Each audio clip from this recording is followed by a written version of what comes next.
we are to adopt your exact use of language. Certainly not. Or because a man is in good health when he receives pay, you would not say that the art of payment is medicine. I should not. Nor would you say that medicine is the art of receiving pay because a man takes fees when he is engaged in healing. See, certainly not. And we have admitted, I said, that the good of each art is specially confined to the art. Yes. Then, if there be any good which all artists have in common, that is to be attributed to something of which they all have the common use. True, he replied. And when the artist is benefited by receiving pay, the advantage is gained by an additional use of the art of pay, which is not the art professed by him. He gave a reluctant assent to this. Then the pay is not derived by the several artists from their respective arts. But the truth is that while the art of medicine gives health, and the art of the builder builds a house, another art attends them, which is the art of pay. The various arts may be doing their own business and benefiting that over which they preside, but would the artist receive any benefit from his art unless he were paid as well? I suppose not. But does he therefore confer no benefit when he works for nothing? Certainly he confers a benefit. The true ruler or artist seeks not his own advantage, but the perfection of his art, and therefore he must be paid. Then now, Thrasymachus, there is no longer any doubt that neither arts nor governments provide for their own interests, but as we were before saying, they rule and provide for the interests of their subjects, who are the weaker 25 and not the stronger. To their good they attend, and not to the good of the superior. And this is the reason, my dear Thrasymachus, why, as I was just now saying, no one is willing to govern, because no one likes to take in hand the reformation of evils which are not his concern without remuneration. 347. For in the execution of his work, and in giving his orders to another, the true artist does not regard his own interest, but always that of his subjects, and therefore in order that rulers may be willing to rule, they must be paid in one of three modes of payment: money, or honor, or a penalty for refusing. Three modes of paying: rulers, money, honor, and a penalty for refusing to rule. What do you mean, Socrates? Said Glaucon. The first two modes of payment are intelligible enough, but what the penalty is I do not understand, or how a penalty can be a payment.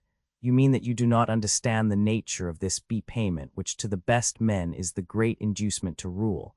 Of course you know that ambition and avarice are held to be, as indeed they are, a disgrace. Very true, and for this reason, I said, money and honor have no attraction for them. Good men do not wish to be openly demanding payment for governing and so to get the name of hirelings, nor by secretly helping themselves out of the public revenues to get the name of thieves.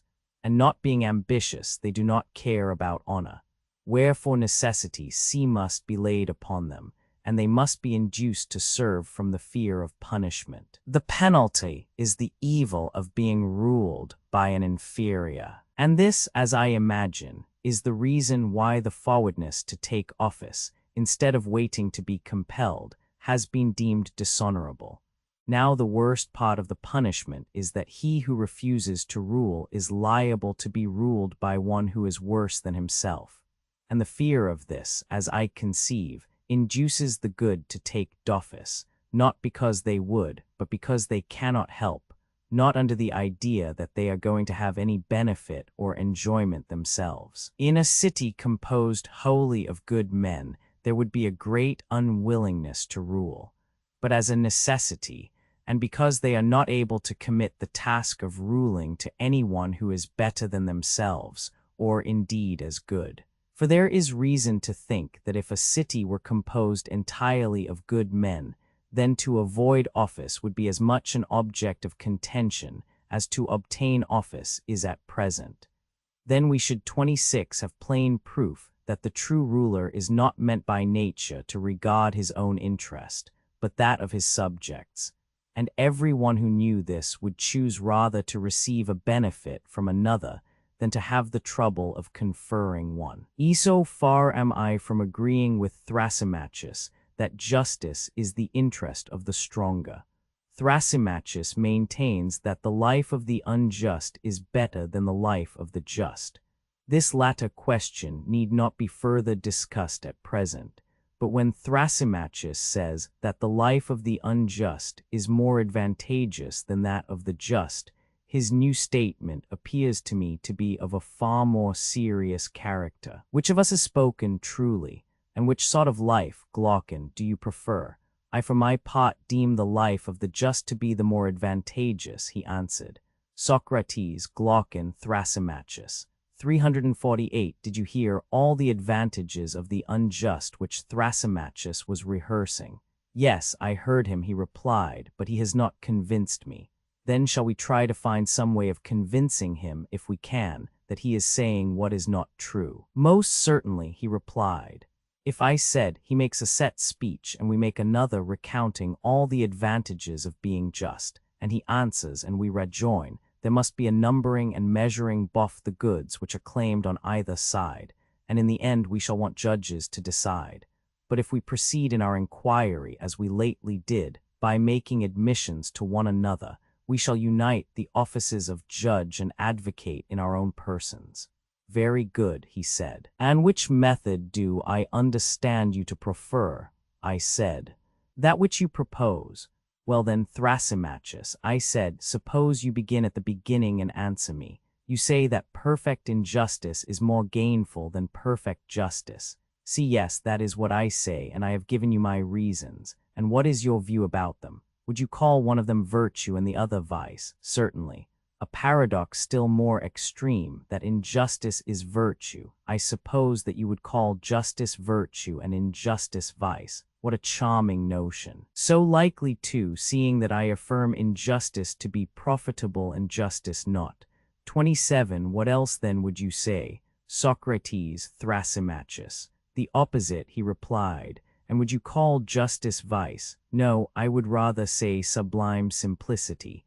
D. Then would you call injustice malignity? No, I would rather say discretion. And do the unjust appear to you to be wise and good? Yes, he said, at any rate those of them who are able to be perfectly unjust, and who have the power of subduing states and nations. But perhaps you imagine me to be talking of cut purses. Even this profession, if undetected, has advantages, though they are not to be compared with those of which I was just now speaking. I do not think that I misapprehend your meaning, Thrasymachus, I replied. But still I cannot hear without amazement that you class injustice with wisdom and virtue, and justice with the opposite. Certainly, I do so class them. Now, I said, you are on more substantial and almost unanswerable ground. For if the injustice which you were maintaining to be profitable had been admitted by you, as by others to be vice and deformity, an answer might have been given to you on received principles. But now I perceive that 349 you will call injustice honorable and strong, and to the unjust you will attribute all the qualities which were attributed by us before to the just. Seeing that you do not hesitate to rank injustice with wisdom and virtue, you have guessed most infallibly, he replied. Then I certainly ought not to shrink from going through with the argument so long as I have reason to think that you, Thrasymachus, are speaking your real mind, for I do believe that you are now in earnest and are not amusing yourself at our expense. I may be in earnest or not, but what is that to you? To refute the argument is your business. Refuted by the analogy of the arts. Be very true, I said, that is what I have to do, but will you be so good as answer yet one more question? Does the just man try to gain any advantage over the just? Far otherwise. If he did, he would not be the simple, amusing creature which he is. 28. And would he try to go beyond just action? He would not. And how would he regard the attempt to gain an advantage over the unjust? Would that be considered by him as just or unjust? The just tries to obtain an advantage over the unjust, but not over the just, the unjust over both just and unjust. He would think it just and would try to gain the advantage, but he would not be able. Whether he would or would not be able, I said, is not to the point. CMY question is only whether the just man, while refusing to have more than another just man, would wish and claim to have more than the unjust. Yes, he would. And what of the unjust? Does he claim to have more than the just man and to do more than is just? Of course, he said, for he claims to have more than all men. And the unjust man will strive and struggle to obtain more than the unjust man or action, in order that he may have more than all. True, we may put the matter thus, I said, the just does not desire more than his like but more than his unlike, whereas the unjust desires more than both his like and his unlike. Nothing, he said, can be better than that statement. And the unjust is good and wise, and the just is neither. Good again, he said. And is not the unjust like the wise and good and the just unlike them? Of course, he said, he who is of a certain nature is like those who are of a certain nature, he who is not. Each of them, I said, is such as his like is. Certainly, he replied. Illustrations. Very good, Thrasymachus, I said, and now to take the case of the arts. You would admit that one man is a musician and another not a musician. Yes, and which is wise and which is foolish. Clearly the musician is wise, and he who is not a musician is foolish. And he is good in as far as he is wise, and bad in as far as he is foolish. 29. Yes, and you would say the same sort of thing of the physician. Yes.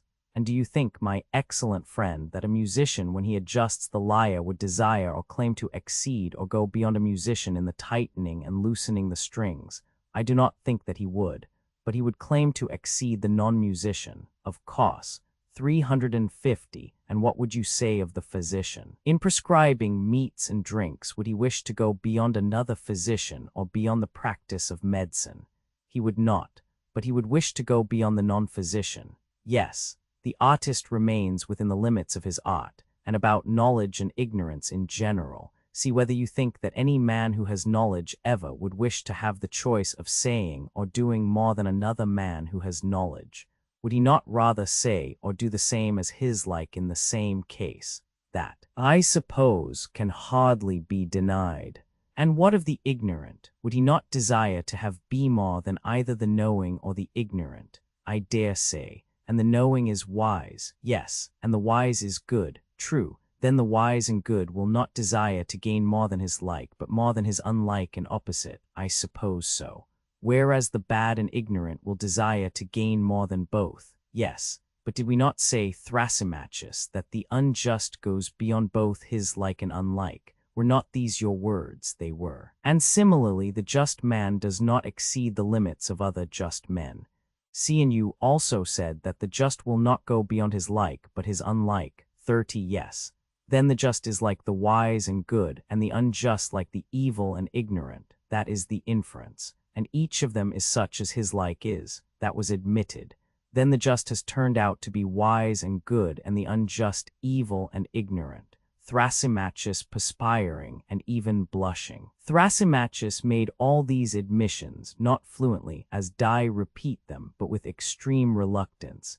It was a hot summer's day, and the perspiration poured from him in torrents, and then I saw what I had never seen before, Thrasymachus blushing. As we were now agreed that justice was virtue and wisdom, and injustice vice and ignorance, I proceeded to another point. Well, I said, Thrasymachus, that matter is now settled, but were we not also saying that injustice had strength? Do you remember? Yes, I remember, he said, but do not suppose that I approve of what you are saying or have no answer. If, however, I were to answer, you would be quite certain to accuse me of haranguing. Therefore, either permit me to have my say out, or if you would rather ask, do so. And I will answer very good, as they say to story-telling old women, and will nod yes and no. Certainly not, I said, if contrary to your real opinion. Yes, he said, I will, to please you. Since you will not let me speak, what else would you have? Nothing in the world, I said, and if you are so disposed, I will ask, and you shall answer. Proceed.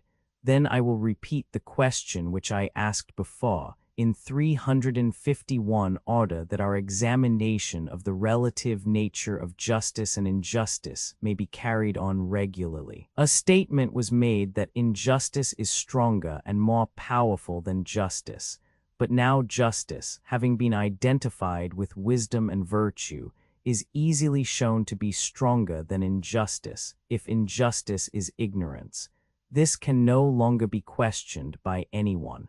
But I want to view the matter, Thrasymachus, in a different way. You would not deny that a state may be 31 unjust, and may be unjustly attempting to enslave other states, or may have already enslaved them, and may be holding many of them in subjection.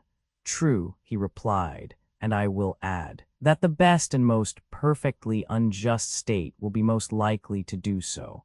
I know, I said, that such was your position, but what I would further consider is whether this power which is possessed by the superior state can exist or be exercised without justice or only with justice.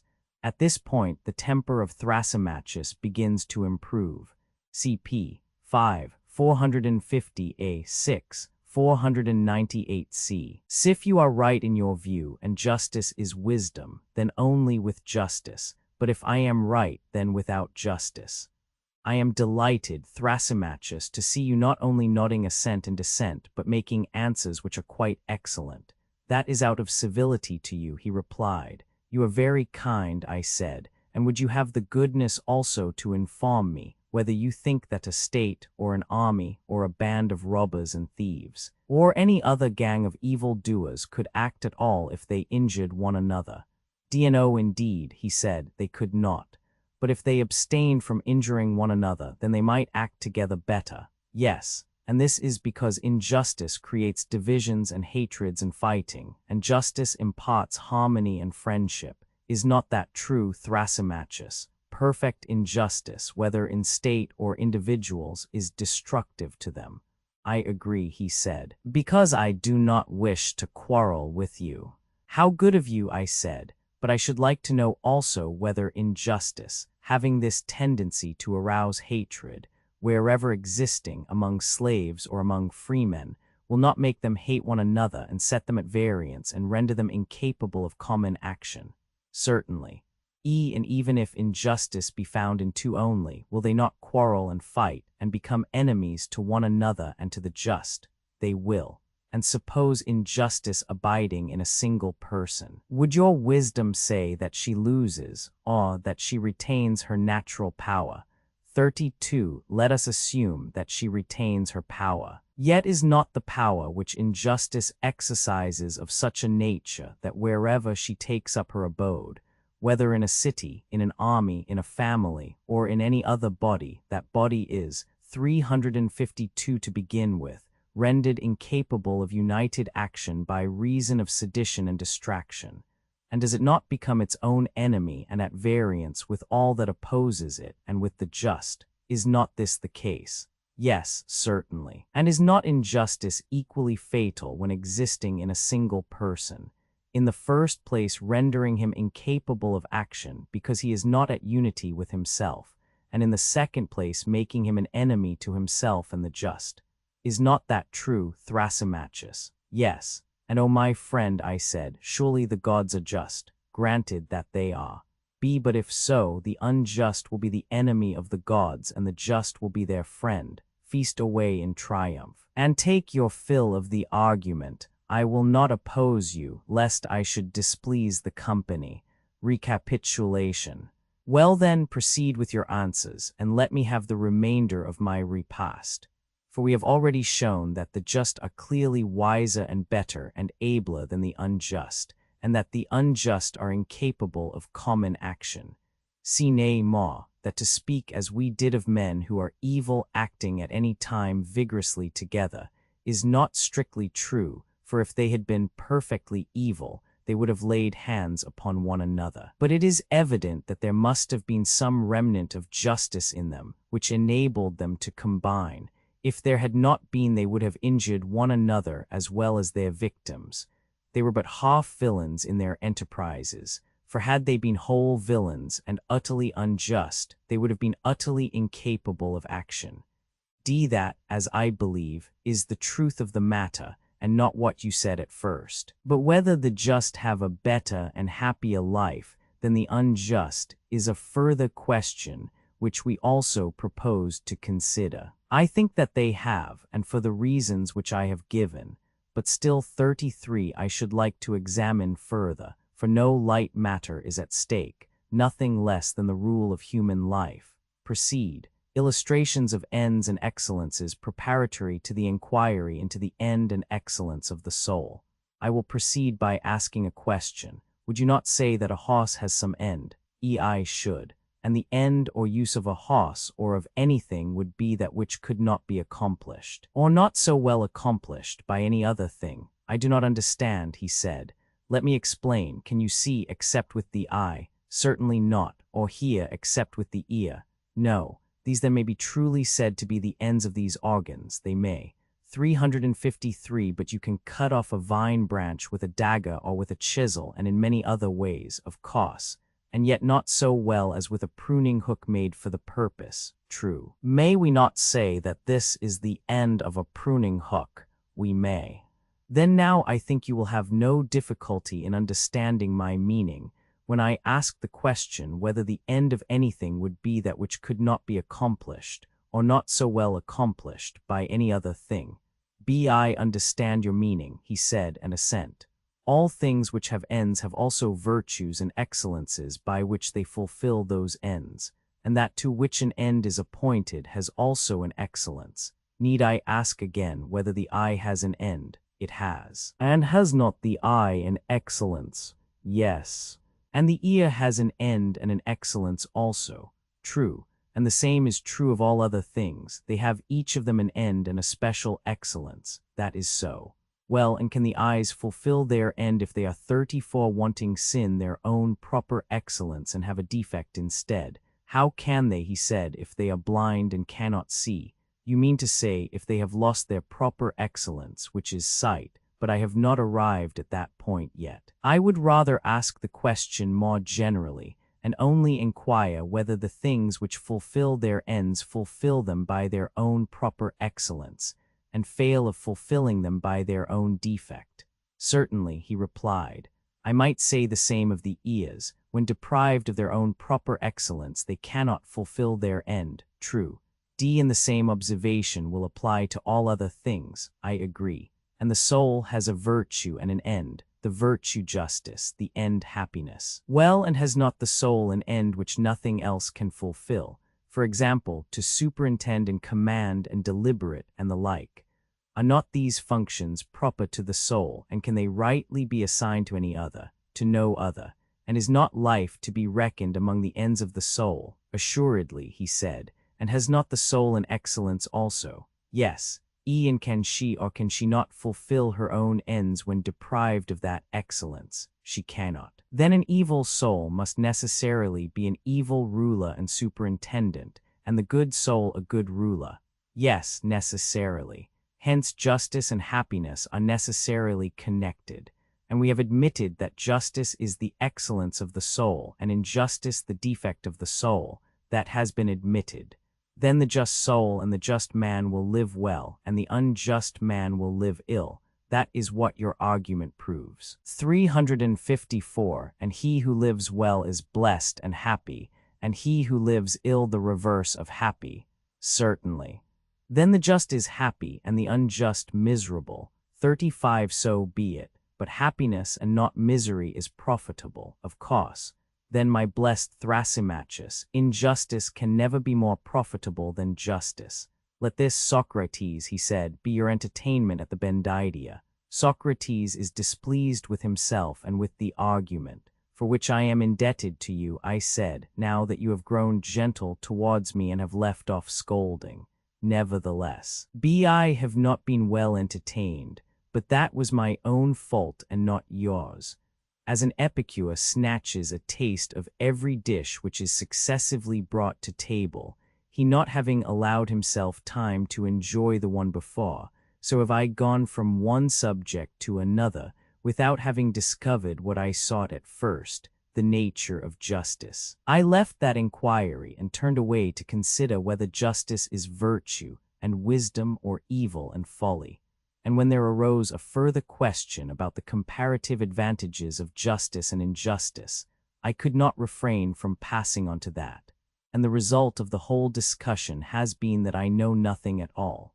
See, for I know not what justice is, and therefore I am not likely to know whether it is or is not a virtue, nor can I say whether the just man is happy or unhappy. Chapter 14, Steph, 357, Republic, Roman 2, Socrates, Glaucon. With these words I was thinking that I had made an end of the discussion, but the end, in truth, proved to be only a beginning. For Glaucon, who is always the most pugnacious of men, was dissatisfied at Thrasymachus' retirement. He wanted to have the battle out. So he said to me, Socrates, do you wish really to persuade us, or only to seem BTO have persuaded us? That to be just is always better than to be unjust. I should wish really to persuade you, I replied, if I could, the threefold division of goods. Then you certainly have not succeeded. Let me ask you now, how would you arrange goods? Are there not some which we welcome for their own sakes and independently of their consequences, as for example, harmless pleasures and enjoyments which delight us at the time, although nothing follows from them? I agree in thinking that there is such a class. I replied, is there not also a second class of goods, such as knowledge, sight, health, which are desirable not only in themselves, but also for their results? Certainly, I said. And would you not recognize a third class, such as gymnastic and the care of the sick and the physician's art, also the various ways of money-making? These do us good, but we regard them as disagreeable, and no one would choose them for their own sakes, but only for the sake of some reward or result which flows from them.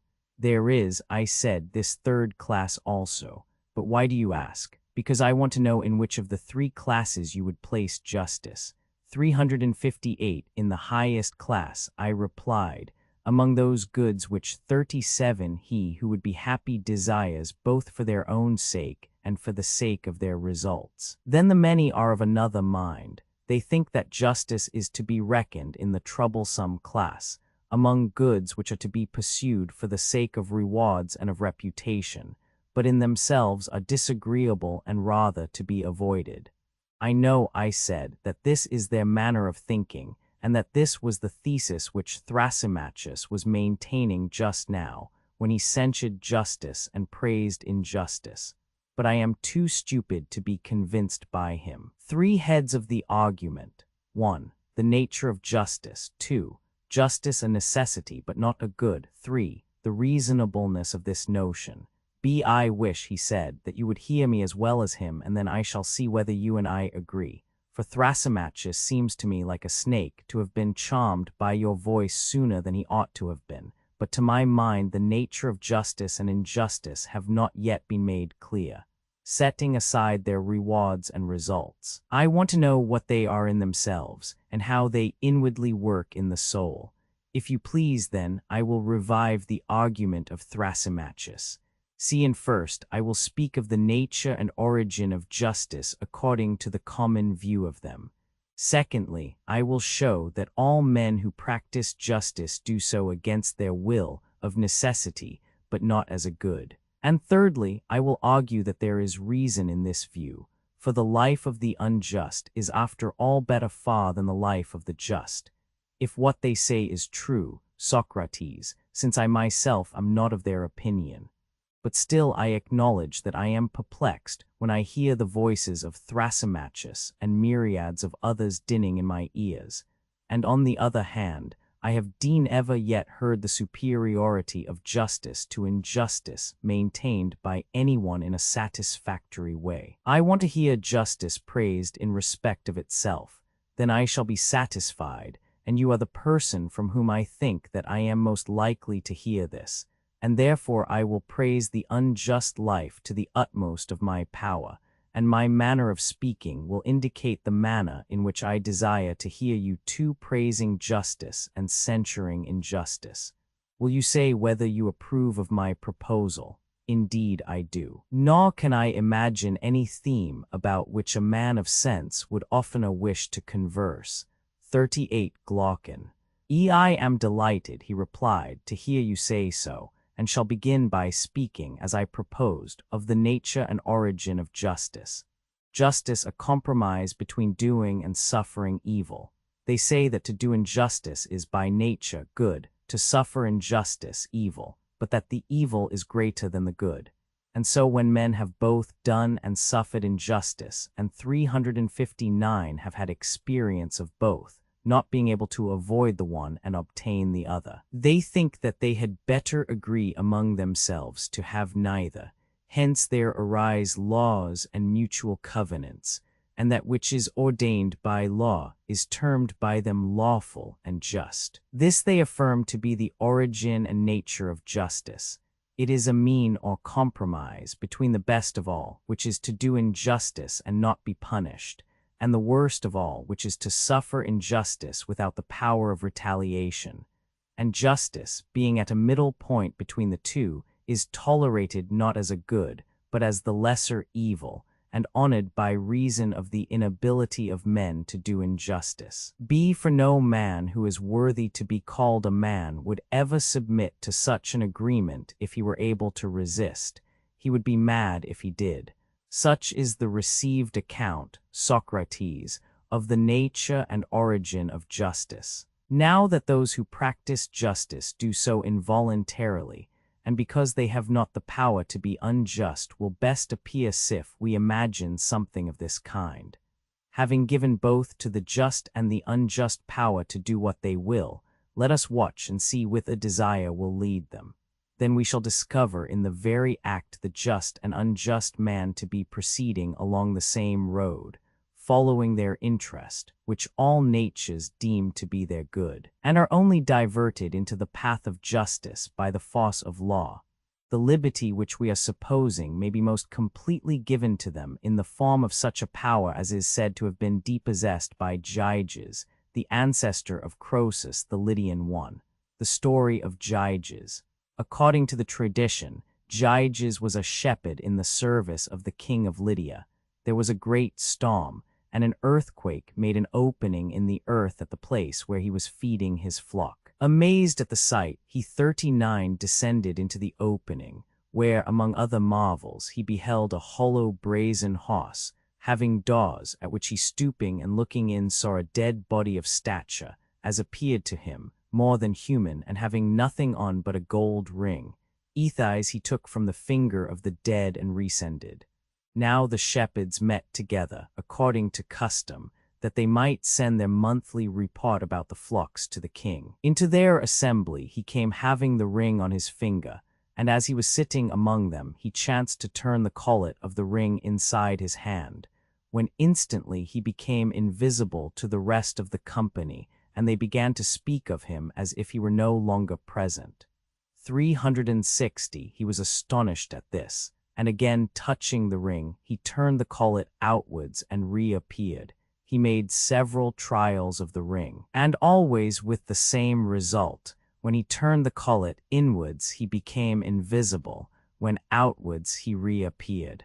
Whereupon he contrived to be chosen one of the messengers who were sent to the court, where as soon as he arrived, he seduced the queen, and with her help conspired against the king and slew him, and took the kingdom. The application of the story of Gyges. Suppose now that there were two such magic rings, and the just put on one of them and the unjust the other. No man can be imagined to be of such an iron nature that he would stand fast in justice. No man would keep his hands off what was not his own when he could safely take what he liked out of the market, or go into houses and lie with anyone at his pleasure, or kill or release from prison whom he would, and in all respects be like a god among men.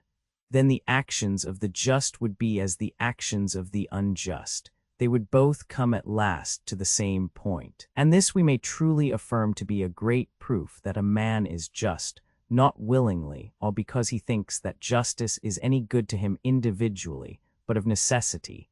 For wherever anyone thinks that he can safely be unjust, there he is unjust.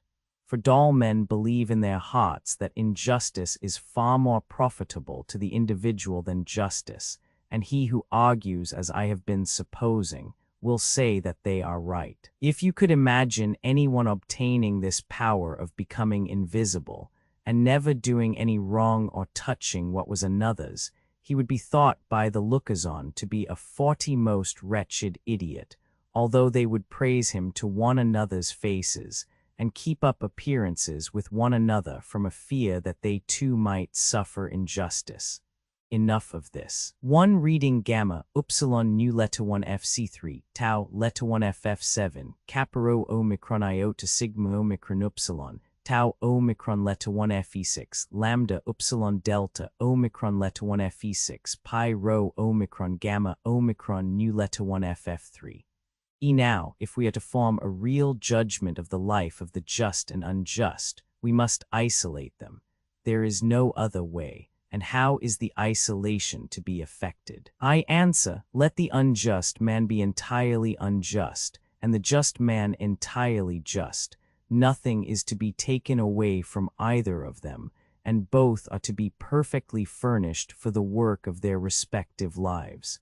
The unjust to be clothed with power and reputation. First, let the unjust be like other distinguished masters of craft, like the skillful pilot or 361 physician, who knows intuitively his own powers and keeps within their limits, and who, if he fails at any point, is able to recover himself. So let the unjust make his unjust attempts in the right way, and lie hidden if he means to be great in his injustice. He who is found out is nobody, for the highest reach of injustice is to be deemed just when you are not. Therefore I say that in the perfectly unjust man we must assume the most perfect injustice. There is to be no deduction, but we must allow him, while doing the most unjust acts, have acquired the greatest reputation for justice.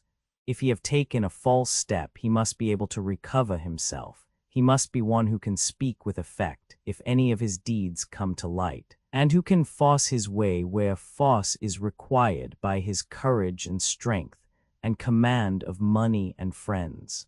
And at his side let us place the just man in his nobleness and simplicity, wishing, as Aeschylus says, to be and not to seem good, the just to be unclothed of all but his virtue.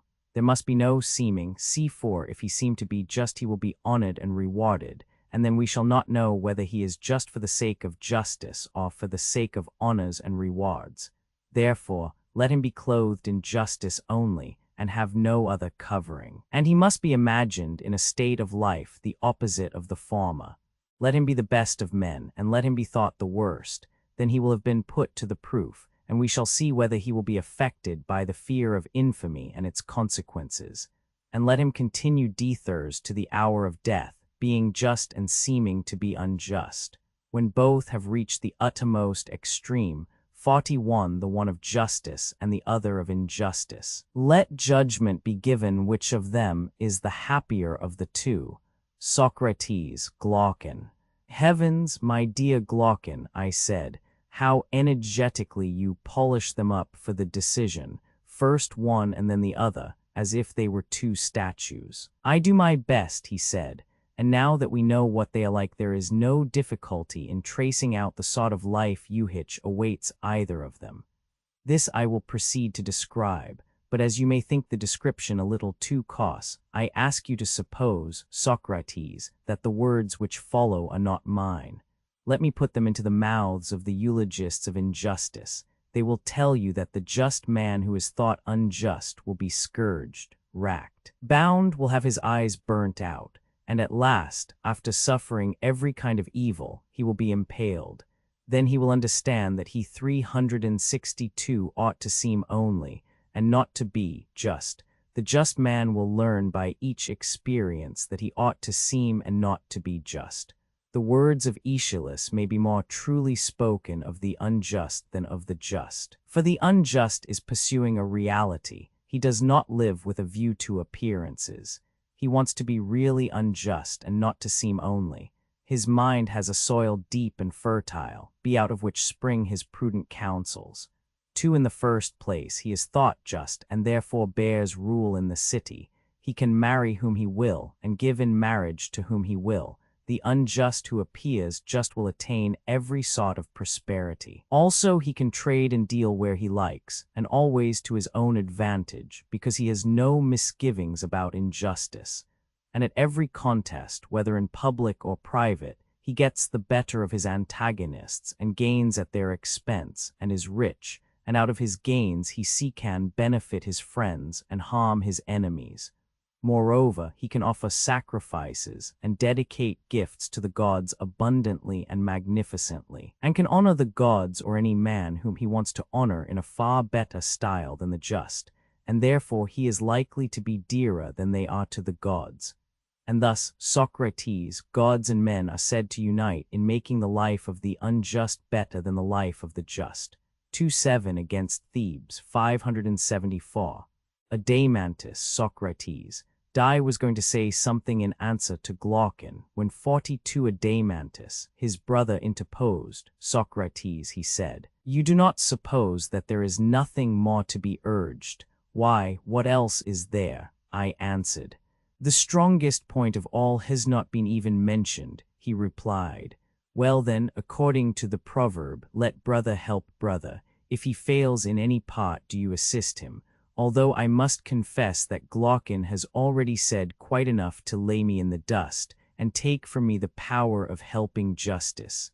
Adeimantus takes up the argument. Justice is praised and injustice blamed, but only out of regard to their consequences. Nonsense, he replied, but let me add something more. There is another side to Glaucon's argument about the praise and censure of justice and injustice, which is equally required in order to bring out what I believe to be his meaning. Parents and tutors are always telling their sons and their 363 wads that they are to be just. But why? Not for the sake of justice, but for the sake of character and reputation, in the hope of obtaining for him who is reputed just some of those offices, marriages, and the like which Glaucon has enumerated among the advantages accruing to the unjust from the reputation of justice. More, however, is made of appearances by this class of persons than by the others, for they throw in the good opinion of the gods, and will tell you of a shower of benefits which the heavens, as they say, rain upon the pious. And this accords with the testimony of the noble Hesiod and Homer, the first of whom says, that the gods make the oaks of the just to bear acorns at their summit, and bees in the middle, and the sheep are bowed down with the weight of their fleeces 3. And many other blessings of a like kind are provided for them. And Homer has a very similar strain, for he speaks of one whose fame is, as the fame of some blameless king who, like a god, maintains justice, to whom the black earth brings forth sea wheat and barley, whose trees are bowed with fruit, and his sheep never fail to bear, and the sea gives him fish for the rewards and punishments of another life. Still grander are the gifts of heaven which Mucius and his son 5 vouchsafe to the just. They take them down into the 43 world below, where they have the saints lying on couches at a feast, everlastingly drunk, crowned with garlands. Their idea seems to be that an immortality of drunkenness is the highest meed of virtue. Some extend their rewards yet further. The posterity, as they say, of the faithful and just shall survive to the 3rd and 4th generation. This is the style in which they praise justice. But about the wicked there is another strain. They bury them in a slough in Hades, and make them carry water in a sieve. Also, while they are yet living, they bring them to infamy, and inflict upon them the punishments which Glaucon described as the portion of the just who are reputed to be unjust. Nothing else does their invention supply. Such is their manner of praising the one and censuring the other. 3 Hesiod, Works and Days. 230. 4 Homer, Odd, Roman 19, 109, 5 Eumolpus. Men are always repeating that virtue is painful and vice pleasant.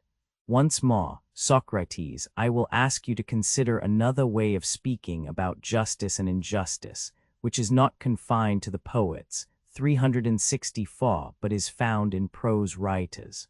The universal voice of mankind is always declaring that justice and virtue are honorable, but grievous and toilsome, and that the pleasures of vice and injustice are easy of attainment, and are only censured by law and opinion. They say also that honesty is for the most part less profitable than dishonesty, and they are quite ready to call wicked men happy, and to honor them both in public and private when they are rich or in any other way influential, while they despise and overlook those who may be weak and poor, even though acknowledging them to be better than the others. But most extraordinary of all is their mode of speaking about virtue and the gods. They say that the gods apportion calamity and misery to many good men, and good and happiness to the wicked.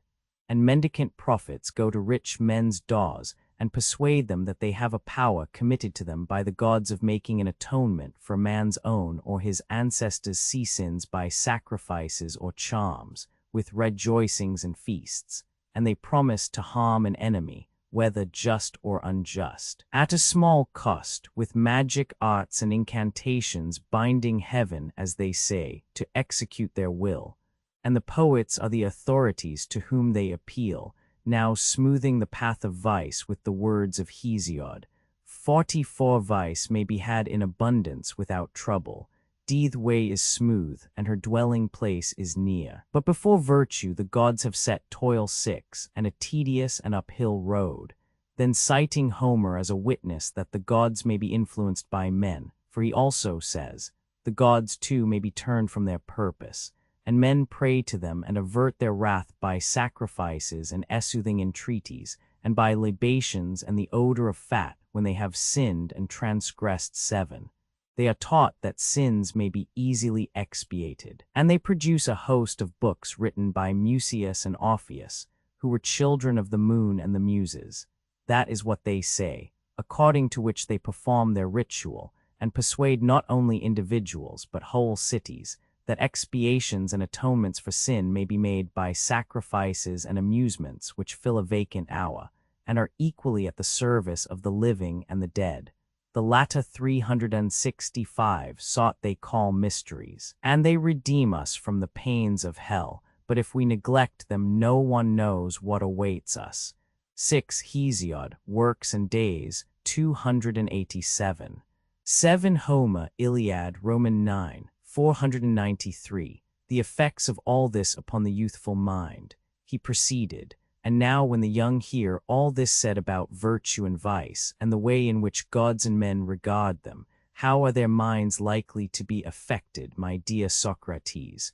Those of them, I mean, who are quick-witted, and like bees on the wing, light on every flower, and from all that they hear are prone to draw conclusions as to what manner of persons they should be, and in what way they should walk if they would make the best of life. Probably the youth will say to himself in the words of Pindar, can I by justice or by crooked ways of deceit ascend a loftier tower, which may be a fortress to me all my days? For what men say is that, if I am really just and am not also thought just profit there is none, but the pain and loss on the other hand are unmistakable. But if though unjust I acquire the reputation of justice, a heavenly life is promised to me. See, since then, as philosophers prove, appearance tyrannizes over truth and is laud of happiness, to appearance I must devote myself. I will describe around me a picture and shadow of virtue to be the vestibule and exterior of my 45 house. Behind I will trail the subtle and crafty fox, as Archilochus, greatest of sages, recommends. But I hear someone exclaiming that the concealment of wickedness is often difficult. DTO, which I answer, nothing great is easy. Nevertheless, the argument indicates this, if we would be happy, to be the path along which we should proceed. With a view to concealment, we will establish secret brotherhoods and political clubs. And there are professors of rhetoric who teach the art of persuading courts and assemblies, and so, partly by persuasion and partly by force, I shall make unlawful gains and not be punished. Still I hear a voice saying that the gods cannot be deceived, neither can they be compelled. But what if there are no gods, or suppose them to have no care of human things? Why in either case should we mind about concealment? The existence of the gods is only known to us through the poets, who likewise assure us that they may be bribed and that they are very ready to forgive. And even if there are gods and they do care about us, yet we know of them only from tradition and the genealogies of the poets, and these are the very persons who say that they may be influenced and turned by sacrifices and soothing entreaties and by offerings. Let us be consistent then, and believe both or neither. If the poets speak truly, why then we had better 366 be unjust, and offer of the fruits of injustice. For if we are just, although we may escape the vengeance of heaven, we shall lose the gains of injustice. But if we are unjust, we shall keep the gains, and by our sinning and praying and sinning, the gods will be propitiated, and we shall not be punished. But there is a world below in which either we or our posterity will suffer for our unjust deeds. Yes, my friend, will be the reflection, but there are mysteries and atoning deities, and these have great power. That is be what mighty cities declare, and the children of the gods, who were their poets and prophets, bear alike testimony. On what principle, then, shall we any longer choose justice rather than the worst injustice? When, if we only unite the latter with a deceitful regard to appearances, we shall fare to our mind both with gods and men, in life and after death, as the most numerous and the highest authorities tell us. See, knowing all this, Socrates, how can a man who has any superiority of mind or person or rank or wealth be willing to honor justice, or indeed to refrain from laughing when he hears 46 justice praised? All this, even if not absolutely true, affords great excuse for doing wrong. And even if there should be someone who is able to disprove the truth of my words, and who is satisfied that justice is best, still he is not angry with the unjust, but is very ready to forgive them, because he also knows that men are not just of their own free will, unless peradventure there be someone whom the divinity within him may have inspired with a hatred of injustice, or who has attained knowledge of the truth, but no other man. He only blames injustice who, owing to cowardice or age or some weakness, has not the power of being unjust. And this is proved by the fact that when he obtains the power, he immediately becomes unjust as far as he can be. The cause of all this, Socrates, was indicated by us at the beginning of the argument, when my brother and I told you how astonished we were to find that of all the professing epanegyrists of justice, beginning with the ancient heroes of whom any memorial has been preserved to us, and ending with the men of our own time, no one has ever blamed injustice or praised justice, except with a view to the glories, honors, and benefits which flow from them. No one has ever adequately described either in verse or prose the true essential nature of either of them abiding in the soul, and invisible to any human or divine eye, or shown that of all the things of a man's soul which he has within him, justice is 367 the greatest good, and injustice the greatest evil. Men should be taught that justice is in itself the greatest good, and injustice the greatest evil. Had this been the universal strain, had you sought to persuade us of this from our youth upwards, we should not have been on the watch to keep one another from doing wrong, but everyone would have been his own watchman, because afraid, if he did wrong, of harboring in himself the greatest of evils. I dare say that Thrasymachus and others would seriously hold the language which I have been merely repeating, and words even stronger than these about justice and injustice, grossly, as I conceive, perverting their true nature. But I speak in this vehement manner, as I must frankly confess to you, because I want to hear from you the opposite side. And I would ask you to show not only the superiority which justice has over injustice, but what effect they have on the possessor of them, which makes the one to be a good and the other an evil to him. And please, as Glaucon requested of you, to 47 exclude reputations, for unless you take away from each of them his true reputation and add on the false, we shall say that you do not praise justice, but the appearance of it. CWE shall think that you are only exhorting us to keep injustice dark, and that you really agree with Thrasymachus in thinking that justice is another's good and the interest of the stronger, and that injustice is a man's own profit and interest, though injurious to the weaker. Now, as you have admitted that justice is one of that highest class of goods which are desired indeed for their results, but in a far greater degree for their own sakes, like sight or hearing or knowledge or health, or any other real and natural, and not merely conventional good, I would ask you in your praise of justice to regard one point only. I mean the essential good and evil which justice and injustice work in the possessors of them. Let others praise justice and censure injustice, magnifying the rewards and honors of the one and abusing the other. That is a manner of arguing which, coming from them, I am ready to tolerate, but from you who have spent your whole life in the consideration of this question, unless I hear the contrary from your own lips, I expect something better. And therefore I say, not only prove to us that justice is better than injustice, but show what they either of them do to the possessor of them, which makes the one to be a good and the other an evil, whether seen or unseen by gods and men. Adeimantus, Socrates.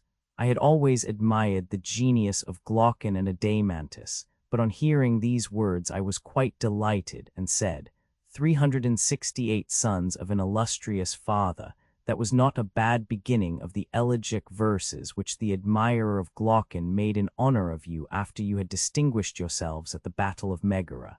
Sons of Ariston, he sang, divine offspring of an illustrious hero. Glaucon and Adeimantus able to argue so well, but unconvinced by their own arguments. The epithet is very appropriate, for there is something truly divine in being able to argue as you have done for the superiority of injustice, and remaining unconvinced by your own arguments. B and I do believe that you are not convinced. This I infer from your general character, for had I judged only from your speeches, I should have mistrusted you. But now, the greater my confidence in you, the greater is my 48 difficulty in knowing what to say. For I am in a strait between two. On the one hand, I feel that I am unequal to the task, and my inability is brought home to me by the fact that you were not satisfied with the answer which I made to Thrasymachus, proving, as I thought, the superiority which justice has over injustice. And yet I cannot refuse to help, while breath and speech remain to me. I am afraid that there would be an impiety in being present when justice is evil spoken of, and not lifting up a hand in her defense, and therefore I had best give such help as I can. Glaucon and the rest entreated me by all means not to let the question drop, but to proceed in the investigation. They wanted to arrive at the truth, first, about the nature of justice and injustice, and secondly, about their relative advantages. I told them what I really thought, that the inquiry would be of a serious nature, and would require very good eyes, the large letters. Seeing then, I said, that we are no great wits, I think that we had better adopt a method which I may illustrate thus. Suppose that a short-sighted person had been asked by someone to read small letters from a distance, and it occurred to someone else that they might be found in another place which was larger, and in which the letters were larger, if they were the same, and he could read the larger letters first, and then proceed to the lesser. This would have been thought a rare piece of good fortune. Very true, said Adeimantus, but how does the illustration equally to our inquiry? I will tell you, I replied. Justice, which is the subject of our inquiry, is, as you know, sometimes spoken of as the virtue of an individual, and sometimes as the virtue of a state. True, he replied, and is not a state larger than an individual? It is. Justice to be seen in the state more easily than in the individual. Then in the larger, the quantity of justice is likely to be larger and more easily discernible. I propose, therefore, that we inquire into the nature of justice and injustice, first as 369 they appear in the state, and secondly in the individual, proceeding from the greater to the lesser and comparing them. 49 that, he said, is an excellent proposal, and if we imagine the state in process of creation, we shall see the justice and injustice of the state in process of creation also. I dare say. When the state is completed, there may be a hope that the object of our search will be more easily discovered. Yes, far more easily. But ought we to attempt to construct one? I said, for to do so, as I am inclined to think, will be a very serious task. Reflect, therefore. I have reflected, said Adeimantus, and am anxious that you should proceed. The state arises out of the wants of men. A state, I said, arises, as I conceive, out of the needs of mankind. No one is self-sufficing, but all of us have many wants. Can any other origin of a state be imagined? There can be no other. See then, as we have many wants and many persons are needed to supply them, one takes a helper for one purpose and another for another. And when these partners and helpers are gathered together in one habitation, the body of inhabitants is termed a state. True, he said, and they exchange with one another, and one gives and another receives under the idea that the exchange will be for their good. Very true. Then, I said, let us begin and create in idea a state. And yet the true creator is necessity, who is the mother of our invention. Of course, he replied, the 4 or 5 greater needs of life, and the 4 or 5 kinds of citizens who correspond to them. Now the first and greatest of necessities is food, which is the condition of life and existence. Certainly. The second is a dwelling, and the third clothing and the like. True. And now let us see how our city will be able to supply this great demand. We may suppose that one man is a husbandman, another a builder, someone else a weaver, 50 shall we add to them a shoemaker, or perhaps some other purveyor to our bodily wants. Quite right. The barest notion of a state must include 4 or 5 men, clearly, the division of labor. And how will they proceed? Will each bring the result of his labors into a common stock? The individual husbandman, for example, producing for 4, and laboring 4 times as long and as much as he need in the provision of food with which he supplies others as well as himself? Or will he have nothing to do with others, and not be at the trouble of producing for them, but provide for himself alone 370 of the food in 1/4 of the time, and in the remaining 3/4 of his time be employed in making a house or a coat or a pair of shoes, having no partnership with others, but supplying himself all his own wants? Adeimantus thought that he should aim at producing food only and not at producing everything. Probably, I replied, that would be the better way, and when I hear you say this, I am myself reminded that we be not all alike. There are diversities of natures among us which are adapted to different occupations. Very true. And will you have a work better done when the workman has many occupations, or when he has only one? When he has only one. Further, there can be no doubt that a work is spoilt when not done at the right time. No doubt. For business is not disposed to wait until the doer of the business is at leisure, but the doer must follow up what he ceased doing and make the business his first object. He must, and if so, we must infer that all things are produced more plentifully and easily, and of a better quality, when one man does one thing which is natural to him and does it at the right time, and leaves other things. Undoubtedly. The first citizens are 1. A husbandman, 2. A builder, 3. A weaver, 4. A shoemaker, to these must be added 5. A carpenter, 6. A smith, etc. 7. Merchants, 8. Retailers. Then more than 4 citizens will be required, for the husbandman will not make his own plough or mattock, or 51 other implements of agriculture if they are to be good for anything. Neither will the builder make his tools, and he too needs many, and in like manner the weaver and shoemaker. True, then carpenters and smiths and many other artisans will be sharers in our little state, which is already beginning to grow. True, yet even if we add neathards, shepherds, and other herdsmen, in order that our husbandmen may have oxen to plough with, and builders as well as husbandmen may have draught cattle, and curriers and weavers fleeces and hides, still our state will not be very large. That is true. Yet neither will it be a very small state which contains all these. Then again there is the situation of the city. To find a place where nothing need be imparted is well nigh impossible. Impossible. Then there must be another class of citizens who will bring the required supply from another city. There must. 371. But if the trader goes empty-handed, having nothing which they require who would supply his need, he will come back empty-handed. That is certain. And therefore what they produce at home must be not only enough for themselves, but such both in quantity and quality as to accommodate those from whom their wants are supplied.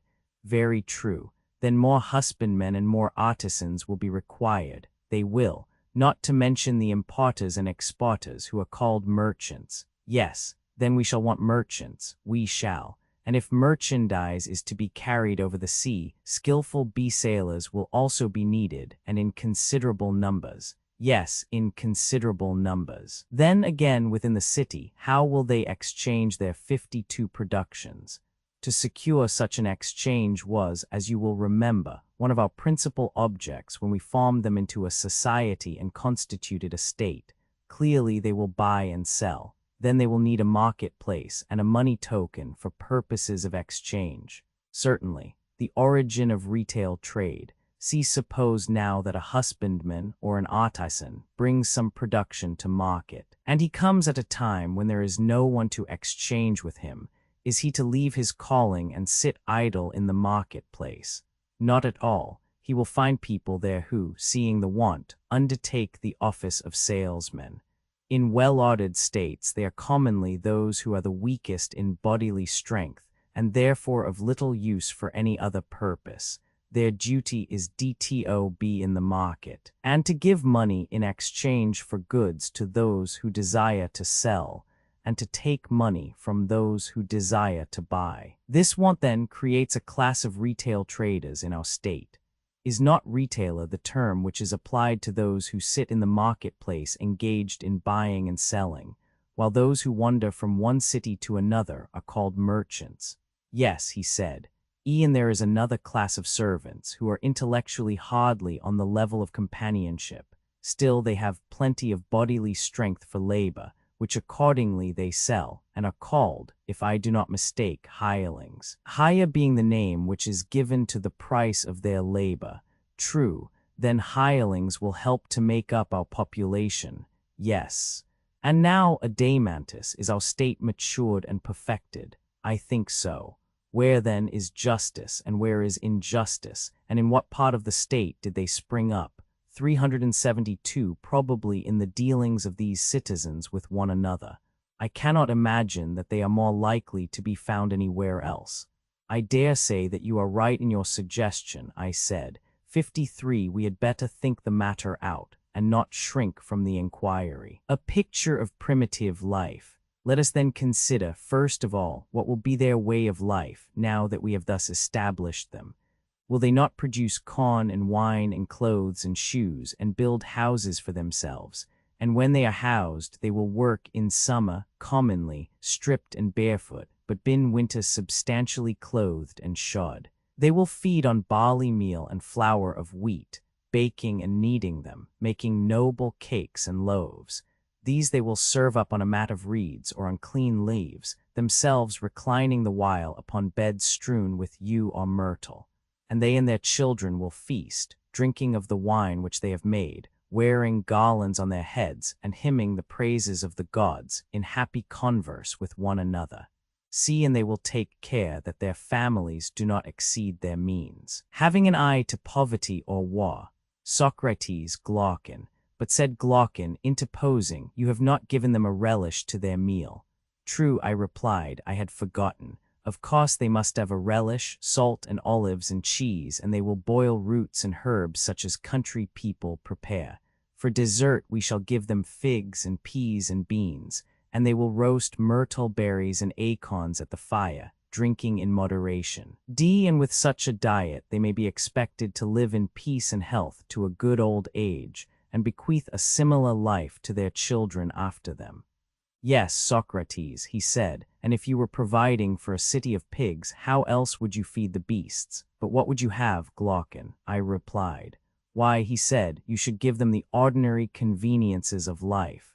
People who are to be comfortable are accustomed to lie on sofas and dine off tables. And they should have sauces and sweets in the modern style.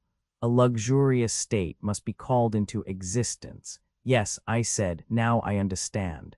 The question which you would have me consider is not only how a state, but how a luxurious state is created. And possibly there is no harm in this, for in such a state we shall be more likely to see how justice and injustice originate. In my opinion, the true and healthy constitution of the state is the one which I have 54 described. But if you wish also to see a state at fever heat, I have no objection. For I suspect that many will not be 373 satisfied with the simpler way of life.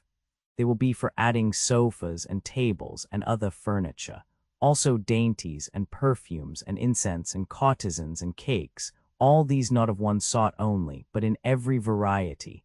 We must go beyond the necessaries of which I was at first speaking, such as houses and clothes and shoes.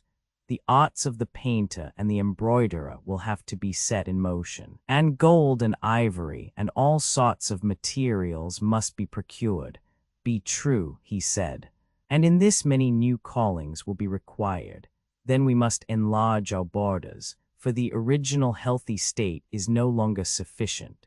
Now will the city have to fill and swell with a multitude of callings which are not required by any natural want, such as the whole tribe of hunters and actors, of whom one large class have to do with forms and colors.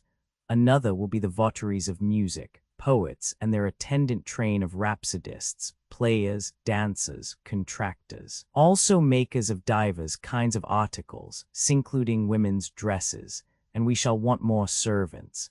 Will not tutors be also in request, and nurses wet and dry, tirewomen and barbers, as well as confectioners and cooks, and swineherds too, who were not needed and therefore had no place in the former edition of our state, but are needed now? They must not be forgotten, and there will be animals of many other kinds if people eat them. Certainly. In living in this way we shall have much greater need of physicians than before, much greater. And the country which was enough to support the original inhabitants will be too small now and not enough. Quite true. The territory of our state must be enlarged, and hence will arise war between us and our neighbors. Then a slice of our neighbors' land will be wanted by us for pasture and tillage, and they will want a slice of ours if, like ourselves, they exceed the limit of necessity, and give themselves up to the unlimited accumulation of wealth. That, Socrates, will be inevitable, and so we shall go to war, Glaucon, shall we not? Most certainly, he replied. 55 then, without determining as yet whether war does good or harm, thus much we may affirm, that now we have discovered war to be derived from causes which are also the causes of almost all the evils in states, private as well as public. Undoubtedly. And our state must once more enlarge, and this time the enlargement will be nothing short of a whole army, which 374 will have to go out and fight with the invaders for all that we have, as well as for the things and persons whom we were describing above. Why, he said, are they not capable of defending themselves? War is an art, and as no art can be pursued with success unless a man's whole attention is devoted to it. A soldier cannot be allowed to exercise any calling but his own. No, I said, not if we were right in the principle which was acknowledged by all of us when we were framing the state. The principle, as you will remember, was that one man cannot practice many arts with success. Very true, he said, but is not war an art? Certainly. And an art requiring as much attention as shoemaking? Quite true. And the shoemaker was not allowed by us to be a husbandman, or a weaver, or a builder, in order that we might have our shoes well made. But to him and to every other worker was assigned one work for which he was by nature fitted, and that he was to continue working all his life long and at no other. He was not to let opportunities slip, and then he would become a good workman. Now nothing can be more important than that the work of a soldier should be well done. The warrior's art requires a long apprenticeship and many natural gifts. But is war an art so easily acquired that a man may be a warrior who is also a husbandman, or shoemaker, or other artisan? although no one in the world would be a good dice or draft player who merely took up the game as a recreation, and had not from his earliest years devoted himself to this and nothing else. No tools will make a man a skilled workman or master of defense, nor be of any use to him who has not learned how to handle them, and has never bestowed any attention upon them. How then will he who takes up a shield or other implement of war become a good 56 fighter all in a day, whether with heavy-armed or any other kind of troops? Yes, he said, the tools which would teach men their own use would be beyond price. And the higher the duties of the guardian, I said, the more time and skill and art and application will be needed by him. No doubt, he replied. Will he not also require natural aptitude for his calling? Certainly, the selection of guardians. Then it will be our duty to select, if we can, natures which are fitted for the task of guarding the city. It will, and the selection will be no easy matter, I said, but we must be brave and do our best. 375 we must. Is not the noble youth very like a well-bred dog in respect of guarding and watching? What do you mean? I mean that both of them ought to be quick to see and swift to overtake the enemy when they see him, and strong too if, when they have caught him, they have to fight with him. All these qualities, he replied, will certainly be required by them. Well, and your guardian must be brave if he is to fight well. Certainly. And is he likely to be brave who has no spirit, whether horse or dog or any other animal? Have you never observed how invincible and unconquerable is spirit, and how the presence of it makes the soul of any creature to be absolutely fearless and indomitable? I have. Then now we have a clear notion of the bodily qualities which are required in the guardian. True. And also of the mental ones. His soul is to be full of spirit. Yes, but are not these spirited natures apt to be savage with one another and with everybody else? 57 a difficulty by no means easy to overcome, he replied. See, whereas, I said, they ought to be dangerous to their enemies and gentle to their friends. If not, they will destroy themselves without waiting for their enemies to destroy them. True, he said. What is to be done then? I said. How shall we find a gentle nature which has also a great spirit? For the one is the contradiction of the other. True, the guardian must unite the opposite qualities of gentleness and spirit. He will not be a good guardian who is wanting in either of these two qualities, and yet the combination of them appears to be impossible, and hence we must infer that to be a good guardian is impossible. I am afraid that what you say is true, he replied. Here, feeling perplexed, I began to think over what had preceded. My friend, I said, no wonder that we are in a perplexity, for we have lost sight of the image which we had before us. What do you mean? He said. I mean to say that there do exist natures gifted with those opposite qualities. And where do you find them? Such a combination may be observed in the dog. Many animals, I replied, furnish examples of them. Our friend the dog is a very good one. You know that well-bred dogs are perfectly gentle to their familiars and acquaintances, and the reverse to strangers. Yes, I know. Then there is nothing impossible or out of the order of nature in our finding a guardian who has a similar combination of qualities. Certainly not. Would not he who is fitted to be a guardian, besides the spirited nature, need to have the qualities of a philosopher? I do not apprehend your meaning. 376, the trait of which I am speaking, I replied, may be also seen in the dog, and is remarkable in the animal. What trait? The dog distinguishes friend and enemy by the criterion of knowing and not knowing. Why, a dog, whenever he sees a stranger, is angry. When an acquaintance, he welcomes him, although the one has 58 never done him any harm, nor the other any good. Did this never strike you as curious? The matter never struck me before, but I quite recognize the truth of your remark. And surely this instinct of the dog is very charming. By a dog is a true philosopher. Why? Because he distinguishes the face of a friend and of an enemy only by the criterion of knowing and not knowing. And must not an animal be a lover of learning who determines what he likes and dislikes by the test of knowledge and ignorance?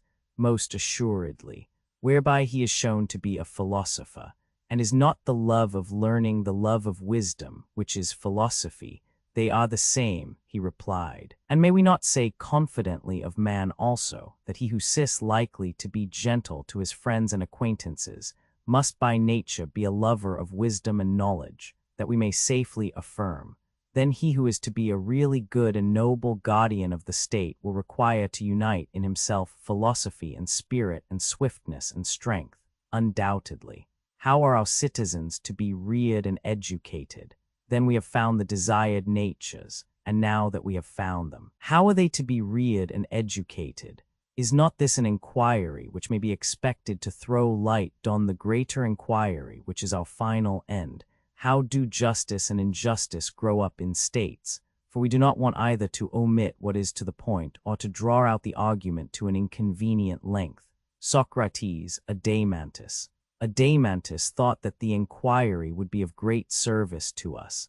Then I said, my dear friend, the task must not be given up. Even if somewhat long, certainly not. Come then and let us pass a leisure hour in storytelling, and our story shall be the education of our heroes.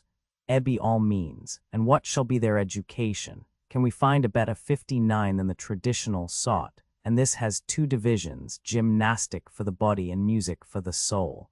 True, education divided into gymnastic for the body and music for the soul. Music includes literature, which may be true or false. Shall we begin education with music, and go on to gymnastic afterwards? By all means. And when you speak of music, do you include literature or not? I do. And literature may be either true or false. Yes, 377, and the young should be trained in both kinds, and we begin with the false. I do not understand your meaning, he said. You know, I said that we begin by telling children stories which, though not wholly destitute of truth, are in the main fictitious, and these stories are told them when they are not of an age to learn gymnastics. Very true. That was my meaning when I said that we must teach music before gymnastics. Quite right, he said. The beginning, the most important part of education. You know also that the beginning is the most important part of any work, especially in the case of a young and tender thing, for that is the time at which the character is being formed and the desired impression is more readily taken.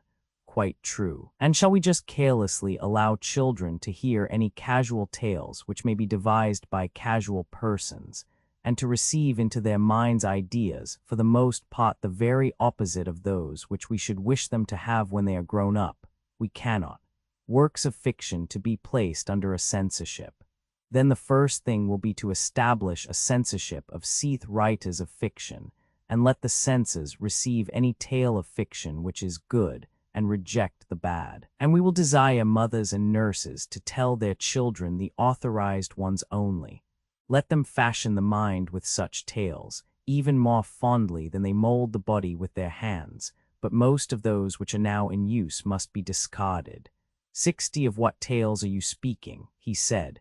You may find a model of the lesser in the greater, I said. For they are necessarily of the same type, and there is the same spirit in both of them. Very likely, he replied. But I do not as yet know what you would term the greater. Homer and Hesiod are tellers of bad lies, that is to say, they give false representations of the gods. Those, I said, which are narrated by Homer and Hesiod and the rest of the poets who have ever been the great storytellers of mankind. But which stories do you mean, he said, and what fault do you find with them? A fault which is most serious, I said, the fault of telling a lie, and what is more, a bad lie. But when is this fault committed? Whenever an erroneous representation is made of the nature of gods and heroes, as when a painter paints a portrait not having the shadow of a likeness to the original. Yes, he said, that sort of thing is certainly very blamable, but what are the stories which you mean? First of all, I said, there was that greatest of all lies in high places, which the poet told about Uranus, and which was a bad lie too. I mean what Hesiod says that Uranus did. 378, and how Cronus retaliated on him 8. The doings of Cronus, and the sufferings which in turn his son inflicted upon him, even if they were true, ought certainly not to be lightly told to young and thoughtless persons. If possible, they had better be buried in silence. But if there is an absolute necessity for their mention, a chosen few might hear them in a mystery, and they should sacrifice not a common Eleusinian pig, but some huge and unprocurable victim, and then the number of the hearers will be very few indeed. 8 Hesiod Theogony 154, 459. Why, yes, said he, those stories are extremely objectionable, which have a bad effect on the minds of youth. Yes, Adamantus, they are stories not to be repeated in our state. The young man should not be told that in committing the worst of crimes he is far from doing anything outrageous, and that even if he chastises his father when he does wrong, in whatever manner, he will only be following the example of the first and greatest among the gods. 61. I entirely agree with you, he said. In my opinion, those stories are quite unfit to be repeated. The stories about the quarrels of the gods and their evil behavior to one another are untrue.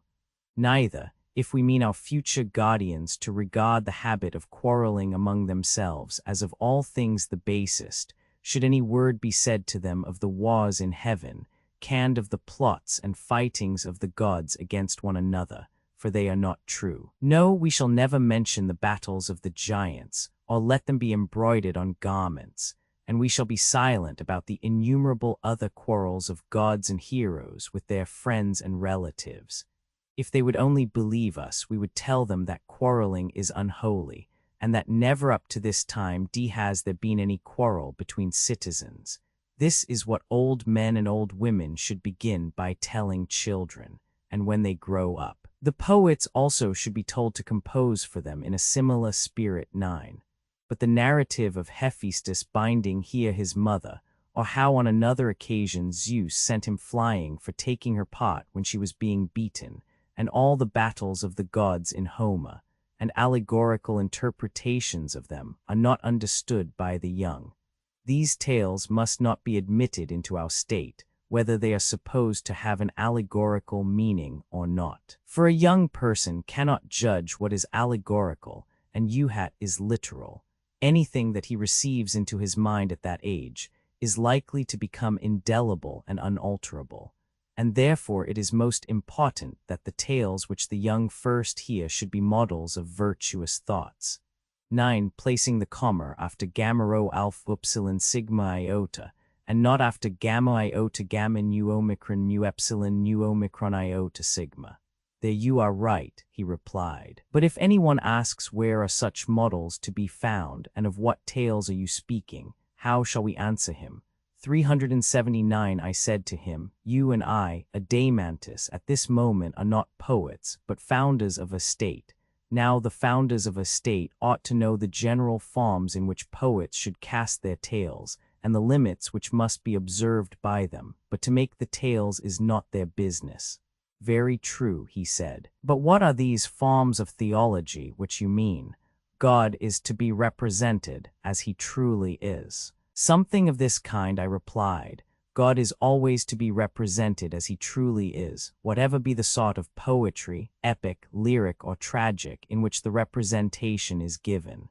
Right, 62b. And is he not truly good, and must he not be represented as such? Certainly. And no good thing is hurtful, no, indeed. And that which is not hurtful hurts not, certainly not. And that which hurts not does no evil, no. And can that which does no evil be a cause of evil? Impossible. And the good is advantageous, yes, and therefore the cause of well-being, yes. It follows therefore that the good is not the cause of all things, but of the good only, see assuredly. God, if he be good, is the author of good only.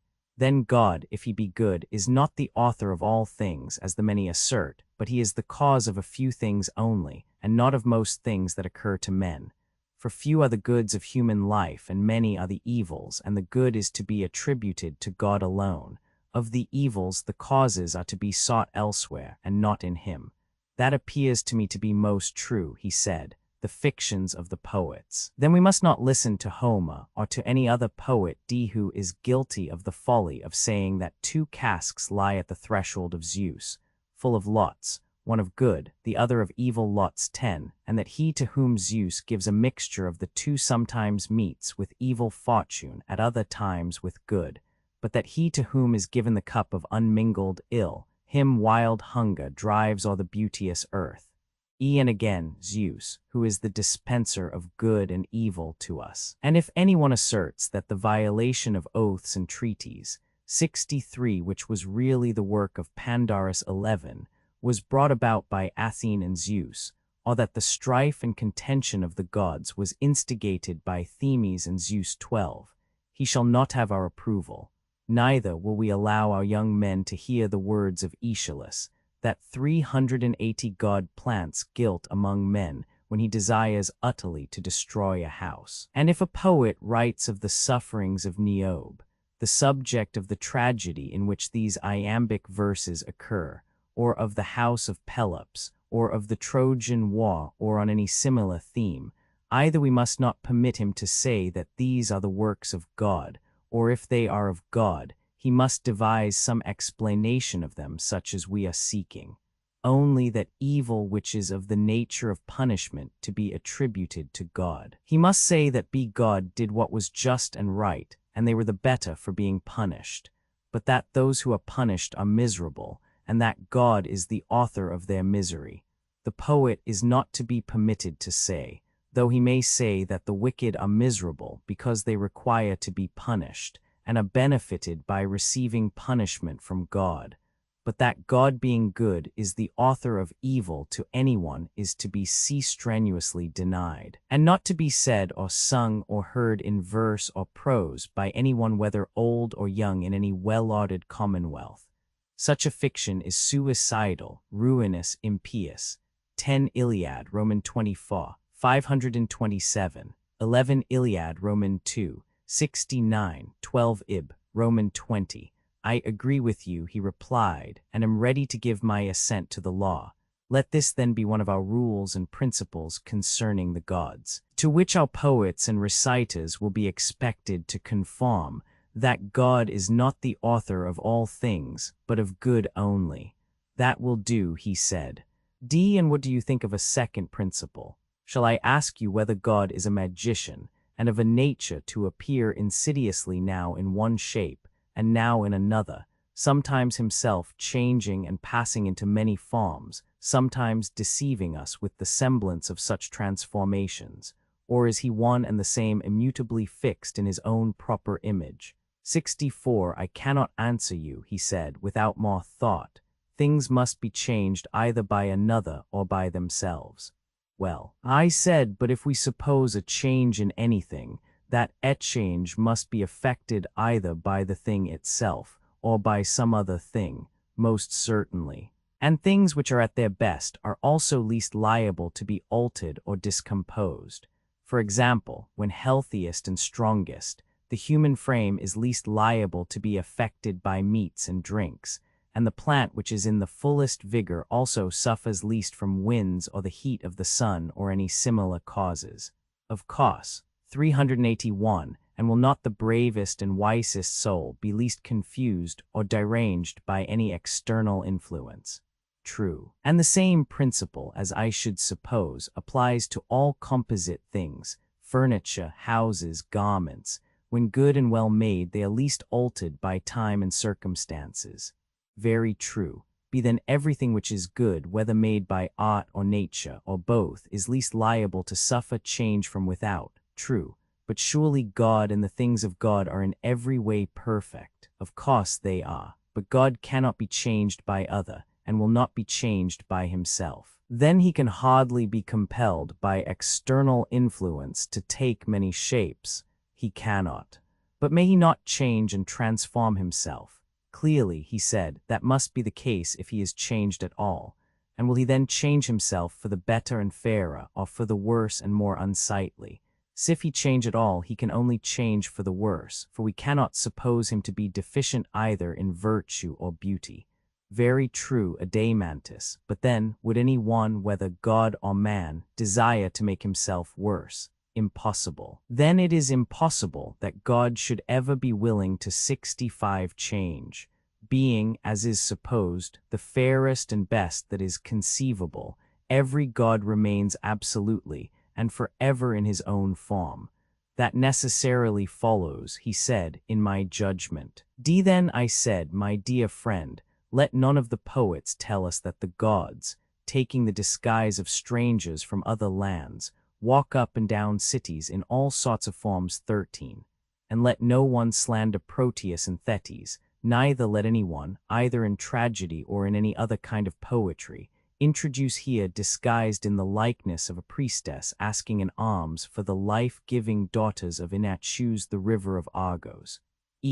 Let us have no more lies of that sort. Neither must we have mothers under the influence of the poets scaring their children with a bad version of these myths, telling how certain gods, as they say, go about by night in the likeness of so many strangers and in divers forms. But let them take heed lest they make cowards of their children, and at the same time speak blasphemy against the gods. 13 Hom. Od. Romans 17, 485. Heaven forbid, he said. But although the gods are themselves unchangeable, still by witchcraft and deception they may make us think that they appear in various forms. Perhaps, he replied, nor will he make any false representation of himself. Well, but can you imagine that God will be willing to lie, whether in word or deed, or to put forth a phantom of himself? 382 I cannot say, he replied. Do you not know, I said, that the true lie, if such an expression may be allowed, is hated of gods and men? What do you mean? He said. I mean that no one is willingly deceived in that which is the truest and highest part of himself, or about the truest and highest matters. There, above all, he is most afraid of a lie having possession of him. 66 Still, he said, I do not comprehend you. The reason is, I replied, that you attribute some profound meaning to my words, but I am only saying that deception, or being deceived or uninformed about the highest realities in the highest part of themselves, which is the soul, and in that part of them to have and to hold the lie, is what mankind least like. That, I say, is what they utterly detest. There is nothing more hateful to them. And as I was just now remarking, this ignorance in the soul of him who is deceived may be called the true lie, for the lie in words is only a kind of imitation and shadowy image of a previous affection of the soul, not pure, unadulterated falsehood. Am I not right? Perfectly right. The true lie is equally hated both by gods and men. The remedial or preventive lie is comparatively innocent, but God can have no need of it. The true lie is hated not only by the gods, but also by men. Yes. Whereas the lie in words is in certain cases useful and not hateful. In dealing with enemies, that would be an instance. Or again, when those whom we call our friends in a fit of madness or illusion are going to do some harm, then it is useful and is a sort of medicine or preventive. Also in the details of mythology, of which we were just now speaking. Because we do not know the truth about ancient times, we make falsehood as much like truth as we can, and so turn it to account. Very true, he said, but can any of these reasons apply to God? Can we suppose that he is ignorant of antiquity and therefore has recourse to invention? That would be ridiculous, he said. Then the lying poet has no place in our idea of God. I should say not. Or perhaps he may tell a lie because he is afraid of enemies. That is inconceivable. But he may have friends who are senseless or mad. But no mad or senseless person can be a friend of God. Then no motive can be imagined why God should lie. None whatever. 67 Then the superhuman and divine is absolutely incapable of falsehood. Yes. Then is God perfectly simple and true both in word and deed. 14. He changes not.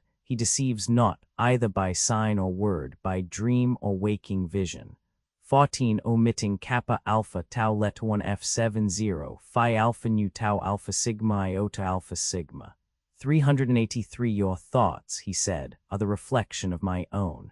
You agree with me then, I said, that this is the second type or form in which we should write and speak about divine things. The gods are not magicians who transform themselves, neither do they deceive mankind in any way. I grant that. Away then with the falsehoods of the poets.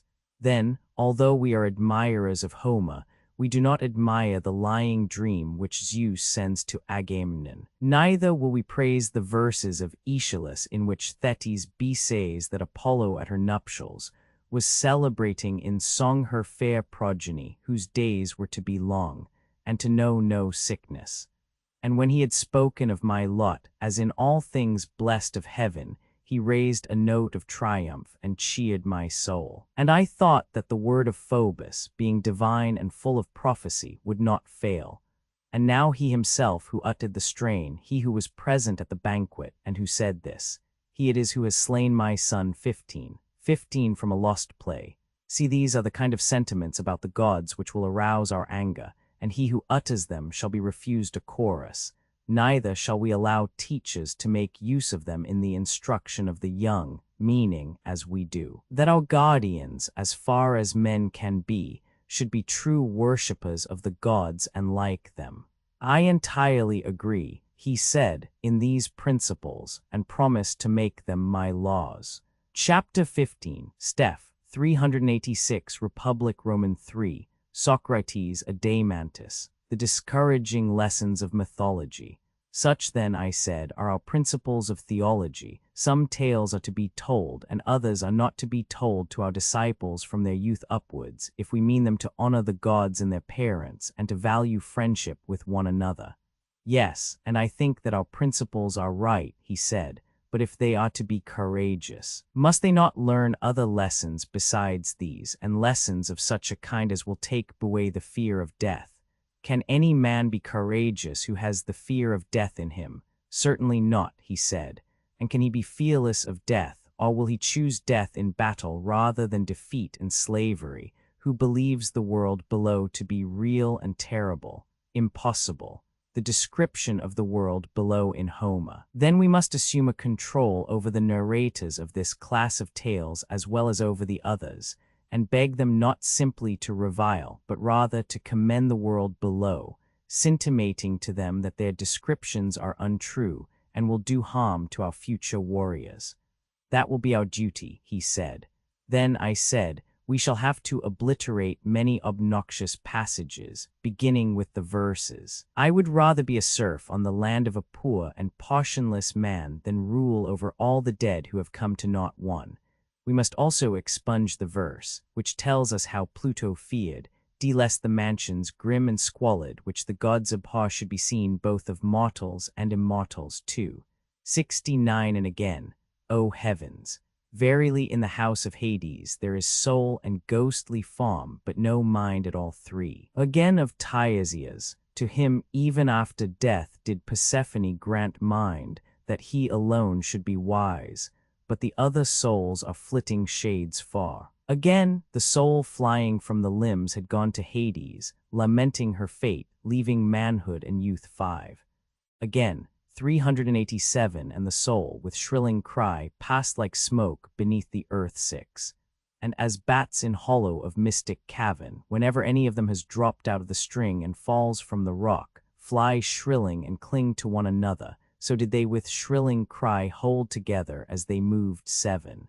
Be such tales to be rejected. And we must beg Homer and the other poets not to be angry if we strike out these and similar passages, not because they are unpoetical or unattractive to the popular ear, but because the greater the poetical charm of them, the less are they meet for the ears of boys and men who are meant to be free, and who should fear slavery more than death.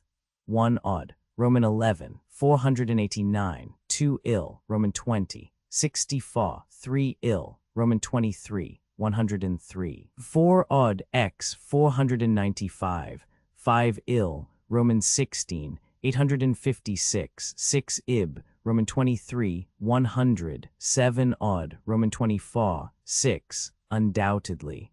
Also we shall have to reject all the terrible and appalling names which describe the world below, Cocytus and Styx, sea ghosts under the earth, and sapless shades, and any similar words of which the very mention causes a shudder to pass through the inmost soul of him who hears them.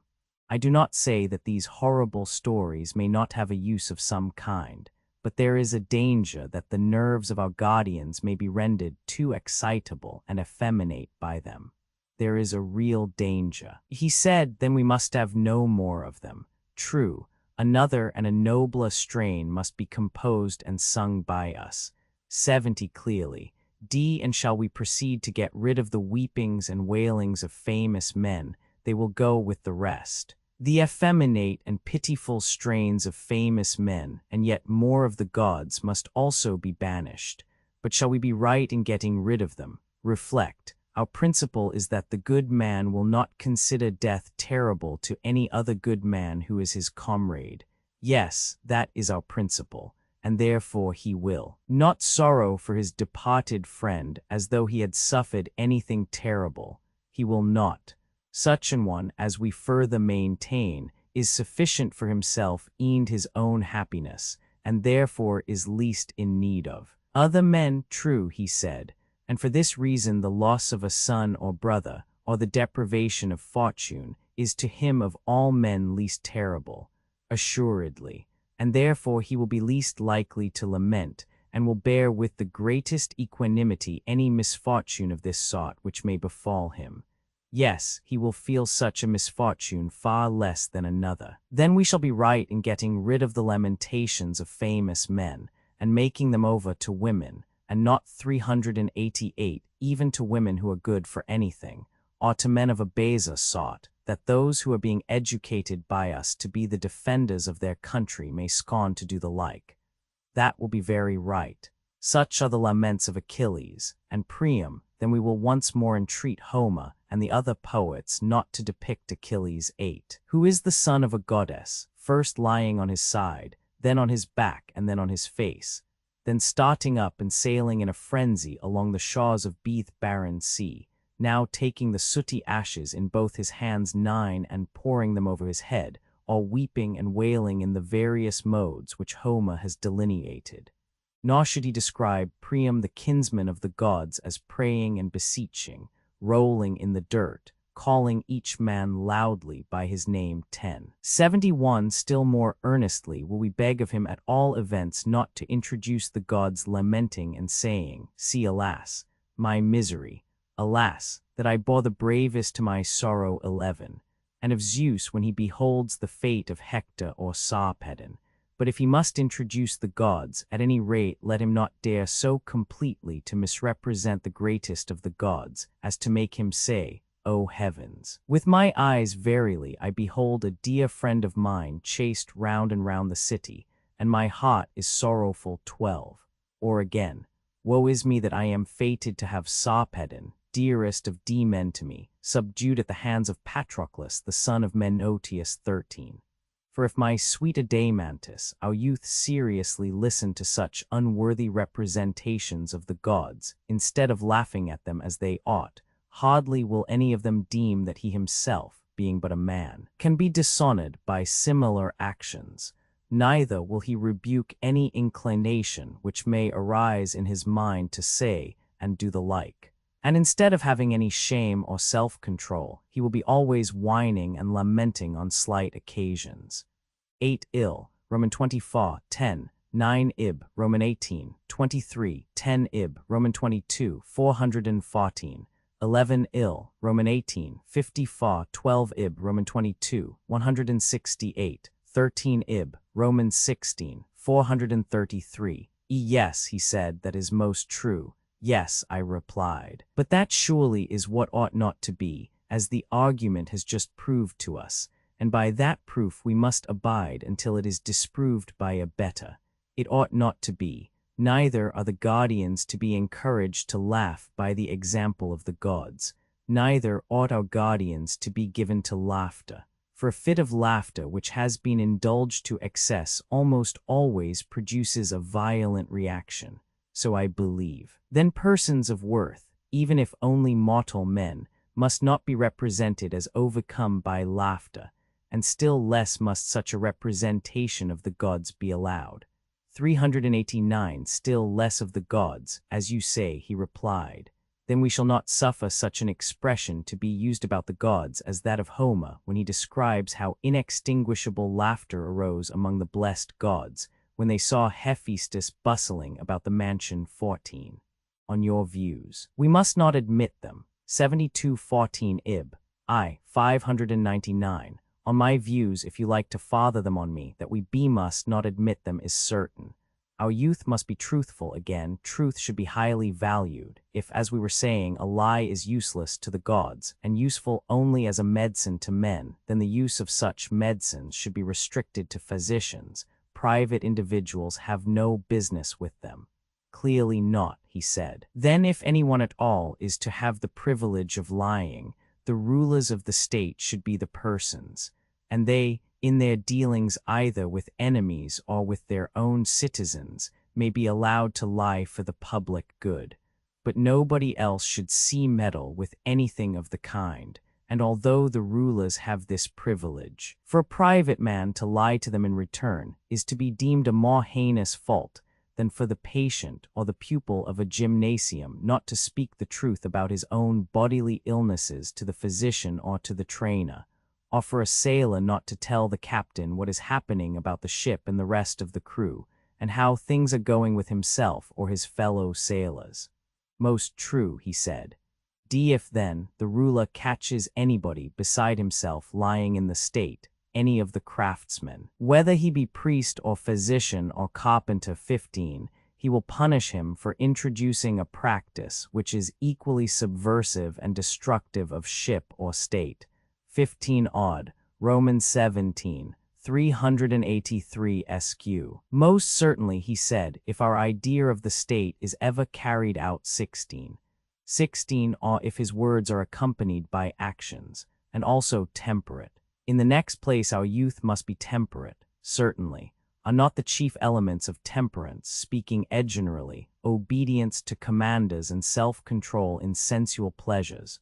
True. Then we shall approve such language as that of Diomed in Homer, friend, sit still and obey my word 17. 73 and the verses which follow, the Greeks marched breathing prowess 18, in silent awe of their leaders 19, and other sentiments of the same kind.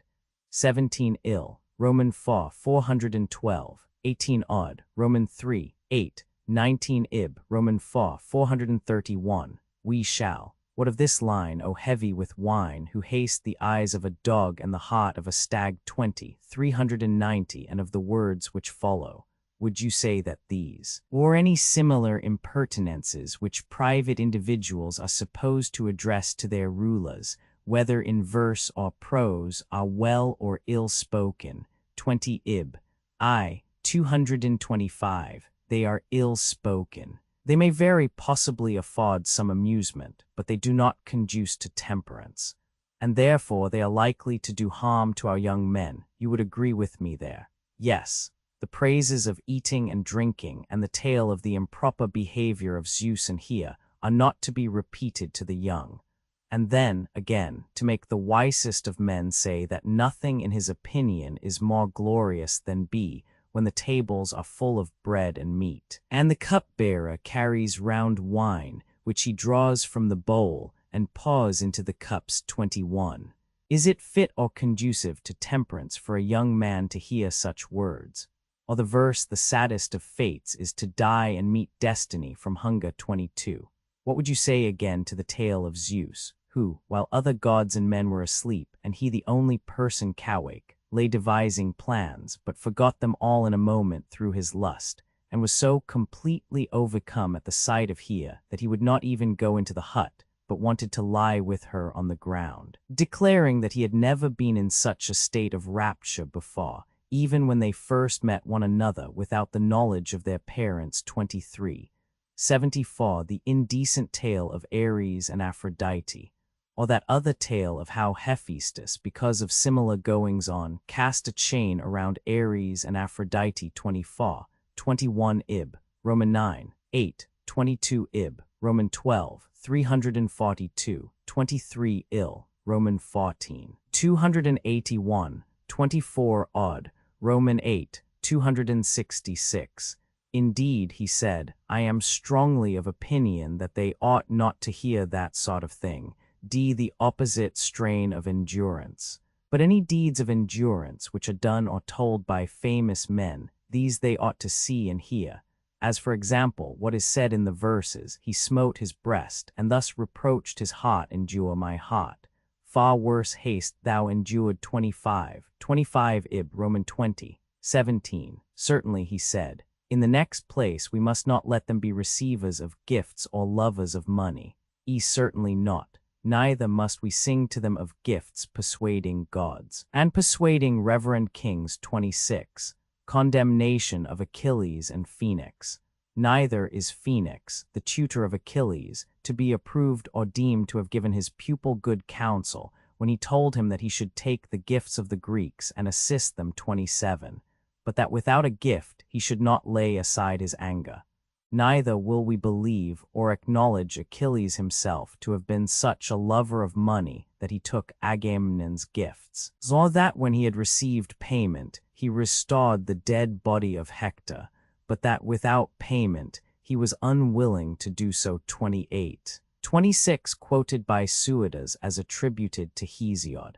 27 ill. Roman 9, 515. 28 ib. Roman 24, 175, 391 undoubtedly, he said, these are not sentiments which can be approved.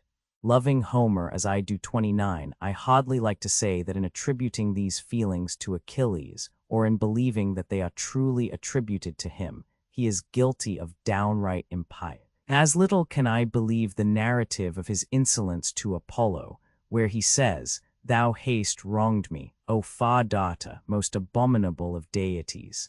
Verily I would be even with thee if I had only the power 30. B. Or his insubordination to the river god 31, the impious behavior of Achilles to Apollo and the river gods, his cruelty, on whose divinity he is ready to lay hands, or his offering to the dead Patroclus 75 of his own hair 32, which had been previously dedicated to the other river god Spercheius, and that he actually performed this vow, or that he dragged Hector round the tomb of Patroclus 33 and slaughtered the captives at the Pyre 34. Of all this I cannot believe that he was guilty, any more than I can callow our citizens to believe that he, the wise Charon's pupil, the son of a goddess and of Peleus, who was the gentlest of men and third in descent from Zeus, was so disordered in his wits as to be at one time the slave of two seemingly inconsistent passions, meanness not untainted by avarice, combined with overweening contempt of gods and men. 29 cf. Infra X 595, 30 ill, Roman 22, 15 sq, 31 ib, Roman 21, 130, 223 sq, 32 ill, Roman 23, 151, 33 ib, Roman 22, 394, 34 ib, Roman 23, 175. You are quite right, he replied, the tale of Theseus and Peirithous, and let us equally refuse to believe or allow to be repeated the tale of Theseus son of Poseidon or of Peirithous son of Zeus, going forth as they did to perpetrate a horrid rape, or of any other hero or son of a god daring to do such impious and dreadful things as they falsely ascribe to them in our day. And let us further compel the poets to declare either that these acts were not done by them, or that they were not the sons of gods. Both in the same breath they shall not be permitted to affirm. We will not have them trying to persuade our youth that the gods are the authors of evil, and that heroes are no better than men. Sentiments which, as we were saying, are neither pious nor true, for we have already proved that evil cannot come from the gods. Assuredly not, the bad effect of these mythological tales upon the young. And further, they are likely to have a bad effect on those who hear them. For everybody will begin to excuse his own vices when he is convinced that similar wickednesses are always being perpetrated by the kindred of the gods, the relatives of Zeus, whose ancestral altar, the altar of Zeus, is aloft in air on the peak of Ida, and who have the blood of deities yet flowing in their veins 35. And therefore let us put an end to such tales, lest they 392 engender laxity of morals among the young. 76:35 from the Niobe of Aeschylus. By all means, he replied, but now that we are determining what classes of subjects are or are not to be spoken of, let us see whether any have been omitted by us. The manner in which gods and demigods and heroes and the world below should be treated has been already laid down. Very true. Misstatements of the poets about men. And what shall we say about men? That is clearly the remaining portion of our subject. Clearly so. But we are not in a condition to answer this question at present, my friend. Why not? Because if I am not mistaken, we shall have to say that about men, poets, and storytellers are guilty of making the gravest misstatements when they tell us that wicked men are often happy and the good miserable, and that injustice is profitable when undetected, but that justice is a man's own loss and another's gain. These things we shall forbid them to utter, and command them to sing and say the opposite. To be sure we shall, he replied, but if you admit that I am right in this, then I shall maintain that you have implied the principle for which we have been all along contending. I grant the truth of your inference. See that such things are or are not to be said about men is a question which we cannot determine until we have discovered what justice is, and how naturally advantageous to the possessor, whether he seem to be just or not. Most true, he said. Enough of the subjects of poetry. Let us now speak of the style, and when this has been considered, both matter and manner will have been completely treated. I do not understand what you mean, said Adeimantus. Then I must make you understand, and perhaps I may be more intelligible if I put the matter in this way. You are aware, I suppose, that all mythology and poetry is a narration of events, either past, present, or to come. Certainly, he replied. 77 and narration may be either simple narration, or imitation, or a union of the two. That again, he said, I do not quite understand. Analysis of the dramatic element in epic poetry. I fear that I must be a ridiculous teacher when I have so much difficulty in making myself apprehended. Like a bad speaker, therefore, I will not take the whole of the subject, but will break a piece off in illustration of my meaning.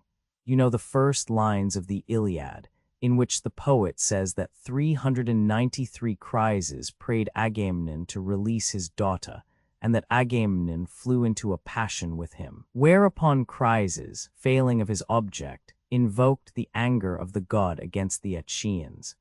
Now as far as these lines, and he prayed all the Greeks, but especially the two sons of Atreus, the chiefs of the people, the poet is speaking in his own person. He never leads us to suppose that he is anyone else. But in what follows he takes the person of Chryses, and then he does all that he can to make us believe that the speaker is not Homer, but the aged priest himself. And in this double form he has cast the entire narrative of the events which occurred at Troy and in Ithaca and throughout the Odyssey. Yes, and a narrative it remains both in the speeches which the poet recites from time to time and in the intermediate passages. Quite true. See, epic poetry has an element of imitation in the speeches. The rest is simple narrative. But when the poet speaks in the person of another, may we not say that he assimilates his style to that of the person who, as he informs you, is going to speak? Certainly. And this assimilation of himself to another, either by the use of voice or gesture, is the imitation of the person whose character he assumes. Of course. Then in this case the narrative of the poet may be said to proceed by way of imitation. Very true. Illustrations from the beginning of the Iliad. Or if the poet everywhere appears and never conceals himself, then again the imitation is dropped, and his poetry becomes simple narration. However, in order that I may 78 make my meaning quite clear, and that you may no more say, I don't understand, I will show how the change might be effected. If Homer had said, the priest came, having his daughter's ransom in his hands, supplicating the Achaeans, and above all the kings. And then if, instead of speaking in the person of Chryses, he had continued in his own person, the words would have been not imitation, but simple narration. The passage would have run as follows: I am no poet, e'en therefore I dropped the meter. The priest came and prayed the gods on behalf of the Greeks that they might capture Troy and return safely home. but begged that they would give him back his daughter, and take the ransom which he brought, and respect the god. Thus he spoke, and the other Greeks revered the priest and assented. But Agamemnon was wroth, and bade him depart and not come again, lest the staff and chaplets of the god should be of no avail to him. The daughter of Chryses should not be released. He said she should grow old with him in Argos. And then he told him to go away and not to provoke him, if he intended to get home unscathed. And the old man went away in fear, and 394 silence. And when he had left the camp, he called upon Apollo by his many names, reminding him of everything which he had done pleasing to him, whether in building his temples or in offering sacrifice, and praying that his good deeds might be returned to him, and that the Achaeans might expiate his tears by the arrows of the god, and so on. In this way the whole becomes simple narrative. I understand, he said. Tragedy and comedy are wholly imitative. Dithyrambic and some other kinds of poetry are devoid of imitation. Epic poetry is a combination of the two. Or you may suppose the opposite case, that the intermediate passages are omitted and the dialogue only left. That also, he said, I understand. You mean, for example, as in tragedy. You have conceived my meaning perfectly, and if I mistake not, what you failed to apprehend before is now made see clear to you, that poetry and mythology are in some cases wholly imitative. Instances of this are supplied by tragedy and comedy. There is likewise the opposite style, in which the poet is the only speaker. Of this the dithyramb affords the best example, and the combination of both is found in epic and in several other styles of poetry. Do I take you with me? 79. Yes, he said. I see now what you meant. I will ask you to remember also what I began by saying, that we had done with the subject and might proceed to the style. Yes, I remember. In saying this, I intended to imply that we must come to an understanding about the mimetic art, whether the poets, in narrating their stories, are to be allowed by us to imitate, and if so, whether in whole or in part, and if the latter, in what parts, or should all imitation be prohibited? You mean, I suspect, to ask whether tragedy and comedy shall be admitted into our state. A hint about Homer, C.P. Infra BK. X. Yes, I said, but there may be more than this in question. I really do not know as yet, but whither the argument may blow, thither we go. And go we will, he said. Ye our guardians ought not to be imitators, for one man can only do one thing well. Then, Adamantus, let me ask you whether our guardians ought to be imitators. Or rather, has not this question been decided by the rule already laid down that one man can only do one thing well and not many, and that if he attempt many, he will altogether fail of gaining much reputation in any? Certainly. And this is equally true of imitation. No one man can imitate many things as well as he would imitate a single one. He cannot. 395. Then, the same person will hardly be able to play a serious part in life, and at the same time to be an imitator and imitate many other parts as well. For even when two species of imitation are nearly allied, the same persons cannot succeed in both, as, for example, the writers of tragedy and comedy. Did you not just now call them imitations?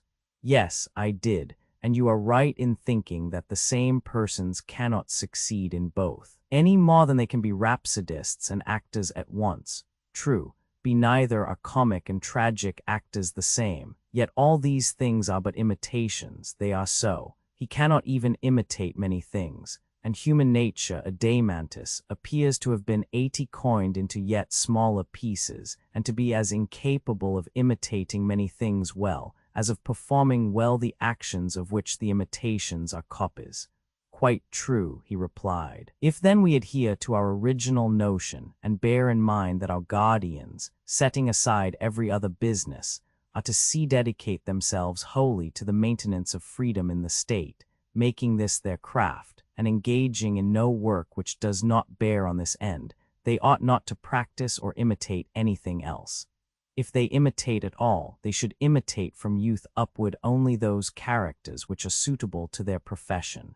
the courageous, temperate, holy, free, and the like, but they should not depict or be skillful at imitating any kind of illiberality or baseness, lest from imitation they should come to be what they imitate. Did you never observe how imitations, beginning in early youth and continuing far into life, at length grow into habits and become a second nature, affecting body, voice, and mind?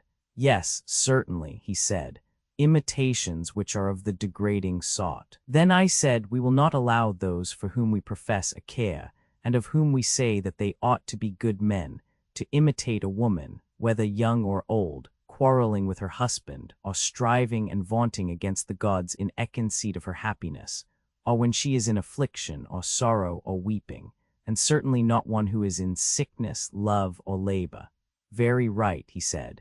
Neither must they represent slaves, male or female, performing the offices of slaves. They must not. And surely not bad men, whether cowards or any others, who do the reverse of what we have just been prescribing, who scold or mock or revile one another in drink or out of drink, or who in any other manner sin against themselves and their neighbors in word or deed, as the manner of such is. 396. Neither should they be trained to imitate the action or speech of men or women who are mad or bad, for madness, like vice, is to be known but not to be practiced or imitated. Very true, he replied. 81. Neither may they imitate smiths or other artificers, or barsmen, or boatswains, or the like. How can they, he said, when they are not allowed to apply their minds to the callings of any of these? Nor may they imitate the neighing of horses, the bellowing of bulls, the murmur of rivers and roll of the ocean, thunder, and all that sort of thing. Nay, he said, if madness be forbidden, neither may they copy the behavior of madmen. You mean, I said, if I understand you aright, that there is one sort of narrative style which may be employed by a truly see-good man when he has anything to say, and that another sort will be used by a man of an opposite character and education. And which are these two sorts? He asked. Imitations which may be encouraged. Suppose, I answered, that a just and good man in the course of a narration comes on some saying or action of another good man, I should imagine that he will like to personate him, and will not be ashamed of this sort of imitation. He will be most ready to play the part of the good man when he is acting firmly and wisely, in a less degree when he is overtaken by illness or love or drink, or has met with any other disaster. But when he comes to a character which is unworthy of him, he will not make a study of that. He will disdain such a person, and will assume his likeness, if at all, for a moment only when he is performing some good action. At other times he will be ashamed to play a part which he has never practiced, nor will he like to fashion and frame himself after the baser models. He feels the employment of such an art, unless in jest, to be beneath him, and his mind revolts at it.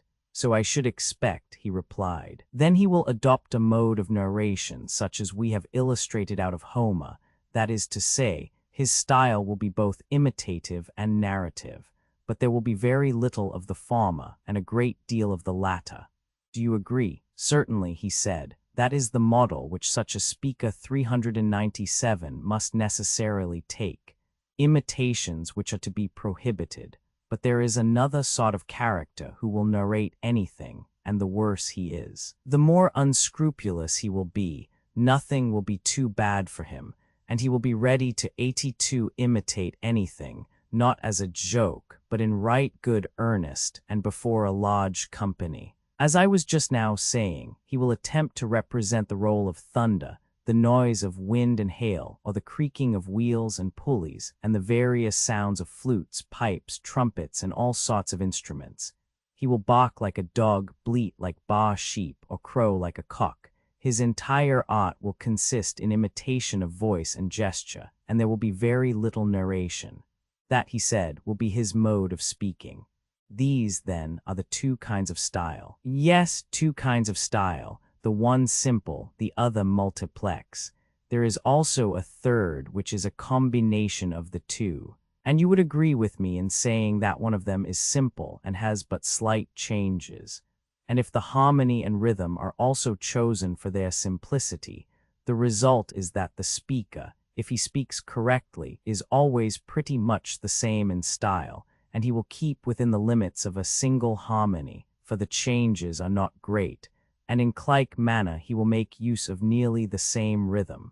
That is quite true, he said. Whereas the other requires all sorts of harmonies and all sorts of rhythms, if the music and the style are to correspond, because the style has all sorts of changes. That is also perfectly true, he replied. And do not the two styles, or the mixture of the two, comprehend all poetry and every form of expression in words? No one can say anything except in one or other of them or in both together. They include all, he said. The simple style alone is to be admitted in the state. The attractions of the mixed style are acknowledged, but it appears to be excluded. And shall we receive into our state all the three styles, or one only of the two unmixed styles? Or would you include the mixed? I should prefer only to admit the pure imitator of virtue.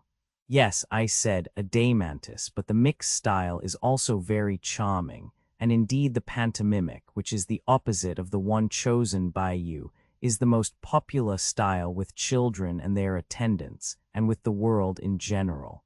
I do not deny it, but I suppose you would argue that such a style is unsuitable to our state, in which human nature is not twofold or manifold, for one man plays one part only. 83 Yes, quite unsuitable. And this is the reason why in our state, and in our state only, we shall find a shoemaker to be a shoemaker and not a pilot also, and a husbandman to be a husbandman and not a dickast also, and a soldier and not a trader also, and the same throughout. True, he said. 398 The pantomimic artist is to receive great honors, but he is to be sent out of the country.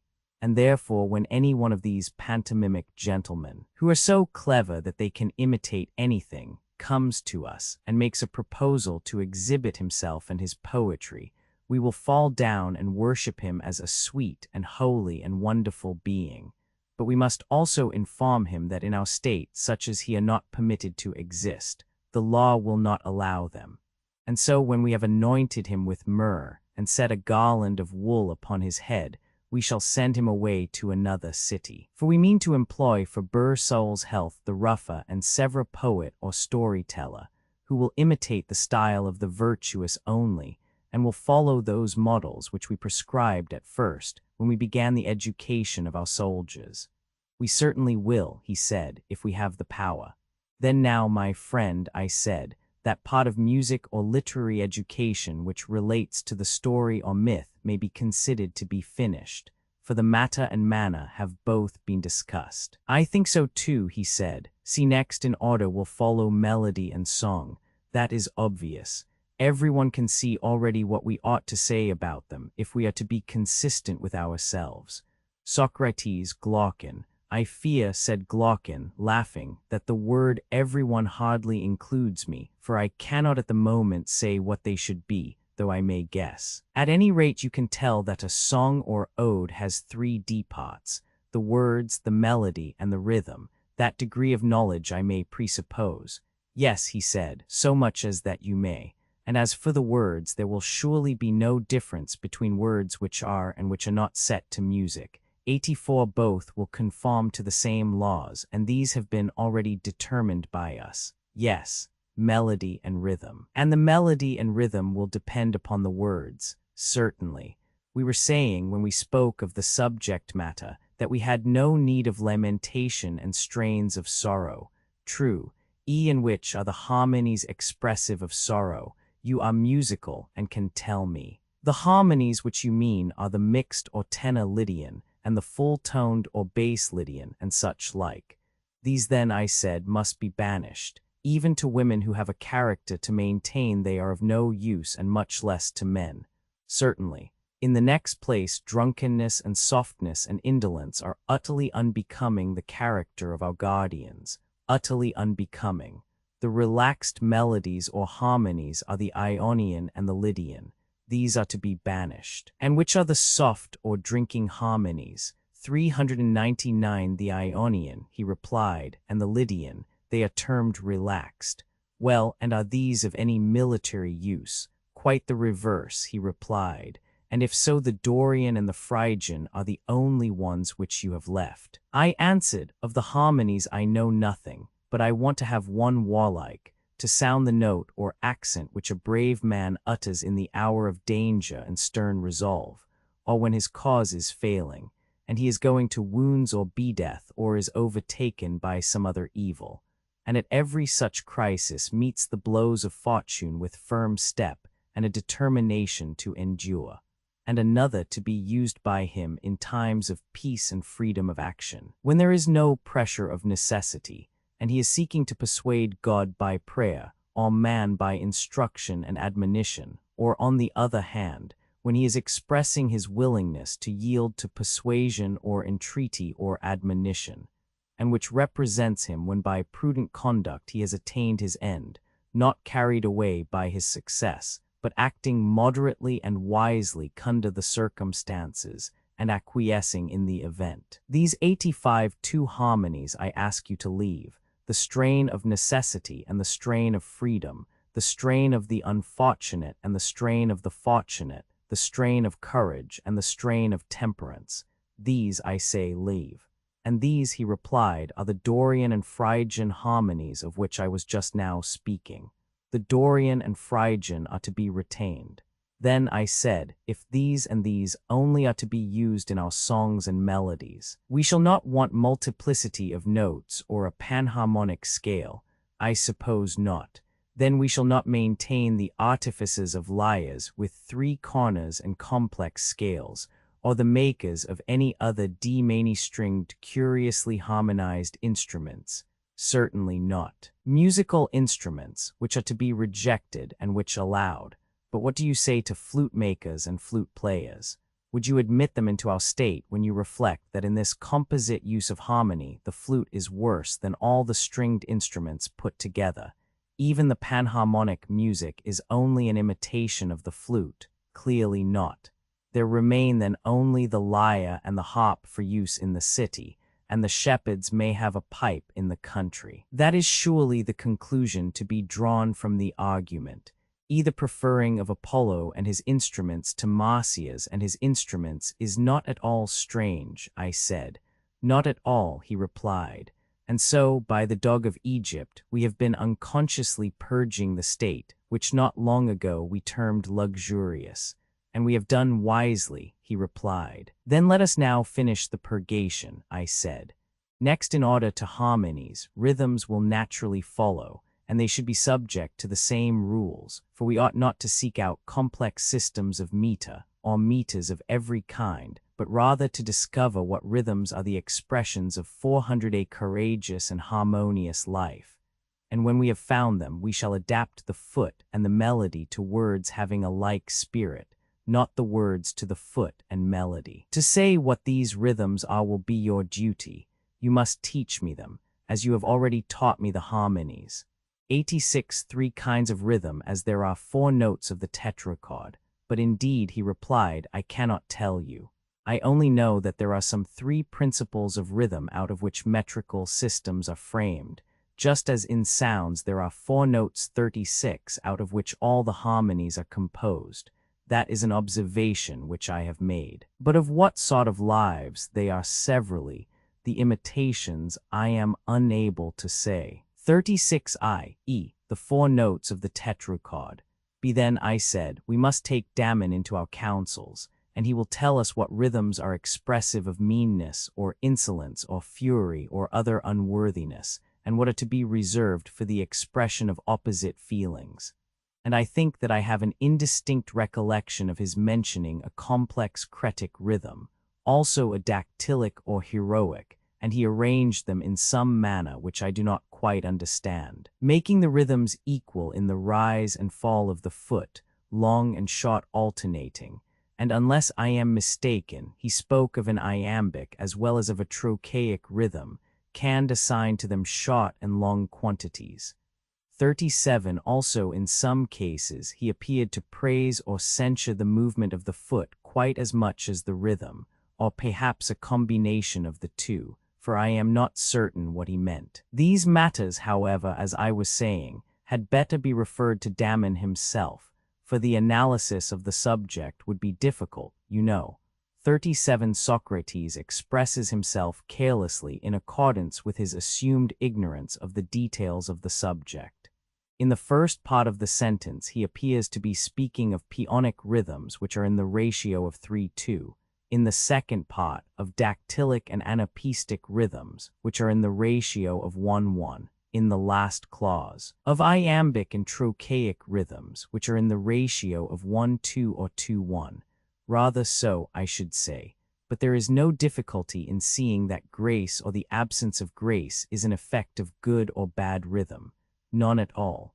Rhythm and harmony follow style, and style is the expression of the soul, and also that good and bad rhythm naturally assimilate to a good and bad style, and that harmony and discord in like manner follow style. For our principle is that rhythm and harmony are regulated by the words, and not the words by them. Just so, he said, they should follow the words.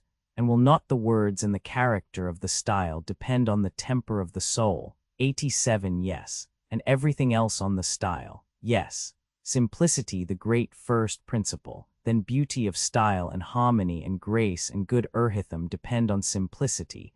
I mean the true simplicity of a rightly and nobly ordered mind and character, not that other simplicity which is only an euphemism for folly.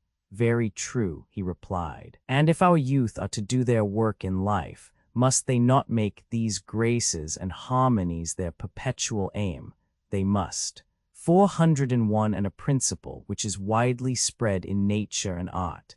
And surely the art of the painter and every other creative and constructive art are full of them, weaving, embroidery, architecture, and every kind of manufacture. Also nature, animal and vegetable. In all of them there is grace or the absence of grace. And ugliness and discord and inharmonious motion are nearly allied to ill words and ill nature. As grace and harmony are the twin sisters of goodness and virtue, and bear their likeness. That is quite true, he said. Our citizens must grow up to manhood amidst impressions of grace and beauty only. All ugliness and vice must be excluded. But shall our superintendents go no further? And are the poets only to be required by us to express the image of the good in their works, on pain, if they do anything else, of expulsion from our state? Or is the same control to be extended to other artists, and are they also to be prohibited from exhibiting the opposite forms of vice and intemperance and meanness and indecency in sculpture and building, and the other creative arts? And is he who cannot conform to this rule of ours to be prevented from practicing his art in our state, lest the taste of our citizens be corrupted by him? We would not have our guardians grow up amid images of moral deformity, as in some noxious pasture, and their sea browse and feed upon many a baneful herb and flower day by day, little by little, until they silently gather a festering mass of corruption in their own soul. Let our artists rather be those who are gifted to discern the true nature of the beautiful and graceful. Then will our youth dwell in a land of health, amid fair sights and sounds, and receive the good in everything. And beauty, the effluence of fair works, shall deflow into the eye and ear, like a health-giving breeze from a purer region. And 88. Insensibly draw the soul from earliest years into likeness and sympathy with the beauty of reason. There can be no nobler training than that, he replied. The power of imparting grace is possessed by harmony. And therefore I said, Glaucon, musical training is a more potent instrument than any other, because rhythm and harmony find their way into the inward places of the soul, on which they mightily fasten, imparting grace, and making the soul of him who is rightly educated graceful, or of him who is ill-educated ungraceful. And also because he who has received this true education of the inner being will most shrewdly perceive omissions or faults in art and nature. And 402. With a true taste, while he praises and rejoices over and receives into his soul the good, and becomes noble and good.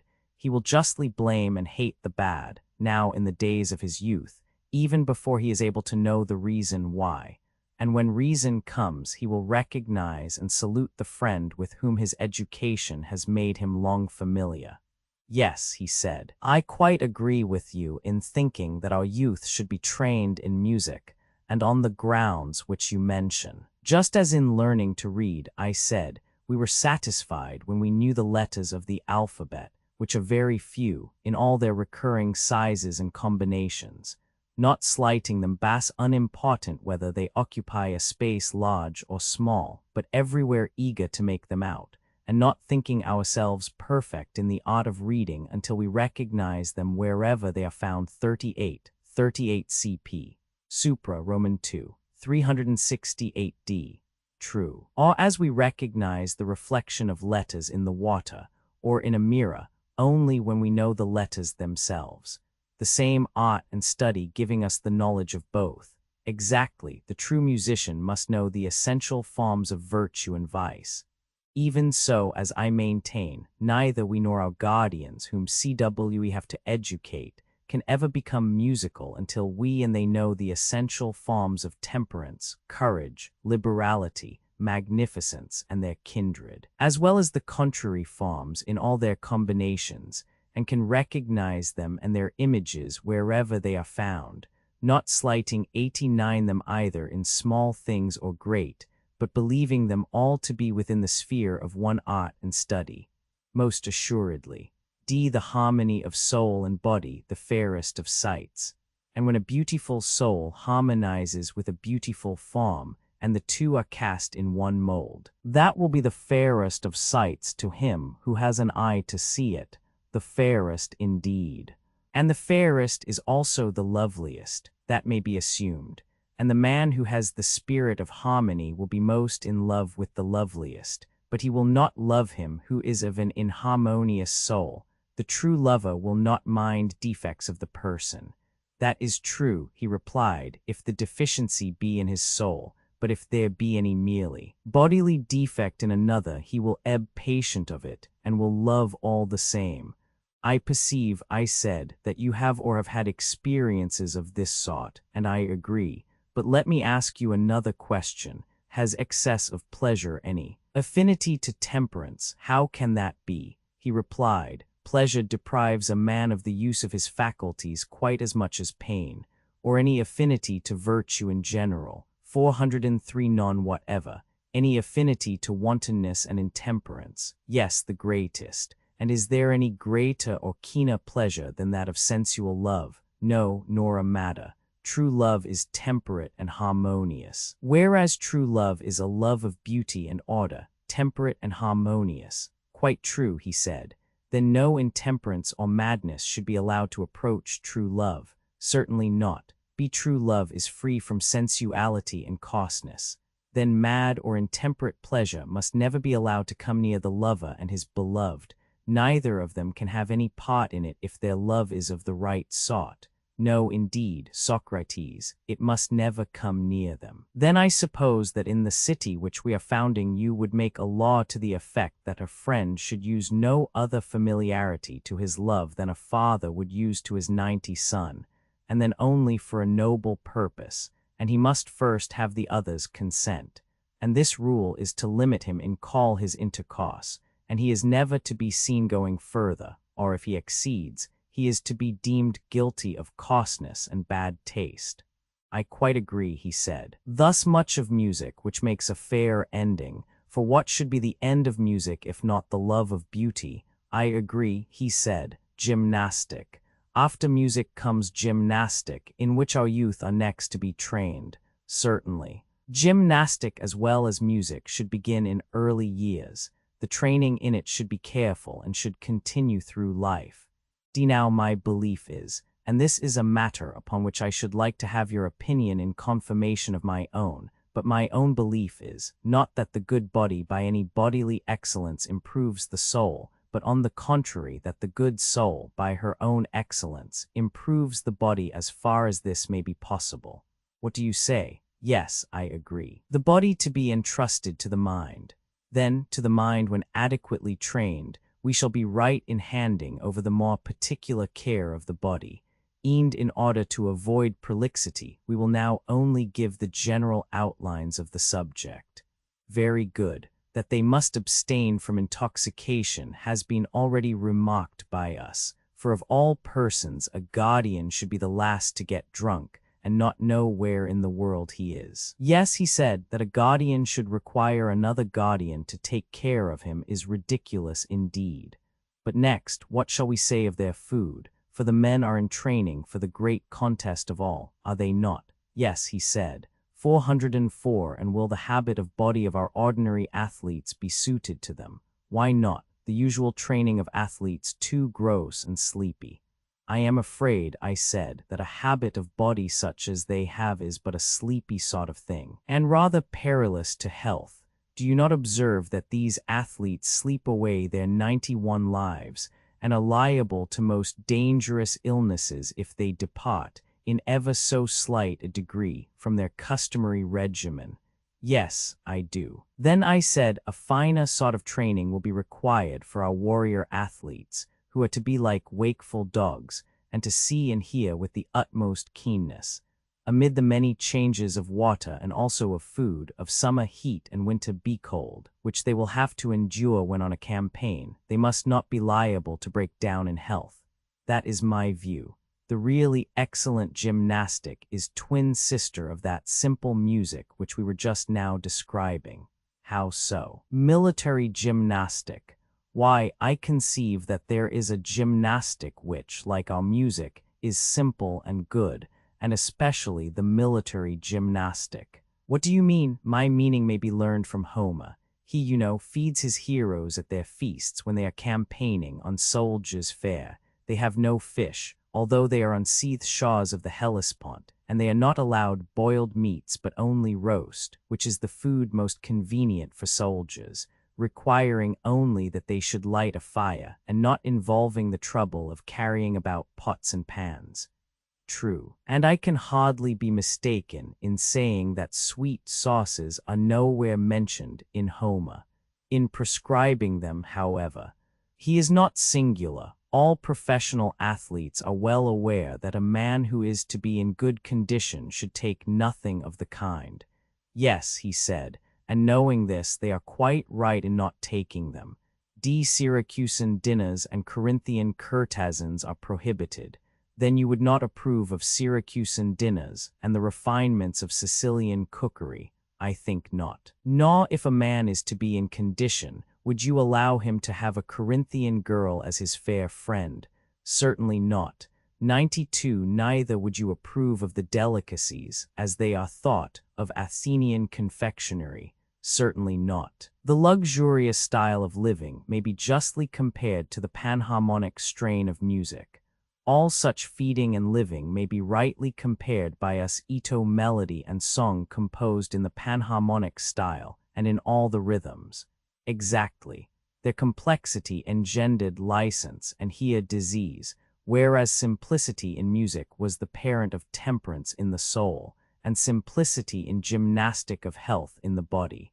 Most true, he said. 405. But when intemperance and diseases multiply in a state, halls of justice and medicine are always being opened, and the arts of the doctor and the lawyer give themselves airs, finding how keen is the interest which not only the slaves but the freemen of a city take about them. Of course, every man should be his own doctor and lawyer, and yet what greater proof can there be of a bad and disgraceful state of education than this, that not only artisans and the meaner sort of people need the skill of first-rate physicians and judges, but also those who would profess to bathe had a liberal education.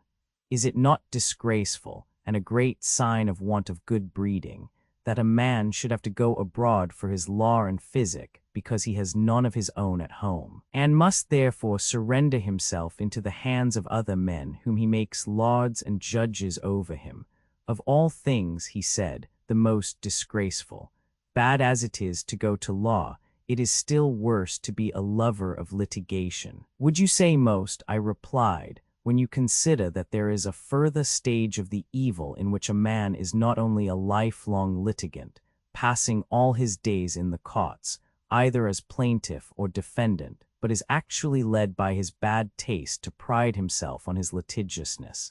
He imagines that he is calm master in dishonesty, able to take every crooked turn and wriggle into and out of every hole, bending like a withy and getting out of the way of justice.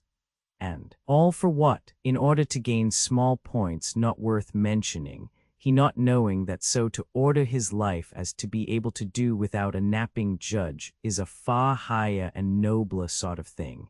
Is not that still more disgraceful? 93 Yes, he said, that is still more disgraceful. Bad also to require the help of medicine. Well, I said, and to require the help of medicine, not when a wound has to be cured or on occasion of an epidemic, but just because by indolence and a habit of life such as we have been describing, men fill themselves with waters and winds as if their bodies were a marsh, compelling the ingenious sons of Asclepius to find more names for diseases such as flatulence and catarrh. Is not this too a disgrace? Yes, he said, they do certainly give very strange and newfangled names to diseases. In the time of Asclepius and of Homer, the practice of medicine was very simple. Yes, I said, and I do not believe that there were any such edicaces in the days of Asclepius. And this I infer from the circumstance that the hero Eurypylus, after he has been wounded in Homer, drinks a posset of Pramnian wine well 406, besprinkled with barley meal and grated cheese, which are certainly inflammatory. And yet the sons of Asclepius who were at the Trojan War do not blame the damsel who gives him the drink, or rebuke Patroclus, who is treating his case. Well, he said, that was surely an extraordinary drink to be given to a person in his condition. The nursing of disease began with Herodotus. Not so extraordinary, I replied, if you bear in mind that in former days, as is commonly said, before the time of Herodotus, the guild of Asclepius did not practice our present system of medicine, which may be said to educate diseases. But Herodotus, being a trainer and himself of a sickly constitution, by a combination of training and doctoring, found out a way of torturing first and chiefly himself, and secondly the rest of the world. How was that? He said, by the invention of lingering death, for he had a mortal disease which he perpetually tended, and as recovery was out of the question, he passed his entire life as a valetudinarian. He could do nothing but attend upon himself, and he was in constant torment whenever he departed in anything from his usual regimen, and so dying hard, by the help of science he struggled on to old age. A rare reward of his skill. See, yes, I said, a reward which a man might fairly expect who never understood that, if Asclepius did not instruct his descendants in valetudinarian arts, the omission arose, not 94 from ignorance or inexperience of such a branch of medicine, but because he knew that in all well-ordered states, every individual has an occupation to which he must attend, and has therefore no leisure to spend in continually being ill. This we remark in the case of the artisan, but ludicrously enough do not apply the same rule to people of the richer sort. How do you mean? He said. The working man has no time for tedious remedies. I mean this. When a carpenter is ill, he asks the physician for a rough and ready cure, an emetic or a purge or a cautery or the knife. These are his remedies. And if someone prescribes for him a course of dietetics, and tells him that he must swat and swaddle his head, and all that sort of thing, he replies at once that he has no time to be ill, and that he sees no good in a life which is spent in nursing his disease to the neglect of his customary employment. And therefore bidding goodbye to this sort of physician, he resumes his ordinary habits, and either gets well and lives and does his business, or, if his constitution fails, he dies and has no more trouble. Yes, he said, and a man in his condition of life ought to use the art of medicine thus far only. 407 has he not, I said, an occupation, and what profit would there be in his life if he were deprived of his occupation? Quite true, he said, but with the rich man this is otherwise. Of him we do not say that he has any specially appointed work which he must perform if he would live. he is generally supposed to have nothing to do. Then you never heard of the saying of Phocylides, that as soon as a man has a livelihood he should practice virtue. Nay, he said, I think that he had better begin somewhat sooner.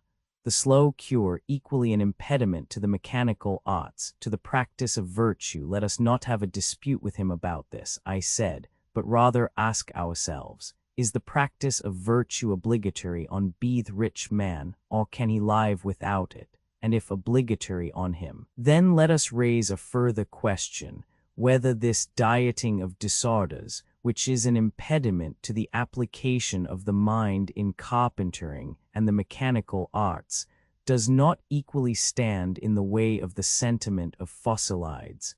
95. Of that he replied, there can be no doubt. Such excessive care of the body, when carried beyond the rules of gymnastic, is most inimical to the practice of virtue, and to any kind of study or thought.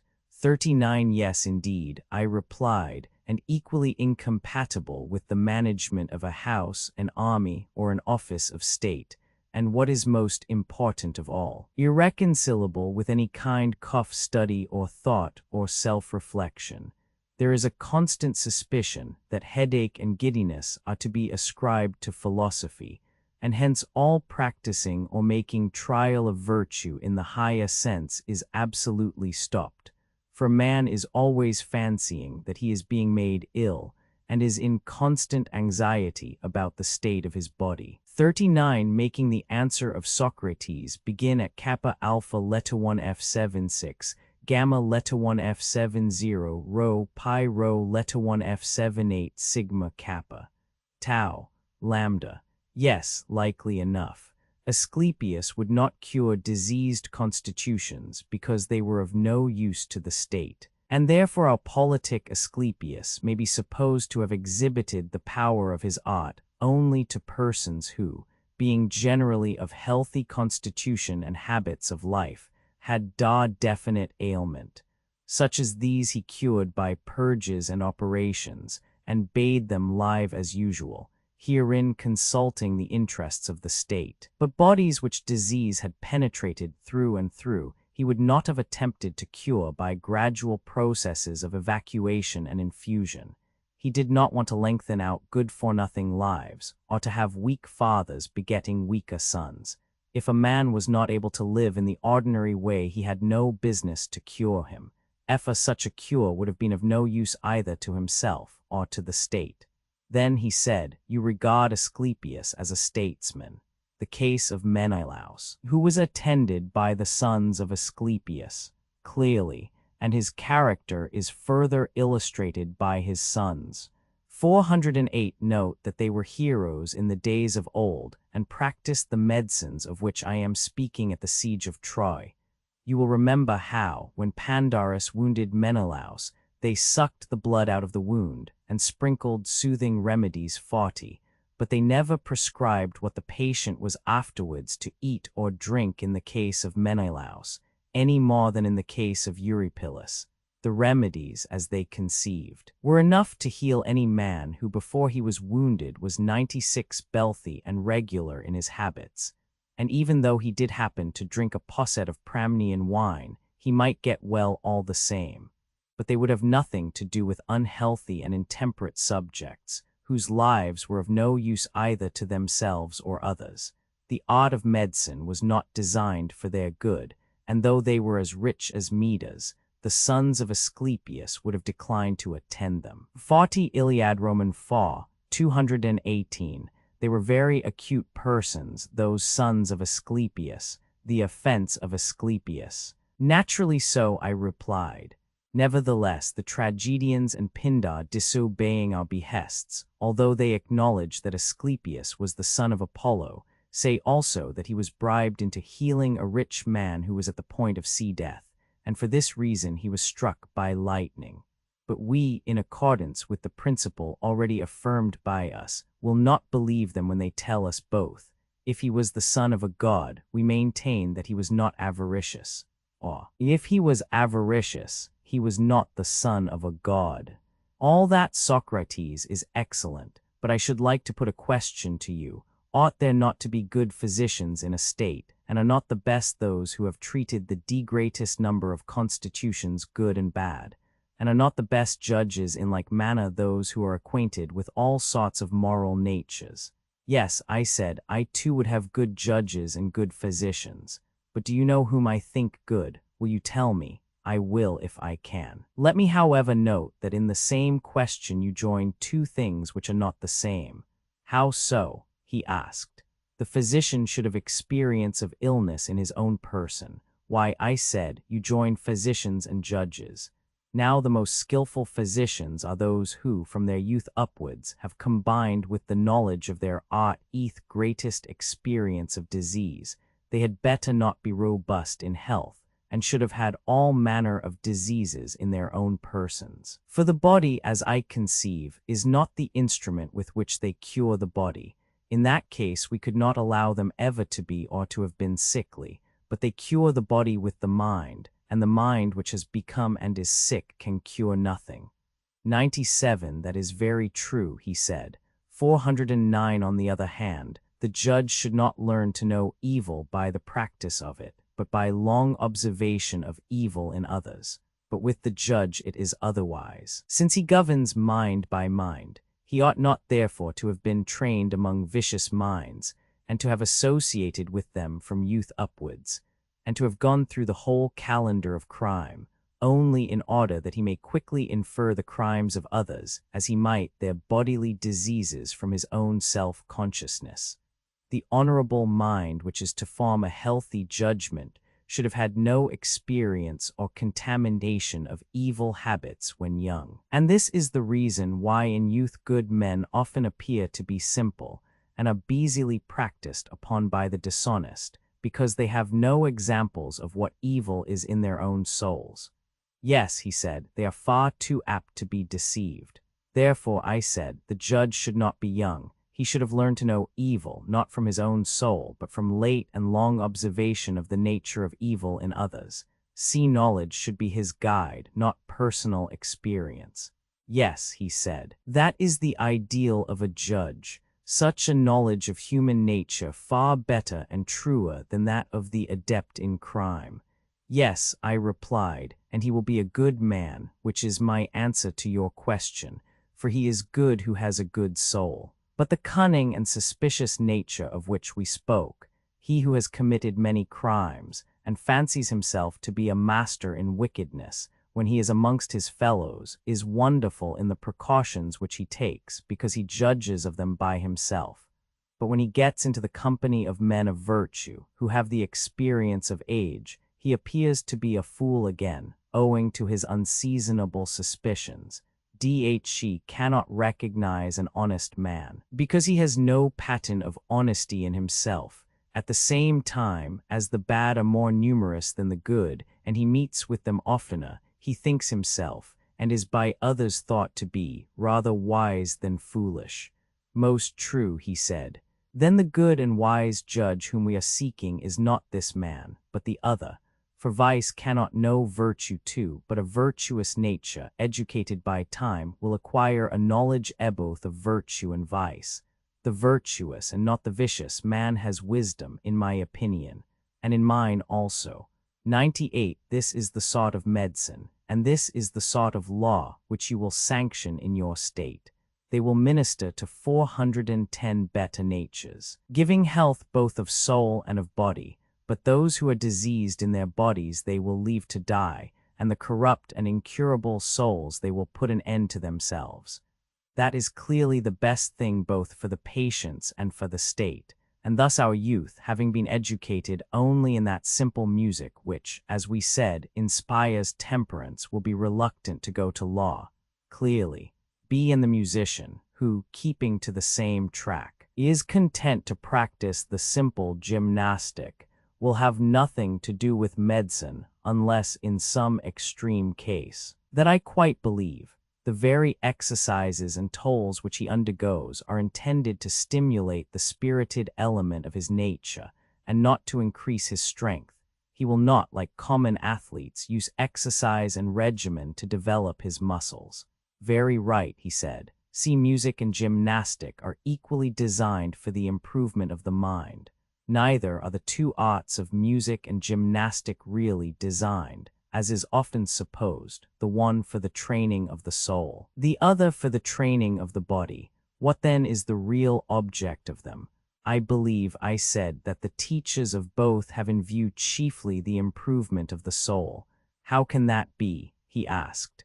Did you never observe, I said, the effect on the mind itself of exclusive devotion to gymnastic, or the opposite effect of an exclusive devotion to music? In what way shown? He said. The mere athlete must be softened, and the philosophic nature prevented from becoming too soft, the one producing a temper of hardness and ferocity, the other of softness and effeminacy, I replied. Yes, he said, I am quite aware that the mere athlete becomes too much of a savage, and that the mere musician is melted and softened beyond what is good for him. Yet surely, I said, this ferocity only comes from spirit, which, if rightly educated, would give courage, but, if too much intensified, is liable to become hard and brutal. 99 That I quite think. On the other hand, the philosopher will have the quality of gentleness, and this also, when too much indulged, will turn to softness, but if educated rightly, will be gentle and moderate. True, and in our opinion the guardians ought to have both these qualities, assuredly, and both should be in harmony, beyond question. 411 And the harmonious soul is both temperate and courageous. Yes, and the inharmonious is cowardly and boorish. Very true. Music, if carried too far, renders the weaker nature effeminate, the stronger irritable. And when a man allows music to play upon him, and to pour into his soul through the funnel of his ears those sweet and soft and melancholy airs of which we were just now speaking, and his whole life is passed in wabbling and the delights of song. In the first stage of the process, the passion or spirit which is in him is tempered like iron, and made useful, instead of brittle and useless. But if he carries on the softening and soothing process, in the next stage he begins to melt and waste, until he has wasted away his spirit and cut out the sinews of his soul, and he becomes a feeble warrior. Very true. If the element of spirit is naturally weak in him, the change is speedily accomplished. But if he have a good deal, then the power of music weakening the spirit renders him excitable. On the least provocation he flames up at once and is speedily extinguished. Instead of having spirit, he grows irritable and passionate and is quite impracticable. Exactly. And in like manner, the well-fed athlete, if he have no education, degenerates into a wild beast. And so in gymnastics, if a man takes violent exercise and is a great feeder, and the reverse of a great student of music and philosophy, at first the high condition of his body fills him with pride and spirit, and he becomes twice the man that he was. 100 certainly. And what happens, if he do nothing else and holds no deconverse with the muses? Does not even that intelligence which there may be in him, having no taste of any sort of learning or inquiry or thought or culture, grow feeble and dull and blind, his mind never waking up or receiving nourishment, and his senses not being purged of their mists? True, he said. And he ends by becoming a hater of philosophy, uncivilized, never using the weapon of persuasion. He is like a wild beast, all violence and fierceness, and knows no other way of dealing, and he lives in all ignorance and evil conditions, and has no sense of propriety and grace. That is quite true, he said. And as there are two principles of human nature, one the spirited and the other the philosophical, some God, as I should say, has given mankind two arts answering to them, and only indirectly to the soul and body, in order that these 412 two principles, like the strings of an instrument, may be relaxed or drawn tighter until they are duly harmonized. That appears to be the intention. Music to be mingled with gymnastic, and both attempted to the individual soul. And he who mingles music with gymnastic in the fairest proportions, and best attempers them to the soul, may be rightly called the true musician and harmonist in a far higher sense than the tuner of the strings. You are quite right, Socrates, and such a presiding genius will be always required in our state if the government is to last. Yes, he will be absolutely necessary. Enough of principles of education, who are to be our rulers. Such, then, are our principles of nurture and education.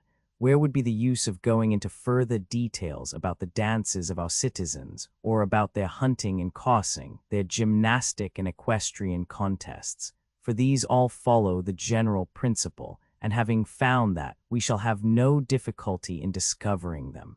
I dare say that there will be no difficulty. Very good, I said, then what is the next question? Must we not ask who are to be rulers and who subjects? See, certainly. The elder must rule and the younger serve. There can be no doubt that the elder must rule the younger, 101 clearly, and that the best of these must rule. That is also clear. Now, are not the best husbandmen those who are most devoted to husbandry? Yes. And as we are to have the best of guardians for our city, must they not be those who have most the character of guardians? Yes. And to this end they ought to be wise and efficient, and to have a special care of the state. True. Those are to be appointed rulers who have been tested in all the stages of their life, and a man will be most likely to care about that which he loves, to be sure, and he will be most likely to love that which he regards as having the same interests with himself, and that of which the good or evil fortune is supposed by him at any time most to affect his own. Very true, he replied.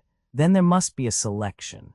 Let us note among the guardians those who in their whole life show the greatest eagerness to do what is for the good of their country, and the greatest repugnance to do what is against her interests.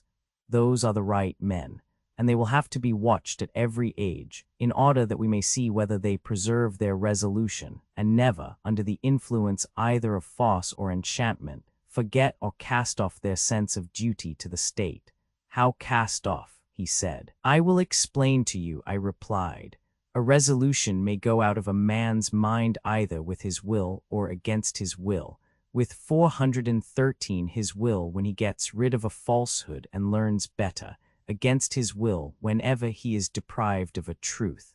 I understand, he said, the willing loss of a resolution. The meaning of the unwilling I have yet to learn. Why, I said, do you not see that men are unwillingly deprived of good and willingly of evil? Is not to have lost the truth an evil, and to possess the truth a good? And you 102 would agree that to conceive things as they are is to possess the truth. Yes, he replied, I agree with you in thinking that mankind are deprived of truth against their will.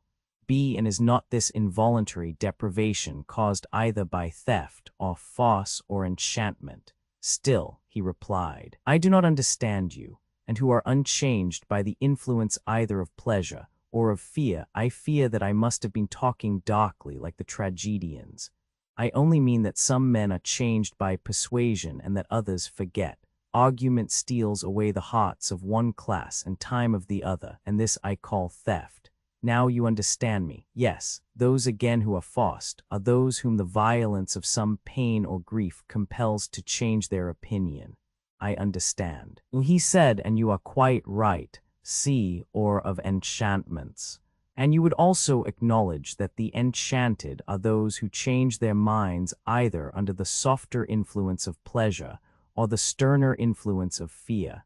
Yes, he said, everything that deceives may be said to enchant. Therefore, as I was just now saying, we must inquire who are the best guardians of their own conviction that what they think the interest of the state is to be the rule of their lives.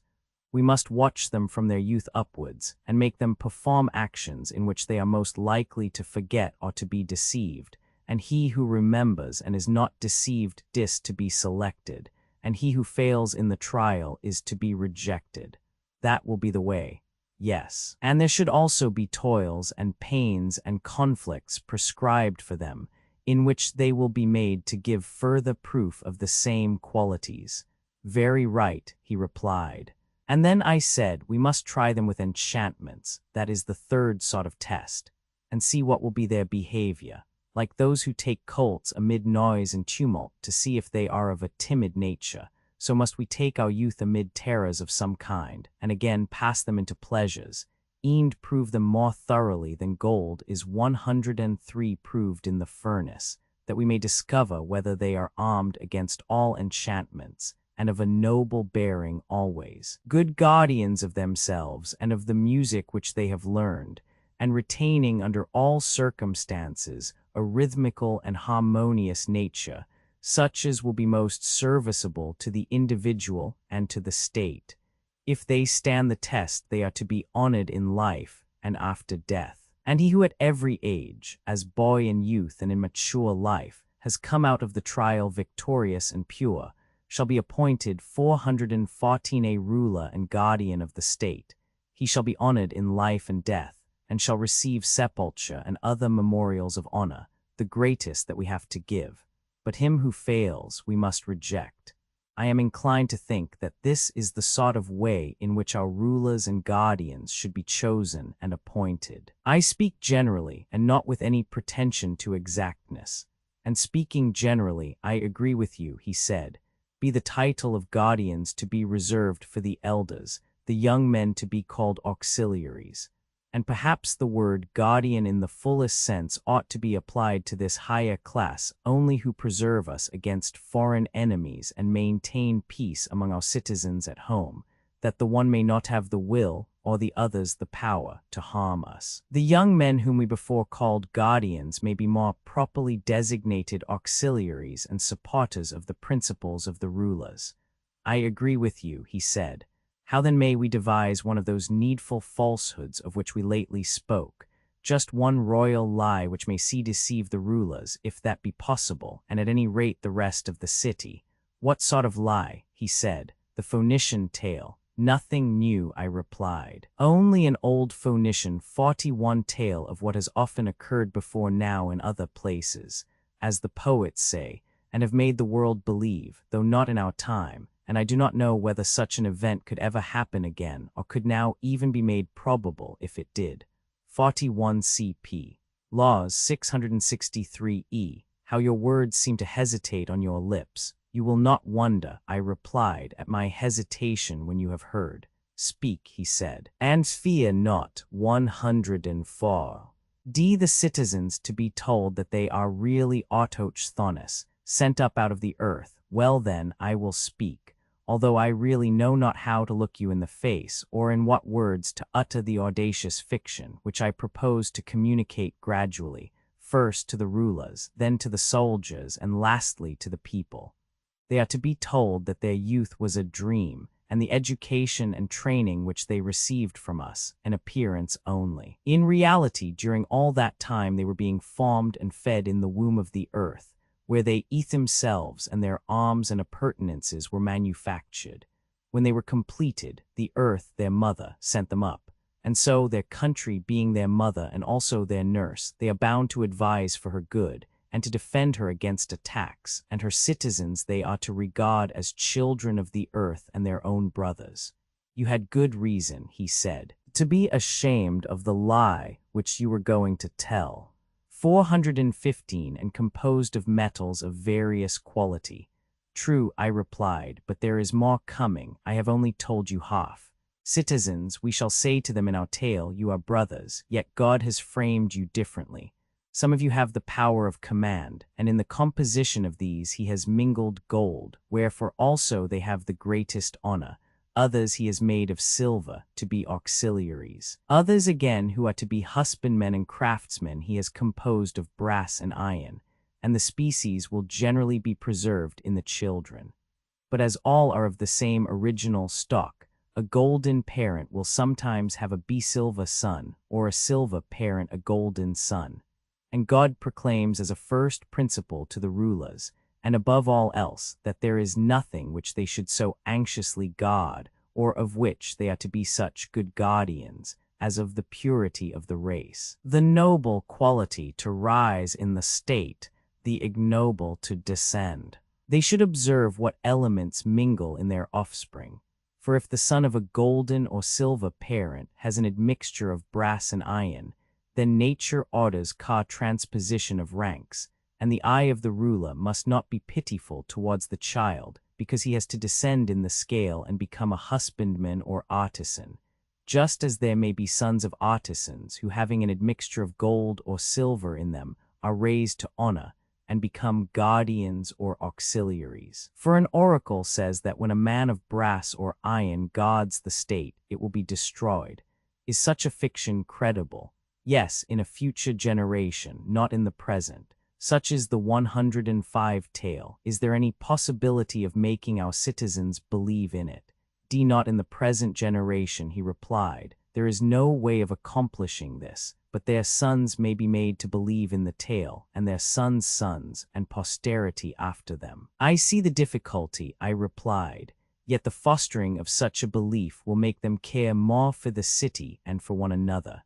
Enough, however, of the fiction, which may now fly abroad upon the wings of rumor, while we arm our earth-born heroes and lead them forth under the command of their rulers. The selection of a site for the warriors' camp. Let them look round and select a spot whence they can best suppress insurrection, if any prove refractory within, and also defend themselves against enemies, who like wolves may come down on the fold from without. There let them encamp, and when they have encamped, let them sacrifice to the proper gods and prepare their dwellings. Just so, he said, and their dwellings must be such as will shield them against the cold of winter and the heat of summer.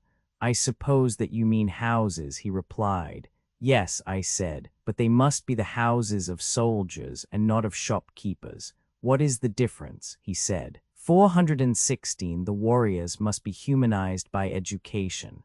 That I will endeavor to explain, I replied. To keep watchdogs, who, from want of discipline or hunger, or some evil habit or other, would turn upon the sheep and worry them, and behave not like dogs but wolves, would be a foul and monstrous thing in a shepherd. Truly monstrous, he said. And therefore every care must be taken that our auxiliaries, being stronger than our citizens, may not grow to be too much for them and become savage tyrants instead of friends and allies. Yes, great care should be taken. And would not a really good education furnish the best safeguard? But they are well educated already, he replied. I cannot be so confident, my dear Glaucon, I said. I am much more certain that they ought to be, and that truce education, whatever that may be, will have the greatest 106 tendency to civilize and humanize them in their relations to one another, and to those who are under their protection. Very true, he replied. And not only their education, but their habitations and all that belongs to them should be such as will neither impair their virtue as guardians, nor tempt them to prey upon the other citizens.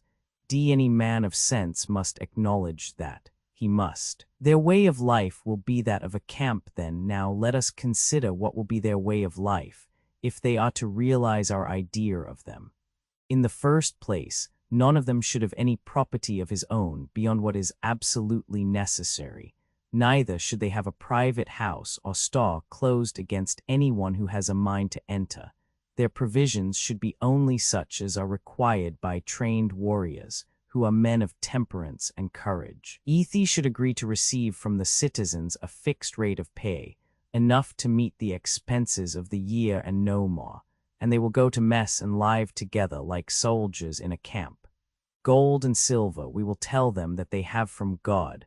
The diviner metal is within them, and they have therefore no need of the dross which is current among men, and ought not to pollute the divine by any 417 such earthly admixture. For that commoner metal has been the source of many unholy deeds, but their own is undefiled. And they alone of all the citizens may not touch or handle silver or gold, or be under the same roof with them, or wear them, or drink from them.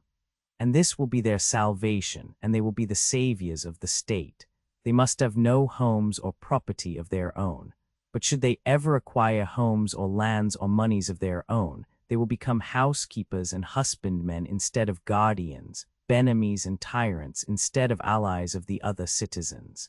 Hating and being hated, plotting and being plotted against, they will pass their whole life in much greater terror of internal than of external enemies, and the hour of ruin, both to themselves and to the rest of the state, will be at hand.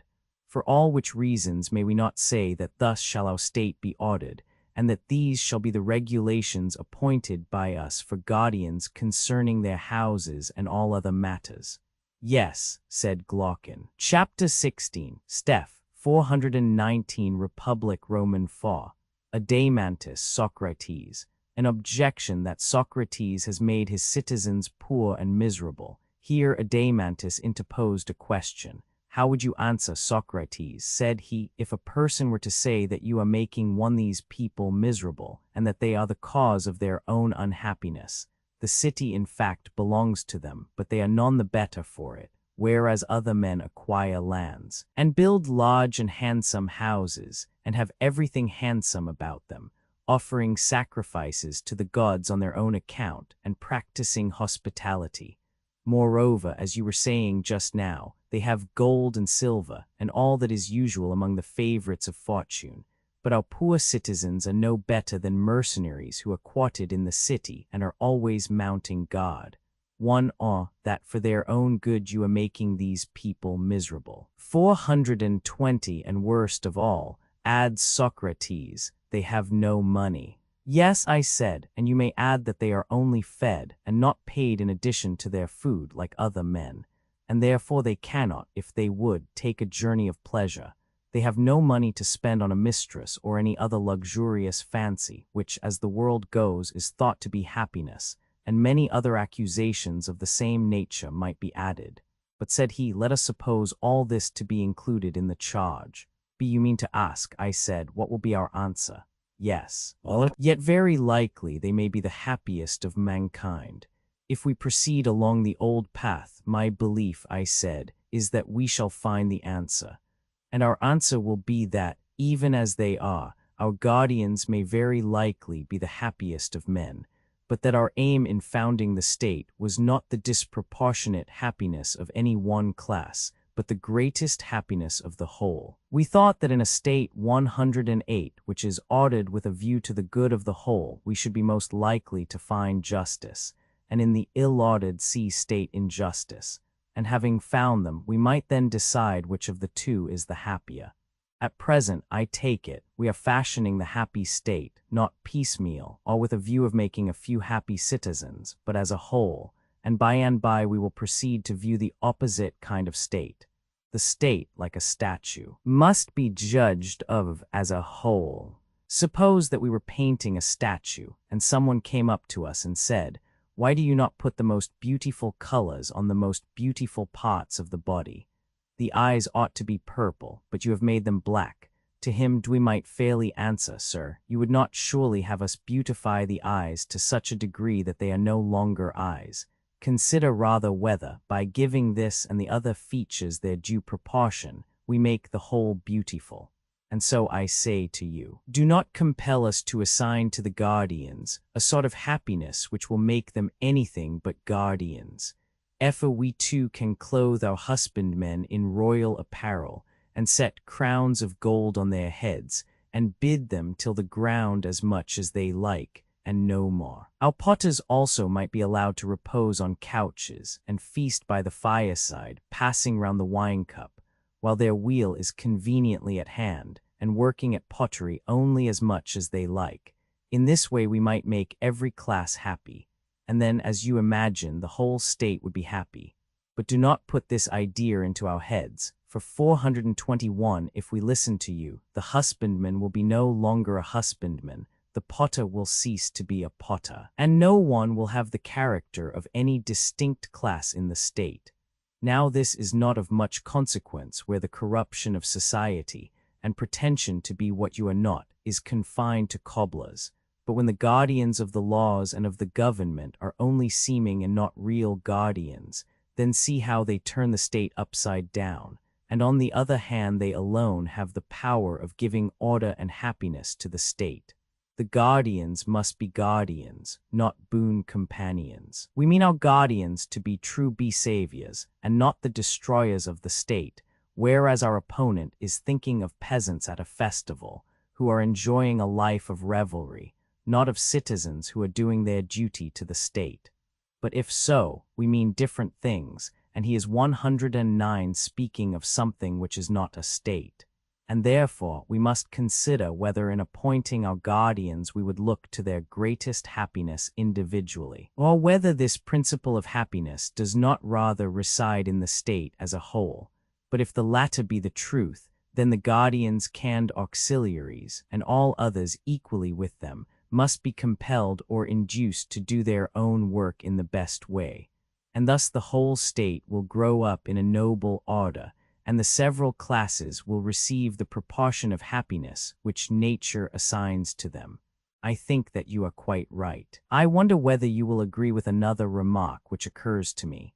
What may that be? There seem to be two causes of the deterioration of the arts. What are they? Wealth, I said, and poverty. How do they act? When an artisan grows rich, he becomes careless. If he is very poor, he has no money to buy tools with. The city should be neither poor nor rich. The process is as follows. When a potter becomes rich, will he, think you, any longer take the same pains with his art? Certainly not. He will grow more and more indolent and careless. Very true. And the result will be that he becomes a worse potter.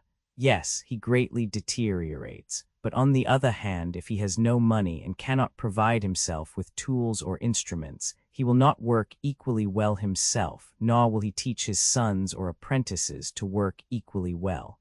Certainly not. Then, under the influence either of poverty or of wealth, workmen and their work are equally liable to degenerate. That is evident. Here then is a discovery of new evils, I said, against which the guardians will have to watch, or they will creep into the city unobserved. What evils? 422 wealth, I said, and poverty. The one is the parent of 110 luxury and indolence, and the other of meanness and viciousness, and both of discontent. But how, being poor, can she contend against a wealthy enemy? That is very true, he replied. But still I should like to know, Socrates, how our city will be able to go to war, especially against an enemy who is rich and powerful, if deprived of the sinews of war. There would certainly be a difficulty, I replied, in going to war with one such enemy, but there is no difficulty where there are two of them. How so? He asked. Our wiry soldiers will be more than a match for their fat neighbors. In the first place, I said, if we have to fight, our side will be trained warriors fighting against an army of rich men. That is true, he said.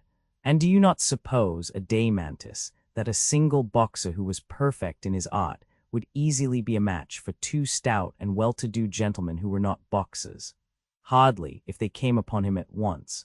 What now, I said, if he were able to run away and then turn and strike at the one who first came up? And supposing he were to do this several times under the heat of a scorching sun, might he not, being an expert, overturn more than one stout personage? Certainly, he said, there would be nothing wonderful in that. And yet rich men probably have a greater superiority in the science and practice of boxing than they have in military qualities. Likely enough. Then we may assume that our athletes will be able to fight with 2 or 3 times their own number. I agree with you, for I think you right. And they will have allies who will readily join on condition of receiving the spoil. And suppose that before engaging, our citizens send an embassy to one of the 2 cities, telling them what is the truth. Silver and gold we neither have nor are permitted to have, but you may. Do you therefore come and help us in war, and take the spoils of the other city? Who, on hearing these words, would choose to fight against lean, wiry dogs, rather than with the dogs on their side against fat and tender sheep? That is not likely. And yet there might be a danger to the 111 Epua state if the wealth of many states were to be gathered into one. But many cities will conspire. No, they are divided in themselves.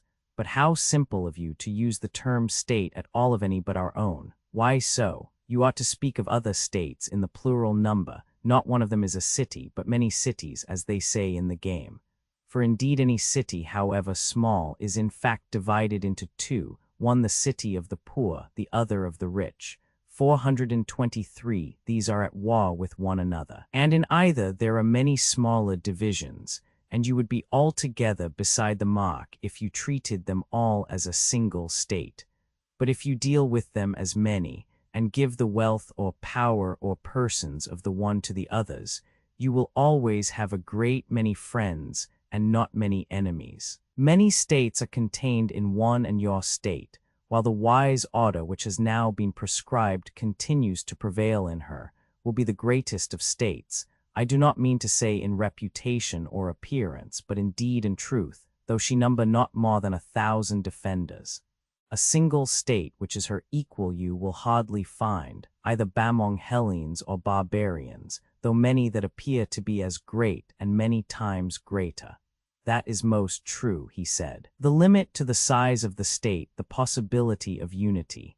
And what, I said, will be the best limit for our rulers to fix when they are considering the size of the state and the amount of territory which they are to include and beyond which they will not go. What limit would you propose? I would allow the state to increase so far as is consistent with unity. That, I think, is the proper limit. See, very good, he said. Here then, I said, is another order which will have to be conveyed to our guardians. Let our city be accounted neither large nor small, but one and self-sufficing. And surely, said he, this is not a very severe order which we impose upon them. The duty of adjusting the citizens to the rank for which nature intended them. And the other, said I, of which we were speaking before is lighter still.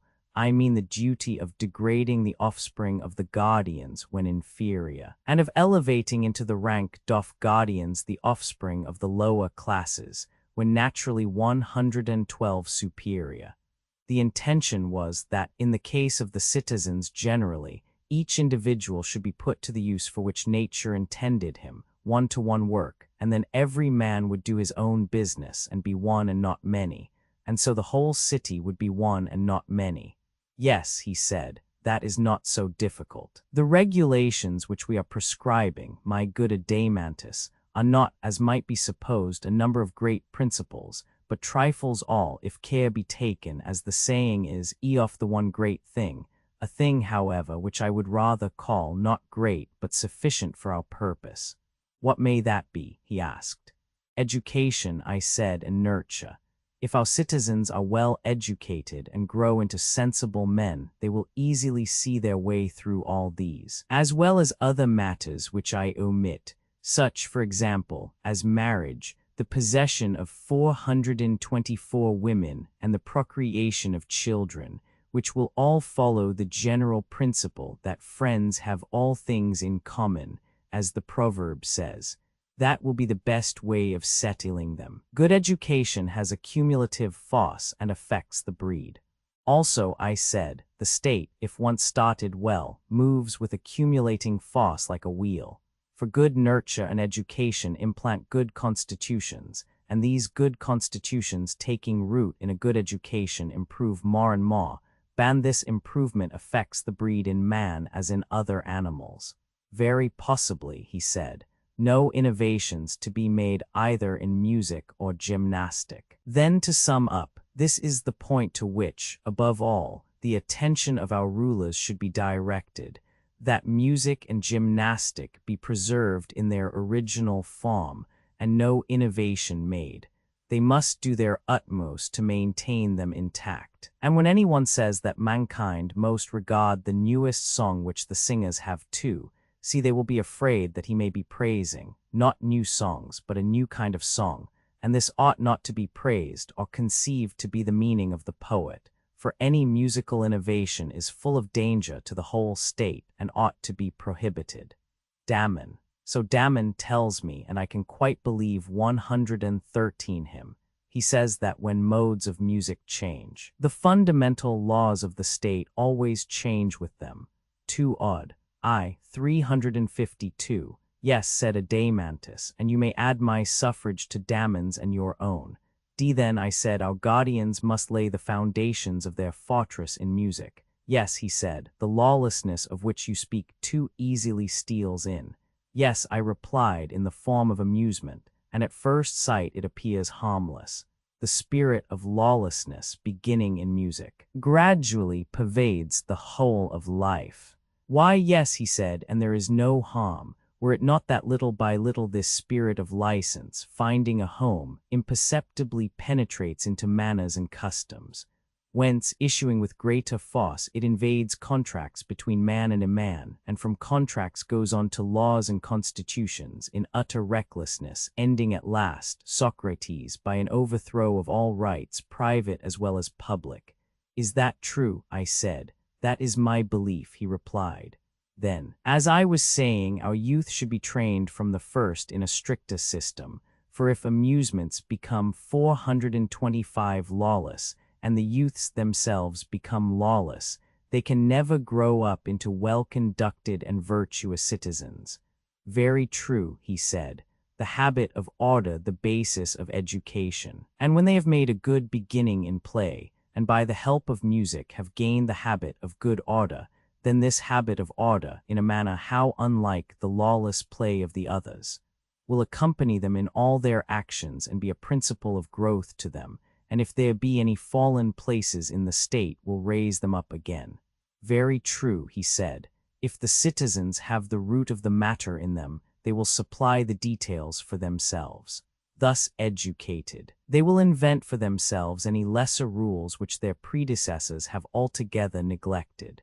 What do you mean? I mean such things as these, when the young are to be silent before their elders, how they are to show respect to them by standing and making them sit, what honor is due to parents, what garments or shoes are to be worn, the mode of dressing the hair, deportment and manners in general. You would agree with me. 114 yes. But there is, I think, small wisdom in legislating about such matters.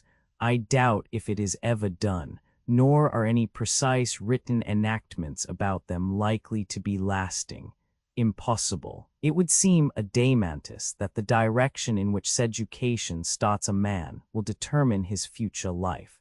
Does not like always attract like, to be sure, until someone rare and grand result is reached which may be good and may be the reverse of good, that is not to be denied, and for this reason I said I shall not attempt to legislate further about them. Naturally enough, he replied, the mere routine of administration may be omitted by us. Well, and about the business of the agora, and the ordinary dealings between man and man, or again about agreements with artisans, about insult and injury, or the commencement of actions, and the appointment of juries, what would you say? There may also arise questions about any impositions and exactions of market and harbor dues which may be required, and in general about the regulations of markets, police, harbors, and the like. But, oh heavens, shall we condescend to legislate on any of these particulars? I think, he said, that there is no need to impose laws about them on good men. What regulations are necessary they will find out soon enough for themselves. Yes, I said, my friend, if God will only preserve to them the laws which we have given them. And without divine help, said Adamantus, they will go on forever making and mending their laws and their lives in the hope of attaining perfection. Illustration of reformers of the law taken from invalids who are always doctoring themselves, but will never listen to the truth. You would compare them, I said, to those invalids who, having no self-restraint, will not leave off their habits of intemperance. Exactly. 426 yes, I said, and what a delightful life they lead. They are always doctoring and increasing and complicating their disorders, and always fancying that they will be cured by any nostrum which anybody advises them to try. 115 such cases are very common, he said, with invalids of this sort.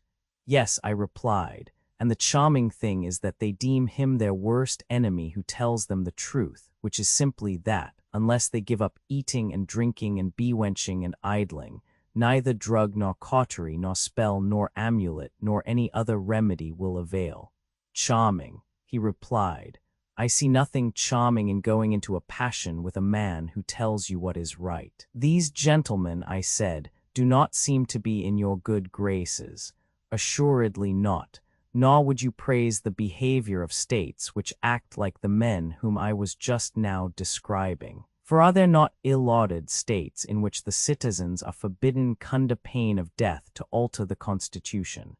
And yet he who most sweetly courts those who live under this regime, and indulges them and fawns upon them, and is skillful in anticipating and gratifying their humors, is held to be a great and good statesman. Do not these states resemble the persons whom I was describing? Yes, he said, the states are as bad as the men, and I am very far from praising them. But do you not admire, I said, the coolness and dexterity of these ready ministers of political corruption? Demagogues trying their hands at legislation may be excused for their ignorance of the world. Yes, he said, I do, but not of all of them, for there are some whom the applause of the multitude has deluded into the belief that they are really statesmen, and these are not much to be admired. What do you mean? I said, you should have more feeling for them. When a man cannot measure, and a great many others who cannot measure declare that he is 4 cubits high, can he help believing what they say? Nay, he said, certainly not in that case. Well then, do not be angry with them, for are they not as good as a play, trying their hand at paltry reforms such as I was describing? They are always fancying that by legislation they will make an end of frauds in contracts, and the other rascalities which I was mentioning, not knowing that they are in reality cutting off the heads of a hydra. 116, 427. Yes, he said, that is just what they are doing. I conceive, I said, that the true legislator will not trouble himself with this class of enactments, whether concerning laws or the constitution, either in an ill-lauded or in a well-lauded state. For in the former they are quite useless, and in the latter there will be no difficulty in devising them, and many of them will naturally flow out of our previous regulations. Be what, then, he said, is still remaining to us of the work of legislation? Nothing to us, I replied, but to Apollo, the god of Delphi, there remains the ordering of the greatest and noblest and chiefest things of all. Which are they? He said. Religion to be left to the god of Delphi, the institution of temples and sacrifices, and the entire service of gods, demigods, and heroes, also the ordering of the repositories of the dead, and the rites which have to be observed by him who would propitiate the inhabitants of the world below. These are matters of which we are ignorant ourselves, and as founders of a city we should be unwise in trusting them to any interpreter but our ancestral deity. He is the God who sits in the center, on the navel of the earth, and he is the interpreter of religion to all mankind. You are right, and we will do as you propose. But where amid all this is justice? Son of Ariston, tell me where. Now that our city has been made habitable, light a candle and search. And get your brother and Polemarchus and the rest of our friends to help, and let us see where in it we can discover justice and where injustice, and in what they differ from one another, and which of them the man who would be happy should have for his portion, whether seen or unseen by gods and men. Socrates, Glaucon. Nonsense, said Glaucon. Did you not promise to search I yourself, saying that for you not to help justice in her need would be an impiety? I do not deny that I said so, and as you remind me, I will be as good as my word, but you must join. We will, he replied.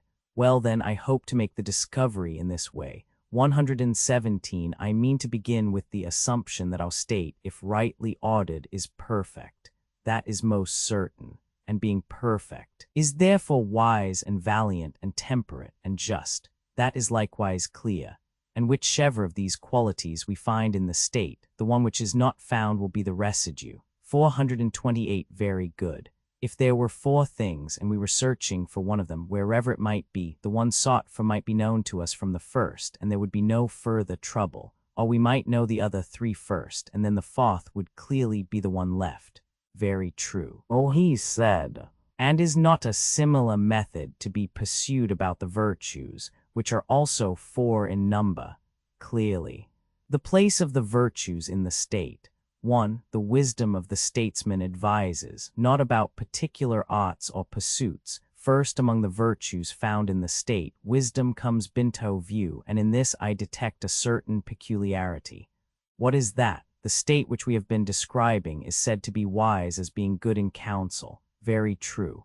And good counsel is clearly a kind of knowledge, for not by ignorance, but by knowledge do men counsel well, clearly. And the kinds of knowledge in a state are many and diverse. Of course, there is the knowledge of the carpenter, but is that the sort of knowledge which gives a city the title of wise and good in counsel? See, certainly not. That would only give a city the reputation of skill in carpentering. Then a city is not to be called wise, because possessing a knowledge which counsels for the best about wooden implements. Certainly not. Nor by reason of a knowledge which advises about brazen 118 pots, I said, nor as possessing any other similar knowledge. Not by reason of any of them, he said, nor yet by reason of a knowledge which cultivates the earth, that would give the city the name of agricultural. Yes, but about the whole state. Well, I said, and is there any knowledge in our recently founded state among any of the citizens which advises, not about any particular thing in the state, but about the whole, and considers how a state can best deal with itself and with other states? There certainly is. And what is this knowledge, and among whom is it found? I asked. It is the knowledge of the guardians, he replied, and is found among those whom we were just now describing as perfect guardians. And what is the name which the city derives from the possession of this sort of knowledge? The name of good in counsel and truly wise. Ye the statesmen or guardians are the smallest of all classes in the state. And will there be in our city more of these true guardians or more smiths? The smiths, he replied, will be far more numerous. Will not the guardians be the smallest of all the classes who receive a name from the profession of some kind of knowledge? Much the smallest. And so by reason of the smallest part or class, and of the knowledge which resides in this presiding and ruling part of itself, the whole state, being thus constituted according to 429 nature, will be wise, and this which has the only knowledge worthy to be called wisdom, has been ordained by nature to be of all classes the least. Most true. Thus then, I said, the nature and place in the state of one of the four virtues has somehow or other been discovered, and in my humble opinion, very satisfactorily discovered, he replied. Again, I said, there is no difficulty in seeing the nature of 119 courage, and in what part that quality resides which gives the name of courageous to the state. How do you mean? B2. The courage which makes the city courageous is found chiefly in the soldier. Why, I said, everyone who calls any state courageous or cowardly will be thinking of the part which fights and goes out to war on the state's behalf.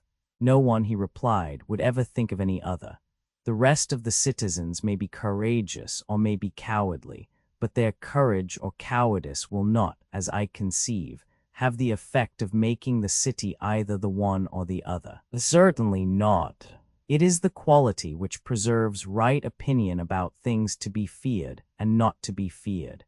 The city will be courageous in virtue of a portion of herself, which preserves under all circumstances that opinion about the nature of things to be feared and not to be feared in which our legislator educated them. And this is what you term courage. I should like to hear what you are saying once more, for I do not think that I perfectly understand you. I mean that courage is a kind of salvation. Salvation of what? Of the opinion respecting things to be feared, what they are and of what nature, which the law implants through education. And I mean by the words under all circumstances dto intimate that in pleasure or in pain, or under the influence of desire or fear, a man preserves and does not lose this opinion. Shall I give you an illustration, if you please?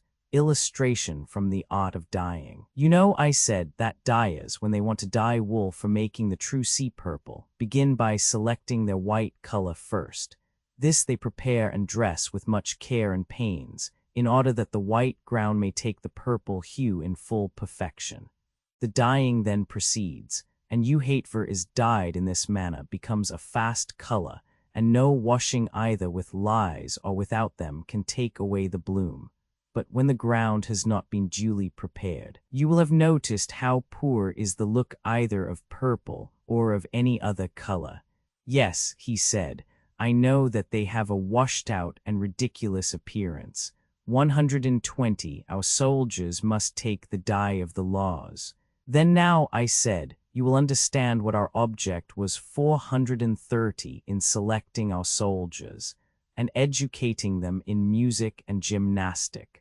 We were contriving influences which would prepare them to take the dye of the laws in perfection, and the color of their opinion about dangers and of every other opinion was to be indelibly fixed by their nurture and training, not to be washed away by such potent lies as pleasure, mightier agent far in washing the soul than any soda or lie, bore by sorrow, fear, and desire, the mightiest of all other solvents. And this sort of universal saving power of true opinion in conformity with law about real and false dangers I call and maintain to be courage, unless you disagree. But I agree, he replied, for I suppose that you mean to exclude mere uninstructed courage, such as that of a wild beast or of a slave. This, in your opinion, is not the courage which the law ordains and ought to have another name. See, most certainly. Then I may infer courage to be such as you describe. Why, yes, said I, you may, and if you add the words of a citizen, you will not be far wrong. Hereafter, if you like, we will carry the examination further, but at present we are seeking not for courage but justice, and for the purpose of our inquiry we have said enough. You are right, he replied. Two other virtues, temperance and justice, which must be considered in their proper order. Two virtues remain to be discovered in the state. First, detemperance, and then justice, which is the end of our search. Very true. Now, can we find justice without troubling ourselves about temperance? I do not know how that can be accomplished, he said, nor do I desire that justice should be brought to light and temperance lost sight of, and therefore I wish that you would do me the favor of considering temperance first. Certainly, I replied, I should not be justified in refusing your request. Then consider, he said. Yes, I replied, I will. And as far as I can at present see, the virtue of temperance has more of the nature of harmony and symphony than the preceding. How so? He asked. 121 Temperance, I replied, is the ordering or controlling of certain pleasures and desires. This is curiously enough implied in the saying of a man being his own master. And other traces of the same notion may be found in language. No doubt, he said, the temperate is master of himself. But the same person, when intemperate, is also the slave of himself. There is something ridiculous in the expression master of himself. 431 For the master is also the servant, and the servant the master, and in all these modes of speaking the same person is denoted. Certainly. The meaning is, I believe, that in the human soul there is a better and also a worse principle, and when the better has the worse under control, then a man is said to be master of himself, and this is a term of praise. But when, owing to evil education or association, the beta principle, which is also the smaller, is overwhelmed by the greater mass of the be worse, in this case he is blamed and is called the slave of self and unprincipled. Yes, there is reason in that. And now, I said, look at our newly created state, and there you will find one of these two conditions realized.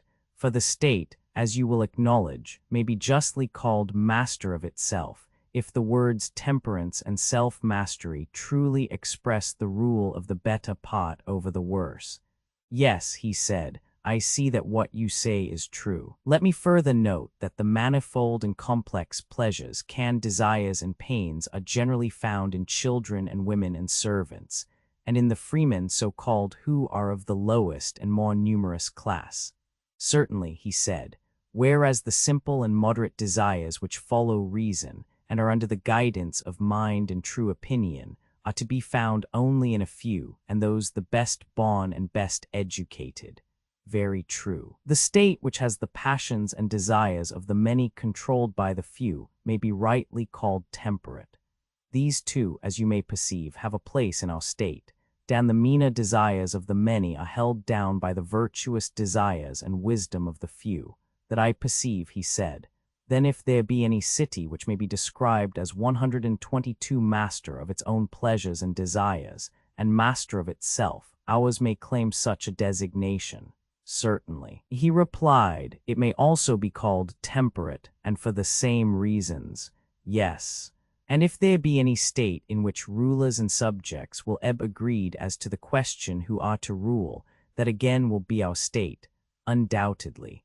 And the citizens being thus agreed among themselves, in which class will temperance be found, in the rulers or in the subjects? In both, as I should imagine, he replied. Do you observe that we were not far wrong in our guess that temperance was a sort of harmony? Why so? Temperance resides in the whole state. Why? Because temperance is unlike courage and wisdom, each of which resides in a part only, the one making the 432 state wise and the other valiant. Not so temperance, which extends to the whole and runs through all the notes of the scale, and produces a harmony of the weaker and the stronger and the middle class, whether you suppose them to be stronger or weaker in wisdom or power or numbers or wealth, or anything else. Most truly then may we deem temperance to be the agreement of the naturally superior and inferior, as to the right to rule of either, both in states and individuals. I entirely agree with you. And so, I said, we may consider 3 out of the 4 virtues to have been discovered in our state. The last of those qualities which make a state virtuous must be justice, if we only knew what that was. The inference is obvious. Justice is not far off. The time then has arrived, Glaucon, when, like huntsmen, we should surround the cover and look sharp that justice does not steal away and pass out of sight and escape us. For see beyond a doubt she is somewhere in this country. Watch therefore and strive to catch a sight of her, and if you see her first, let me know. Would that I could. But you should regard me rather as 123, a follower who has just eyes enough to see what you show him. That is about as much as I am good for. Offer up a prayer with me and follow. I will, but you must show me the way. Here is no path, I said, and the wood is dark and perplexing. Still we must push on. Let us push on. Here I saw something. Halloo, I said, I begin to perceive a track, and I believe that the quarry will not escape.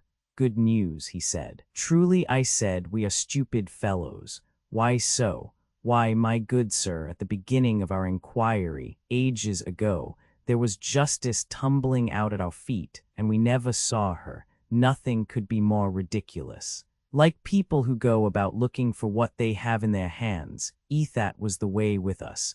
We looked not at what we were seeking, but at what was far off in the distance, and therefore, I suppose, we missed her. What do you mean? I mean to say that in reality for a long time past we have been talking of justice and have failed to recognize her.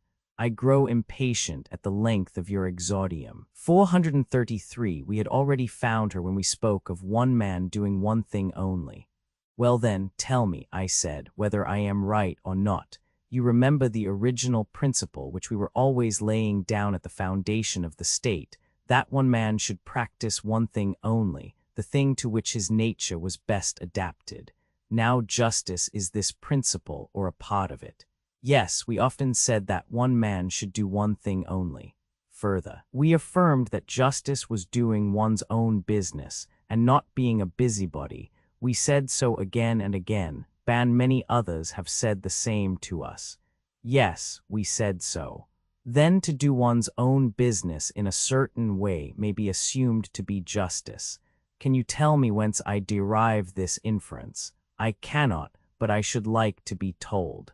From another point of view, justice is the residue of the 3 others, because I think that this is the only virtue which remains in the state when the other virtues of temperance and courage and wisdom are abstracted, and that this is the ultimate 124 cause and condition of the existence of all of them, and while remaining in them is also their preservative.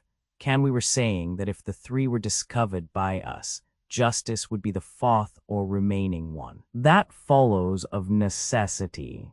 If we are asked to determine which of these four qualities by its presence contributes most to the excellence of the state, whether the agreement of rulers and subjects, or the preservation in the soldiers of the opinion which the law ordains about the true nature of dangers, or wisdom and watchfulness in the rulers, or whether this other which I am mentioning, and which is found in children and women, slave and freeman, artisan, ruler, subject, the quality, I mean, of everyone doing his own work and not being a busybody, would claim the palm, the question is not so easily answered.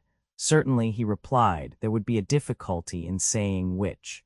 Then the power of each individual in the state to do his own work appears to compete with the other political virtues, wisdom, temperance, courage. Yes, he said, and the virtue which enters into this competition is injustice. Exactly. Our idea is confirmed by the administration of justice in lawsuits. No man is to have what is not his own. Let us look at the question from another point of view. Are not the rulers in a state those to whom you would entrust the office of determining suits at law? Certainly. And are suits decided on any other ground but that a man may neither take what is another's, nor be deprived of what is his own? Yes, that is their principle, which is a just principle. Yes. Then on this view also justice will be admitted to be the having and doing what is a man's own and belongs to him. 434 Very true. Illustration. Classes, like individuals, should not meddle with one another's occupations. Think now and say whether you agree with me or not. Suppose a carpenter to be doing the business of a cobbler, 125, or a cobbler of a carpenter, and suppose them to exchange their implements or their duties, or the same person to be doing the work of both, or whatever be the change. Do you think that any great harm would result to the state? Not much. But when the cobbler or any other man whom nature be designed to be a trader, having his heart lifted up by wealth or strength or the number of his followers, or any like advantage, attempts to force his way into the class of warriors, or a warrior into that of legislators and guardians, for which he is unfitted, and either to take the implements or the duties of the other, or when one man is trader, legislator, and warrior all in one, then I think you will agree with me in saying that this interchange and this meddling of one with another is the ruin of the state. Most true. Seeing then, I said, that there are three distinct classes, any meddling of one with another, or the change of one into another, is the greatest harm to the state, and may be most justly termed evil-doing. Precisely. And the greatest degree of evil-doing to one's own city would be termed by you injustice. Certainly. This then is injustice. And on the other hand, when the trader, the auxiliary, and the guardian each do their own business, that is justice, and will make the city just. I agree with you. From the larger example of the state, we will now return to the individual. We will not, I said, be over-positive as yet. But if on trial this conception of justice be verified in the individual as well as in the state, there will be no longer any room for doubt, if it be not verified. We must have a fresh inquiry. First, let us complete the old investigation, which we began, as you remember, under the impression that, if we could previously examine justice on the larger scale, there would be less difficulty in discerning her in the individual. That larger example appeared to be the state, and accordingly we constructed as good a one as we could, knowing well that in the good state justice would be found. Let the discovery which we made be now applied to the individual. If they agree, 126, we shall be satisfied. Or if there be a difference in the individual, we will come back to the state and have another 435 trial of the theory. The friction of the two when rubbed together may possibly strike a light in which justice will shine forth, and the vision which is then revealed we will fix in our souls. That will be in regular course. Let us do as you say. I proceeded to ask, when two things, a greater and less, are called by the same name, are they like or unlike in so far as they are called the same? Like, he replied. Be the just man then, if we regard the idea of justice only, will be like the just state. He will. and a state was thought by us to be just when the three classes in the state severally did their own business, and also thought to be temperate and valiant and wise by reason of certain other affections and qualities of these same classes. True, he said. And so of the individual, we may assume that he has the same three principles in his own soul which are found in the state, and he may be rightly described in the same terms because he is affected in the same manner. Certainly, he said. How can we decide whether or no the soul has three distinct principles? Once more then, O my friend, we have alighted upon an easy question, whether the soul has these three principles or not. An easy question. Nay, rather, Socrates. The proverb holds that hard is the good. Very true, I said, and I do not think that the method which we are employing is at all adequate to the accurate solution of this question. Our method is inadequate, and for a better and longer one we have not at present time. The true method is another and a longer one. Still, we may arrive at a solution not below the level of the previous inquiry. May we not be satisfied with that? He said. Under the circumstances, I am quite content. I too, I replied, shall be extremely well satisfied. Then faint not in pursuing the speculation, he said. Must we not acknowledge, I said, that in each of us there 127 are the same principles and habits which there are in the state, and that from the individual they pass into the state. How else can they come there? Take the quality of passion or spirit. It would be ridiculous to imagine that this quality, when found in states, is not derived from the individuals who are supposed to possess it, e.g. the Thracians, Scythians, and in general the northern nations. And the same may be said of the love of knowledge, which is the special characteristic of our part of the world, or of the 436 love of money, which may, with equal truth, be attributed to the Phoenicians and Egyptians. Exactly so, he said. There is no difficulty in understanding this, none whatever, a digression in which an attempt is made to attain logical clearness. But the question is not quite so easy when we proceed to ask whether these principles are three or one, whether, that is to say, we learn with one part of our nature, are angry with another, and with a third part desire the satisfaction of our natural appetites, or whether the whole soul comes into play in each sort of action. To determine that is the difficulty. Yes, he said, there lies the difficulty. Then let us now try and determine whether they are the same or different. How can we? He asked the criterion of truth. Nothing can be and not be at the same time in the same relation. I replied as follows. The same thing clearly cannot act or be acted upon in the same part or in relation to the same thing at the same time, in contrary ways, and therefore whenever this contradiction occurs in things apparently the same, we know that they are really not the same, but different. Good. For example, I said, can the same thing be at rest and in motion at the same time in the same part? Impossible. Still, I said, let us have a more precise statement of terms, lest we should hereafter fall out by the way. Imagine the case of a man who is standing and also moving his hands and his head, and suppose a person to say that one and the same person is in motion, and at rest at the same moment 128. To such a mode of speech we should object, and should rather say that one part of him is in motion while another is at rest. Very true. Anticipation of objections to this law of thought. And suppose the objector to refine still further, and to draw the nice distinction that not only parts of tops, but whole tops, when they spin round with their pegs fixed on the spot, are at rest and in motion at the same time, and he may say the same of anything which revolves in the same spot.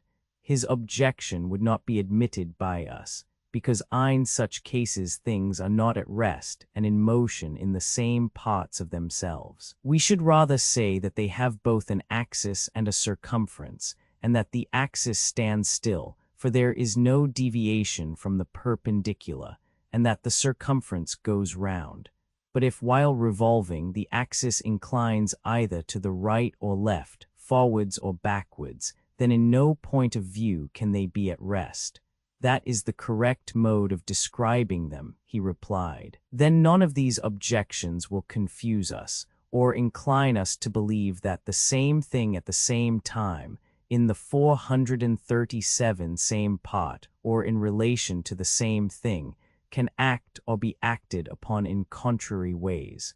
Certainly not, according to my way of thinking. Yet I said that we may not be compelled to examine all such objections, and prove at length that they are untrue. Let us assume their absurdity, and go forward on the understanding that hereafter, if this assumption turn out to be untrue, all the consequences which follow shall be withdrawn.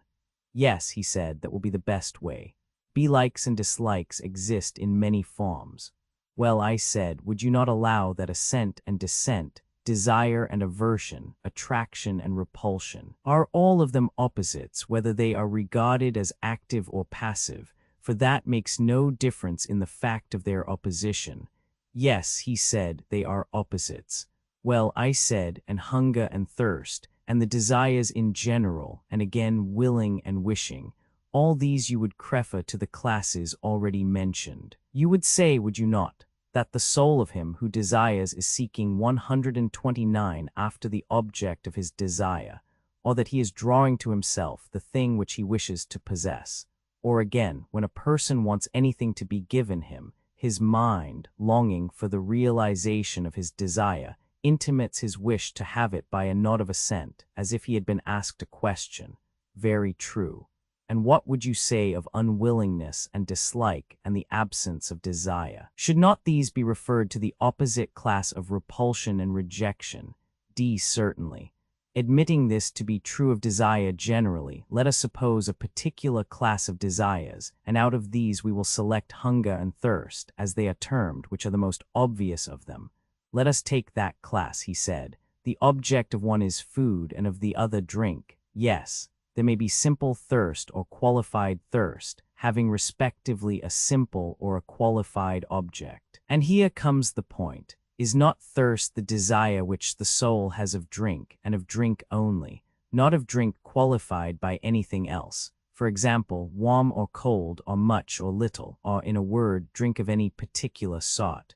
But if the thirst be accompanied by heat, then the desire is of cold drink. Or if accompanied by cold, then of warm drink. Or if the thirst be excessive, then the drink which is desired will be excessive, or if not great. The quantity of drink will also be small, but thirst pure and simple will desire drink pure and simple, which is the natural satisfaction of thirst, as food is of hunger. Yes, he said, the simple desire is, as you say, in every case of the simple object, and the qualified desire of the qualified object. 438 exception. The term good expresses not a particular, but an universal relation. But here a confusion may arise, and I should wish to guard against an opponent starting up and saying that no man desires drink only, but good drink, or food only, but good food. For good is the universal object of desire, and thirst being a desire will necessarily be thirst after good drink, and the same is true of every other desire.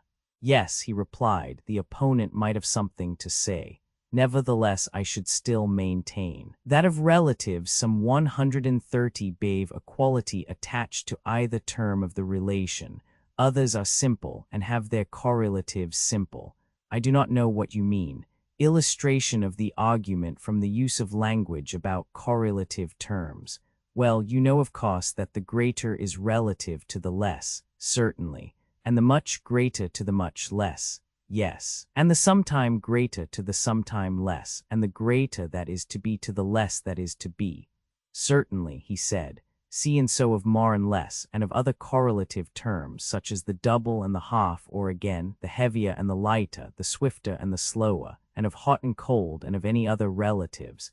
Is not this true of all of them? Yes. And does not the same principle hold in the sciences? The object of science is knowledge, assuming that to be the true definition. But the object of a particular science is a particular kind of knowledge. I mean, for example, that the science of house building is a kind of knowledge which is defined and distinguished from other kinds, and is therefore termed architecture. Certainly. because it has a particular quality which no other has. Yes, and it has this particular quality because it has an object of a particular kind, and this is true of the other arts and sciences. Yes. Recapitulation now then. If I have made myself clear, you will understand my original meaning in what I said about relatives. My meaning was that if one term of a relation is taken alone, the other is taken alone. If one term is qualified, the other is also qualified. Anticipation of a possible confusion. I do not mean to say that relatives may not be disparate, or that the science of health is healthy, or of disease necessarily diseased, or that the sciences of good and evil are therefore good and evil, but only that when the term science is no longer used absolutely, but has a qualified object, which in this case is the nature of health and disease, 131 it becomes defined, and is hence called not merely science, but the science of medicine. I quite understand, and I think as you do. 439. Would you not say that thirst is one of these essentially relative terms? Having clearly a relation, yes, thirst is relative to drink, and a certain kind of thirst is relative to a certain kind of drink, but thirst taken alone is neither of much nor little, nor of good nor bad, nor of any particular kind of drink, but of drink only, certainly. Then the soul of the thirsty one, in so far as he is thirsty, desires only drink. For this he yearns and tries to obtain it. That is plain, the law of contradiction. And if you suppose something which pulls a thirsty soul away from drink, that must be different from the thirsty principle which draws him like a beast to drink.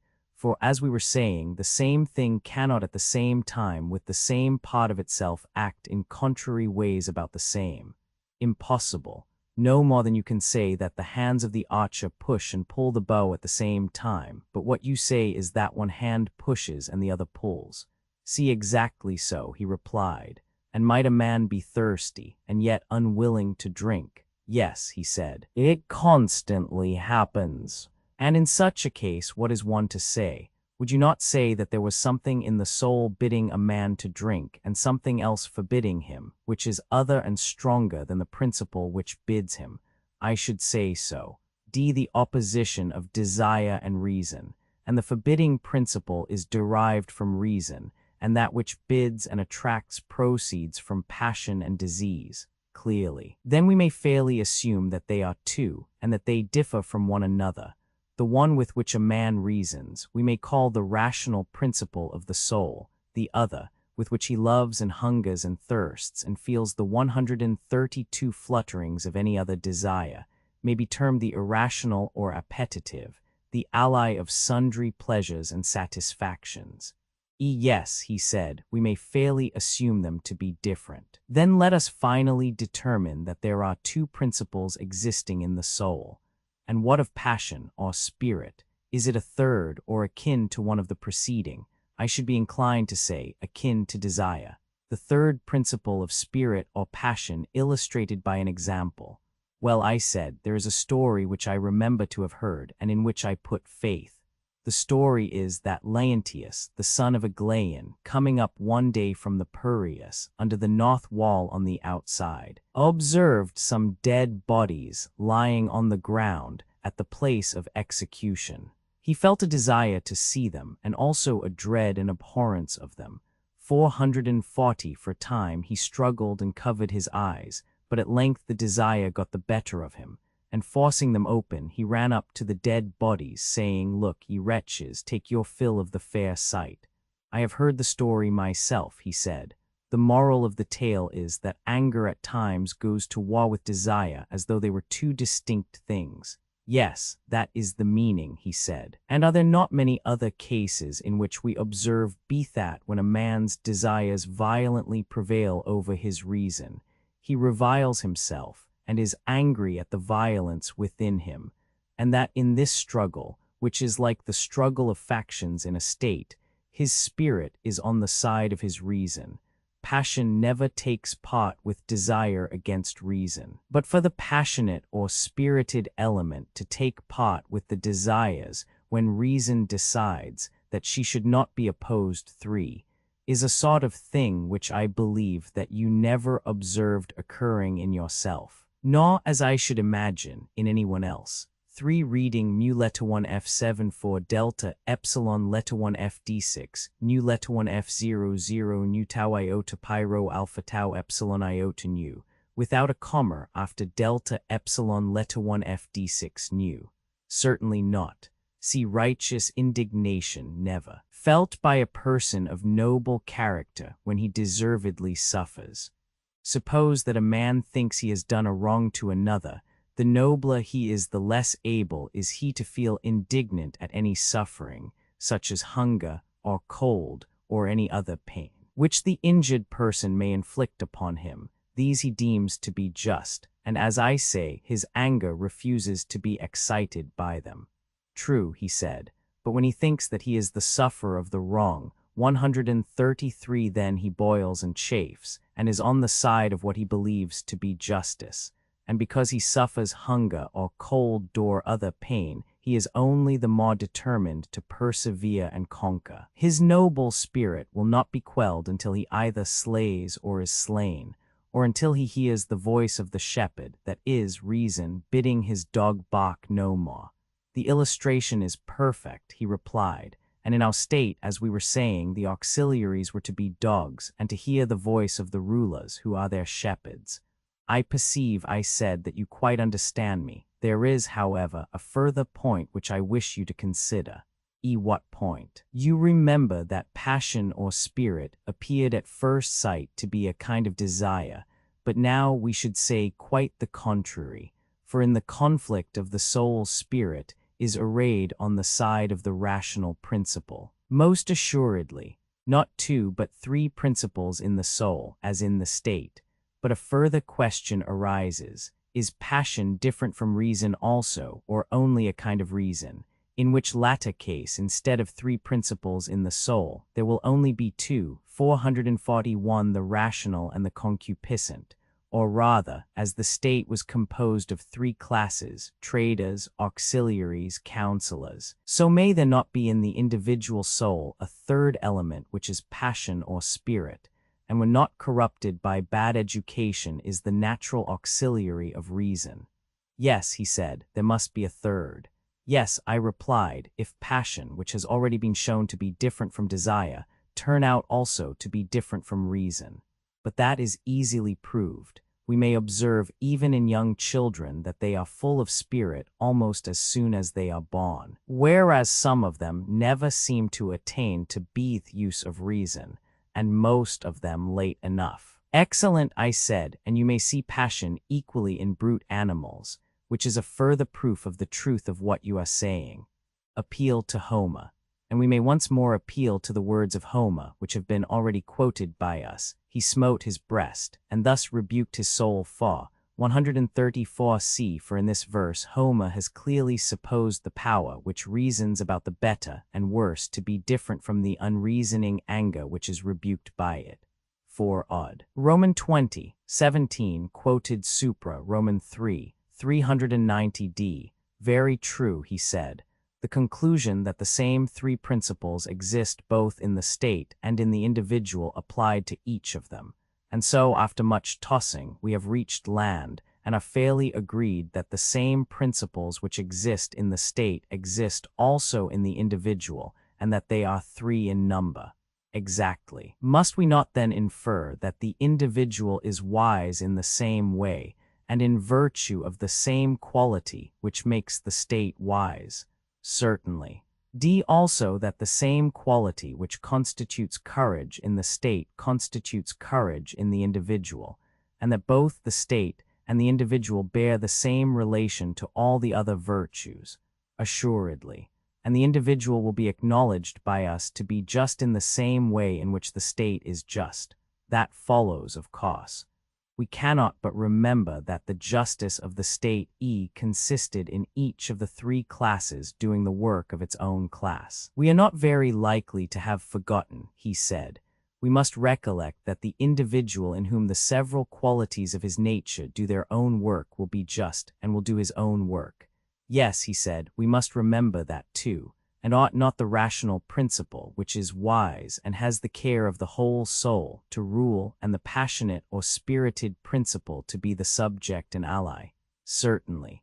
Music and gymnastic will harmonize passion and reason. These two combined will control desire, and as we were saying, the united influence of music and gymnastic will bring them into accord, nerving and sustaining the reason with noble words and lessons, and moderating and 442 soothing, and civilizing the wildness of passion by harmony and rhythm. Quite true, he said. And these two, thus nurtured and educated, and having 135 learned truly to know their own functions, will rule 5 over the concupiscent, which in each of us is the largest part of the soul, and by nature most insatiable of gain. Over this they will keep guard, lest, waxing great and strong with the fullness of bodily pleasures, as they are termed, the beconcupiscent soul, no longer confined to her own sphere, should attempt to enslave and rule those who are not her natural bond subjects, and overturn the whole life of man. 5. Reading Pyro Omicron Sigma Tau Alpha Tau Eta Sigma Epsilon Tau Omicron Nu with Becca, or if the reading Pyro Omicron Sigma Tau Eta Sigma Epsilon Tau Omicron Nu, which is found in the MSS, be adopted, then the nominative must be supplied from the previous sentence. Music and gymnastic will place in authority over this is very awkward, and the awkwardness is increased by the necessity of changing the subject at tau eta rho eta sigma epsilon tau omicron nu. Very true, he said, and will be the best defenders both of body and soul. Both together will they not be the best defenders of the whole soul and the whole body against attacks from without, the one counseling and the other fighting under his leader and courageously executing his commands and counsels? True, the courageous, and he is to be deemed courageous whose spirit retains sin pleasure, and in pain the commands of reason about what he ought or ought not to fear. Right, he replied, the wise, and him we call wise who has in him that little part which rules, and which proclaims these commands, that part too being supposed to have a knowledge of what is for the interest of each of the 3 parts and of the whole, assuredly, the temperate. And would you not say that he is temperate who has these same elements in friendly harmony, in whom the one ruling principle of reason, and the 2 subject ones of spirit and desire are equally agreed that reason ought to rule and do not rebel? Certainly, he said, that is the true account of temperance, whether in the state or individual. The just. And surely, I said, we have explained again and again how and by virtue of what quality a man will be just. That is very certain. And is justice dimmer in the individual, and is her form different, or is she the same which we found her to be in the state? 136. There is no difference in my opinion, he said. The nature of justice illustrated by commonplace instances, because if any doubt is still lingering in our minds, a few commonplace instances will satisfy us of the truth of what I am saying. What sort of instances do you mean? If the case is put to us, must we not admit that the just 443 state, or the man who is trained in the principles of such a state, will be less likely than the unjust to make away with a deposit of gold or silver? Would any one deny this? No one, he replied. Will the just man or citizen ever be guilty of sacrilege or theft, or treachery either to his friends or to his country? Never. Neither will he ever break faith where there have been oaths or agreements. Impossible. No one will be less likely to commit adultery, or to dishonor his father and mother, or to fail in his religious duties. No one. And the reason is that each part of him is doing its own business, whether in ruling or being ruled. Exactly so. Are you satisfied, then, that the quality which makes such men and such states is justice, or do you hope to discover some other? Not I, indeed. We have realized the hope entertained in the first construction of the state. Then our dream has been realized, and the suspicion which we entertained at the beginning of our work of construction, see that some divine power must have conducted us to a primary form of justice, has now been verified. Yes, certainly. and the division of labor which required the carpenter and the shoemaker and the rest of the citizens to be doing each his own business, and not another's, was a shadow of justice. And for that reason it was of use, clearly. The three principles harmonize in one. But in reality justice was such as we were describing, being concerned, however, not with the outward man, but with the inward, which is the true self and concernment of 137 man. For the just man does not permit the several elements within him to interfere with one another, or any of them to do the work of others. He sets in order his own inner life, and is his own master and his own law, and at peace with himself, the harmony of human life. And when he has bound together the three principles within him, which may be compared to the higher, lower, and middle notes of the scale and the intermediate intervals, when he has bound all these together, and is no longer a many, but has become one entirely temperate and perfectly adjusted nature, then he proceeds to act if he has to act, whether in a matter of property, or in the treatment of the body, or in some affair of politics or private business, always thinking and calling that which preserves and cooperates with this harmonious condition, just and good action, and the knowledge which presides over it, wisdom, 444, and that which at any time impairs this condition, he will call unjust action, and the opinion which presides over it, ignorance. You have said the exact truth, Socrates. Very good. And if we were to affirm that we had discovered the just man and the just state, and the nature of justice in each of them, we should not be telling a falsehood, most certainly not. May we say so then? Let us say so. And now I said injustice has to be considered. Clearly, be injustice the opposite of justice? Must not injustice be a strife which arises among the three principles, a meddlesomeness and interference, and rising up of a part of the soul against the whole, an assertion of unlawful authority, which is made by a rebellious subject against a true prince, of whom he is the natural vassal? What is all this confusion and delusion but injustice, and intemperance and cowardice and ignorance, and every form of vice? Exactly so. See, and if the nature of justice and injustice be known, then the meaning of acting unjustly and being unjust, or again of acting justly, will also be perfectly clear. What do you mean? He said. Analogy of body and soul. Why, I said they are like disease and health, being in the soul just what disease and health are in the body. 138. How so? He said. Why, I said that which is healthy causes health, and that which is unhealthy causes disease. Yes, unjust actions cause justice, and unjust actions cause injustice. That is certain. Health, disease, justice, injustice.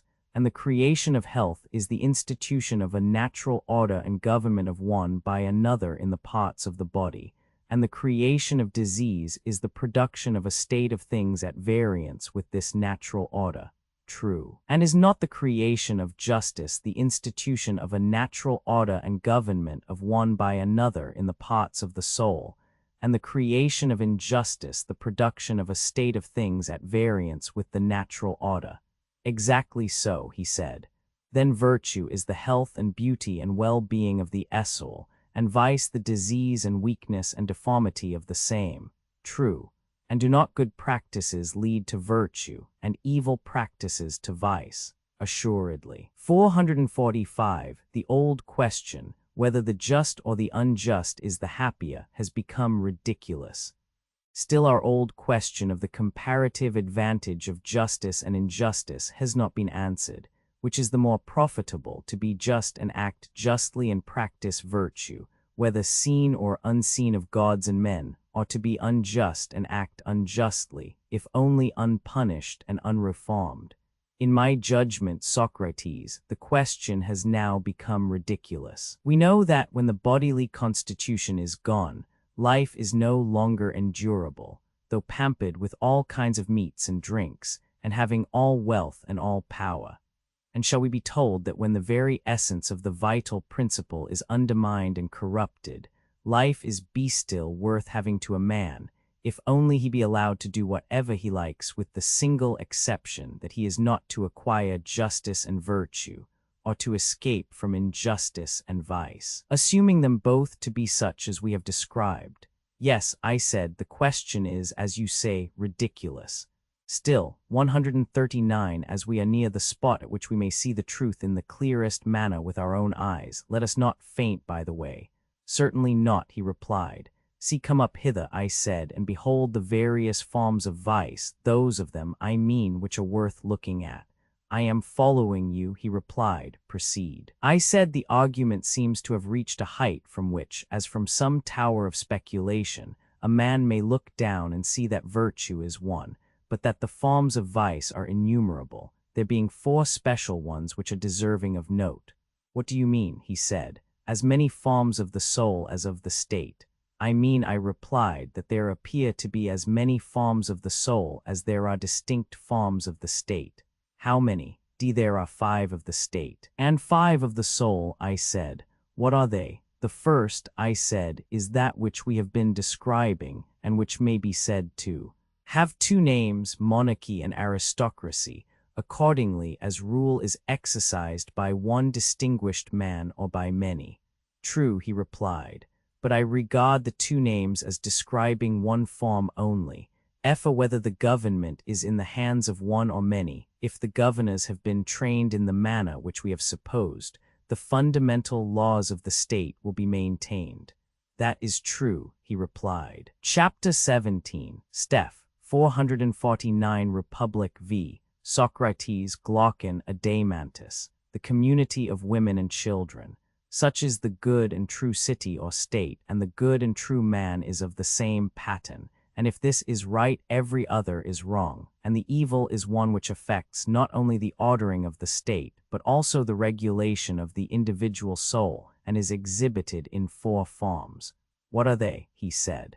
I was proceeding to tell the order in which the 4 evil forms appeared to me to succeed one another, when Polemarchus, who was sitting a little way off, just beyond Adeimantus, began to whisper to him. Stretching forth his hand, he took hold of the upper part of his coat by the shoulder, and drew him towards him, leaning forward himself so as to be quite close, and saying something in his ear, of which I only caught the words, "Shall we let him off, or what shall we do?" "Certainly not," said Adeimantus, raising his voice. "Who is it," I said, "whom you are refusing to let off?" "You," he said. "See, I repeated one. Why am I especially not to be let off? 1 reading letter 1 F1 4 tau iota, letter 1 F10 gamma, letter 1 F7 C epsilon, letter 1 F36 pi omicron nu. The saying friends have all things in common is an insufficient solution of the problem. Why, he said, we think that you are lazy, and mean to cheat us out of a whole chapter which is a very important part of the story, and you fancy that we shall not notice your airy way of proceeding, as if it were self-evident to everybody that in the matter of women and children friends have all things in common. And was I not right, Adeimantus? Yes, he said, but what is right in this particular case, like everything else, requires to be explained, for community may be of many kinds. Please, therefore, to say what sort doth community you mean. We have been long 141 expecting that you would tell us something about the family life of your citizens, how they will bring children into the world and rear them when they have arrived, and in general, what is the nature of this community of women and children, for we are of opinion that the right or wrong management of such matters will have a great and paramount influence on the state for good or for evil. And now, since the question is still undetermined, and you are taking in hand another 450 state, we have resolved, as you heard, not to let you go until you give an account of all this. To that resolution, said Glaucon, you may regard me as saying agreed. Socrates, Thrasymachus. And without more ado, said Thrasymachus, you may consider us all to be equally agreed. I said, you know not what you are doing in thus assailing me. What an argument are you raising about the state? The feigned surprise of Socrates. Just as I thought that I had finished, and was only too glad that I had laid this question to sleep, and was reflecting how fortunate I was in your acceptance of what I then said, you ask me to begin again at the very foundation, ignorant of be what a hornet's nest of words you are stirring. Now I foresaw this gathering trouble and avoided it, the good humor of Thrasymachus. For what purpose do you conceive that we have come here, said Thrasymachus, to look for gold, or to hear discourse? Yes, but discourse should have a limit. Socrates, Glaucon. Yes, Socrates, said Glaucon, and the whole of life is the only limit which wise men assign to the hearing of such discourses. But never mind about us. Take heart yourself, see and answer the question in your own way. What sort of community of women and children is this which is to prevail among our guardians? And how shall we manage the period between birth and education, which seems to require the greatest care? Tell us how these things will be. Yes, my simple friend. But the answer is the reverse of easy. Many more doubts arise about this than about our previous conclusions. For the practicability of what is said may be doubted, and looked at in another point of view, whether the scheme, if ever so practicable, would be for the best is also doubtful. Hence I feel a reluctance to approach 142 the D subject, lest our aspiration, my dear friend, should turn out to be a dream only. Fear not, he replied, for your audience will not be hard upon you. They are not skeptical or hostile. I said, my good friend, I suppose that you mean to encourage me by these words. Yes, he said, a friendly audience is more dangerous than a hostile one. Then let me tell you that you are doing just the reverse. The encouragement which you offer would have been all very well had I myself believed that I knew what I was talking about. To declare the truth about matters of high interest, which a man honors and loves among wise men who love him, need occasion no fear or faltering in his mind. But to carry on an argument when you are yourself only 451, a hesitating inquirer, which is my condition, is a dangerous and slippery thing. And the danger is not that I shall be laughed at, of which the fear would be childish, but that I shall miss the truth where I have most need to be sure of my footing, and drag my friends after me in my fall.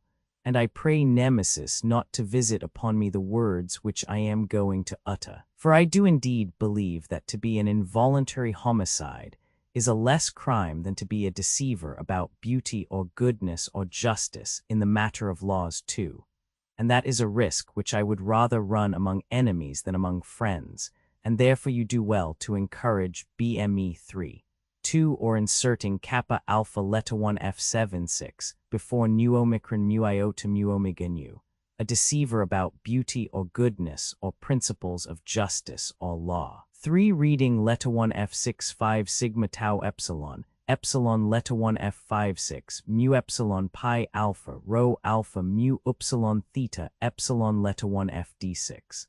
Glaucon laughed and said, well then, Socrates, in case you and your argument do us any serious injury, you shall be acquitted beforehand of the homicide, and shall not be held to be a deceiver. Take courage then and speak. Well, I said, the law says that when a man is acquitted he is free from guilt. And what holds at law may hold in argument. Then why should you mind? Well, I replied, I suppose that I must retrace my steps, can say what I perhaps ought to have said before in the proper place. The part of the men has been played out, and now properly enough comes the turn of the women. Of them I will proceed to speak, and the more readily since I am invited by you. 143 for men born and educated like our citizens, the only way, in my opinion, of arriving at a right conclusion about the possession and use of women and children is to follow the path on which we originally started, when we said that the men were to be the guardians and watchdogs of the herd. True. D. Let us further suppose the birth and education of our women to be subject to similar or nearly similar regulations.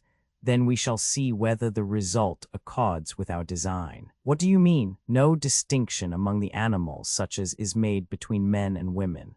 What I mean may be put into the form of a question, I said. Are dogs divided into hes and shes, Or do they both share equally in hunting and in keeping watch and in the other duties of dogs? Or do we entrust to the males the entire and exclusive care of the flocks, while we leave the females at home, under the idea that the bearing and suckling their puppies is labor enough for them? He said, they share alike. The only difference between them is that the males are stronger and the females weaker.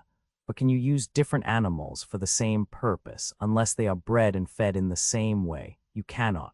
Then, if women are to have the same duties as men, they 452 must have the same nurture and education. Yes, the education which was assigned to the men was music and gymnastic. Yes, women must be taught music, gymnastic, and military exercises equally with men. Then women must be taught music and gymnastic, and also the art of war, which they must practice like the men. That is the inference, I suppose. I should rather expect, I said, that several of our proposals, if they are carried out, being unusual, may appear ridiculous. No doubt of it. Yes, and the most ridiculous thing of all will be the sight of women naked in the palestra, exercising with the men, especially when they are no longer young. They certainly will not be a vision of beauty, any more than the enthusiastic 144 old men who, in spite of wrinkles and ugliness, continue to frequent the gymnasia. Yes, indeed, he said. According to present notions, the proposal would be thought ridiculous. But then I said, as we have determined to speak our minds, we must not fear the jests of the wits which will be directed against this sort of innovation. How they will talk of women's attainments both in music and gymnastic, and above all about their wearing armor and riding upon horseback. Very true, he replied. Convention should not be permitted to stand in the way of a higher good. Yet having begun, we must go forward to the rough places of the law, at the same time begging of these gentlemen for once in their life to be serious. Not long ago, as we shall remind them, the Hellenes were of the opinion, which is still generally received among the barbarians, that the sight of a naked man was ridiculous and improper, and when first the Cretans and then the Lacedaemonians introduced the decustom, the wits of that day might equally have ridiculed the innovation, no doubt. But when experience showed that to let all things be uncovered was far better than to cover them up, and the ludicrous effect to the outward eye vanished before the better principle which reason asserted, then the man was perceived to be a fool who directs the shafts of his ridicule at any other sight but that of folly and vice, or seriously inclines to weigh the beautiful by any other standard but that of the good for reading with Paris A. Kappa alpha letter 1 F76 Kappa alpha lambda Omicron letter 1 FE6. Very true, he replied. First, then, whether the question is to be put in jest or in 453 earnest, let us come to an understanding about the nature of woman.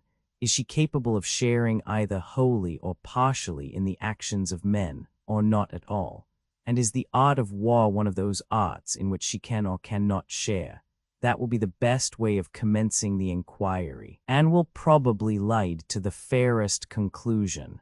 That will be much the best way. Shall we take the other side first and begin by arguing against ourselves?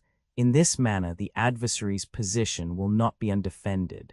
145b. Why not? He said. Objection. We were saying that everyone should do his own work. Have not women and men severally a work of their own? Then let us put a speech into the mouths of our opponents.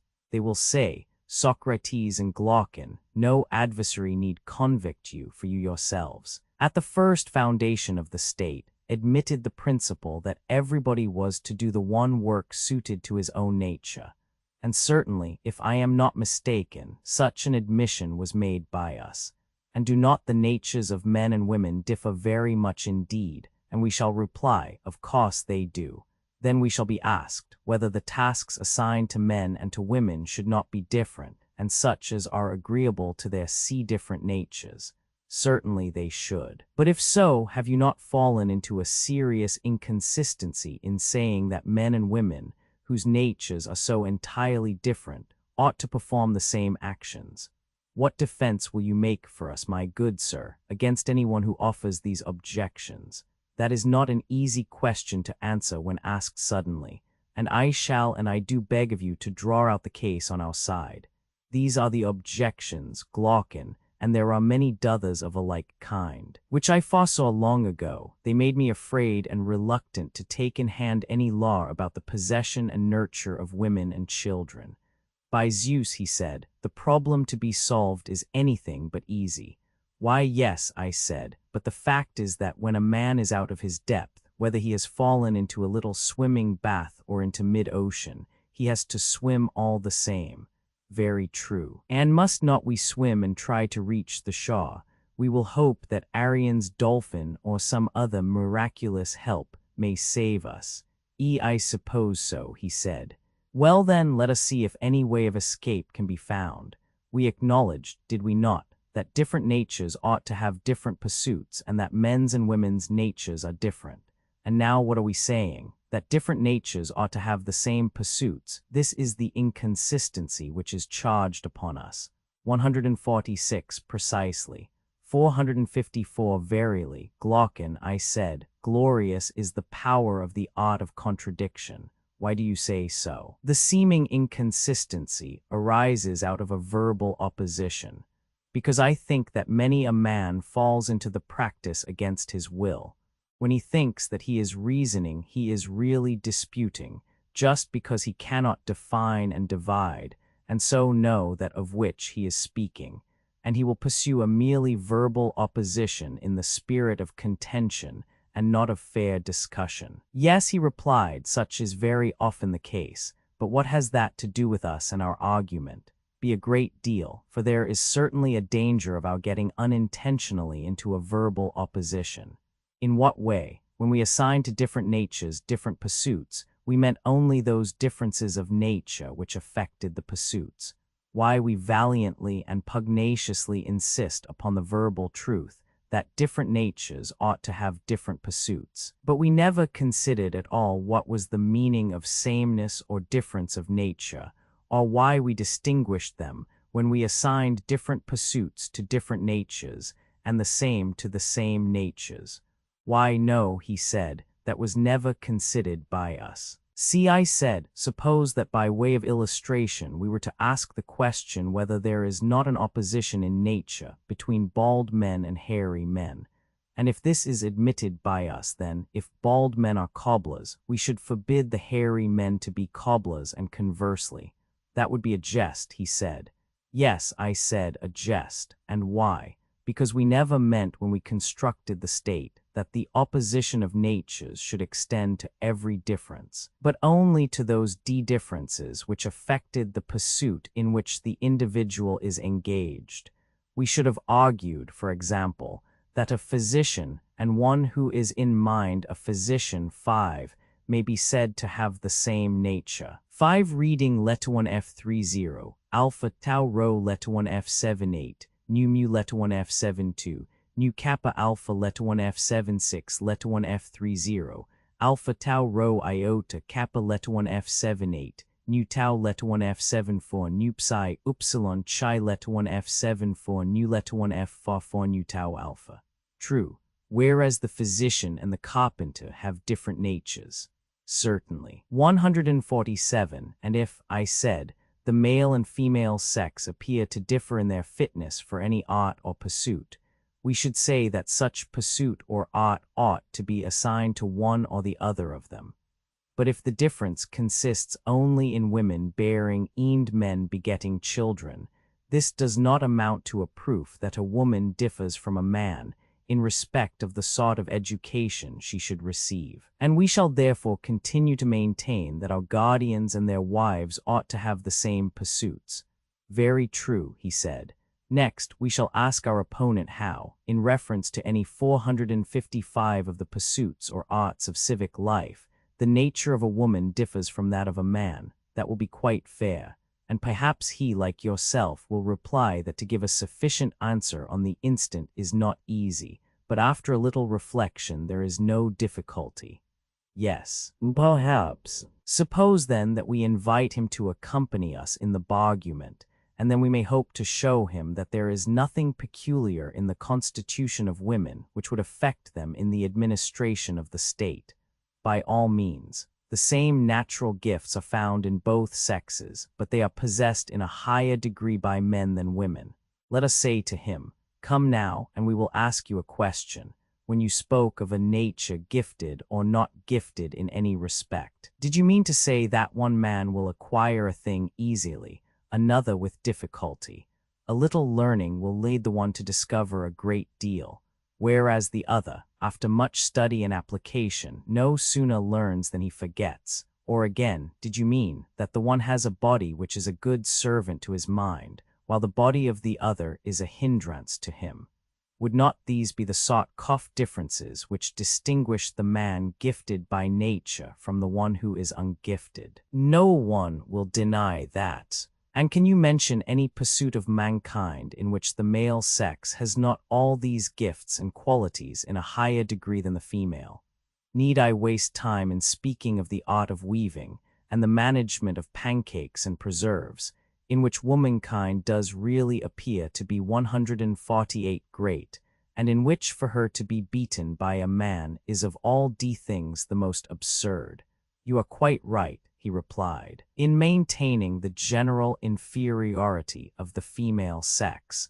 Although many women are in many things superior to many men, yet on the whole what you say is true. And if so, my friend, I said, there is no special faculty of administration in a state which a woman has because she is a woman, or which a man has by virtue of his sex. But the gifts of nature are alike diffused in both. All the pursuits of a man are the pursuits of women also, but in all of them a woman is inferior to a man. Very true. Men and women are to be governed by the same laws and to have the same pursuits. Then are we to impose all our enactments on men and none of them on women? That will never do. 456. One woman has a gift of healing, another not. One is a musician and another has no music in her nature. Very true. And one woman has a turn for gymnastic and military exercises, and another is unwarlike and hates gymnastics. Certainly. And one woman is a philosopher, and another is an enemy of philosophy. One has spirit, and another is without spirit. That is also true. Then one woman will have the temper of a guardian, and another not. Was not the selection of the male guardians determined by differences of this sort? Yes. Men and women alike possess the qualities which make a guardian. They differ only in their comparative strength or weakness. Obviously, and those women who have such qualities are to be selected as the companions and colleagues of men who have similar qualities and whom they resemble in capacity and in character. Very true. And ought not the same natures to have the same pursuits? They ought. Then, as we were saying before, there is nothing unnatural 149 in assigning music and gymnastic to the wives of the guardians. To that point we come round again. Certainly not. The law which we then enacted was agreeable to nature, can therefore not an impossibility or mere aspiration, and the contrary practice which prevails at present is in reality a violation of nature. That appears to be true. We had to consider first whether our proposals were possible, and secondly whether they were the most beneficial. Yes, and the possibility has been acknowledged. Yes, the very great benefit has next to be established. Quite so. There are different degrees of goodness both in women and in men. You will admit that the same education which makes a man a good guardian will make a woman a good guardian, for their original nature is the same. Yes, I should like to ask you a question. What is it? Would you say that all men are equal in excellence, or is one man better than another? The latter. And in the commonwealth which we were founding, do you conceive the guardians who have been brought up on our model system to be more perfect men, or the cobblers whose education has been cobbling? What a ridiculous question. You have answered me, I replied. Well, and may we not further say that our guardians are the best of our citizens? By far the best. And will not their wives be the best women? Yes, by far the best. And can there be anything better for the interests of the state than that the men and women of a state should be as good as possible, There can be nothing better. 457, and this is what the arts of music and gymnastic, when present in such manner as we have described, will accomplish. 150 certainly. Then we have made an enactment not only possible, but in the highest degree beneficial to the state. True. Then let the wives of our guardians strip, for their virtue will be their robe, and let them share in the toils of war and the defense of their country. Only in the distribution of labors, the lighter are to be assigned to the women, who are the weaker natures, but in other respects their duties are to be the same. And as for the man who laughs at naked women exercising their bodies from the best of motives, in his laughter he is plucking a fruit of unripe wisdom, and he himself is ignorant of what he is laughing at or what he is about, for that is and ever will be the best of the noble sayings that the useful is the noble and the hurtful is the base. Very true. Here then is one difficulty in our law about women, which we may say that we have now escaped. The wave has not swallowed us up alive for enacting that the guardians of either sex should have all their pursuits in common. To the utility canned also to the possibility of this arrangement, the consistency of the argument with itself bears witness. Yes, that was a mighty wave which you have escaped. The second and greater wave. Yes, I said, but a greater is coming. You will not think much of this when you see the next. Go on, let me see.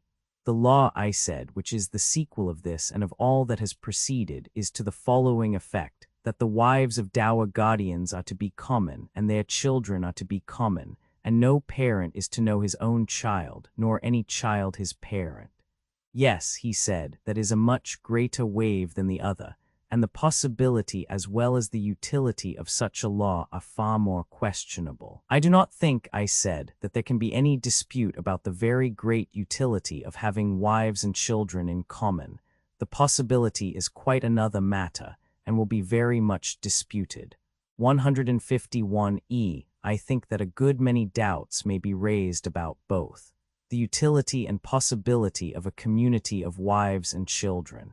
You imply that the two questions must be combined. I replied, now I meant that you should admit the utility, and in this way, as I thought, I should escape from one of them, and then there would remain only the possibility. But that little attempt is detected, and therefore you will please to give a defense of both. Well, I said, I submit to my fate. Yet grant me a little 458 favor. Let me feast my mind with the dream as daydreamers are in the habit of feasting themselves when they are walking alone, for before they have discovered any means of effecting their wishes, that is a matter which never troubles them. They would rather not tire themselves by thinking about possibilities, but assuming that what they desire is already granted to them, they proceed with their plan, and delight in detailing what they mean to do when their wish has come true. That is a way which they have of not doing much good, bto a capacity which was never good for much. The utility to be considered first, the possibility afterwards. Now I myself am beginning to lose heart, and I should like, with your permission, to pass over the question of possibility at present. Assuming therefore the possibility of the proposal, I shall now proceed to inquire how the rulers will carry out these arrangements, and I shall demonstrate that our plan, if executed, will be of the greatest benefit to the state and to the guardians. First of all, then, if you have no objection, I will endeavor with your help to consider the advantages of the measure, and hereafter the question of possibility.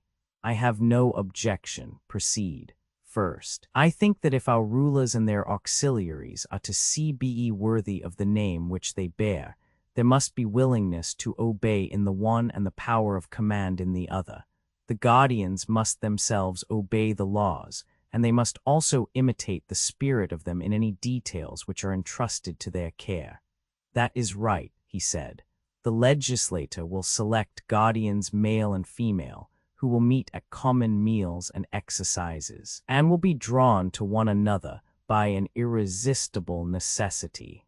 You, I said, who are their legislator, having selected the men, will now select the women and give them to them. They must be as far as possible of like natures with them, and they must live in common houses and meet at common meals.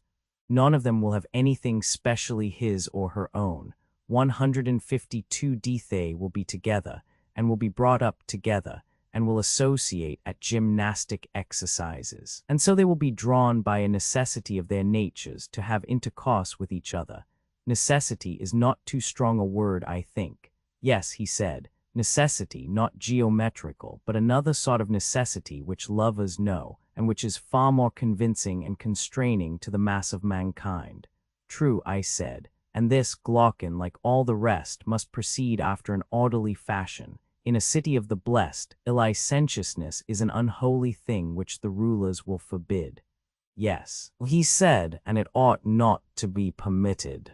Then clearly the next thing will be to make matrimony sacred in the highest degree, and what is most beneficial will be deemed sacred. 459 exactly. The breeding of human beings, as of animals, to be from the best and from those who are of a ripe age. And how can marriages be made most beneficial? That is a question which I put to you, because I see in your house dogs for hunting, and of the nobler sort of birds not a few. Now, I beseech you, do tell me, have you ever attended to their pairing and breeding? In what particulars? Why, in the first place, although they are all of a good sort, are not some better than others? True. And do you breed from them all indifferently, or do you take care to breed from the best only, from the best? And do you take the oldest or the youngest, or only those of ripe age? I choose only those of ripe age. And if care was not taken in the breeding, your dogs and birds would greatly deteriorate, certainly, and the same of horses and animals in general, undoubtedly. Good heavens, my dear friend, I said, what consummate skill will our rulers need if the same principle holds of the human species? See, certainly, the same principle holds. But why does this involve any particular skill? 153 useful lies very honest knaveries. Because, I said, our rulers will often have to practice upon the body corporate with medicines. Now you know that when patients do not require medicines, but have only to be put under a regimen, the inferior sort of practitioner is deemed to be good enough. But when medicine has to be given, then the doctor should be more of a man. That is quite true, he said, but to what are you alluding? I mean, I replied, that our rulers will find a considerable dose of falsehood and deceit necessary for the good of their subjects. We were saying that the use of all these things regarded as medicines might be of advantage, and we were very right, and this lawful use of them seems likely to be often needed in the regulations of marriages and births. How so? Arrangements for the improvement of the breed. Why, I said, the principle has been already laid down that the best of either sex should be united with the best as often, and the inferior with the inferior as seldom as possible, and that they should rear the offspring of the one sort of union, but not of the other, if the flock is to be maintained in first-rate condition. Now these goings-on must be a secret which the rulers only know, or there will be a further danger of our herd, as the guardians may be termed, breaking out into rebellion. Very true. And for the regulation of population, had we not better appoint certain festivals at which we will bring together the brides and bridegrooms, and sacrifices 460 will be offered, and suitable hymeneal songs composed by our poets? The number of weddings is a matter which must be left to the discretion of the rulers, whose aim will be to preserve the average of population. There are many other things which they will have to consider, such as the effects of wars and diseases and any similar agencies, in order as far as this is possible to prevent the state from becoming either too large or too small. Certainly, he replied, pairing by lot. We shall have to invent some ingenious kind of lots which the less worthy may draw on each occasion of our bringing them together, and then they will accuse their own ill luck and not the rulers. 154 to be sure, he said. Be the brave, deserve the fair. And I think that our braver and better youth, besides their other honors and rewards, might have greater facilities of intercourse with women given them. Their bravery will be a reason, and such fathers ought to have as many sons as possible. True, and the proper offices, whether male or female or both, for offices are to be held by women as well as by men. Yes, see what is to be done with the children. The proper officers will take the offspring of the good parents to the pen or fold, and there they will deposit them with certain nurses who dwell in a separate quarter. But the offspring of the inferior, or of the better when they chance to be deformed, will be put away in some mysterious, unknown place, as they should be. Yes, he said, that must be done if the breed of the guardians is to be kept pure. They will provide for their nurture, and will bring the mothers to the fold when they are full of milk, taking the greatest possible care that no mother recognizes her own child, and other wet nurses may be engaged if more are required. Care will also be taken that the process of suckling shall not be protracted too long, and the mothers will have no getting up at night or other trouble, but will hand over all this sort of thing to the nurses and attendants. You suppose the wives of our guardians to have a fine, easy time of it when they are having children. Why, said I, and so they ought. Let us, however, proceed with our scheme. We were saying that the parents should be in the prime of life. Very true. And what is the prime of life? May it not be defined as a period of about 20 years in a woman's life and 30 in a man's? Which years do you mean to include?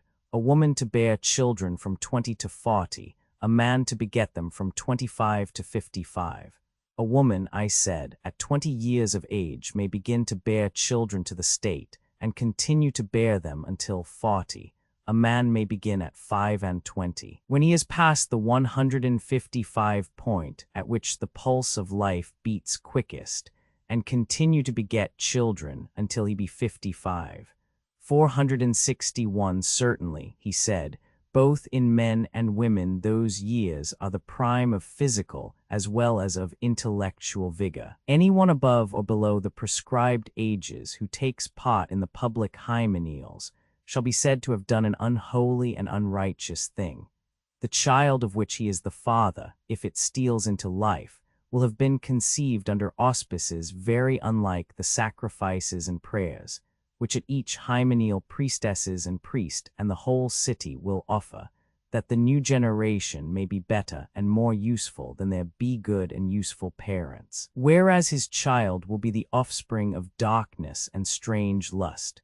Very true, he replied, and the same law will apply to any one of those within the prescribed age who forms a connection with any woman in the prime of life without the sanction of the rulers. For we shall say that he is raising up a bastard to the state, uncertified and unconsecrated. Very true, he replied. After the prescribed age has been passed, more license is allowed, but all who were born after certain hymeneal festivals at which their parents or grandparents came together must be kept separate. This applies, however, only to those who are within the specified age. After that we allow them to range at will, except that a man may not marry his daughter or his daughter's daughter, or his mother or his mother's mother. And women, on the other hand, are prohibited from marrying their sons or fathers, or son's son or father's father, and so on in either direction. And we grant all this accompanying the permission with strict orders to prevent any embryo which may come into being from seeing the light. And if any force away to the birth, the parents must understand that the offspring of such an union cannot be maintained, and arrange accordingly. That also, he said, is a reasonable proposition. But how will they know who are fathers and daughters, and so on? They will never know. The way will be this. Dating from the day of the hymeneal, the bridegroom who was then married will call all the male children who are born in the 7th and 10th month afterwards his sons, and the female children his daughters, and they will call him father, and he will call their children his grandchildren, and they 156 will call the elder generation grandfathers and grandmothers. All who were begotten at the time when their fathers and mothers came together will be called their brothers and sisters, and these, as I was saying, will be forbidden to intermarry. This, however, is not to be understood as an absolute prohibition of the marriage of brothers and sisters. If the lot favors them, and they receive the sanction of the Pythian oracle, the law will allow them. Quite right, he replied. Such is the scheme, Glaucon, according to which the guardians of our state are to have their wives and families in common. And now you would have the argument show that this community is consistent with the rest of our polity, and also that nothing can be better, would you not? 462. Yes, certainly. Shall we try to find a common basis by asking of ourselves what ought to be the chief aim of the legislator in making laws and in the organization of a state? What is the greatest good, and what is the greatest evil? And then consider whether our previous description has the stamp of the good or of the evil.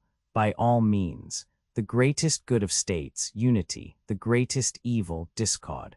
The one the result of public, the other of private feelings.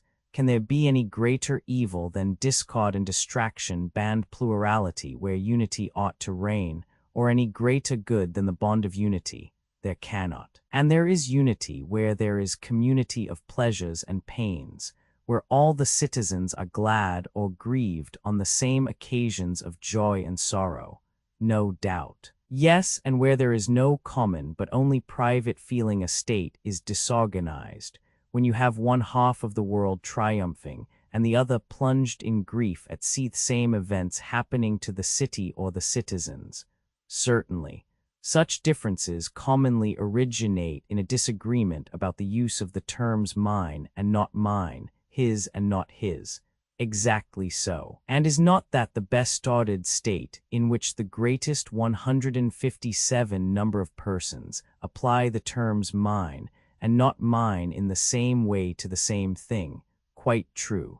The state like a living being which feels altogether when hurt in any part, or that again which most nearly approaches to the condition of the individual, as in the body, when but a finger of one of us is hurt, the whole frame, drawn towards the soul as a center, and forming one kingdom under the ruling power therein, feels the hurt and sympathizes altogether with the part affected, and we say that the man has a pain in his finger, and the same expression is used about any other part of the body, which has a sensation of pain at suffering or of pleasure at the alleviation of suffering. Very true, he replied. And I agree with you that in the best ordered state there is the nearest approach to this common feeling which you describe. Then when any one of the citizens experiences any good or evil, the whole state will make his case their own, and will either rejoice or sorrow with him. Yes, he said, that is what will happen in a well-ordered state. How different are the terms which are applied to the rulers in other states and in our own. It will now be time, I said, for us to return to our state and see whether this or some other form is most in accordance with these fundamental principles. Very good. 463. Our state, like every other, has rulers and subjects. True, all of whom will call one another citizens, of course. But is there not another name which people give to their rulers in other states? Generally they call them masters, but in democratic states they simply call them rulers. And in our state, what other name besides that of citizens do the people give the rulers? Be they called saviors and helpers, he replied. And what do the rulers call the people? Their maintainers and foster fathers. And what do they call them in other states? Slaves. And what do the rulers call one another in other states? 158 fellow rulers. And what in ours? Fellow guardians. Did you ever know an example in any other state of a ruler who would speak of one of his colleagues as his friend, and of another as not being his friend? Yes, very often. And the friend he regards and describes as one in whom he has an interest, and the other as a stranger in whom he has no interest. Exactly. But would any of your guardians think or speak of any other guardian as a stranger? Certainly he would not. For everyone whom they meet will be regarded by them either as a brother or sister, or father or mother, or son or daughter, or as the child or parent of those who are thus connected with him. The state one family. Capital, I said, but let me ask you once more. Shall they be a family in name only, or shall they in all their actions be true to the name? For example, in the use of the word father, would the care of a father be implied, and the filial reverence and duty and obedience to him which the law commands? And is the violator of these duties to be regarded as an impious and unrighteous person, who is not likely to receive much good either at the hands of God or of man? Are these to be or not to be the strains which the children will hear repeated in their ears by all the citizens about those who are intimated to them to be their parents and the rest of their kinsfolk? Using the same terms, they will have the same modes of thinking and acting, and this is to be attributed mainly to the community of women and children. These, he said, and none other, for what can be more ridiculous than for them to utter the names of family ties with the lips only and not to act in the spirit of them? Then in our city, the language of harmony and concord will be more often heard than in any other. As I was describing before, when anyone is well or ill, the universal word will be with me, it is well or it is ill. 464 most true, and agreeably to this mode of thinking and speaking. Were we not saying that they will have their pleasures and pains in common? 159 yes, and so they will. And they will have a common interest in the same thing which they will alike call my own, and having this common interest they will have a common feeling of pleasure and pain. Yes, far more so than in other states. And the reason of this, over and above the general constitution of the state, will be that the guardians will have a community of women and children. That will be the chief reason. In this unity of feeling we admitted to be the greatest good, as was implied in our own comparison of a well-ordered state to the relation of the body and the members when affected by pleasure or pain, that we acknowledged, and very rightly. Then the community of wives and children among our citizens is clearly the source of the greatest good to the state, certainly.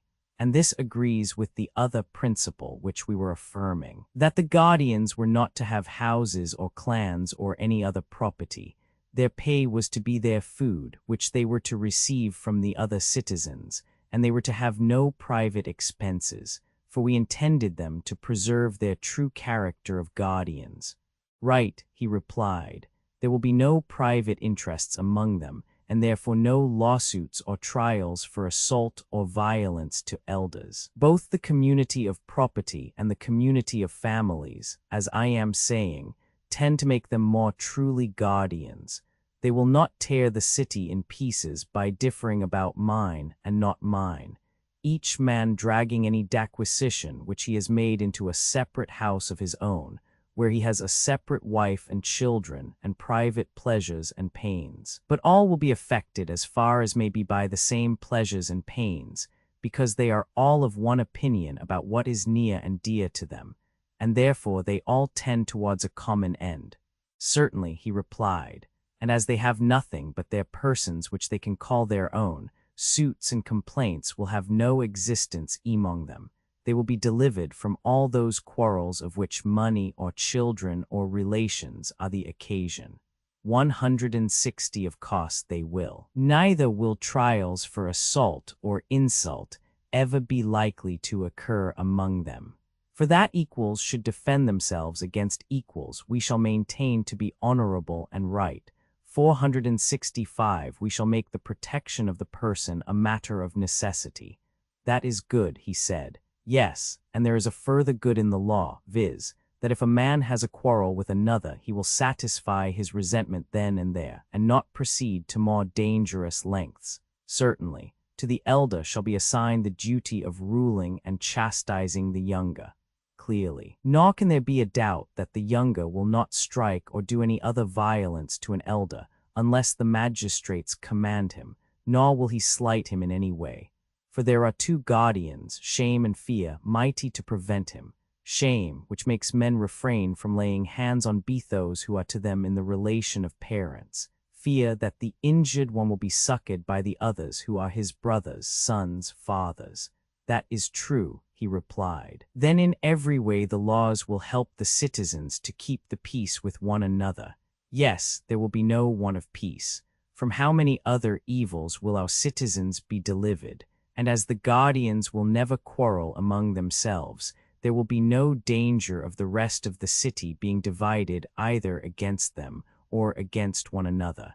None whatever. I hardly like even to mention the little meannesses of sea which they will be rid, for they are beneath notice.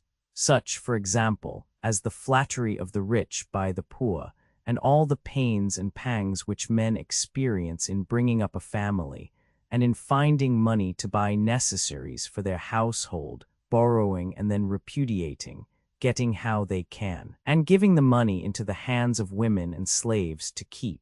The many evils of so many kinds which people suffer in this way are mean enough and obvious enough, and not worth speaking of. 161d. Yes, he said, a man has no need of eyes in order to perceive that, and from all these evils they will be delivered, and their life will be blessed as the life of Olympic victors, and yet more blessed. How so? The Olympic victor, I said, is deemed happy in receiving a part only of the blessedness which is secured to our citizens, who have won a more glorious victory, and have a more complete maintenance at the public cost. For the victory which they have won is the salvation of the whole state, and the crown with which they and their children are crowned is the fullness of all that life needs. They receive rewards from the hands of their country while living, and after death have an honorable burial. Yes, he said, and glorious rewards they are.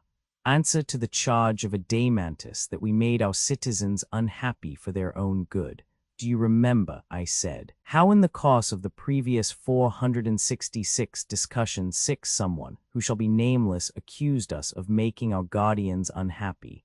They had nothing and might have possessed all things, to whom we replied that, if an occasion offered, we might perhaps hereafter consider this question, but that, as at present advised, we would make our guardians truly guardians, and that we were fashioning the state with a view to the greatest happiness, not of any particular class, but of the whole. 6 pages 419, 420 ff.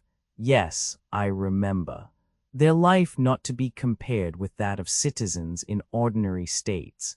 And what do you say, now that the life of our protectors is made out to be far better and nobler than that of Olympic victors? Is the life of shoemakers, or any other artisans, or of husbandmen to be compared with it? Certainly not. He who seeks to be more than a guardian is not.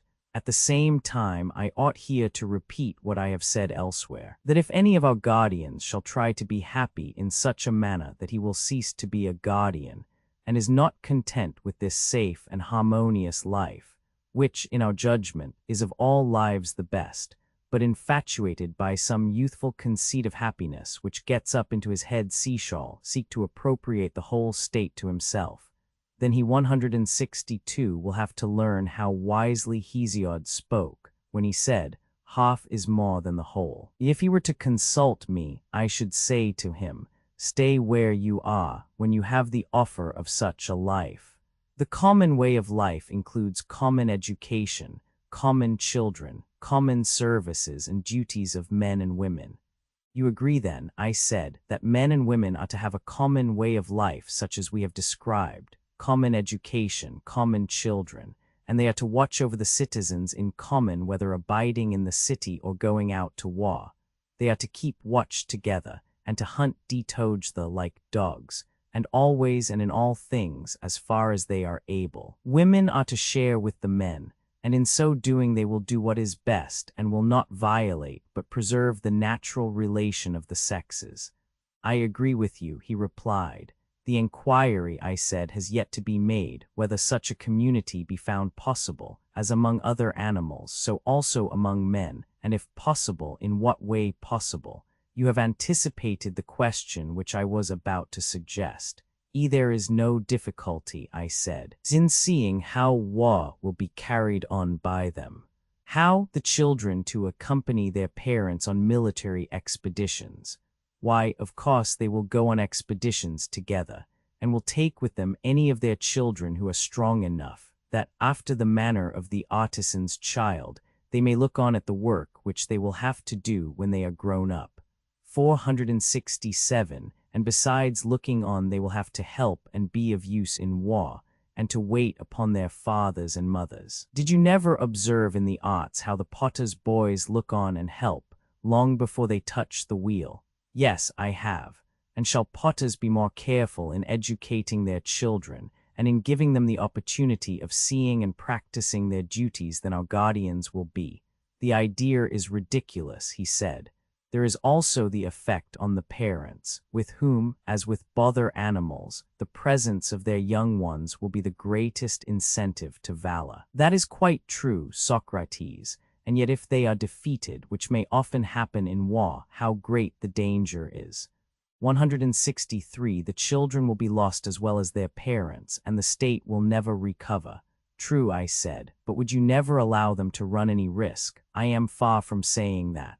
Well, but if they are ever to run a risk, should they not do so on some occasion when, if they escape disaster, they will be the better for it? Clearly. See, but care must be taken that they do not run any serious risk. Whether the future soldiers do or do not see war in the days of their youth is a very important matter, for the sake of which some risk may fairly be incurred. Yes, very important. This then must be our first step, to make our children spectators of war, but we must also contrive that they shall be secured against danger, then all will be well. True. Their parents may be supposed not to be blind to the risks of war, but to know, as far as human foresight can, what expeditions are safe and what dangerous. That may be assumed, and they will take them on the safe expeditions and be cautious about the dangerous ones. True. And they will place them under the command of experienced veterans who will be their leaders and teachers, very properly. Still, the dangers of war cannot be always foreseen. There is a good deal of chance about them. True. Then against such chances the children must be at once furnished with wings, in order that in the hour of need they may fly away and escape. What do you mean? He said. I mean that we must mount them on horses in their earliest youth, and when they have learnt to ride, take them on horseback to see war. The horses must not be spirited and warlike, but the most tractable and yet the swiftest that can be had. In this way they will get an excellent view of what is 468 hereafter to be their own business, and if there is danger, they have only to follow their elder leaders and escape. 164. I believe that you are right, he said. The coward is to be degraded into a lower rank. Next, as to war, what are to be the relations of your soldiers to one another and to their enemies? I should be inclined to propose that the soldier who leaves his rank or throws away his arms, or is guilty of any other act of cowardice, should be degraded into the rank of a husbandman or artisan. What do you think? By all means, I should say. And he who allows himself to be taken prisoner may as well be made a present of to his enemies. He is their lawful prey, and let them do what they like with him. Be certainly the hero to receive honor from his comrades and favor from his beloved, but the hero who has distinguished himself, what shall be done to him? In the first place, he shall receive honor in the army from his youthful comrades. Every one of them in succession shall crown him. What do you say? I approve. And what do you say to his receiving the right hand of fellowship? To that too I agree, but you will hardly agree to my next proposal. What is your proposal? That he should kiss and be kissed by them? Most certainly, and I should be disposed to go further and say, see, let no one whom he has a mind to kiss refuse to be kissed by him while the expedition lasts, so that if there be a lover in the army, whether his love be youth or maiden, he may be more eager to win the prize of valor. Capital, I said. That the brave man is to have more wives than others has been already determined, and he is to have first choices in such matters more than others, in order that he may have as many children as possible. Agreed. And to have precedence and a larger share of meats and drinks. Again, there is another manner in which, according to D. Homer, brave youths should be honored, for he tells how Ajax 7, after he had distinguished himself in battle, was rewarded with long chines, which seems to be a compliment appropriate to a hero in the flower of his age, being not only a tribute of honor, but also a very strengthening thing. 165 7 Iliad, Romans 7, 321, most true, he said. Then in this I said, Homer shall be our teacher, and we too, at sacrifices and on the like occasions, will honor the brave according to the measure of their valor, whether men or women, with hymns and those other distinctions which we were mentioning, also with seats of precedence and meats and full cups 8, and in honoring them we shall be at the same time training them.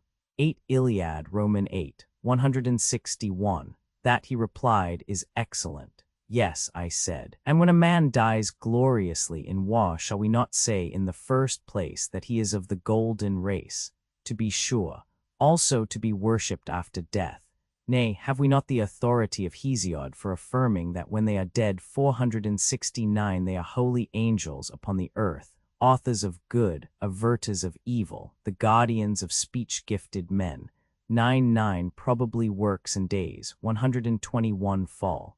Yes, and we accept his authority. We must learn of the god how we are to order the sepulture of divine and heroic personages, and what is to be their special distinction, and we must do as he bids, by all means, and in ages to come we will reverence them and kneel before their sepulchres as at the graves of heroes.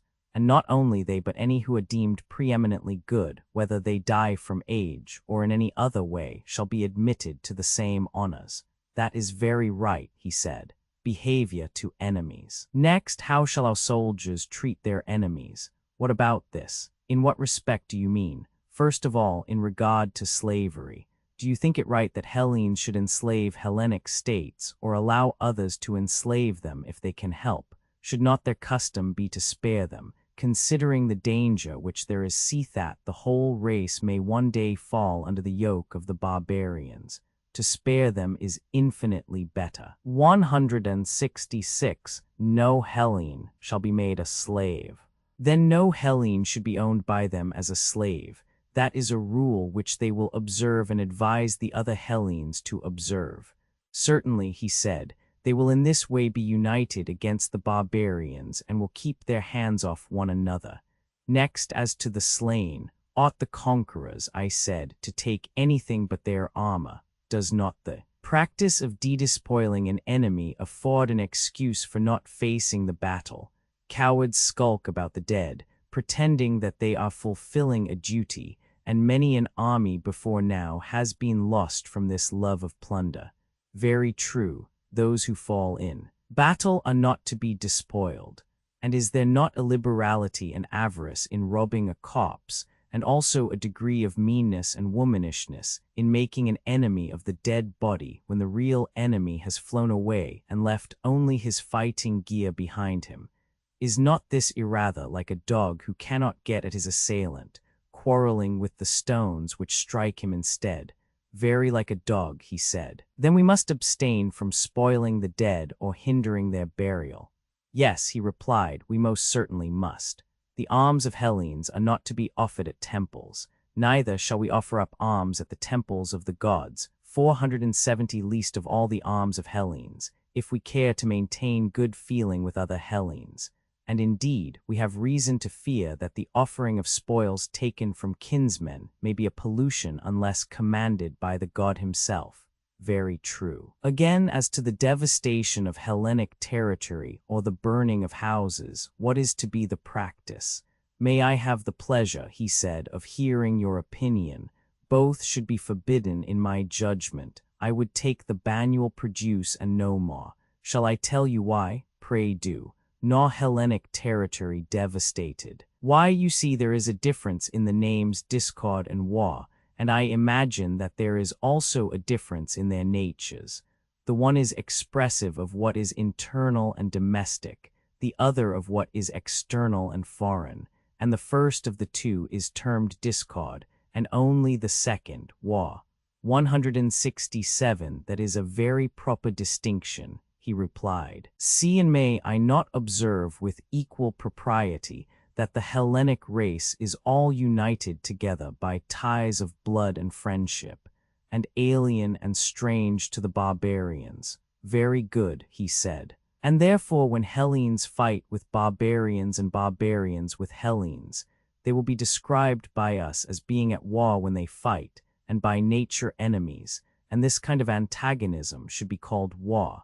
Hellenic warfare is only a kind of discord not intended to be lasting. But when Hellenes fight with one another, we shall say that Hellas is then in a state of disorder and discord, they being by nature friends. Dan such enmity is to be called discord. I agree. Consider then, I said, when that which we have acknowledged to be discord occurs, and a city is divided, if both parties destroy the lands and burn the houses of one another, how wicked does the strife appear. No true lover of his country would bring himself to tear in pieces his own nurse and mother. There might be reason in the conqueror depriving the conquered of their harvest, but still, they would have the idea of peace in their hearts, and would not mean to go on fighting forever. Yes, he said, that is a better temper than the other. And will not the city which you are founding be an Hellenic city? It ought to be, he replied. Then will not the citizens be good and civilized? Yes, very civilized. The lover of his own city will also be a lover of Hellas. And will they not be lovers of Hellas, and think of Hellas as their own land, and share in the common temples? Most certainly. And any difference which arises among them will be 471 regarded by them as discord only, a quarrel among friends which is not to be called a war, certainly not. Then they will quarrel as those who intend some day to be reconciled, certainly. They will use friendly correction, but will not enslave or destroy their opponents. They will be correctors, not enemies. 168 just so. Hellenes should deal mildly with Hellenes, and with barbarians as Hellenes now deal with one another. And as they are Hellenes themselves, they will not devastate Hellas, nor will they burn houses, nor ever suppose that the whole population of a city, men, women, and children, are equally their enemies, for they know that the guilt of war is always confined to a few persons, and that the many are their friends. And for all these reasons, they will be unwilling to waste their lands and raise their houses. Their enmity to them will only last until the many innocent sufferers have compelled the guilty few to give satisfaction. I agree, he said, that our citizens should thus deal with their Hellenic enemies, and with barbarians as the Hellenes now deal with one another. Then let us enact this law also for our guardians, that they are neither to devastate the lands of Hellenes nor to see burn their houses. Agreed, and we may agree also in thinking that these, like all our previous enactments, are very good. The complaint of Glaucon respecting the hesitation of Socrates. But still I must say, Socrates, that if you are allowed to go on in this way, you will entirely forget the other question which at the commencement of this discussion you thrust aside. Is such an order of things possible, and how, if at all? For I am quite ready to acknowledge that the plan which you propose, if only feasible, would do all sorts of good to the state. I will add what you have omitted, that your citizens will be the bravest of warriors, and will never leave their ranks, for they will all know one another, and each will call the other father, brother, son. And if you suppose the women to join their armies, whether in the same rank or in the rear, either as a terror to the enemy or as auxiliaries in case of need, I know that they will then be absolutely invincible. And there are many domestic advantages which might also be mentioned, and which I also fully acknowledge. But, as I admit all these advantages and as many more as you please, if only this state of yours were to come into existence, we need say no more about them. Assuming then the existence of the state, let us now turn to the question of possibility and ways and means. The rest may be left. 169 472 Socrates excuses himself and makes one or two remarks preparatory to a final effort. If I loiter 10 for a moment, you instantly make a raid upon me, I said, and have no mercy. I have hardly escaped the first and second waves, and you seem not to be aware that you are now bringing upon me the third, which is the greatest and heaviest.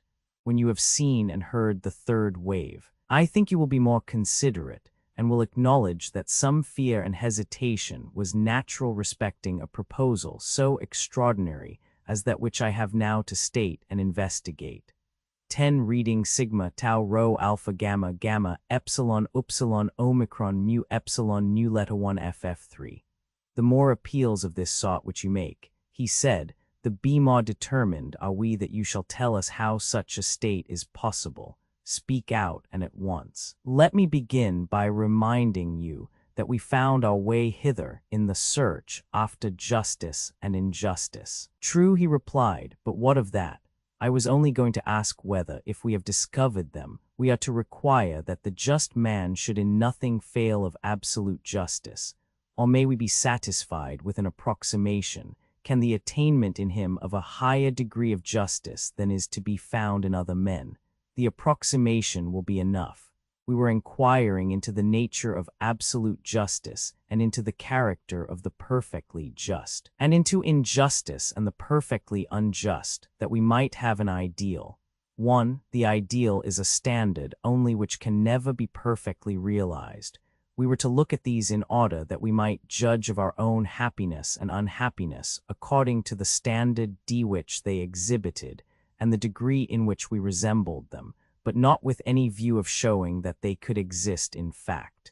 True, he said. Would a painter be any the worse because, after having delineated with consummate art an ideal of a perfectly beautiful man, he was unable to show that any such man could ever have existed? He would be none the worse. Well, and were we not creating an ideal of a perfect state, to be sure? 2. But is none the worse for this? And is our theory a worse theory because we are unable to 170 prove the possibility of a city being ordered in the manner described? Surely not, he replied. That is the truth, I said. But if, at your request, I am to try and show how and under what conditions the possibility is highest, I must ask you, having this in view, to repeat your former admissions. What admissions? 473. I want to know whether ideals are ever fully realized in language. Does not the word express more than the fact, and must not the actual, whatever a man may think, always in the nature of things fall short of the truth? What do you say? I agree. Then you must not insist on my proving that the actual state will in every respect coincide with the ideal. If we are only able to discover how a city may be governed nearly as we proposed, you will admit that we have discovered the possibility which you demand, and will be contented. I am sure that I should be contented, will not you? Yes, I will. 3. Although the ideal cannot be realized, 1 or 2 changes, or rather a single change, might revolutionize a state. Let me next endeavor to show what is that fault in states which is the cause of their present maladministration, and what is the least change which will enable a state to pass into the truer form, and let the change, if possible, be of one thing only, or if not of 2. At any rate, let the changes be as few and slight as possible. See, certainly, he replied.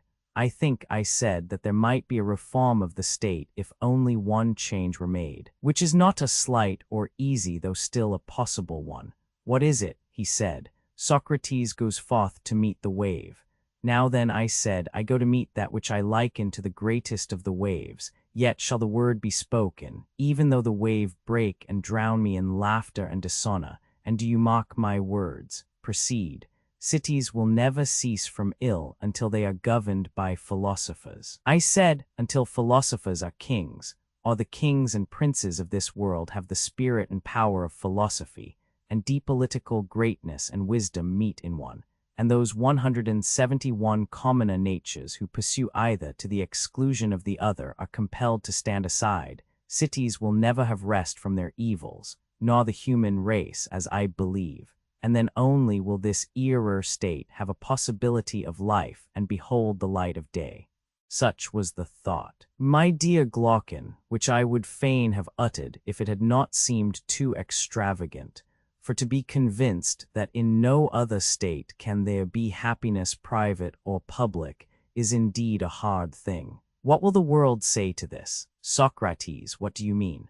I would have you consider that the word which you have uttered is one at which numerous persons, and very respectable persons too, in 474 a figure pulling off their coats all in a moment, and seizing any weapon that comes to hand, will run at you might and main before you know where you are, intending to do heaven knows what. And if you don't prepare an answer and put yourself in motion, you will be paired by their fine wits and no mistake. You got me into the scrape, I said, and I was quite right. However, I will do all I can to get you out of it, but I can only give you goodwill and good advice, and perhaps I may be able to fit answers to your questions better than another, that is all. And now, having be such an auxiliary, you must do your best to show the unbelievers that you are right. I ought to try, I said, since you offer me such invaluable assistance. And I think that if there is to be a chance of our escaping, but who is a philosopher?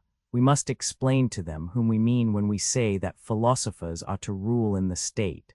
Then we shall be able to defend ourselves. There will be discovered to be some natures who ought to study philosophy and to be leaders in the state, and others who are not born to be philosophers and are meant to be followers rather than leaders. Then now for definition, he said. Follow me, I said, and I hope that I may in some way or other be able to give you a satisfactory explanation. Proceed, parallel of the lover. I dare say that you remember, and therefore I need not remind you, that a lover, if he is worthy of the name, ought to show his love, not to some one part of that which he loves, but to the whole. 172d I really do not understand, and therefore beg of you to assist my memory. The lover of the fair loves them all. Another person, I said, might fairly reply as you do.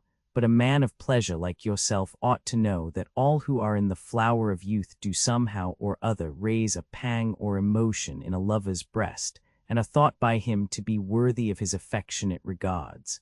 Is not this a way which you have with the fair? One has a snub nose, and you praise his charming face. The hook nose of another has, you say, a royal look, while he who is neither snub nor hooked has grace of regularity. The dark visage is manly, the fair are children of the gods, and as to the sweet honey pale, as they are called, what is the very name but the invention of a lover who talks in diminutives, and is not averse to paleness if appearing on the cheek of youth? In a word, there is no 475 excuse which you will not make, and nothing which you will not say, in order not to lose a single flower that blooms in the springtime of youth. If you make me an authority in matters of love, for the sake of the argument, I assent. The lover of wines all wines, and what do you say of lovers of wine? Do you not see them doing the same? They are glad of any pretext of drinking any wine. Very good. The lover of honor all honor, and the same is true of ambitious men. If they cannot command an army, they are willing to command a file. And if they cannot be honored by really great and important persons, they are glad to be honored by lesser and meaner people, but honor of some kind they must have. Exactly. Once more let me ask, does he who desires any class of goods desire the whole class or a part only? The whole. The philosopher or lover of wisdom all knowledge, and may we not say of the philosopher that he is a lover, not of a part of wisdom only, but of the whole? Yes, of the whole. And he who dislikes learning, especially in youth, when she has no power of judging what is good and what is not, such an one we maintain not to be a philosopher or a lover of knowledge, just as he who refuses his food is not hungry. 173 and may be said to have a bad appetite and not a good one. Very true, he said. Whereas he who has a taste for every sort of knowledge, and who is curious to learn and is never satisfied, may be justly termed a philosopher. Am I not right?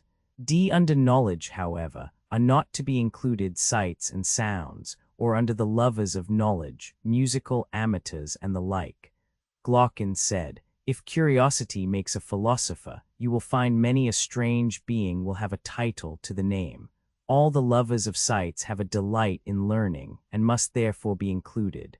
Musical amateurs, too, are a folk strangely out of place among philosophers. For they are the last persons in the world who would come to anything like a philosophical discussion, if they could help, while they run about at the Dionysiac festivals as if they had let out their ears to hear every chorus, whether the performance is in town or country. That makes no difference, they are there. Now are we to maintain that all these and any who have similar tastes, as well as the professors of quite minor arts, are philosophers?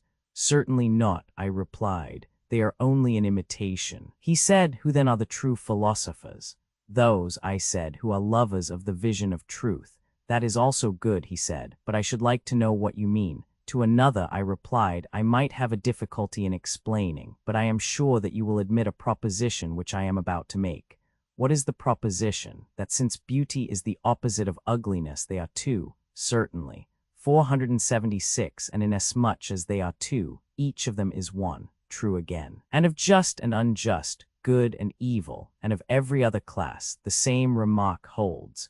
Taken singly, each of them is one, but from the various combinations of them with actions and things and with one another, they are seen in all sorts of lights and appear many. Very true. And this is the distinction which I draw between the sight 174 loving, art-loving, practical class and those of whom I am bespeaking, and who are alone worthy of the name of philosophers. How do you distinguish them? He said. The lovers of sounds and sights, I replied, are, as I conceive, fond of fine tones and colors and forms and all the artificial products that are made out of them, but their mind is incapable of seeing or loving absolute beauty. True, he replied. Few are they who are able to attain to the sight of this. See, very true. And he who, having a sense of beautiful things, has no sense of absolute beauty, or who, if another lead him to a knowledge of that beauty, is unable to follow, of such an one I ask, is he awake or in a dream only? Reflect. Is not the dreamer, sleeping or waking, one who likens dissimilar things, who puts the copy in the place of the real object? I should certainly say that such an one was dreaming. True knowledge is the ability to distinguish between the one and many, between the idea and the objects which partake of the idea. But take the case of the other, who recognizes the existence of absolute beauty, and is able to distinguish the idea from the objects which participate in the idea, neither putting the objects in the place of the idea nor the idea in the place of the objects. Is he a dreamer, or is he awake? He is wide awake.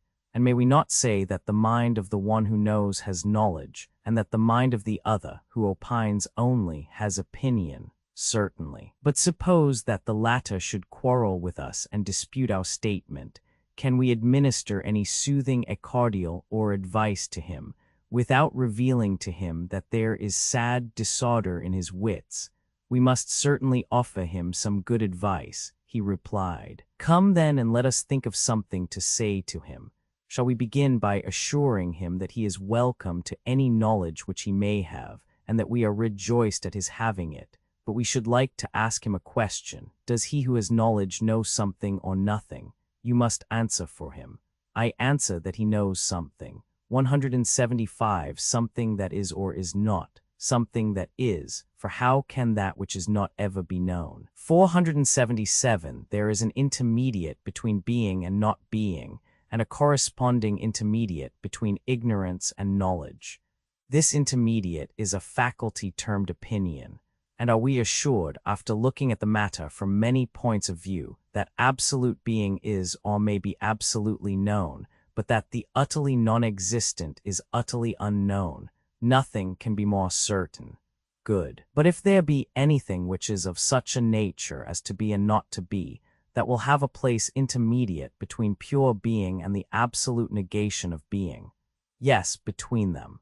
And as knowledge corresponded to being and ignorance of necessity to not being, for that intermediate between being and not being there has to be discovered a corresponding bintermediate between ignorance and knowledge, if there be such. Certainly.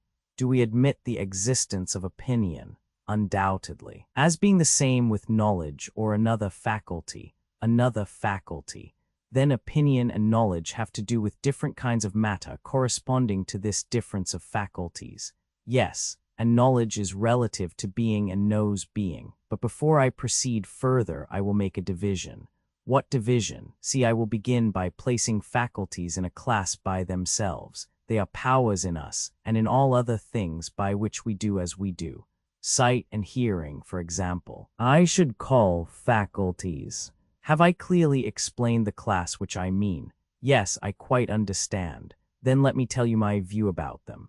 I do not see them, and therefore the distinctions of figure, color, and the like, which enable me to discern the differences of some things, do not apply to them.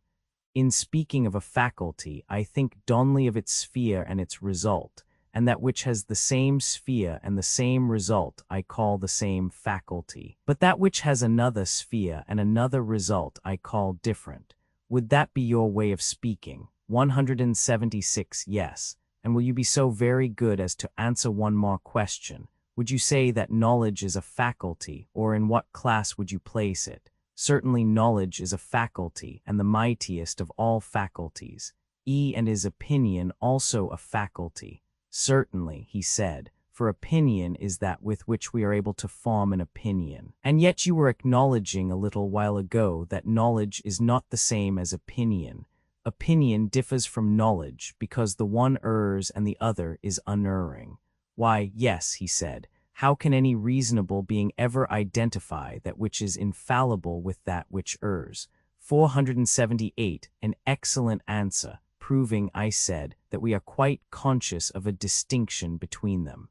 Yes. Then knowledge and opinion, having distinct powers, have also distinct spheres or subject matters. That is certain.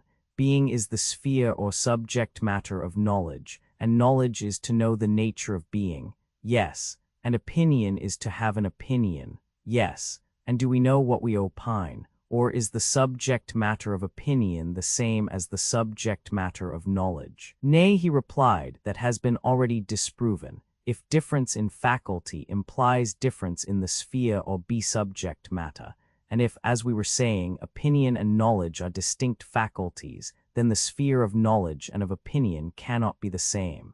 Then if being is the subject matter of knowledge, something else must be the subject matter of opinion. Yes, something else. It also differs from ignorance, which is concerned with nothing.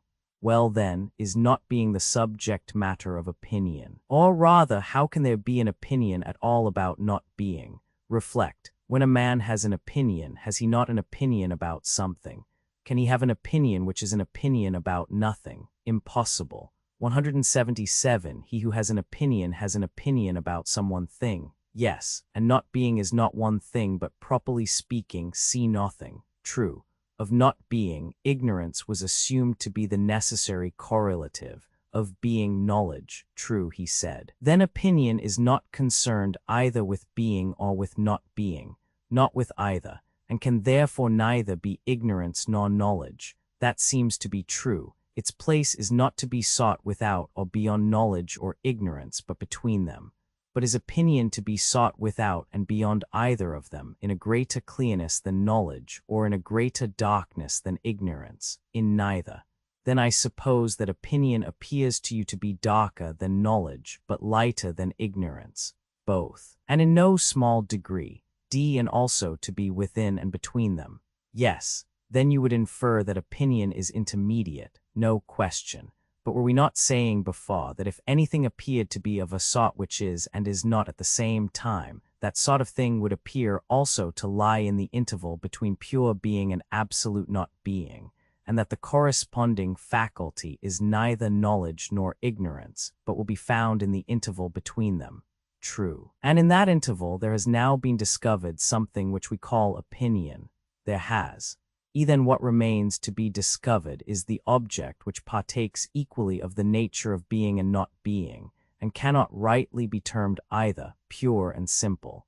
This unknown term, when discovered, we may truly call the subject of opinion, and assign each to their proper faculty. 178. The extremes to the faculties of the extremes, and the mean to the faculty of the mean. True. 479. The absoluteness of the one and the relativeness of the many. This being premised, I would ask the gentleman who is of opinion that there is no absolute or unchangeable idea of beauty, in whose opinion the beautiful is the manifold. He, I say, your lover of beautiful sights, who cannot bear to be told that the beautiful is one, and the just is one, or that anything is one, to him I would appeal, saying, will you be so very kind, sir, as to tell us whether of all these beautiful things there is one which will not be found ugly, or of the just which will not be found unjust, or of the holy which will not also be unholy? No, he replied, the beautiful will in some point of view be found ugly, and the same is true of the rest, and may not the many which are doubles be also halves, doubles that is of one thing and halves of another? Quite true. And things great and small, heavy and light, as they are termed, will not be denoted by these any more than by the opposite names. True, both these and the opposite names will always attach to all of them. And can any one of those many things which are called by particular names be said to be this rather than not to be this? He replied, they are like the punning riddles which are cast at feasts, or the children's puzzle about the eunuch aiming at the bat, with what he hit him, as they say in the puzzle, and upon what the bat was sitting. The individual objects of which I am speaking are also a riddle, and have a double sense, nor can you fix them in your mind, either as being or not being, or both, or neither. Then what will you do with them? I said.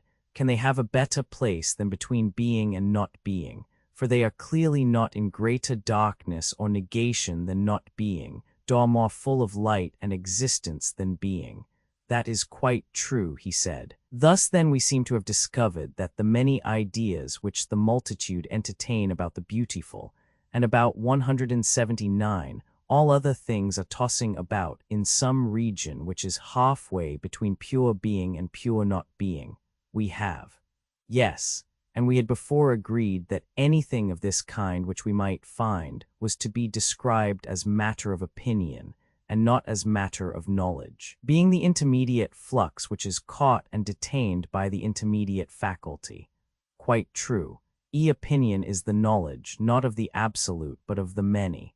Then those who see the many beautiful, and who yet neither see absolute beauty, nor can follow any guide who points the way thither, who see the many just, and not absolute justice, and the like, such persons may be said to have opinion, but not knowledge. That is certain. But those who see the absolute and eternal and immutable may be said to know, and not to have opinion only. Neither can that be denied. The one love and embrace the subjects of knowledge, the other those of opinion. The latter are the same, as I dare say 480 you will remember, who listened to sweet sounds and gazed upon fair colors, but would not tolerate the existence of absolute beauty. Yes, I remember. Shall we then be guilty of any impropriety in calling them lovers of opinion rather than lovers of wisdom, and will they be very angry with us for thus describing them? I shall tell them not to be angry. No man should be angry at what is true, but those who love the truth in each thing are to be called lovers of wisdom and not lovers of opinion. Assuredly. Chapter 18, Steph, 484 Republic vi. Socrates Glaucon. And thus Glaucon, after the argument has gone a weary way, the true and the false philosophers have at length appeared in view. I do not think, he said, that the way could have been shortened. If we had time, we might have a nearer view of the true and false philosopher. I suppose not, I said. And yet I believe that we might have had a better view of both of them if the discussion could have been confined to this one subject, and if there were not many other questions awaiting us, which he who desires to see in what respect the life of the just differs be from that of the unjust must consider. And what is the next question? He asked. Surely, I said, the one which follows next in order. Inasmuch as philosophers only are able to grasp the eternal and unchangeable, and those who wander in the region of the many and variable are not philosophers, I must ask you which of the two classes should be the rulers of our state, and how can we rightly answer that question? Which of them shall be our guardians? Whichever of the two are best able to guard the laws and institutions of our state, let them be our guardians. Very good. a question hardly to be asked. Neither, I said, can there be any question that the guardian who is to keep anything should have eyes rather than no eyes. There can be no question of that. And are not those who are verily and indeed wanting in the knowledge of the true being of each thing, and who have in their souls no clear pattern, and are unable as with a painter's eye to look at the absolute truth and to that original DTO repair, and having perfect vision of the other world to order the laws about beauty, goodness, justice in this, if not 181 already ordered, and to guard and preserve the order of them? Are not such persons, I ask, simply blind? Truly, he replied, they are much in that condition. And shall they be our guardians when there are others who, besides being their equals in experience and falling short of them in no particular of virtue, also know the very truth of each thing? There can be no reason, he said, for rejecting those who have this greatest of all great qualities. They must always have the first place unless they fail in some other respect. 485. Suppose then, I said, that we determine how far they can unite this and the other excellences. By all means, the philosopher is a lover of truth and of all true being. In the first place, as we began by observing, the nature of the philosopher has to be ascertained. We must come to an understanding about him, and when we have done so, then, if I am not mistaken, we shall also acknowledge that such an union of qualities is possible, and that those in whom they are united, and those only, should be rulers in the state. What do you mean? Let us suppose that philosophical minds always love knowledge a sort which shows them the eternal nature not varying from generation and corruption. Agreed. And further, I said, let us agree that they are lovers of all true being. There is no part, whether greater or less, or more or less honorable, which they are willing to renounce, as we said before of the lover and the man of ambition. True. And if they are to be what we were describing, is there not another quality which they should also possess? What quality? Truthfulness. They will never intentionally receive into their mind falsehood, which is their detestation, and they will love the truth. Yes, that may be safely affirmed of them. May be, my friend, I replied, is not the word, say rather must be affirmed, for he whose nature is amorous of anything cannot help loving all that belongs or is akin to the object of his affections. 182. Right, he said, and is there anything more akin to wisdom than truth? How can there be? Can the same nature be a lover of wisdom and a lover of falsehood? Never. The true lover of learning then must from his earliest youth, as far as in him lies, desire all truth, assuredly. But then again, as we know by experience, he whose desires are strong in one direction will have them weaker in others. They will be like a stream which has been drawn off into another channel. True. He will be absorbed in the pleasures of the soul, and therefore temperate, and the reverse of covetous or mean. He whose desires are drawn towards knowledge in every form will be absorbed in the pleasures of the soul, and will hardly feel bodily pleasure. I mean, if he be a true philosopher and not a sham one, that is most certain. Such an one is sure to be temperate and the reverse of covetous. For the motives which make another man desirous of having and spending have no place in his character. Very true. 486. Another criterion of the philosophical nature has also to be considered. What is that? There should be no secret corner of illiberality. Nothing can be more antagonistic than meanness to a soul which is ever longing after the whole of things both divine and human. Most true, he replied. In the magnificence of his contemplations, he will not think much of human life. Then how can he who has magnificence of mind, and is the spectator of all time and all existence, think much of human life? He cannot be, or can such an one account death fearful? No, indeed. Then the cowardly and mean nature has no part in true philosophy. 183. Certainly not. Or again, can he who is harmoniously constituted, who is not covetous or mean or a boaster or a coward, can he, I say, ever be unjust or hard in his dealings? Impossible. He He will be of a gentle, sociable, harmonious nature, a lover of learning, having a good memory, and moving spontaneously in the world of being. Then you will soon observe whether a man is just and gentle, or rude and unsociable. These are the signs which distinguish even in youth the philosophical nature from the unphilosophical. True, see, there is another point which should be remarked. What point? Whether he has or has not a pleasure in learning, for no one will love that which gives him pain, and in which after much toil he makes little progress. Certainly not. And again, if he is forgetful and retains nothing of what he learns, will he not be an empty vessel? That is certain. Laboring in vain, he must end in hating himself and his fruitless occupation. Yes, then a soul which forgets cannot be ranked among genuine philosophic natures. We must insist that the philosopher should have a good memory, certainly, and once more the inharmonious and unseemly nature can only tend to disproportion, undoubtedly. And do you consider truth to be akin to proportion or to disproportion? To proportion. Then, besides other qualities, we must try to find a naturally well-proportioned and gracious mind, which will move spontaneously towards the true being of everything. Certainly. Well, and do not all these qualities which we have been enumerating go together, and are they not in a manner necessary to a soul, which is to have a full and perfect participation of being? 184, 487, they are absolutely necessary, he replied. Conclusion: what a blameless study then is philosophy. And must not that be a blameless study which he only can pursue who has the gift of a good memory, and is quick to learn, noble, gracious, the friend of truth, justice, courage, temperance, who are his kindred? The god of jealousy himself, he said, could find no fault with such a study. And to men like him, I said, when perfected by years and education, and to these only you will entrust the state.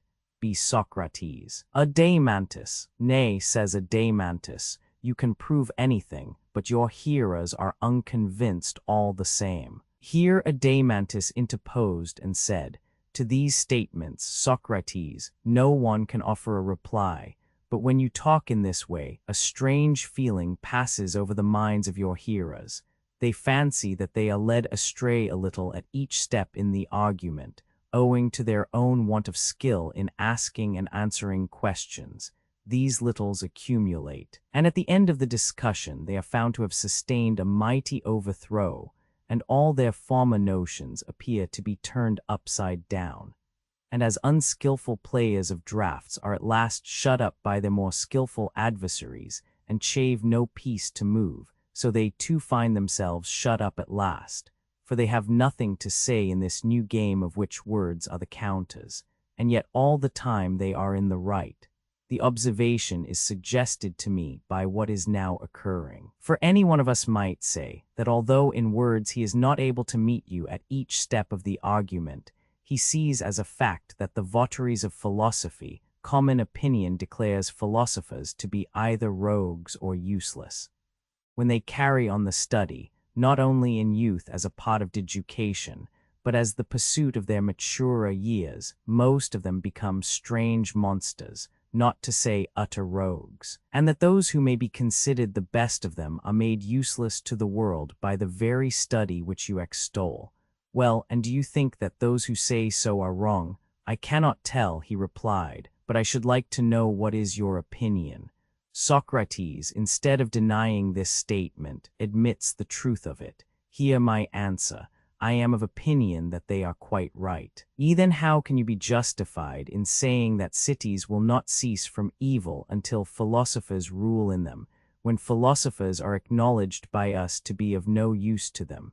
You ask a question, I said, to which a reply can only be given in a parable. 185 Yes, Socrates, and that is a way of speaking to which you are not at all accustomed, I suppose. A parable, I perceive, I said, that you are vastly amused at having plunged me into such a hopeless discussion. But now hear 488 the parable, and then you will be still more amused at the meagerness of my imagination. For the manner in which the best men are treated in their own states is so grievous that no single thing on earth is comparable to it, and therefore, if I am to plead their cause, I must have recourse to fiction, and put together a figure made up of many things, like the fabulous unions of goats and stags which are found in pictures.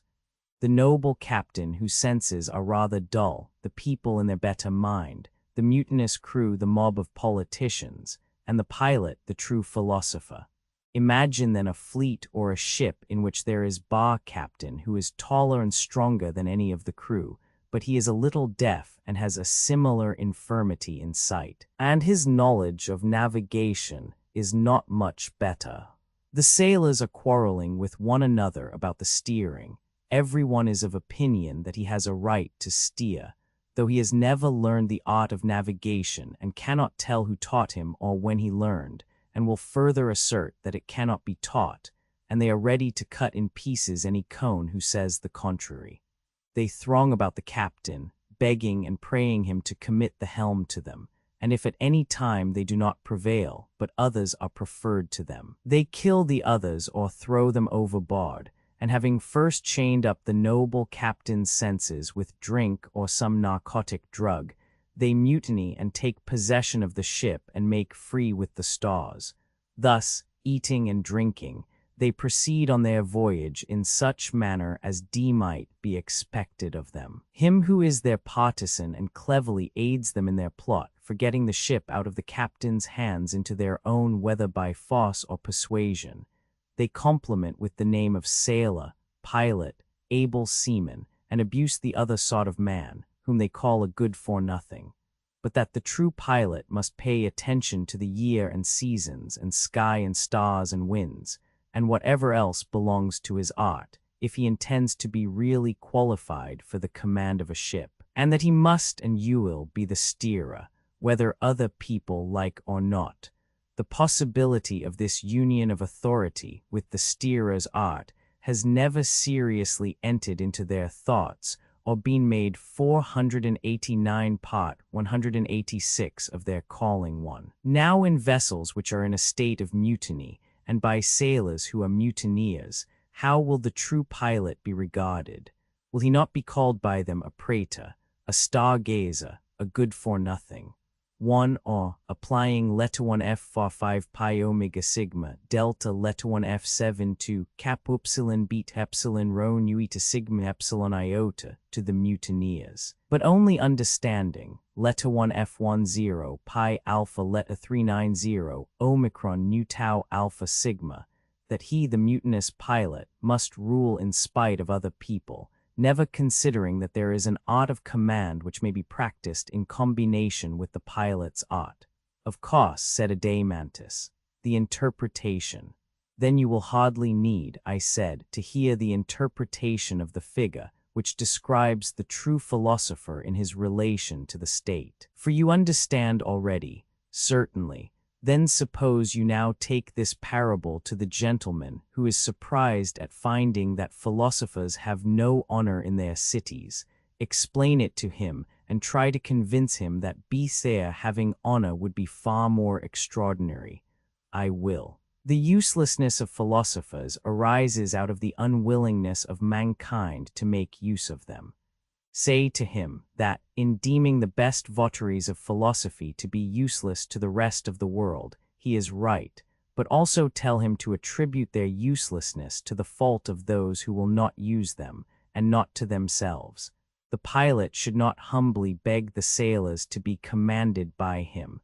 That is not the order of nature. Neither are the wise to go to the doors of the rich. The ingenious author of this saying told a lie. But the truth is that when a man is ill, see whether he be rich or poor, to the physician he must go, and he who wants to be governed to him who is able to govern. The ruler who is good for anything ought not to beg his subjects to be ruled by him. Although the present governors of mankind are of a different stamp, they may be justly compared to the mutinous sailors, and the true helmsmen to those who are called by them good-for-nothings and stargazers. Precisely so, he said, the real enemies of philosophy her professing followers. For these reasons, and among men like these, philosophy, the noblest pursuit of all, is not likely to be much esteemed by those of the opposite faction. Not that the greatest and most lasting injury is done to her by her opponents, but by her own professing followers, the same of whom you 187 suppose the accuser to say, that the greater number of them are arrant rogues, and the best are useless, in which opinion I agreed. Yes, and the reason why the good are useless has now been explained. True, the corruption of philosophy due to many causes. Then shall we proceed to show that the corruption of the majority is also unavoidable, and that this is not to be laid to each charge of philosophy any more than the other. By all means, and let us ask and answer in turn, first going back to the 490 description of the gentle and noble nature. Truth, as you will remember, was his leader, whom he followed always and in all things. Failing in this, he was an impostor, and had no part or lot in true philosophy. Yes, that was said. Well, and is not this one quality, to mention no others, greatly at variance with present notions of him? Certainly, he said. But before considering this, let us re-enumerate the qualities of the philosopher.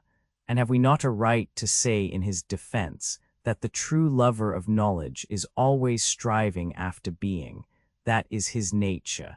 He will not rest in the multiplicity of individuals which is an appearance only, but will go on. The keen edge will not be blunted, nor the force of his desire abate until he have attained the knowledge of the true nature of every essence by a sympathetic and kindred power in the soul, and by that power drawing near and mingling and becoming incorporate with very being, having begotten mind and truth, he will have knowledge and will live and grow truly, and then, and not till then, will he cease from his travail. Nothing, he said, can be more just than such a description of him. His love of essence, of truth, of justice, besides his other virtues and natural gifts. And will the love of a lie be any part of a philosopher's nature?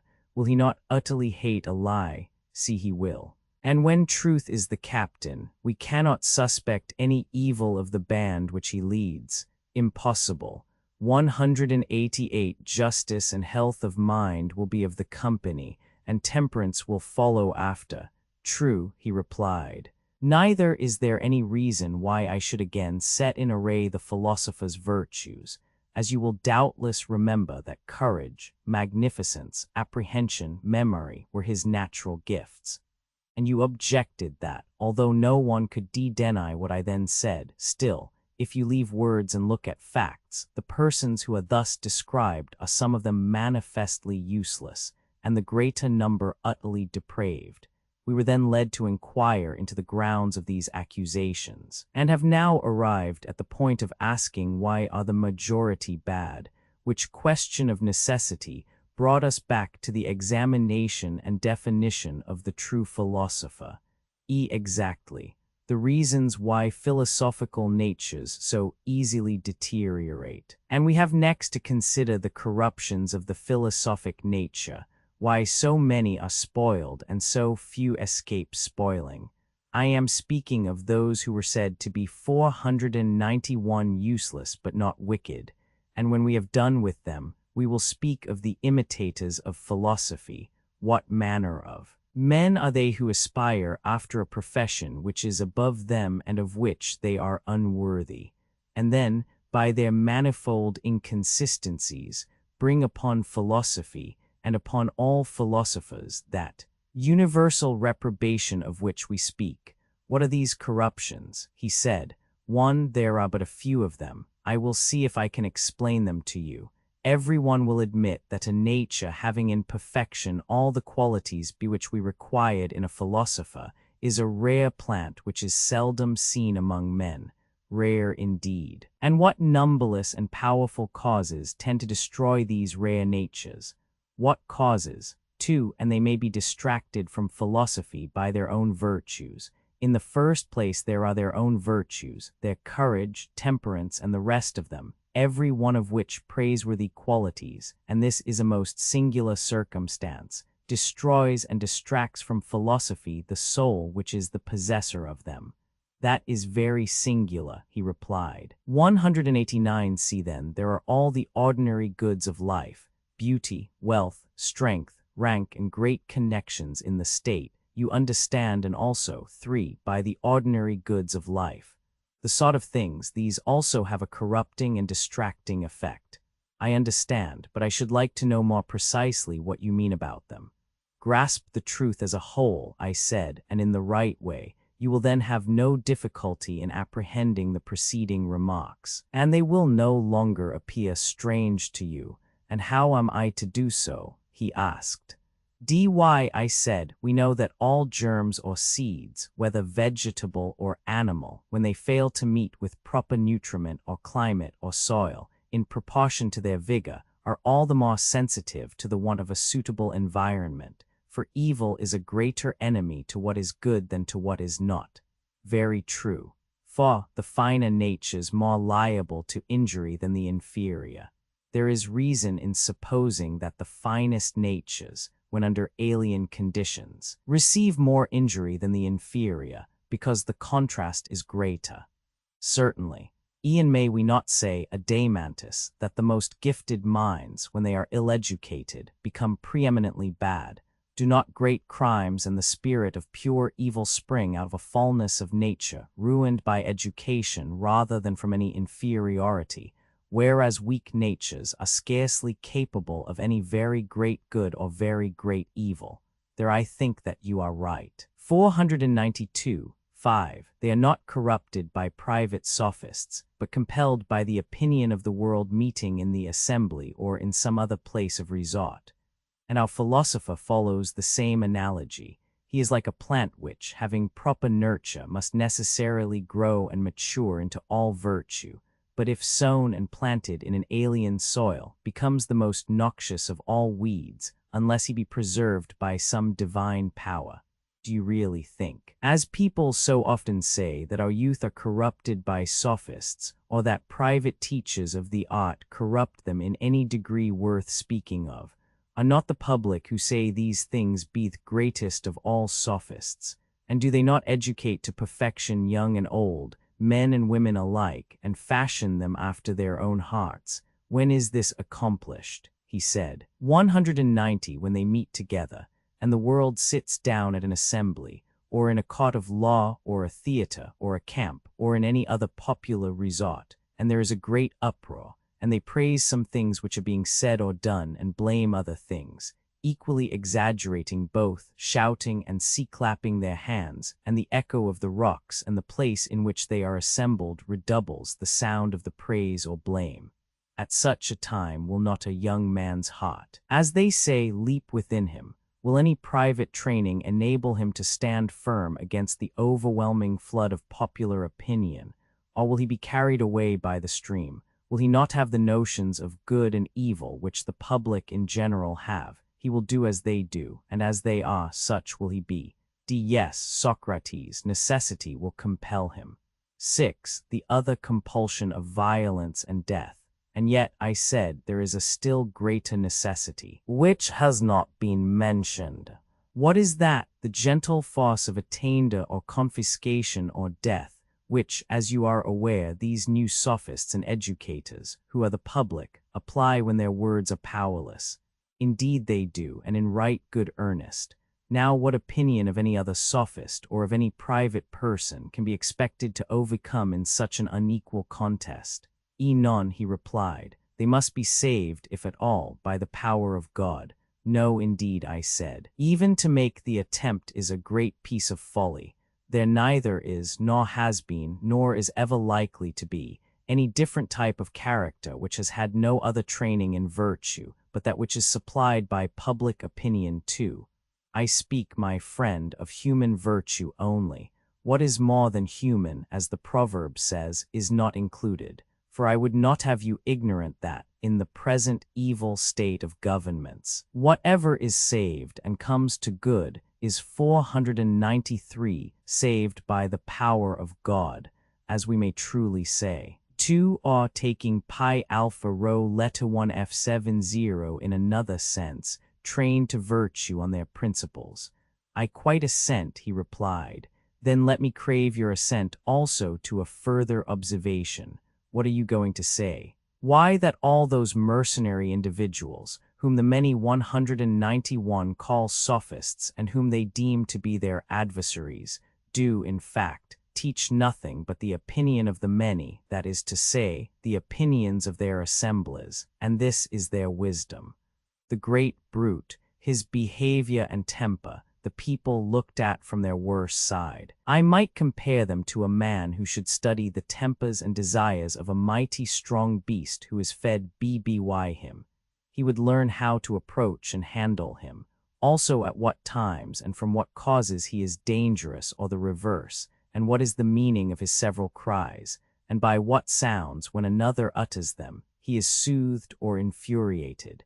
And you may suppose further that when, by continually attending upon him, he has become perfect in all this, he calls his knowledge wisdom, and makes of it a system or art which he proceeds to teach, although he has no real notion of what he means by the principles or passions of which he is speaking, but calls this honorable and that dishonorable, or good or evil, or just or unjust, all in accordance with the tastes and tempers of the great brute. Good he pronounces to be that in which the beast delights, and evil to be that which he dislikes, and he can give no other account of them except that the just and noble are the necessary, having never himself seen, and having no power of explaining to others the nature of either, or the difference between them, which is immense.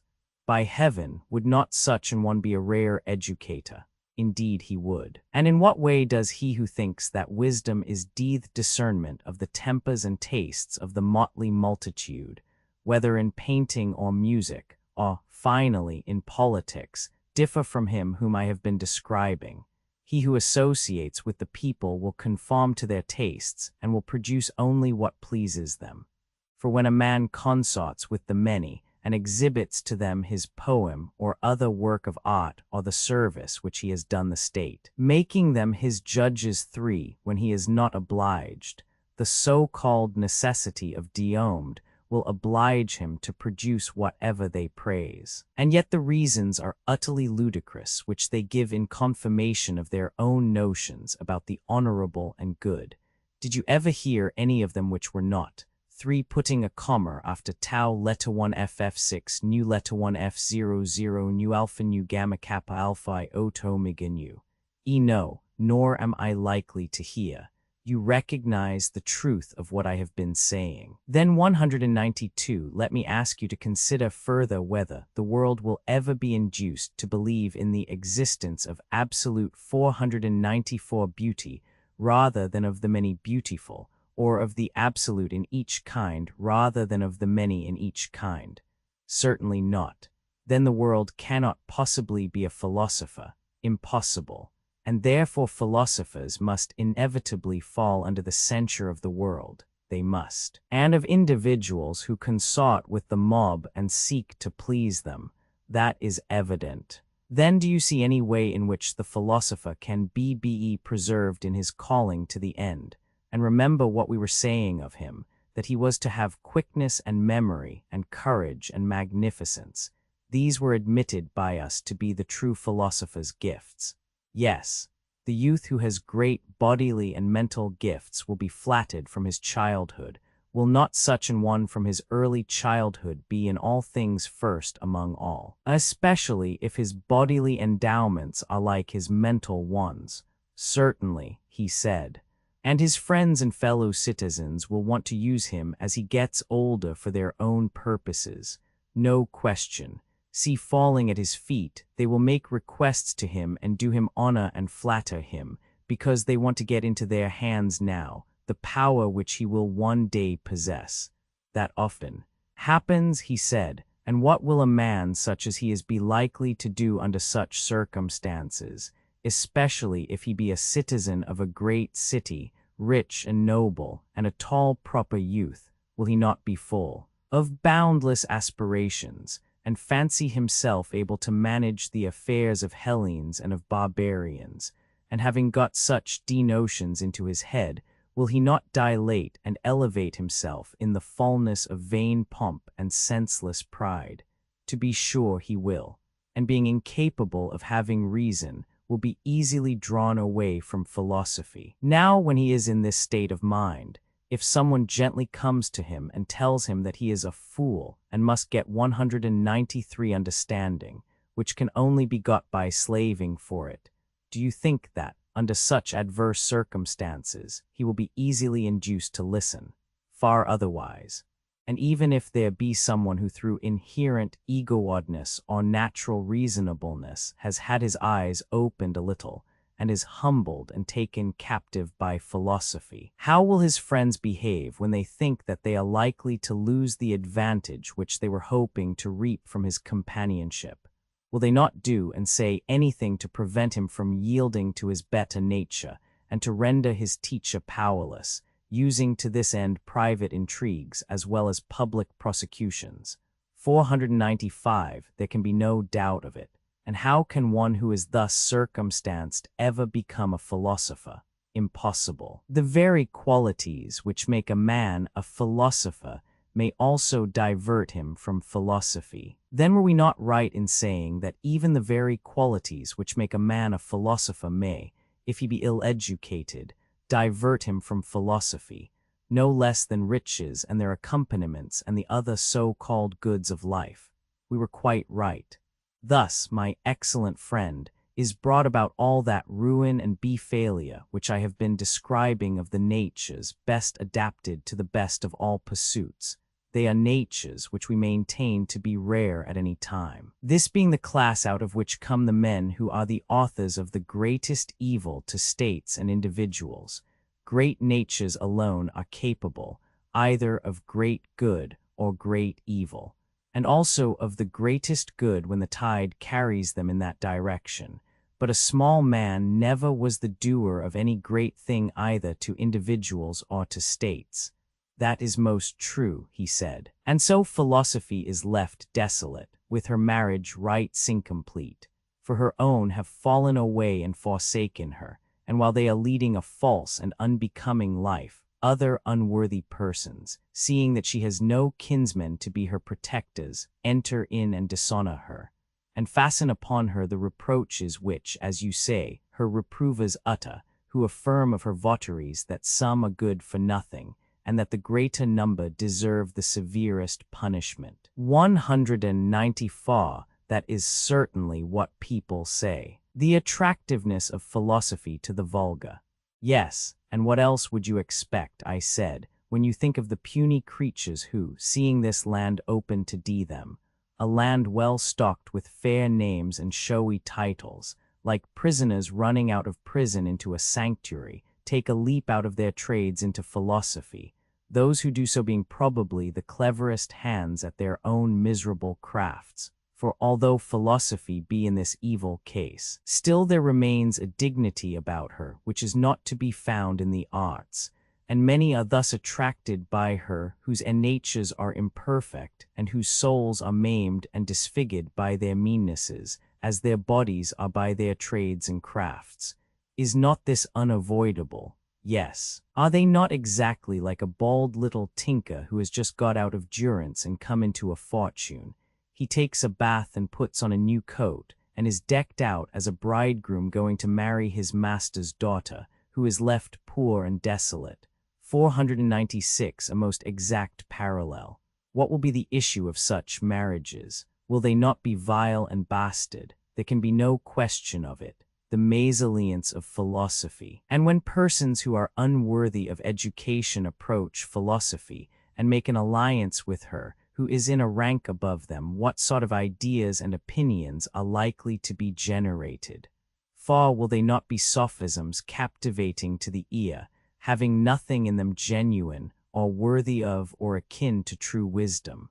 Or will they not deserve to be called sophisms? No doubt, he said. Few are the worthy disciples. Then, Adamantus, I said, the worthy disciples of philosophy will be but a small remnant. Perchance some noble and well-educated person, detained by exile in her service, who in the absence of corrupting influences remains devoted to her, or some lofty soul born in a mean city, the politics of which he contemns and neglects, and there may be a gifted few who leave the arts which they justly despise and come to her. Or peradventure there are some who are restrained by our friend Thege's bridle. For everything in the life of Theges 195 conspired to divert him from philosophy, but ill health kept him away from politics.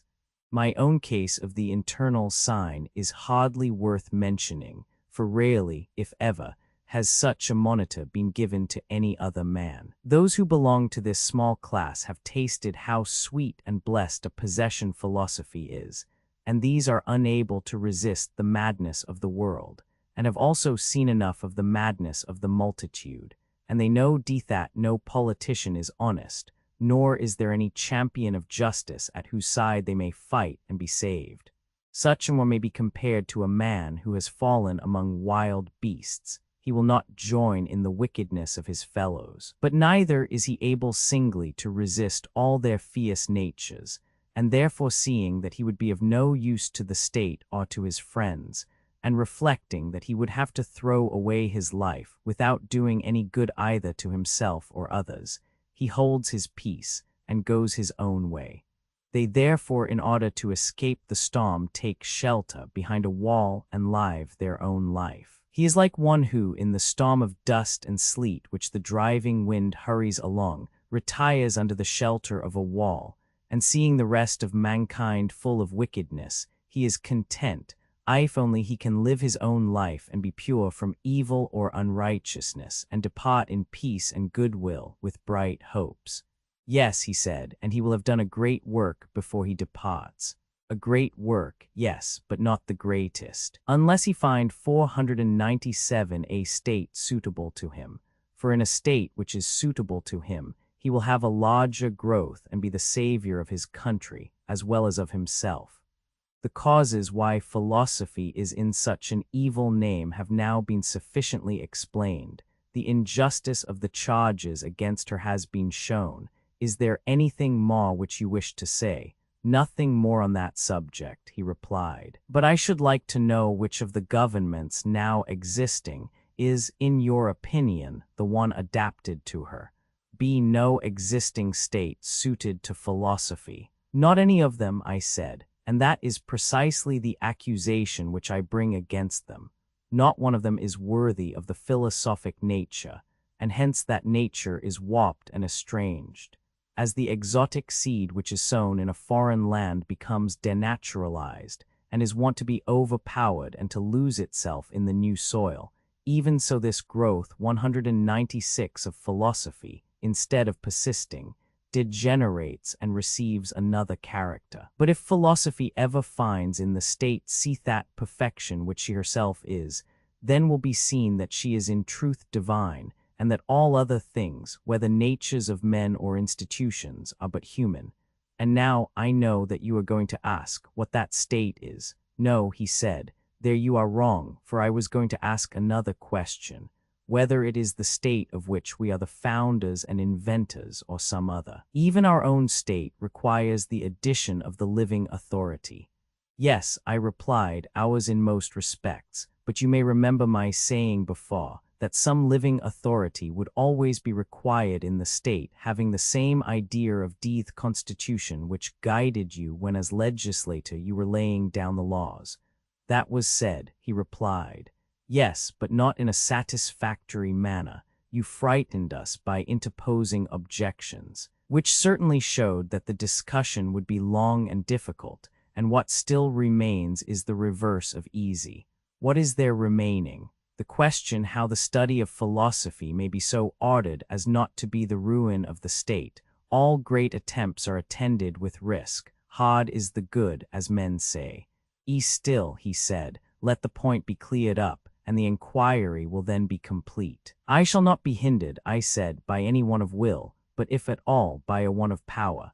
My zeal you may see for yourselves, and please to remark in what I am about to say how boldly and unhesitatingly I declare that states should pursue philosophy, not as they do now, but in a different spirit. In what manner? 498. The superficial study of philosophy which exists in the present day. At present, I said, the students of philosophy are quite young. Beginning when they are hardly past childhood, they devote only the time saved from money-making and housekeeping to such pursuits, and even those of them who are reputed to have most of the philosophic spirit, when they come within sight of the great difficulty of the subject, I mean dialectic, take themselves off. In after life, when invited by someone else, they may perhaps go and hear a lecture, and about this they make much ado, for philosophy is not considered 197 by them to be their proper business. At last, when they grow old, in most cases they are extinguished more truly than Heraclitus' sun, inasmuch as they never light up again. 5. Heraclitus said that the sun was extinguished every evening and relighted every morning. But what ought to be their cause? Just the opposite. In childhood and youth their study, and what philosophy they learn, should be suited to their tender years. During this period, while they are growing up towards manhood, the chief and special care should be given to their bodies that they may have them to use in the service of philosophy. As life advances and the intellect begins to mature, let them increase the gymnastics of the soul. But when the strength of our citizens fails and is past civil and military duties, then let them range at will and engage in no serious labor, as we intend them to live happily here, and to crown this life with a similar happiness in another. How truly in earnest you are, Socrates, he said, I am sure of that. And yet most of your hearers, if I am not mistaken, are likely to be still more earnest in their opposition to you, and will never be convinced. Thrasymachus once more. Thrasymachus least of all. Do not make a quarrel, I said, between Thrasymachus and Dme, who have recently become friends, although indeed we were never enemies, for I shall go on striving to the utmost until I either convert him and other men, or do something which may profit them against the day when they live again, and hold the like discourse in another state of existence. You are speaking of a time which is not very near. The people hate philosophy because they have only known bad and conventional imitations of it. Rather, I replied, of a time which is as nothing in comparison with eternity. Nevertheless, I do not wonder that the many refuse to believe, for they have never seen that of which we are now speaking realized. They have seen only a conventional imitation of philosophy, consisting of words artificially brought together, not like these of ours having a natural unity, but a human being who in word and work is perfectly molded, as far as he can be, into the proportion and likeness of virtue. Such a man ruling in a city which 499 bears the same image, they have never yet seen, neither one nor many of them. Do you think that they ever did? 198. No, indeed. No, my friend, and they have seldom, if ever, heard free and noble sentiments, such as men utter when they are earnestly and by every means in their power seeking after truth for the sake of knowledge, while they look coldly on the subtleties of controversy, of which the end is opinion and strife, whether they meet with them in the courts of law or in society. They are strangers, he said, to the words of which you speak. And this was what we foresaw. And this was the reason why truth forced us to admit, not without fear and hesitation, that neither cities nor states nor individuals will ever attain perfection until the small class of philosophers whom we termed useless but not corrupt are providentially compelled, whether they will or not, to take care of the state, and until a like necessity be laid on the state to obey them. 6. Or until kings, or if not kings, the sons of kings or princes, are divinely inspired with a true love of true philosophy. That either or both of these alternatives are impossible, I see no reason to affirm. If they were so, we might indeed be justly ridiculed as dreamers and visionaries. Am I not right? 6. Reading kappa alpha tau eta kappa omicron leta 1 ff3 or kappa alpha tau eta kappa omicron iota sigma. Quite right. Somewhere, at some time, there may have been or may be a philosopher who is also the ruler of a state. If then, in the countless ages of the past, or at the present hour in some foreign clime which is far away and beyond our ken, the perfected philosopher is or has been or hereafter shall be compelled by a superior power to have the charge of the state, we are ready to assert to the death that this our constitution has been and is, and will be whenever the muse of philosophy is queen. There is no impossibility in all this, that there is a difficulty, we acknowledge ourselves. My opinion agrees with yours, he said. But do you mean to say that this is not the opinion of the multitude? I should imagine not, he replied. Oh, my friend, I said, do not attack the multitude. They will change their minds, if not in an aggressive spirit, but gently 199, and with the view of soothing them and removing their dislike of overeducation.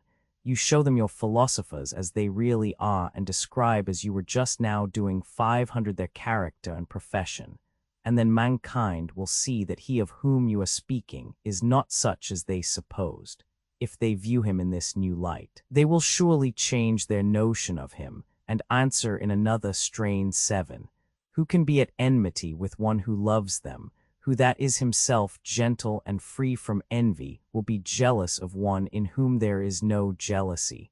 Nay, let me answer for you, that in a few this harsh temper may be found, but not in the majority of mankind. 7. Reading Let 1 F26 Kappa Alpha, Let 1 F76, Let 1 F10, Let 1 F70 Nu, Omicron Let 1 F55, Tau Omega Theta, Epsilon Let 1 F6, Nu Tau Alpha Iota, without a question, and Let 1 F00 Lambda Lambda Omicron Iota Alpha Nu, Tau Omicron Iota. Retaining the question and taking Let 1 F00 Lambda Lambda Omicron Iota Alpha Nu Delta Omicron Psi Alpha Nu in a new sense. Do you mean to say really that, viewing him in this light, they will be of another mind from yours and answer in another strain? I quite agree with you, he said. Be the feeling against philosophy is really a feeling against pretended philosophers who are always talking about persons. And do you not also think, as I do, that the harsh feeling which the many entertain towards philosophy originates in the pretenders, who rush in uninvited and are always abusing them and finding fault with them, who make persons instead of things the theme of their conversation?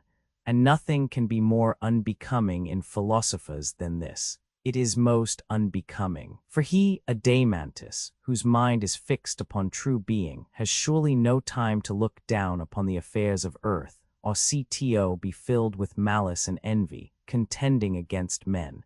His eye is ever directed towards things fixed and immutable, which he sees neither injuring nor injured by one another, but all in order moving according to reason.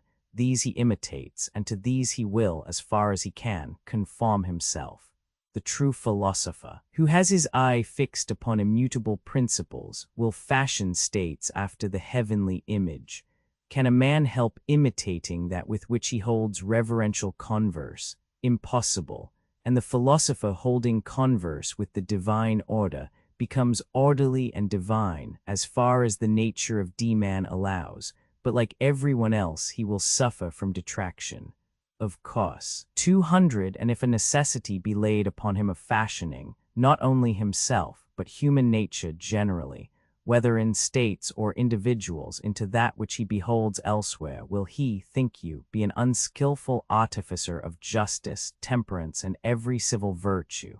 Anything but unskillful. And if the world perceives that what we are saying about him is the truth, will they be angry with philosophy? Will they disbelieve us? When we tell them that no state can be happy which is not designed by artists who imitate the heavenly pattern, they will not be angry if they understand, he said. But 501, how will they draw out the plan of which you are speaking? He will begin with a tabula rasa and there inscribe his laws. They will begin by taking the state and the manners of men, from which, as from a tablet, they will rub out the picture and leave a clean surface.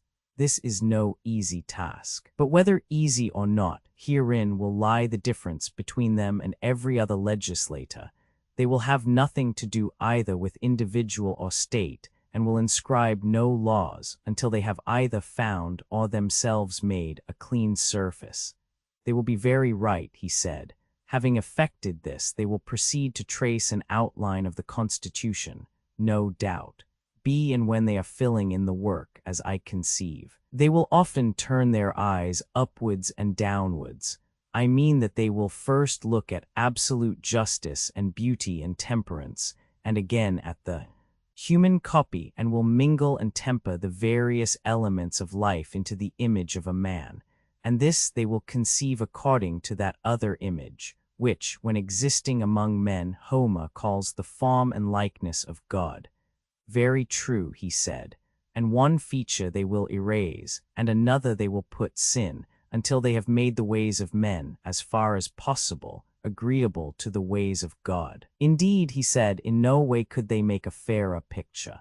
The enemies of philosophy, when they hear the truth, are gradually propitiated, and now, I said, are we beginning to persuade those whom 201 you described as rushing at us with might and main, that the painter of constitutions is such an one as we are praising, at whom they were so very indignant because to his hands we committed the state, and are they growing a little calmer at what they have just heard? Much calmer if there is any sense in them. Where can they still find any ground for objection? Will they doubt that the philosopher is a lover of truth and being? They would not be so unreasonable, or that his nature, being such as we have delineated, is akin to the highest good. Neither can they doubt this. But again, will they tell us that such a nature, placed under favorable circumstances, will not be perfectly good and wise if any ever was? Or will they prefer those whom we have rejected? Surely not. Then will they still be angry at our saying that, until philosophers bear rule, states and individuals will have no rest from evil, nor will this our imaginary state ever be realized. I think that they will be less angry, and at length become quite gentle.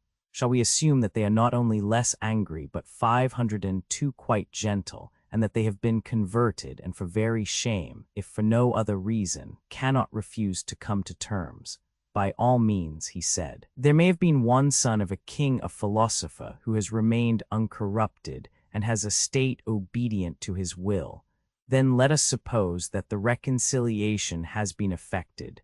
Will anyone deny the other point, that there may be sons of kings or princes who are by nature philosophers? Surely no man, he said. And when they have come into being, will anyone say that they must of necessity be destroyed?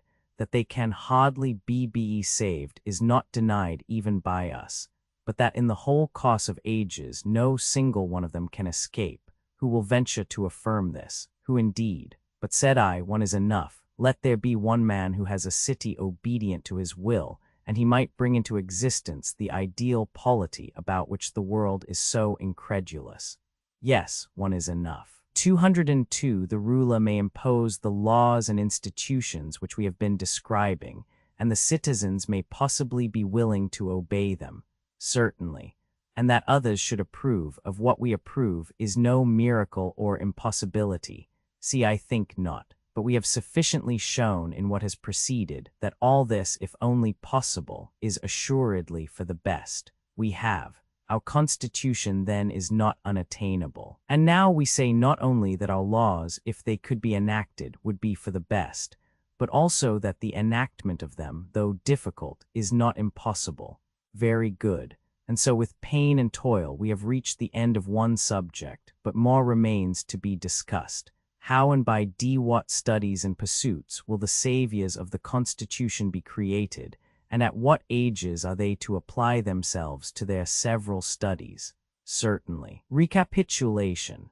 I omitted the troublesome business of the possession of women, and the procreation of children, and the appointment of the rulers, because I knew that the perfect state would be eyed with jealousy and was difficult of attainment. But that piece of cleverness was not of much service to me, for I had to discuss them all the same.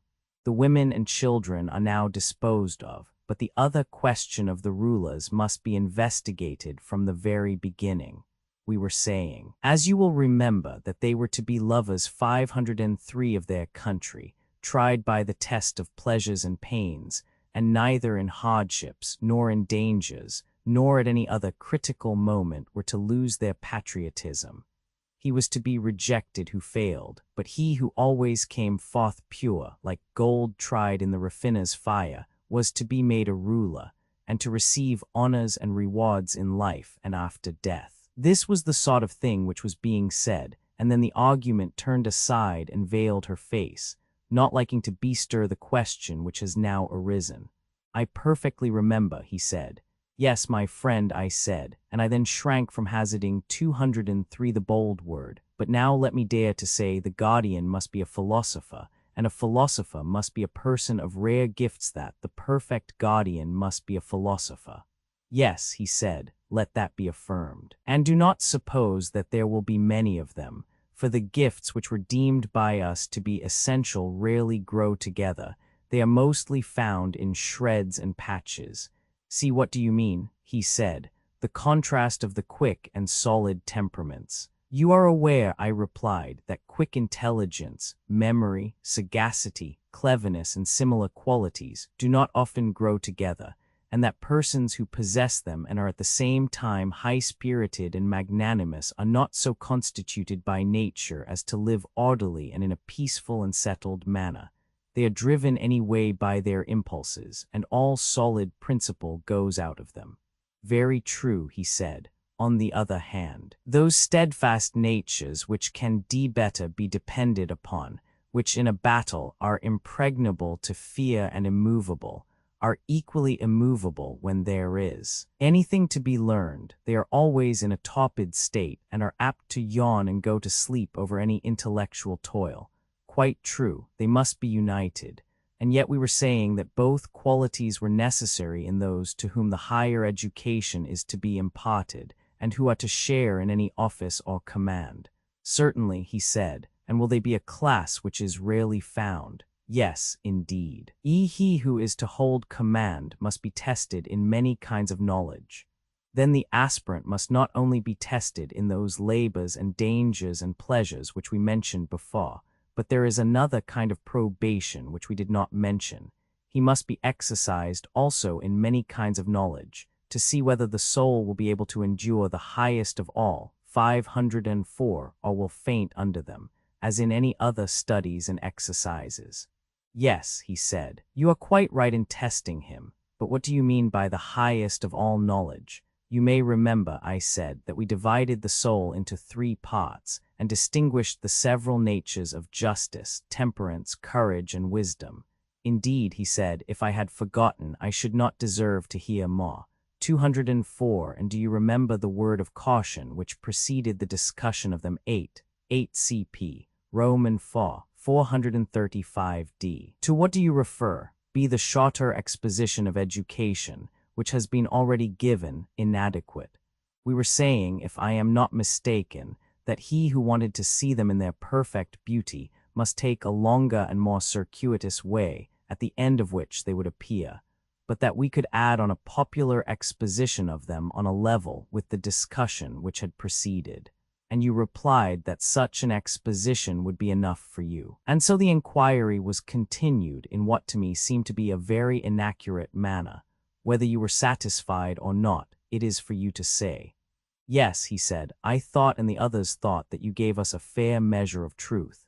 "See, but my friend," I said, "a measure of such things which in any degree falls short of the whole truth is not fair measure, for nothing imperfect is the measure of anything, although persons are too apt to be contented and think that they need search no further. Not an uncommon case when people are indolent." "Yes," I said, "and there cannot be any worse fault in a guardian of the state and of the laws."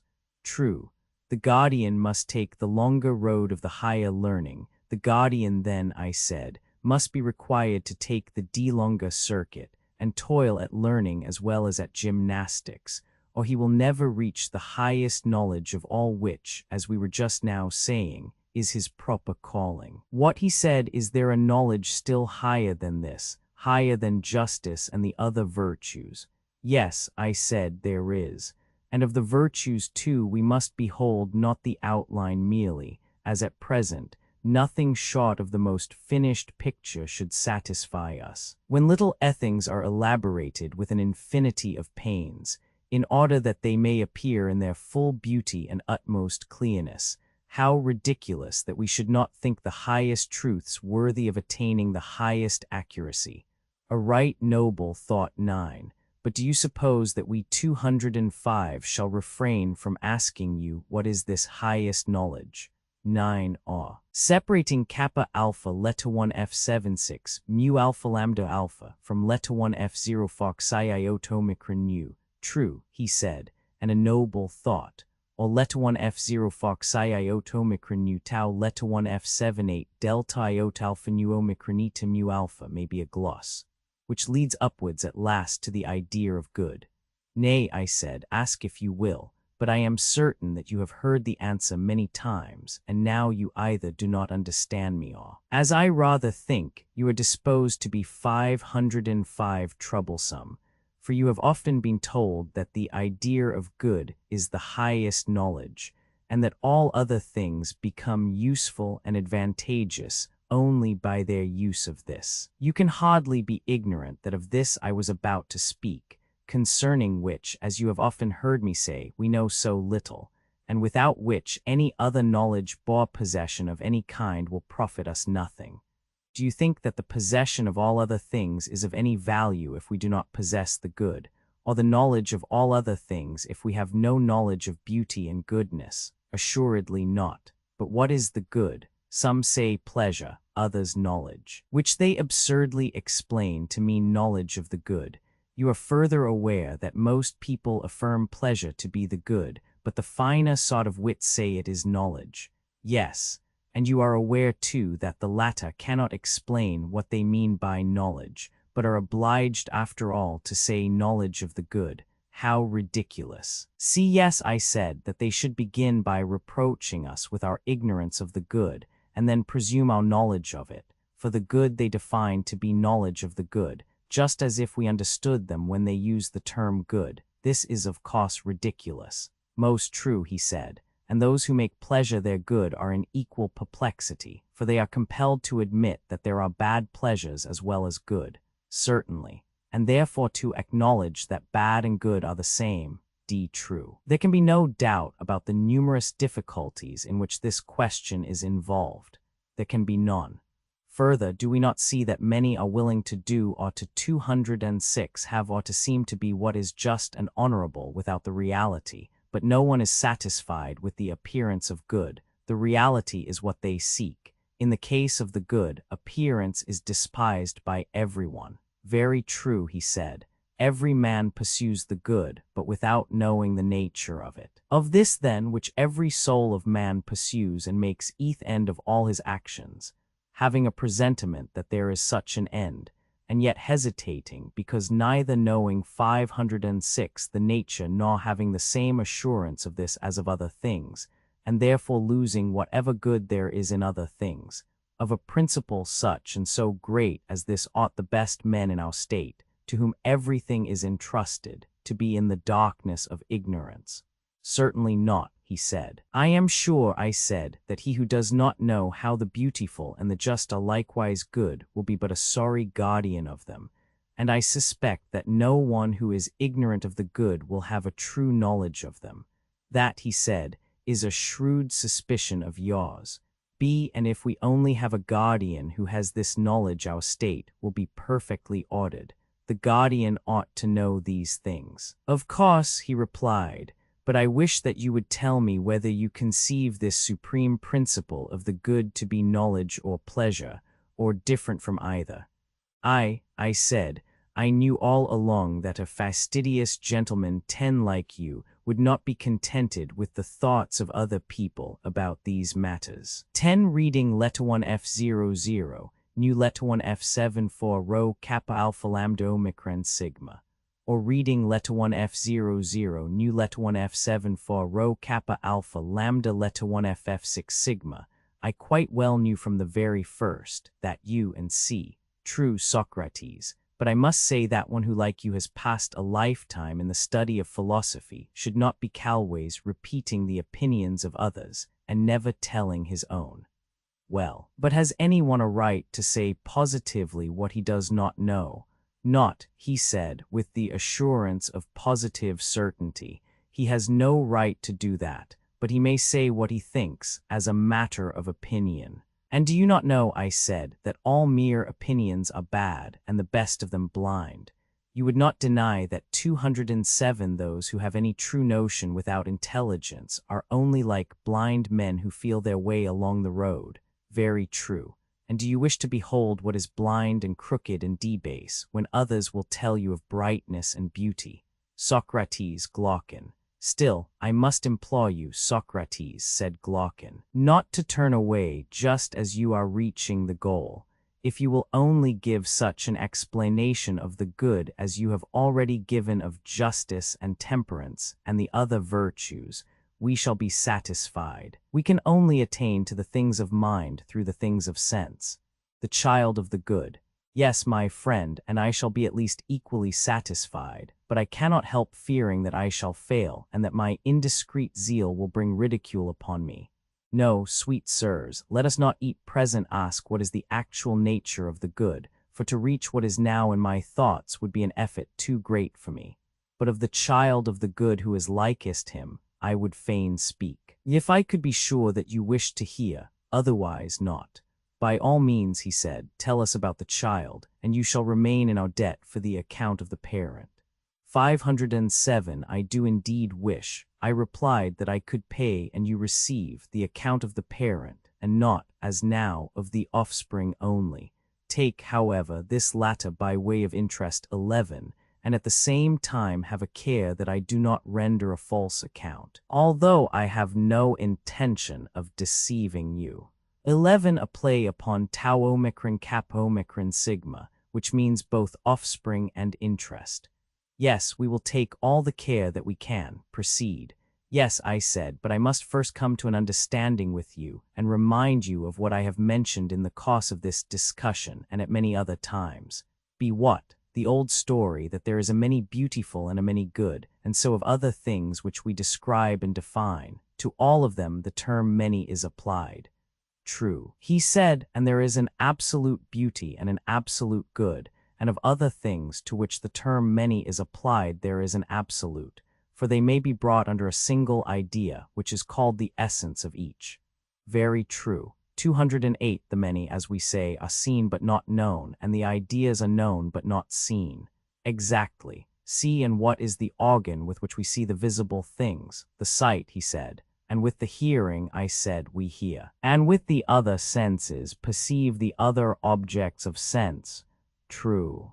Sight the most complex of the senses, but have you remarked that sight is by far the most costly and complex piece of workmanship which the artificer of the senses ever contrived? No, I never have, he said. Then reflect. Has the ear or voice need of any third or additional nature in order that the one may be able to hear and the other to be heard? Nothing of the sort. No, indeed, I replied, and the same is true of most, if not all. The other senses, you would not say that any of them requires such an addition, certainly not, but you see that without the addition of some other nature there is no seeing or being seen. How do you mean? And, unlike the other senses, requires the addition of a third nature before it can be used. This third nature is light. Sight being as I conceive in the eyes, and he who has eyes wanting to see, color being also present in them, still unless there be a third nature specially adapted to the purpose, the owner of the eyes will see nothing and the colors will be invisible. Of what nature are you speaking? Of that which you term light, I replied. True, he said. 508 Noble, then, is the bond which links together sight and visibility, and great beyond other bonds by no small difference of nature, for light is their bond, and light is no ignoble thing, nay, he said, the reverse of ignoble. And which, I said, of the gods in heaven would you say was the lord of this element? Whose is that light which makes the eye to see perfectly and the visible to appear? 209. You mean the sun, as you and all mankind say. May not the relation of sight to this deity be described as follows? How? Be neither sight nor the eye in which sight resides is the sun. No, the eye like the sun, but not the same with it. Yet of all the organs of sense the eye is the most like the sun, by far the most like, and the power which the eye possesses is a sort of effluence which is dispensed from the sun. Exactly. Then the sun is not sight, but the author of sight who is recognized by sight. True, he said. And this is he whom I call the child of the good, whom the good begat in his own likeness, to be in the visible world, in relation to sight and the things of sight, what the good is in the intellectual world in relation to mind and the things of mind. Will you be a little more explicit? He said. Why, I said that the eyes, when a person directs them towards objects on which the light of day is no longer shining, but the moon and stars only, see dimly and are nearly blind. They seem to have no clearness of vision in them. Very true. Divisible objects are to be seen only when the sun shines upon them.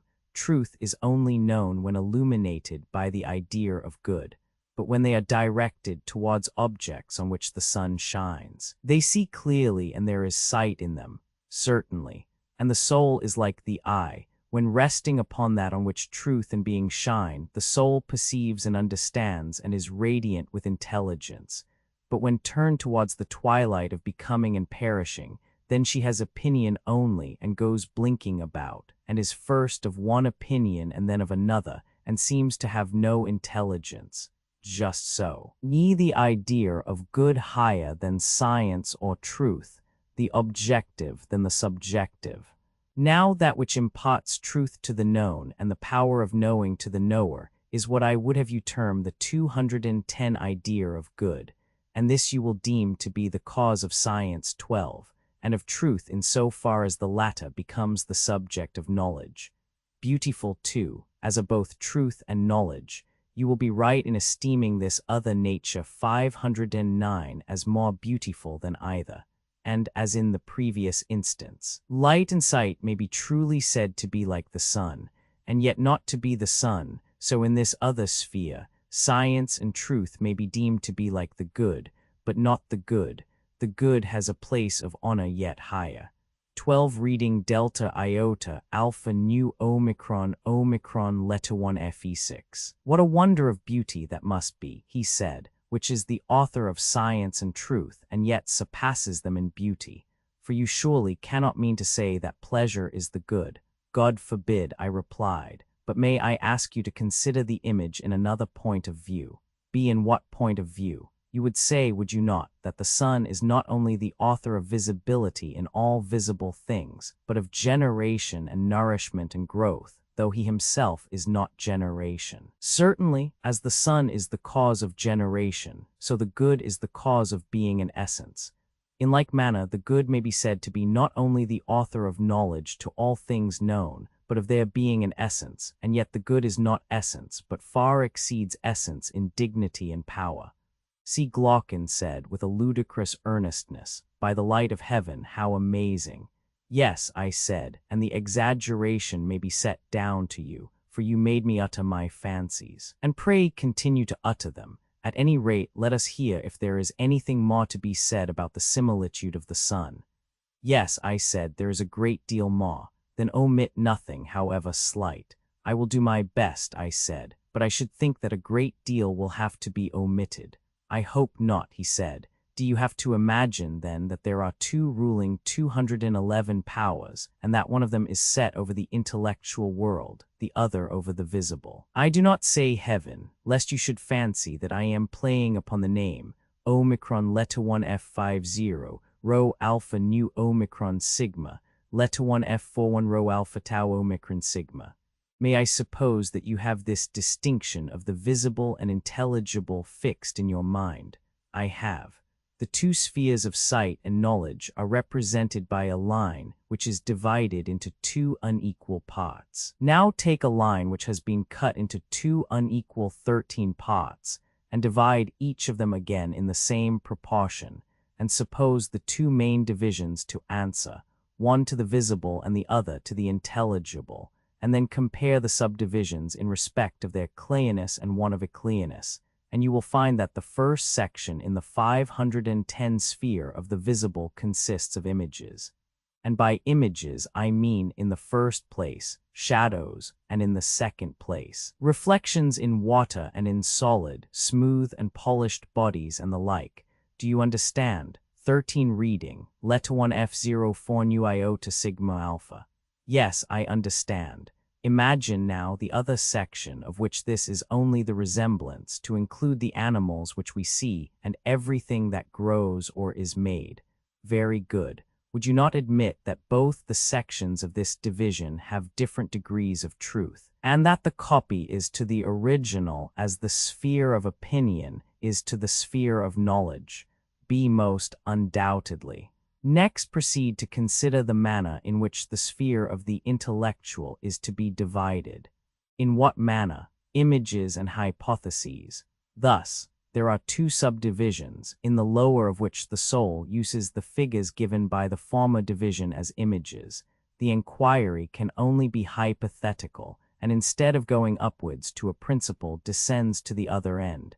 In the higher of the two, the soul passes out of hypotheses and goes up to a principle which is above hypotheses, making no use of images 14 as in the former case, but proceeding only in and through the ideas themselves.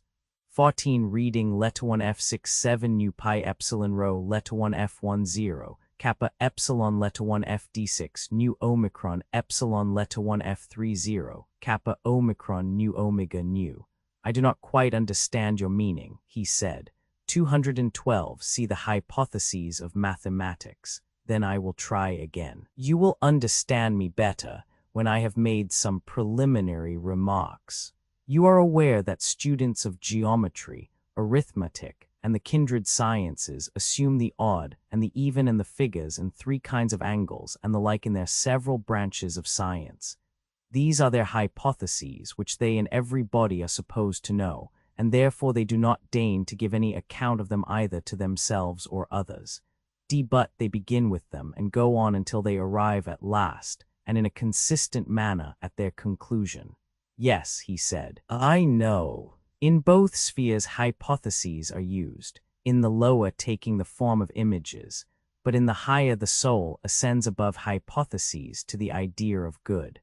And do you not know also that although they make use of the visible forms and reason about them, they are thinking not of these, but of the ideals which they resemble, not of the figures which they draw, but of the absolute square and the absolute diameter, and so on, the forms which they draw or make, and which have shadows and reflections in water of their own, are converted by them into images, but they are really seeking to behold the things themselves, which can only be seen with the eye of the mind.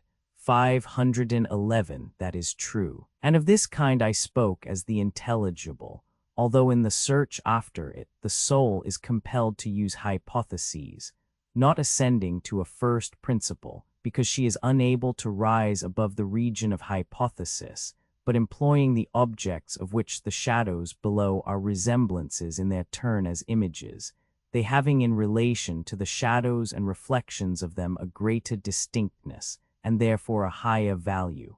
I understand, he said, that you are speaking of the province of geometry and the sister arts. Dialectic, by the help of hypotheses, rises above hypotheses.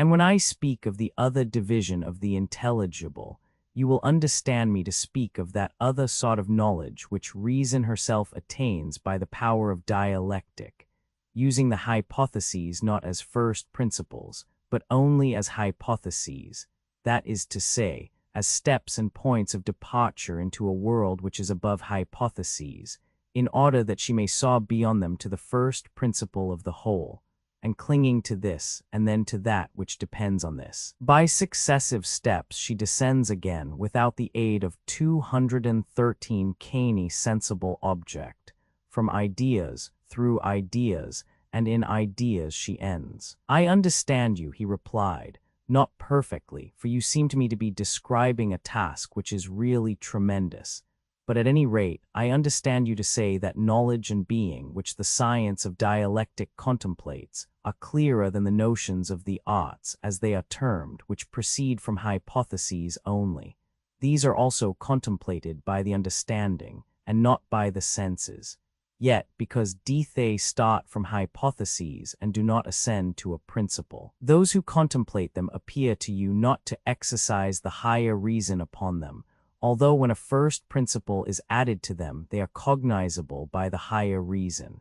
Return to psychology, and the habit which is concerned with geometry and the cognate sciences, I suppose that you would term understanding and not reason, as being intermediate between opinion and reason.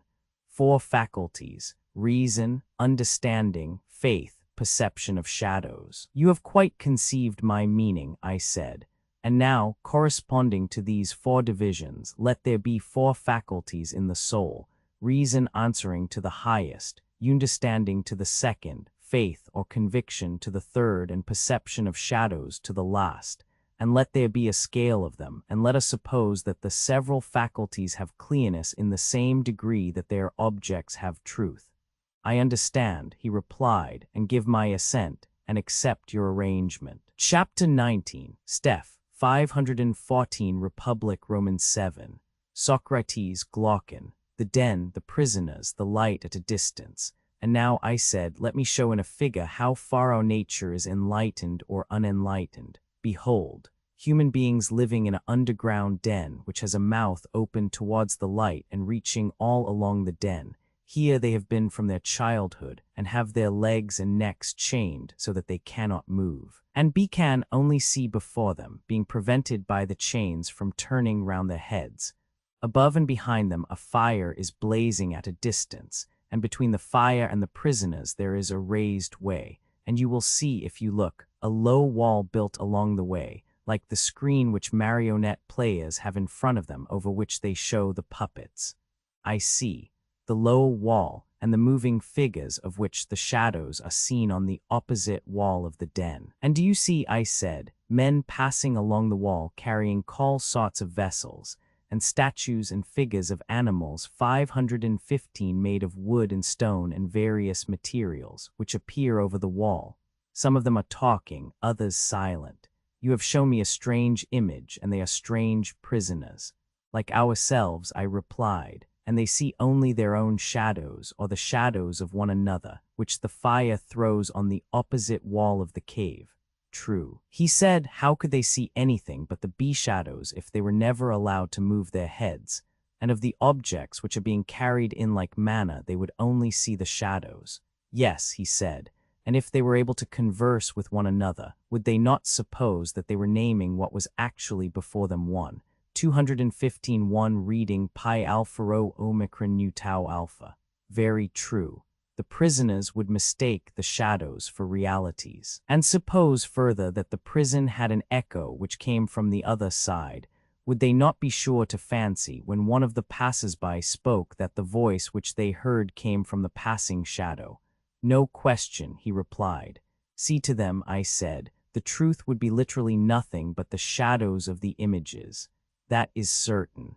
And now look again, and see what will naturally follow if the prisoners are released and disabused of their error. At first, when any of them is liberated and compelled suddenly to stand up and turn his neck round and walk and look towards the light, he will suffer sharp pains, the glare will distress him, and he will be unable to see the realities of which in his former state he had seen the shadows, and then conceive someone saying to him that what he saw before was an illusion, but that now, when he is approaching nearer to being and his eye is turned towards more real existence, he has a clearer vision. What will be his reply? And when released, they would still persist in maintaining the superior truth of the shadows.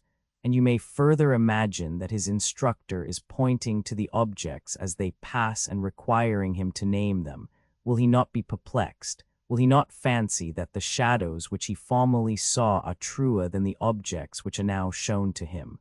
Far truer. And if he is compelled to look straight at the light, will he not have a pain in his eyes which will make him turn away to take refuge in the objects of vision which he can see, and which he will conceive to be in reality clearer than the things which are now being shown to him. True, he said. When dragged upwards, they would be dazzled by excess of light. And suppose once more that he is reluctantly dragged up a steep and rugged ascent, and held fast until he is forced into the presence of the sun himself, is he not likely to be 516 pained and irritated? When he approaches the light, his eyes will be dazzled, and he will not be able to see anything at all of what are now called realities. Not all in a moment, he said. He will require to grow accustomed to the sight of the 216 upper world. And first he will see the shadows best, next the reflections of men and other objects in the water, and then the objects themselves. Then he will gaze upon the light of the moon and the stars and the spangled heaven. And he will see the sky and the stars by night better than the sun or the light of the sun by day. Certainly. At length they will see the sun and understand his nature. Last of all he will be able to see the sun, and not mere reflections of him in the water, but he will see him in his own proper place, and not in another, and he will contemplate him as he is. Certainly. He will then proceed to argue that this is he who gives the season and the years, and is the guardian of all that is in the visible world, and in a certain way the cause of all sea things which he and his fellows have been accustomed to behold. Clearly, he said, he would first see the sun and then reason about him. They would then pity their old companions of the den, and when he remembered his old habitation and the wisdom of the den and his fellow prisoners, do you not suppose that he would felicitate himself on the change and pity them?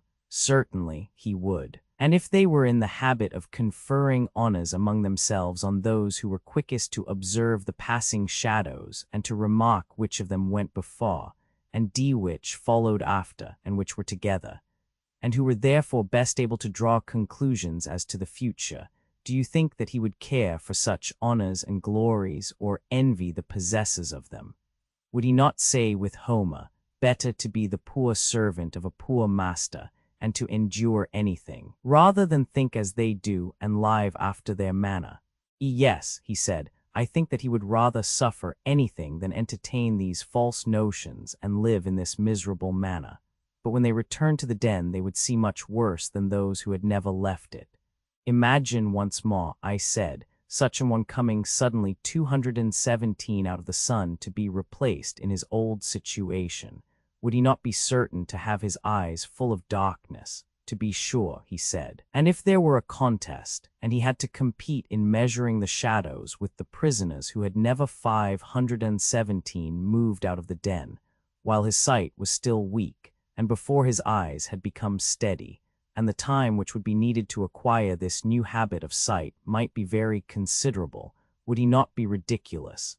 Men would say of him that up he went and down he came without his eyes, and that it was better not even to think of ascending. And if anyone tried to loose another and lead him up to the light, let them only catch the offender, and they would put him to death. No question, he said. The prison is the world of sight, the light of the fire is the sun.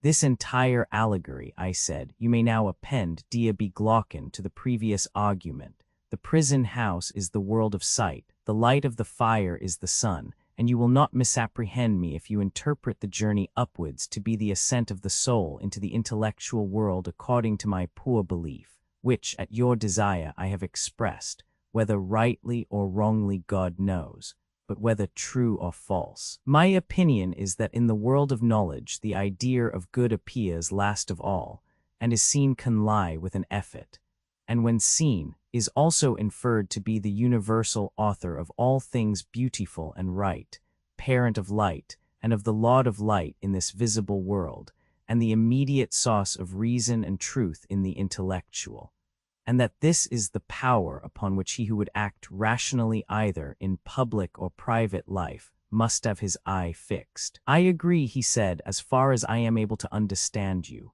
Moreover, I said, you must not wonder that those who attain to this beatific vision are unwilling to descend to human affairs, for their souls are ever hastening into the duper world where they desire to dwell, which desire of theirs is very natural, if our allegory may be trusted.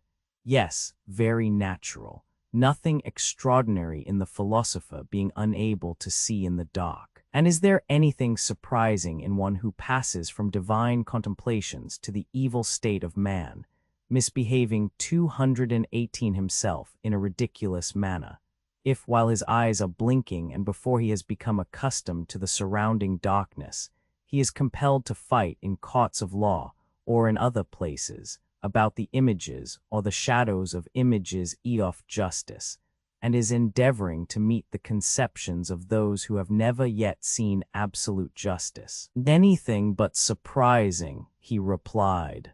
518. The eyes may be blinded in two ways, by excess or by defect of light. Anyone who has common sense will remember that the bewilderments of the eyes are of two kinds, and arise from two causes, either from coming out of the light or from going into the light, which is true of the mind's eye, quite as much as of the bodily eye. And he who remembers this when he sees anyone whose vision is perplexed and weak will not be too ready to laugh. He will first ask whether that soul of man has come out of the brighter life, and is unable to see because unaccustomed to the dark, or having turned from darkness to the day, is dazzled by excess of light.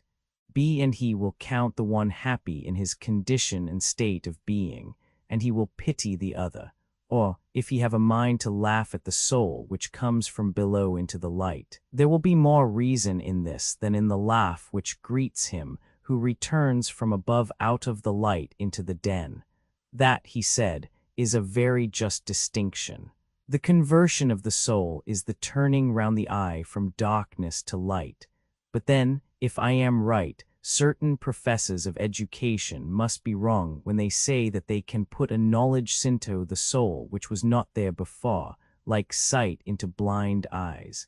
They undoubtedly say this, he replied, whereas our argument shows that the power and capacity of learning exists in the soul already, and that just as the eye was unable to turn from darkness to light without the whole body, so too the instrument of knowledge can only by the movement of the whole soul be turned from the world of becoming into that of being, and learn by degrees to endure the sight of being, and of the brightest and best of being, or in other words, of the good.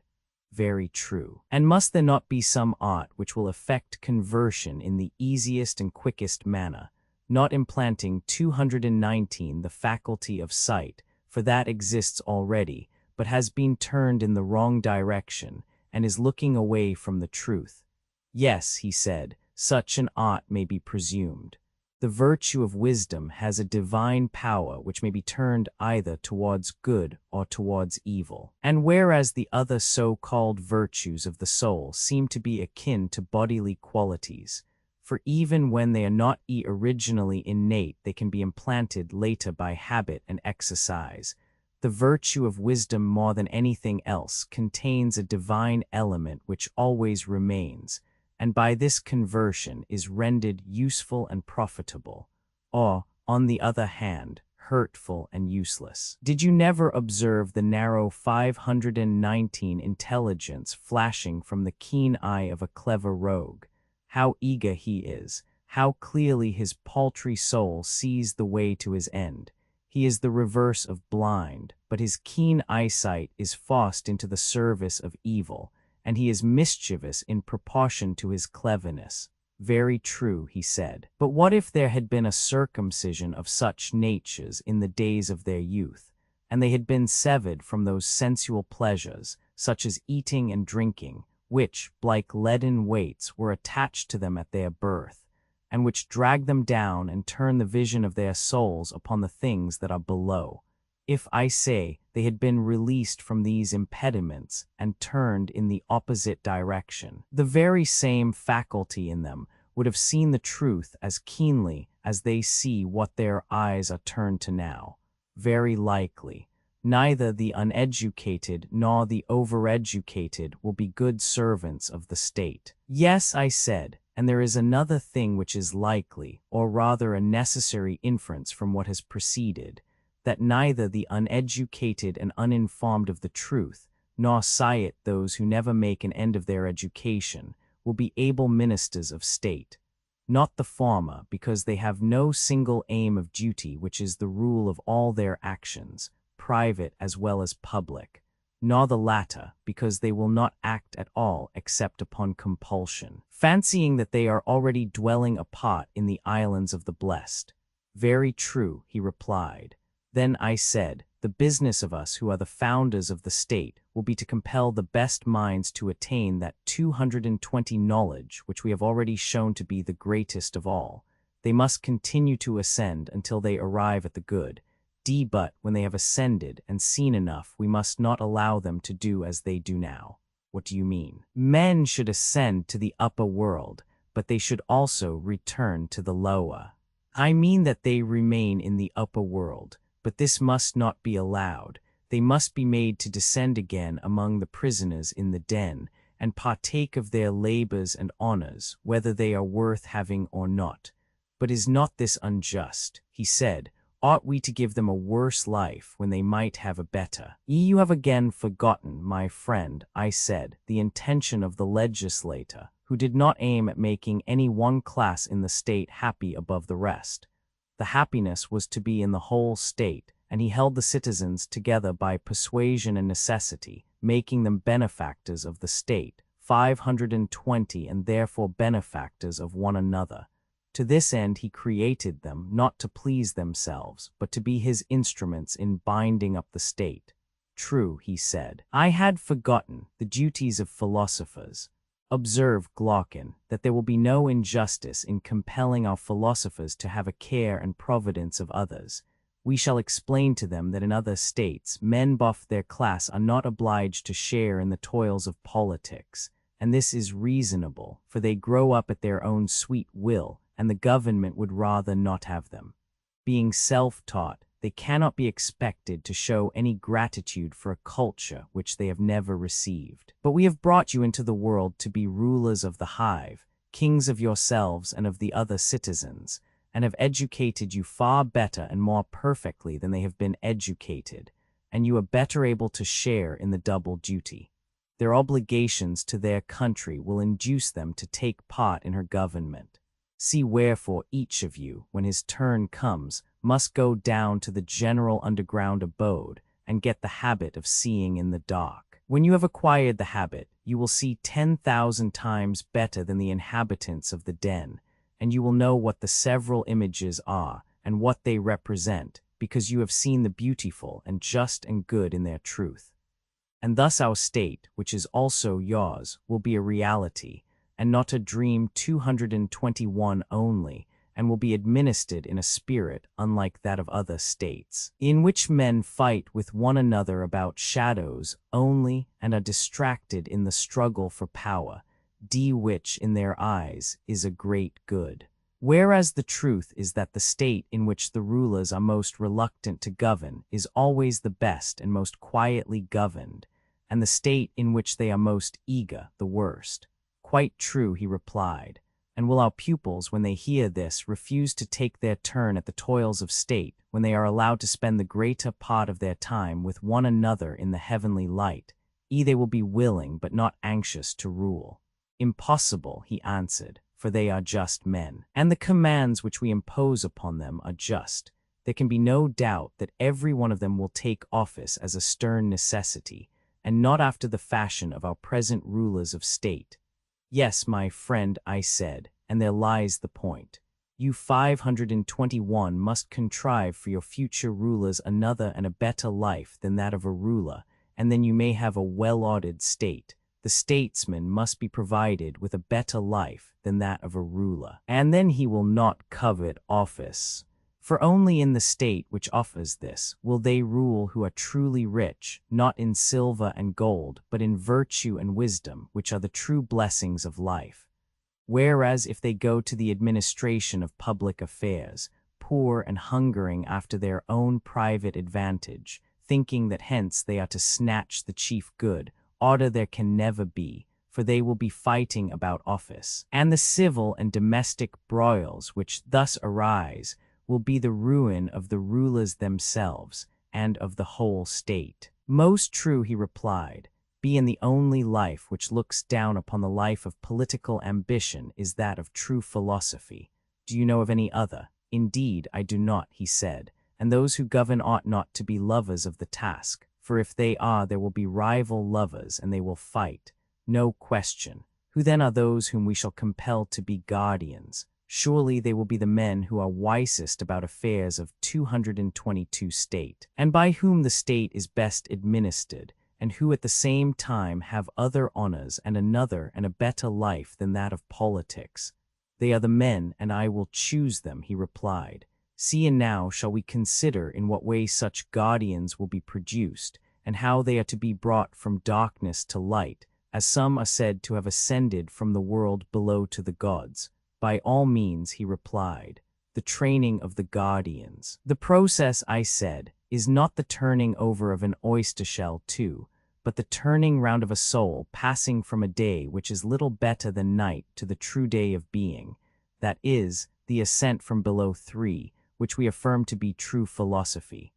2. In allusion to a game in which two parties fled or pursued according as an oyster shell, which was thrown into the air, fell with the dark or light side uppermost. 3. Reading Omicron Letta 1 F56 Sigma Alpha Nu Letta 1 F10 Pi Alpha Nu Omicron Delta Omicron Nu.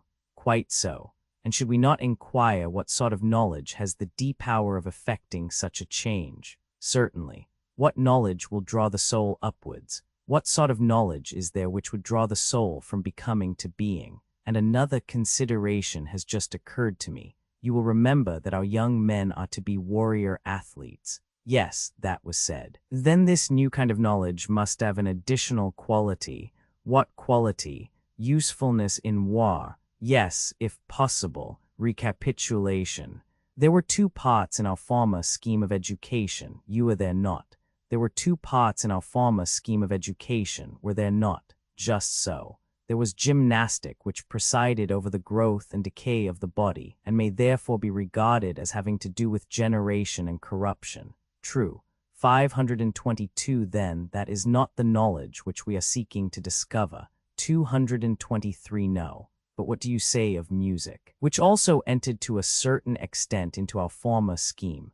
Music, he said, as you will remember, was the counterpart of gymnastic, and trained the guardians by the influences of habit, by harmony making them harmonious, by rhythm rhythmical, but not giving them science. And the words, whether fabulous or possibly true, had kindred elements of rhythm and harmony in them. But in music there was be nothing which tended to that good which you are now seeking. You are most accurate. I said, in your recollection, in music there certainly was nothing of the kind. But what branch of knowledge is there, my dear Glaucon, which is of the desired nature, since all the useful arts were reckoned mean by us? Undoubtedly. And yet if music and gymnastic are excluded and the arts are also excluded, what remains? Well, I said, there may be nothing left of our special subjects, and then we shall have to take something which is not special but of universal application. What may that be? See, there remains for the second education, arithmetic, a something which all arts and sciences and intelligences use in common, and which everyone first has to learn among the elements of education. What is that? The little matter of distinguishing 1, 2, and 3, in a word, number and calculation. Do not all arts and sciences necessarily partake of them? Yes. Then the art of war partakes of them, to be sure. D. Then Palaemes, whenever he appears in tragedy, proves Agamemnon ridiculously unfit to be a general. Did you never remark how he declares that he had invented number, and had numbered the ships and set in array the ranks of the army at Troy, which implies that they had never been numbered before, and Agamemnon must be supposed literally to have been incapable of counting his own feet. How could he if he was ignorant of number? And if that is true, what sort of general must he have been? 224, I should say a very strange one, if this was as you say. Can we deny that a warrior should have a knowledge of arithmetic? Certainly he should, if he is to have the smallest understanding of military tactics. Or indeed, I should rather say, if he is to be a man at all. I should like to know whether you have the same notion which I have of this study. What is your notion? That being a study which leads naturally to reflection, for it appears to me to be a study of the kind which we are 523 seeking, and which leads naturally to reflection, but never to have been rightly used, for the true use of it is simply to draw the soul towards being. Will you explain your meaning? He said. I will try, I said, and I wish you would share the inquiry with me, and say yes or no when I attempt to distinguish in my own mind what branches of knowledge have this attracting power, in order that we may have clearer proof that arithmetic is, as I suspect, one of them. Explain, he said. Reflection is aroused by contradictory impressions of sense. I mean to say that objects of sense are of two kinds. Some both them do not invite thought because the sense is an adequate judge of them, while in the case of other objects sense is so untrustworthy that further inquiry is imperatively demanded. You are clearly referring, he said, to the manner in which the senses are imposed upon by distance and by painting in light and shade. No, I said, that is not at all my meaning. Then what is your meaning? When speaking of uninviting objects, I mean those which do not pass from one sensation to the opposite. Inviting objects are those which do. In this latter case, the sense coming upon the object, whether at a distance or near, gives no more vivid idea of anything in particular than of its opposite. An illustration will make my meaning clearer. Here are 3 fingers, a little finger, a second finger, and a middle finger. Very good. 225, you may suppose that they are seen quite close, and here comes the point. What is it? No difficulty in simple perception. Each of them equally appears a finger, whether seen in the D middle or at the extremity, whether white or black or thick or thin, it makes no difference. A finger is a finger all the same. In these cases, a man is not compelled to ask of thought the question, what is a finger? For the sight never intimates to the mind that a finger is other than a finger. True, and therefore, I said, as we might expect, there is nothing which invites or excites intelligence. There is not, he said. But the same senses at the same time give different impressions which are at first indistinct and have to be distinguished by the mind. But is this equally true of the greatness and smallness of the fingers? Can sight adequately perceive them? And is no difference made by the circumstance that one of the fingers is in the middle and another at the extremity? And in like manner does the touch adequately perceive the qualities of thickness or thinness, of softness or hardness, and so of the other senses? Do they give perfect intimations of such matters? 524 is not their mode of operation on this wise. The sense which is concerned with the quality of hardness is necessarily concerned also with the quality of softness, and only intimates to the soul that the same thing is felt to be both hard and soft. You are quite right, he said. And must not the soul be perplexed at this intimation which the sense gives of a hard which is also soft? What, again, is the meaning of light and heavy, if that which is light is also heavy, and that which is heavy light? Yes, he said, these intimations which the soul receives are very curious and require to be explained. The aid of numbers is invoked in order to remove the confusion. Yes, I said, and in these perplexities the soul naturally summons to her aid calculation and intelligence, that she may see whether the several objects announced to her are 1 or 2. True, and if they turn out to be 2, is not each of them one and different? Certainly. 226, and if each is 1 and both are 2, she will conceive the seat woe as in a state of division, for if there were undivided they could only be conceived of as 1. True. The eye certainly did see both small and great, but only in a confused manner. They were not distinguished.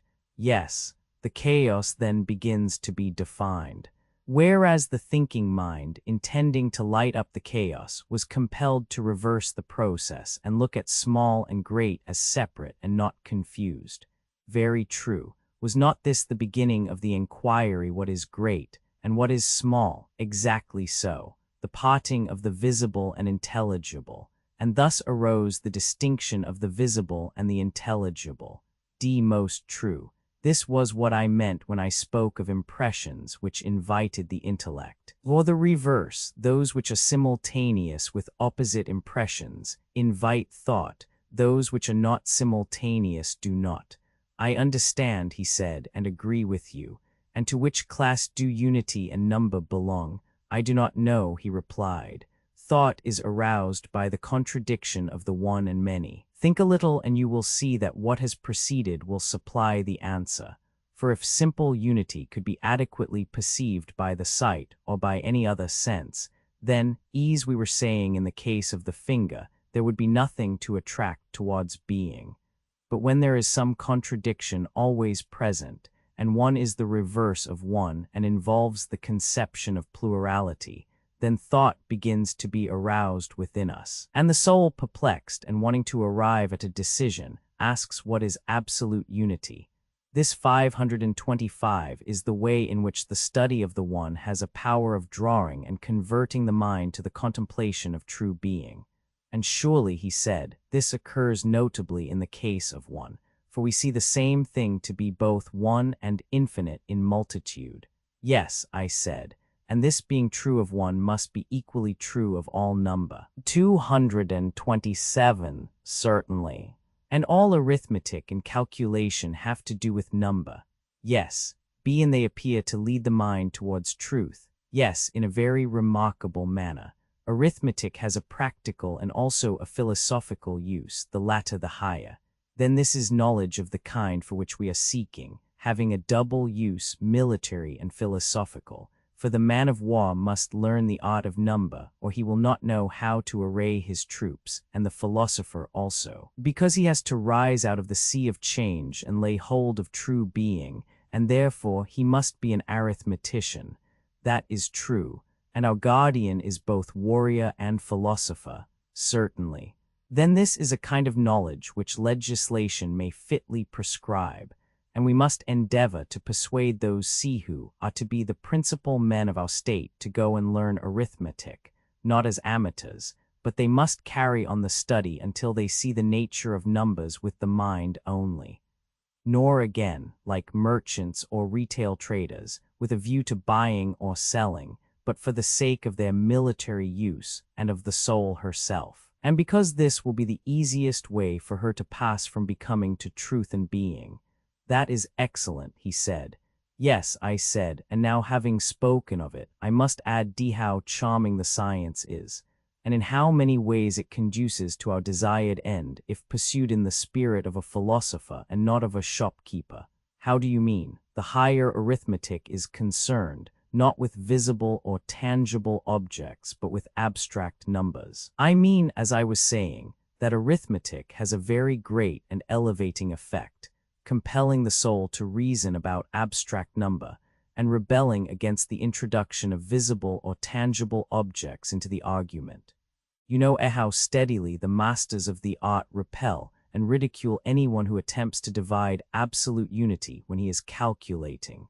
And if you divide, they multiply far, taking care that one shall continue one and not become lost in fractions. 228 for meaning either, 1, that they integrate the number because they deny the possibility of fractions, or 2, that division is regarded by them as a process of multiplication, for the fractions of one continue to be units. That is very true. 526 now, suppose a person were to say to them, "O my friends, what are these wonderful numbers about which you are reasoning, in which, as you say, there is a unity such as you demand, and each unit is equal, invariable, indivisible?" What would they answer? They would answer, as I should conceive, that they were speaking of those numbers which can only be realized in thought. Then you see that this knowledge may be truly called be necessary, necessitating as it clearly does the use of the pure intelligence in the attainment of pure truth. Yes, that is a marked characteristic of it. The arithmetician is naturally quick, and the study of arithmetic gives him still greater quickness. And have you further observed that those who have a natural talent for calculation are generally quick at every other kind of knowledge? And even the dull, if they have had an arithmetical training, although they may derive no other advantage from it, always become much quicker than they would otherwise have been. Very true, he said. See, and indeed, you will not easily find a more difficult study, and not many as difficult. You will not. And for all these reasons, arithmetic is a kind of knowledge in which the best natures should be trained, and which must not be given up. I agree. Let this then be made one of our subjects of education, and next shall we inquire whether the kindred science also concerns us. You mean geometry? Exactly so. Geometry has practical applications. Clearly, he said, we are concerned with that part of geometry which relates to war, for in pitching a camp, or taking up a position, or closing or extending the lines of an army, or any other military maneuver, whether in actual battle or on a march, it will make all the difference whether a general is or is not a geometrician. These, however, are trifling in comparison with that greater part of the science which tends towards the good. Yes, I said, but for that purpose a very little of either geometry or calculation will be enough. The question relates 229 rather to the greater and more advanced part of geometry. You, Heather, that tends in any degree to make more easy the vision of the idea of good, and thither, as I was saying, all things tend which compel the soul to turn her gaze towards that place, where is the full perfection of being, which she ought by all means to behold. True, he said. Then if geometry compels us to view being, it concerns us. If becoming only, it does not concern us. 527. Yes, that is what we assert. Yet anybody who has the least acquaintance with geometry will not deny that such a conception of the science is in flat contradiction to the ordinary language of geometricians. How so? They have in view practice only, and are always speaking in a narrow and ridiculous manner of squaring and extending and applying and the like. They confuse the necessities of geometry with those of daily life, whereas knowledge is the real object of the whole science. Certainly, he said, then must not a further admission be made? What admission? And is concerned with the eternal. That the knowledge at which geometry aims is knowledge of the eternal, and not of aught perishing and transient. That, he replied, may be readily allowed, and is true. Then, my noble friend, geometry will draw the soul towards truth, and create the spirit of philosophy, and raise up that which is now unhappily allowed to fall down. Nothing will be more likely to have such an effect. See, then, nothing should be more sternly laid down than that the inhabitants of your fair city should by all means learn geometry. Moreover, the science has indirect effects which are not small. Of what kind? He said. Well, there are the military advantages of which you spoke, I said, and in all departments of knowledge, as experience proves, anyone who has studied geometry is infinitely quicker of apprehension than one who has not. Yes, indeed, he said, there is an infinite difference between them. 230, then, shall we propose this as a second branch of knowledge which our youth will study? Let us do so, he replied. And suppose we make astronomy the third. What do you say? Astronomy, like the previous sciences, is at first praised by Glaucon for its practical uses. I am strongly inclined to it, he said. The observation of the seasons and of months and years is as essential to the general as it is to the farmer or sailor. I am amused, I said, at your fear of the world, which makes you guard against the appearance of insisting upon useless studies. And I quite admit the difficulty of believing that in every man there is an eye of the soul which, when by other pursuits lost and dimmed, is by these purified and re-illumined, and is more precious far than 10,000 bodily eyes, for by it alone is truth seen. Now there are two classes of persons. One class of those who will agree with you and will take your words as a revelation. Another class 528 to whom they will be utterly unmeaning, and who will naturally deem them to be idle tales. for they see no sort of profit which is to be obtained from them. And therefore you had better decide at once with which of the two you are proposing to argue.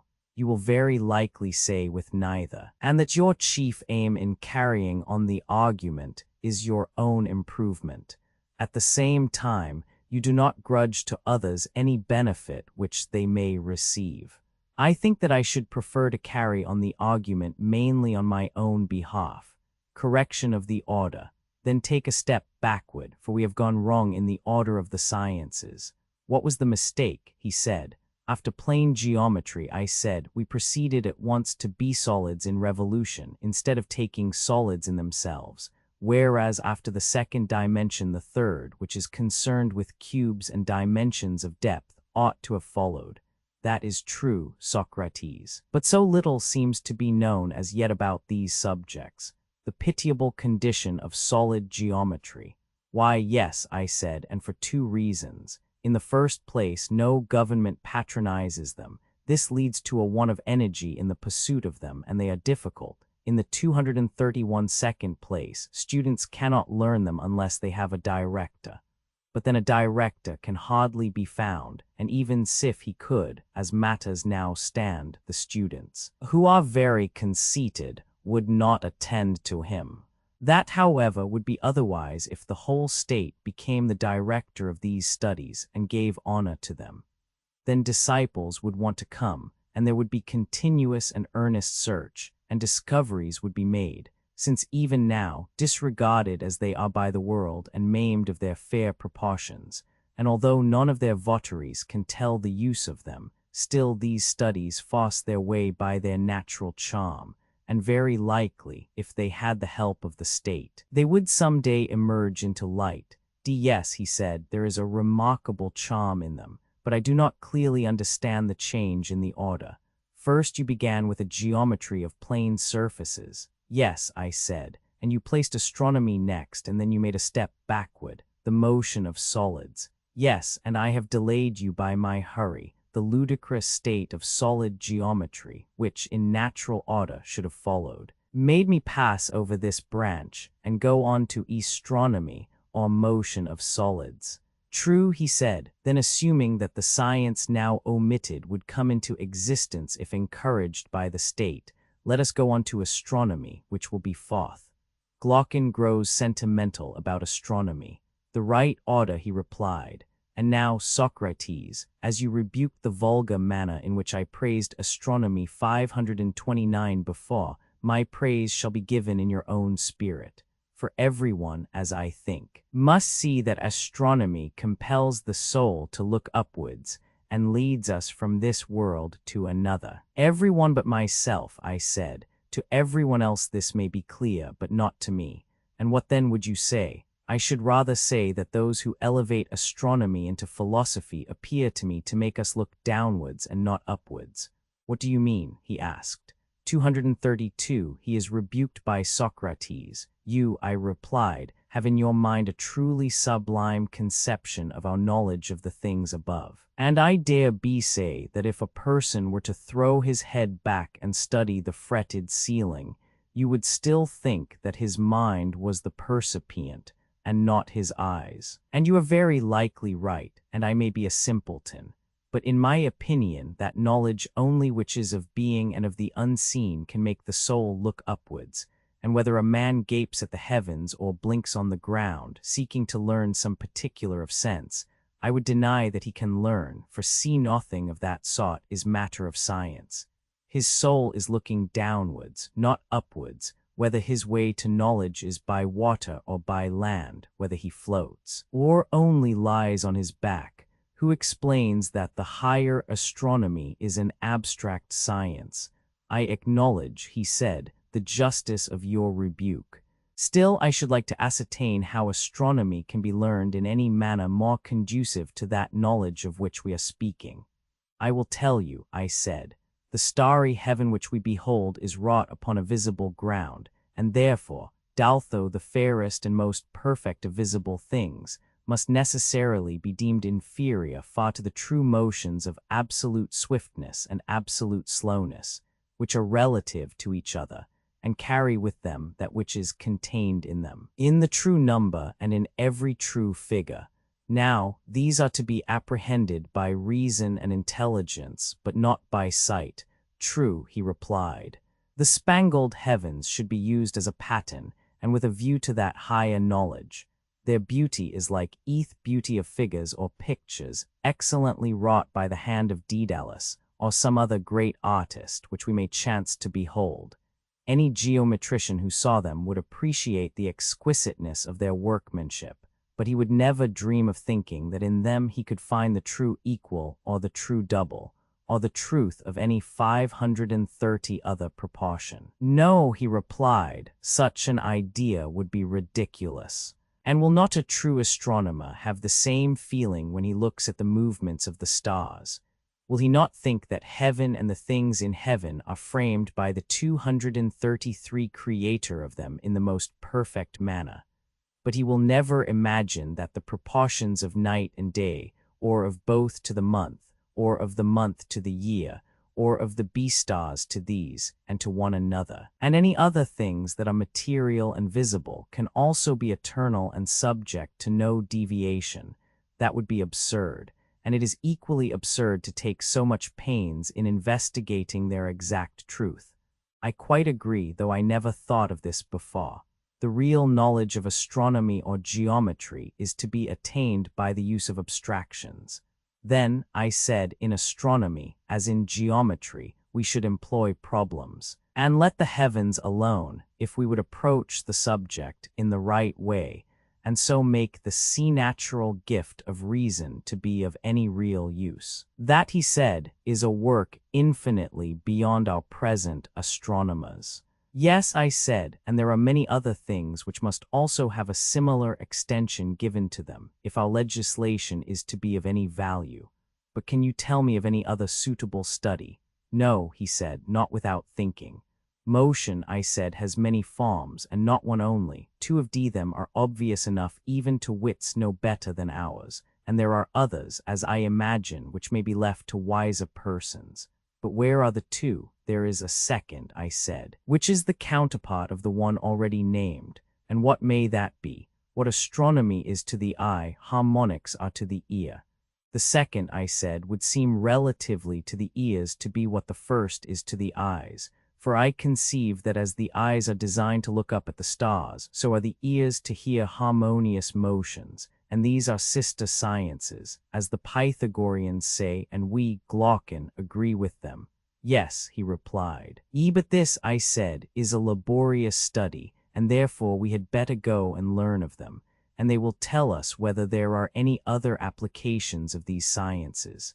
At the same time, we must not lose sight of our own higher object. What is that? They must be studied with a view to the good, and not after the fashion of the empirics or even of the Pythagoreans. There is a perfection which all knowledge ought to reach, 234, and which our pupils ought also to attain, and not to fall short of, as I was saying that they did in astronomy. 531, for in the science of harmony, as you probably know, the same thing happens. The teachers of harmony compare the sounds and consonances which are heard only, and their labor, like that of the astronomers, is in vain. Yes, by heaven, he said, and 'tis as good as a play to hear them talking about their condensed notes, as they call them. They put their ears close alongside of the strings like persons catching a sound from their neighbor's wall 5, one set of them declaring that they distinguish an intermediate note, and have found the least interval which should be the unit of measurement.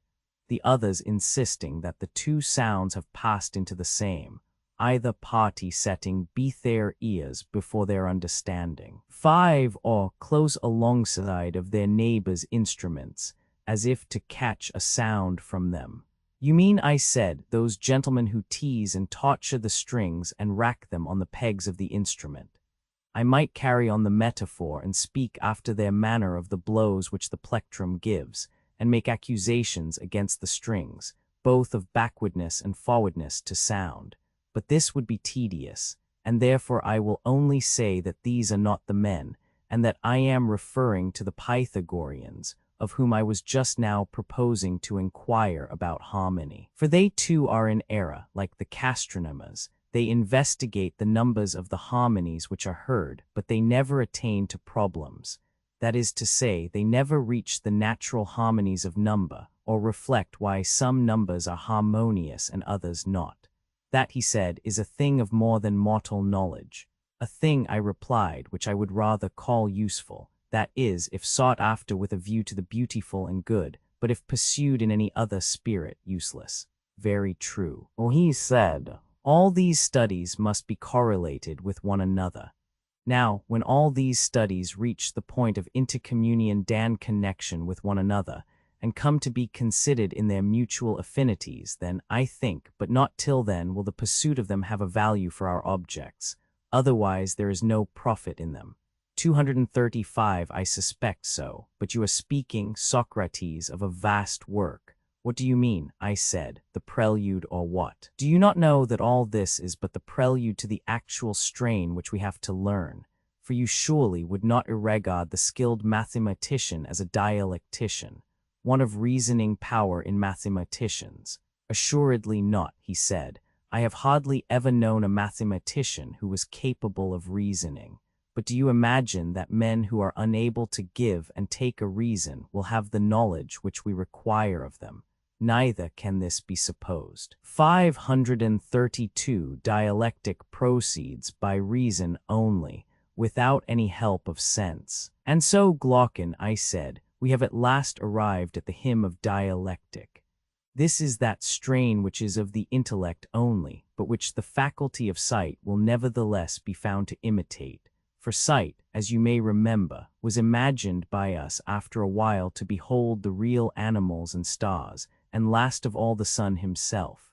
And so with dialectic, when a person starts on the discovery of the absolute by the light of reason only, and without any assistance of sense, and perseveres until by pure intelligence he arrives at the perception of the absolute good, he at last finds himself at the end of the intellectual world, as in the case of sight at the end of the visible. Exactly, he said. Then this is the progress which you call dialectic. True, the gradual acquirement of dialectic by the pursuit of the arts anticipated in the allegory of the den. But the release of the prisoners from chains, and their translation from the shadows to the images and to the light, and the ascent from the underground den to the sun, while in his presence they are vainly trying to look on animals and plants and the light of the sun, but are able to perceive 7 with their weak eyes the images 6 in the water, which are divine, and are the shadows of true existence, not shadows of images cast by a light of fire, which compared with the sun is only an image. This power of elevating the highest principle in the soul to the contemplation of that which is best in existence, with which we may compare the raising of that 236 faculty, which is the very light of the body, to the sight of that which is brightest in the material and visible world. This power is given, as I was saying, by all that study and pursuit doth the arts which has been described. 6 omitting letter 1 F10, nu tau alpha letter 1 Fe6 theta, alpha delta letter 1 F72, pi rho letter 1 F78 sigma phi alpha nu tau alpha sigma mu alpha tau alpha. The word theta epsilon letter 1 FD6 alpha is bracketed by Stahlbaum. I agree in what you are saying, he replied, which may be hard to believe, yet from another point of view is harder still to deny. This, however, is not a theme to be treated of in passing only, but will have to be discussed again and again. And so, whether our conclusion be true or false, let us assume all this, and proceed at once from the prelude or preamble to the chief strain 7, and describe that in like manner. Say, then, what is the nature, and what are the divisions of dialectic, and what are the paths which lead thither? For these paths will also lead to our final rest. 7. A play upon the word mu omicron sigma, which means both law and strain. 533. The nature of dialectic can only be revealed to those who have been students of the preliminary sciences. Dear Glaucon, I said, You will not be able to follow me here, though I would do my best, and you should behold not an image only but the absolute truth, according to my notion. Whether what I told you would or would not have been a reality, I cannot venture to say, but you would have seen something like reality, of that I am confident. Doubtless, he replied, but I must also remind you that the power of dialectic alone can reveal this, and only to one who is a disciple of the previous sciences. Of that assertion you may be as confident as of the last. Be and assuredly no one will argue that there is any other method of comprehending by any regular process all true existence, or of ascertaining what each thing is in its own nature. For the arts in general are concerned with the desires or opinions of men, or are cultivated with a view to production and construction, or for the preservation of such productions and constructions. And as to the mathematical sciences which, as we were saying, have some apprehension of true being, geometry and the like, they only dream about being, but never can they behold the waking reality so long as they leave the hypotheses which they use unexamined, and are unable to give an account of them. For when a man knows not his own first principle, and when the conclusion 237 and intermediate steps are also constructed out of he knows not what, how can he imagine that such a fabric of convention can ever become science? Impossible, he said, which are her handmaids. Then dialectic, and dialectic alone, goes directly to the first principle, and is the only science which does away with hypotheses in order to make her ground secure.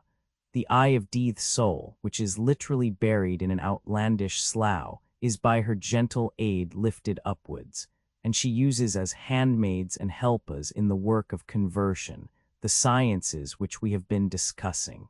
Custom terms them sciences, but they ought to have some other name, implying greater clearness than opinion and less clearness than science, and this, in our previous sketch, was called understanding. But why should we dispute about names when we have realities of such importance to consider? Why indeed, he said, when any name will do which expresses the thought of the mind with clearness. Two divisions of the mind, intellect and opinion, each having two subdivisions. At any rate, we are satisfied, as before, to have 4 divisions, 2 for intellect and 2 for opinion, and to call the first division science, the second understanding, the third belief, and the fourth perception of shadows, opinion 534 being concerned with becoming and intellect with being, and so to make a proportion. As being is to becoming, so is pure intellect to opinion. And as intellect is to opinion, so is science to belief, and understanding to the perception of shadows. But let us defer the further correlation and subdivision of the subjects of opinion and of intellect, for it will be a long inquiry, many times longer than this has been. Be as far as I understand, he said, I agree. And do you also agree, I said, in describing the dialectician as one who attains a conception of the essence of each thing, and he who does not possess and is therefore unable to impart this conception, in whatever degree he fails, may in that degree also be said to fail in intelligence. Will you admit so much? Yes, he said. How can I deny it? No truth which does not rest on the idea of good, and you would say the same of the conception of the good. Until the person is able to abstract and define rationally the 238 idea of good, and unless he can run the gauntlet of all objections, and is ready to disprove them, not by appeals to opinion, but to absolute truth, never faltering at any step of the argument. Unless he can do all this, you would say that he knows neither the idea of good nor any other good. He apprehends only a shadow, if anything at all, which is given by opinion and not by science, dreaming and slumbering in this life. Before he is well awake here, he derives at the world below and has his final quietus. In all that I should most certainly agree with you. And surely you would not have the children of your ideal state, whom you are nurturing and educating, if the ideal ever becomes a reality. You would not allow the future rulers to be like posts 8, having no reason in them, and yet to be set in authority over the highest matters. 8 gamma rho alpha mu mu alpha sigma, literally lines, probably the starting point of a race course. Certainly not. Then you will make a law that they shall have such an education as will enable them to attain the greatest skill in asking and answering questions. Yes, he said, you and I together will make it. Ought to have a high place. Dialectic, then, as you will agree, is the coping stone of the sciences and is set over them. No other science can be 535 placed higher. The nature of knowledge can no further go. I agree, he said. But to whom we are to assign these studies, and in what way they are to be assigned, are questions which remain to be considered. Yes, clearly. You remember, I said, how the rulers were chosen before. Certainly, he said.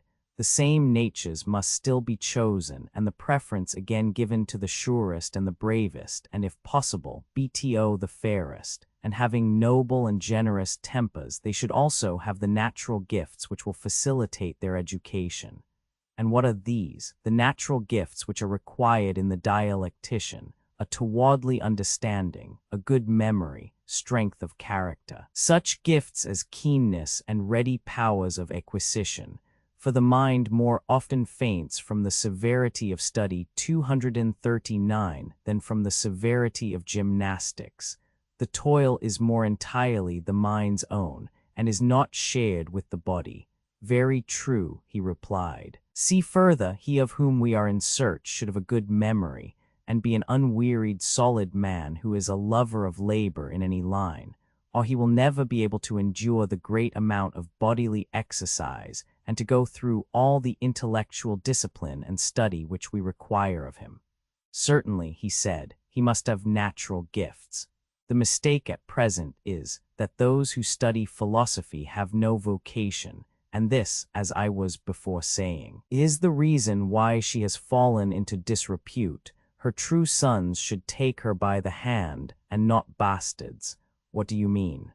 Industry. In the first place, her votary should not have a lame or halting industry. I mean that he should not be half industrious and half idle. As for example, when a man is a lover of gymnastic and hunting, and all other bodily exercises, but a hater rather than a lover of the labor of learning or listening or inquiring, or the occupation to which he devotes himself may be of an opposite kind, and he may have the other sort of lameness. Certainly, he said. Love of truth, and as to truth, I said, is not a soul equally to be deemed halt and lame which hates voluntary falsehood and is extremely indignant at herself and others when they tell lies, but is patient of involuntary falsehood, and does not mind wallowing like a swinish beast in the mire of ignorance, and has no shame at being detected, to be sure. 536. The moral virtues. And again, in respect of temperance, courage, magnificence, and every other virtue, should we not carefully distinguish between the true son and the bastard? For where there is no discernment of such qualities, states and individuals unconsciously err, and the state makes a ruler and the individual a friend of one who, being defective in some part of virtue, is in a figure lame or a bastard. That is very true, he said. All these things, then, will have to be carefully considered by us, and if only those whom we introduce to this vast 240 system of education and training are sound in body and mind, justice herself will have nothing to say against us, and we shall be the saviors of the Constitution and of the state. But if our pupils are men of another stamp, the reverse will happen, and we shall pour a still greater flood of ridicule on philosophy than she has to endure at present. That would not be creditable. Socrates plays a little with himself and his subject. Certainly not, I said, and yet perhaps in thus turning jest into earnest I am equally ridiculous. In what respect? See, I had forgotten, I said, that we were not serious and spoke with too much excitement. For when I saw philosophy so undeservedly trampled under foot of men, I could not help feeling a sort of indignation at the authors of her disgrace, and my anger made me too vehement. Indeed, I was listening and did not think so. For the study of dialectic, the young must be selected. But I, who am the speaker, felt that I was. And now let me remind you that, although in our former selection we chose old men, we must not do so in this. Solon was under a delusion when he said that a man when he grows old may learn many things, for he can no more learn much than he can run much. Youth is the time for any extraordinary toil. Of course, the preliminary studies should be commenced in childhood, but never forced. And therefore calculation and geometry and all the other elements of instruction, which are a preparation for dialectic, should be presented to the mind in childhood, not, however, under any notion of forcing our system of education. Why not? Because a freeman ought not to be a slave in the acquisition of knowledge of any kind. Bodily exercise, when compulsory, does no harm to the body, but knowledge which is acquired under compulsion obtains no hold on the mind. Very true, then, my good friend, I said, do not use compulsion, but 537 let early education be a sort of amusement. You will then be better able to find out the natural bent.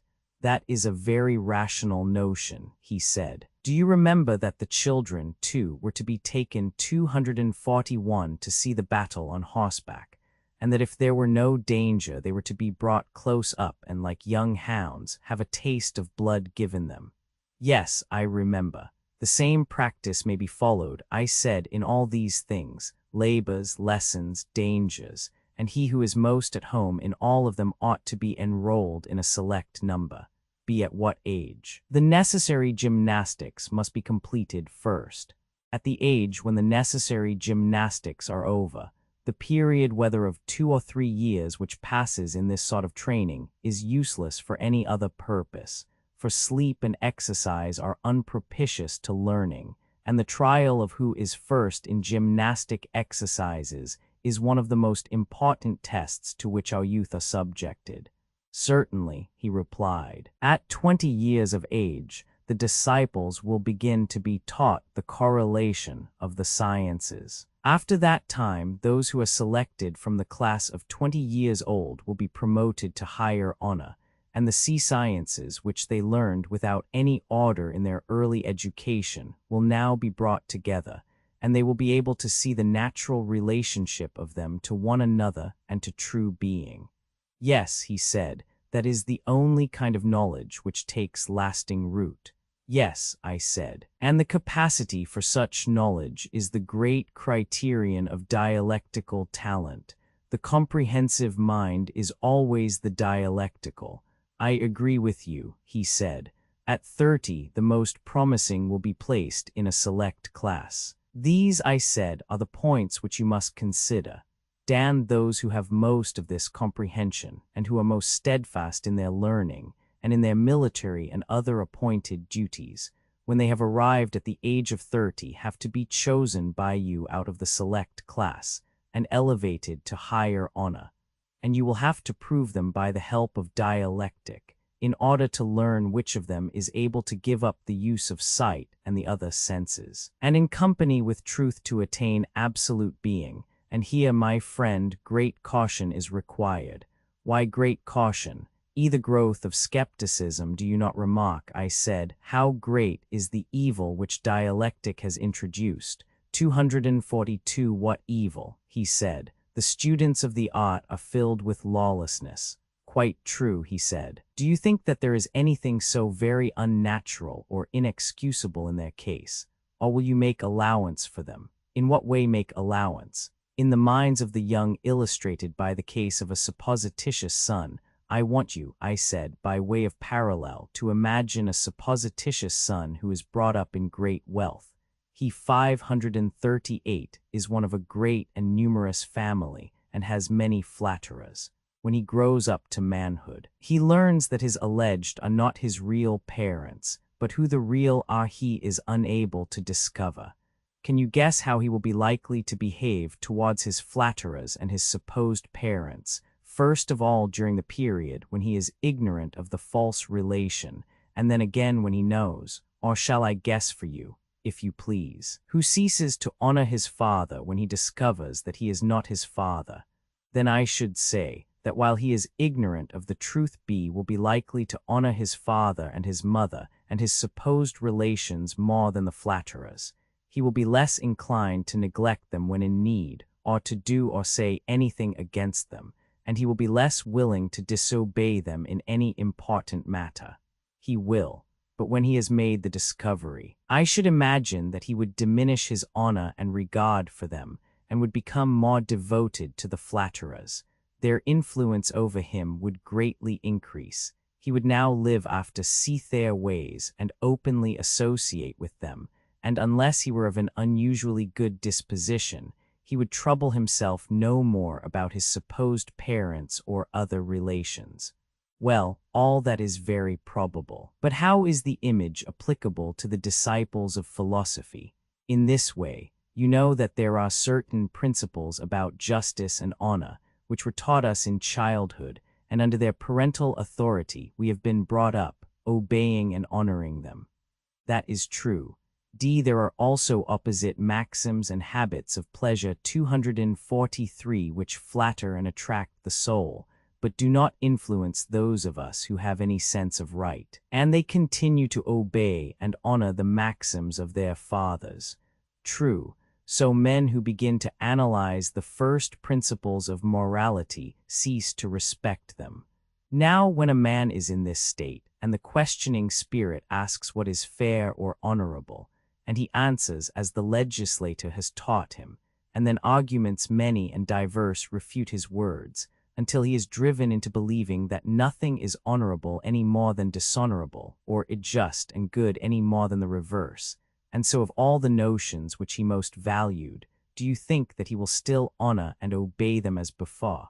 Impossible. And when he ceases to think them honorable and natural 539 as heretofore, and he fails to discover the true, can he be expected to pursue any life other than that which flatters his desires? He cannot. And from being a keeper of the law he is converted into a breaker of it, unquestionably. Now all this is very natural in students of philosophy such as I have described, and also, as I was just now saying, most excusable. Yes, he said, and, I may add, pitiable. Therefore, that your feelings may not be moved to pity about our citizens who are now 30 years of age, every care must be taken in introducing them to dialectic. Certainly, young men are fond of pulling truth to pieces and thus bring disgrace upon themselves and upon philosophy. There is a danger lest they should taste the dear delight too early. For youngsters, as you may have observed, when they first get the taste in their mouths, argue for amusement, and are always contradicting and refuting others in imitation of those who refute them. Like puppy dogs, they rejoice in pulling and tearing at all who come near them. Yes, he said, there is nothing which they like better. And when they have made many conquests and received defeats at the hands of many, they violently and speedily get into a way of not believing anything which they believed before, and hence not only they, but philosophy, and all that 244 relates to it, is apt to have a bad name with the rest of the world. Too true, he said.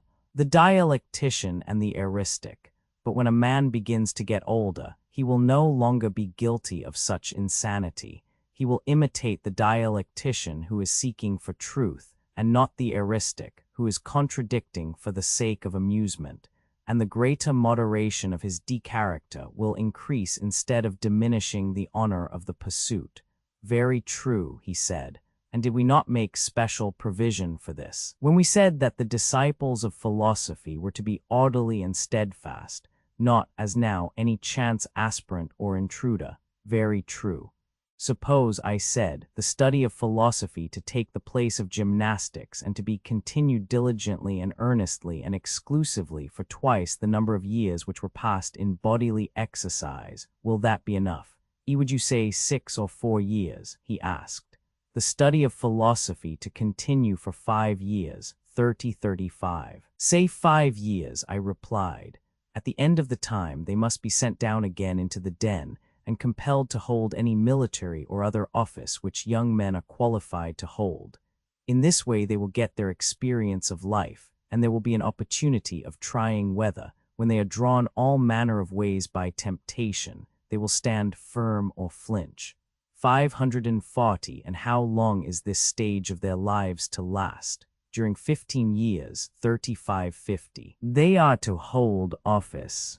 15 years, I answered, and when they have reached 50 years of age, then let those who still survive and have distinguished themselves in every action of their lives, and in every branch of knowledge, come at last to their consummation. The time has now arrived at which they must raise the eye of the soul to the universal light which lightens all things, and behold the absolute good.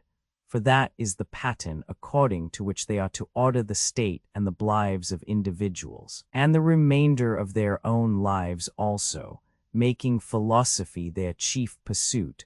At the end of that time, they are to live chiefly in the contemplation of the good, but occasionally to return to politics. But when their turn comes, toiling also at politics and ruling for the public good, not as though they were performing some heroic 245 action, but simply as a matter of duty. And when they have brought up in each generation others like themselves, and left them in their place to be governors of the state, then they will depart to the islands of the blessed and dwell there.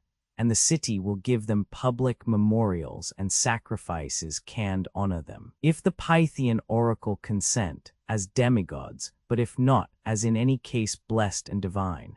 You are a sculptor, Socrates, and have made statues of our governors faultless in beauty. Yes, I said, Glaucon, and of our governesses too, for you must not suppose that what I have been saying applies to men only and not to women as far as their natures can go. There you are right, he said, since we have made them to share in all things like the men.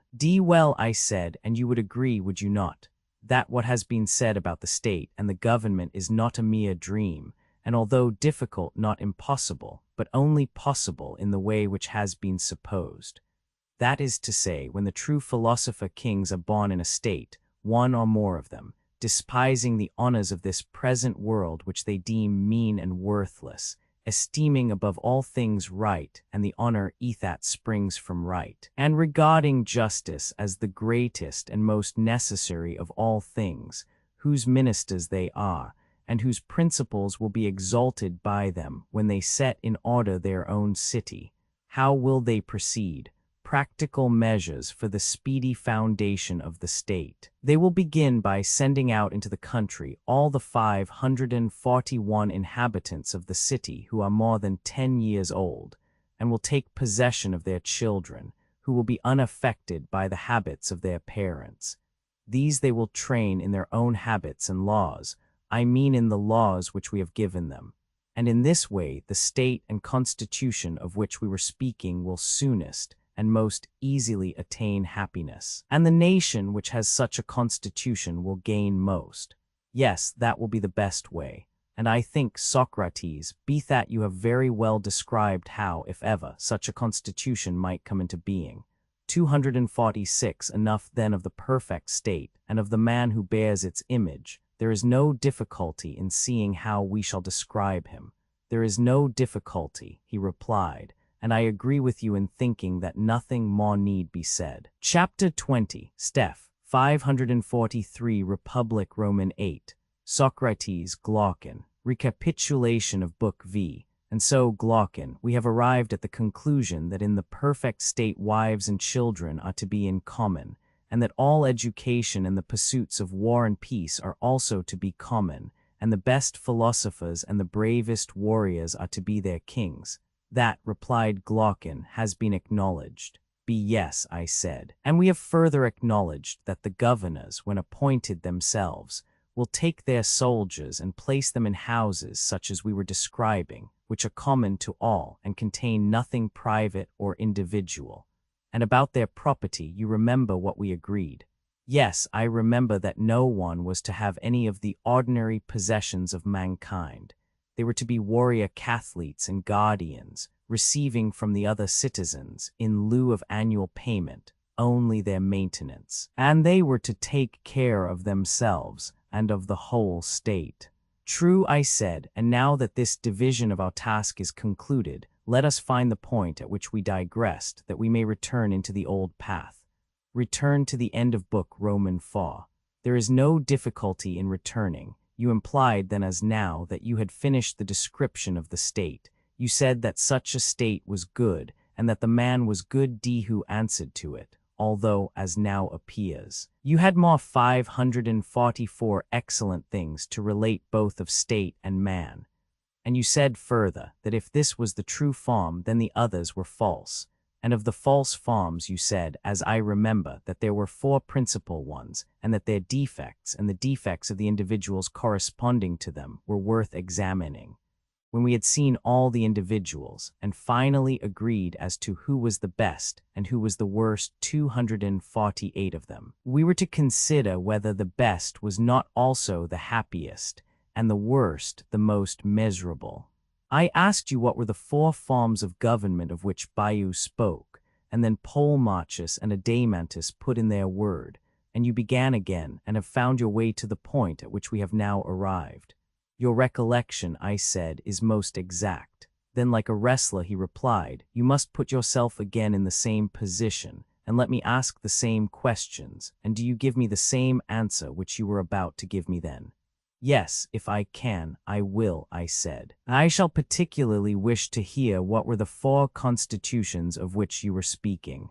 See 4 imperfect constitutions, the Cretan or Spartan, oligarchy, democracy, tyranny. That question, I said, is easily answered. The 4 governments of which I spoke, so far as they have distinct names, are first, those of Crete and Sparta, which are generally applauded. What is termed oligarchy comes next. This is not equally approved, and is a form of government which teems with evils. Thirdly, democracy, which naturally follows oligarchy, although very different. And lastly comes tyranny, great and famous, which differs from them all, and is the 4th and worst disorder of a state. I do not know, do you, of any other constitution which can be said to have a distinct character. D. There are lordships and principalities which are bought and sold, and some other intermediate forms of government. But these are nondescripts, and may be found equally among Hellenes and among barbarians. Yes, he replied, we certainly hear of many curious forms of government which exist among them. States are like men, because they are made up of men. Do you know, I said, that governments vary as the dispositions of men vary, and that there must be as many of the one as there are of the other? For we cannot suppose that states are made of oak and rock, and not out of the human natures which are in them, and which in a figure turn the scale and draw other things after them. Yes, he said, the states are as the men are, they grow out of human characters. Then if the constitutions of states are 5, the dispositions of individual minds will also be 5, 249 certainly. Him who answers to aristocracy, and whom we rightly 545 call just and good, we have already described. We have. Then let us now proceed to describe the inferior sort of natures, being the contentious and ambitious, who answer to the Spartan polity, also the oligarchical, democratical, and tyrannical. Let us place the most just by the side of the most unjust, and when we see them, we shall be able to compare the relative happiness or unhappiness of him who leads a life of pure justice or pure injustice. The inquiry will then be completed, and we shall know whether we ought to pursue injustice, as Thrasymachus advises, or in accordance with the conclusions of the argument to prefer justice. Certainly, he replied, we must do as you say, the state and the individual. Shall we follow our old plan, which we adopted with a view to clearness, of taking the state first and then proceeding to the individual, and begin with the government of honor?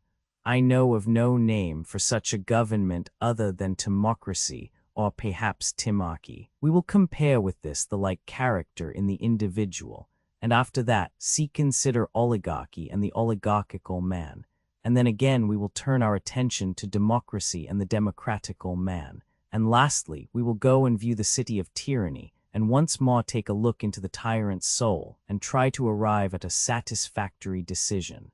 That way of viewing and judging of the matter will be very suitable. How democracy arises out of aristocracy. First, then, I said, let us inquire how democracy, the government of honor, arises out of aristocracy, the government doth the best.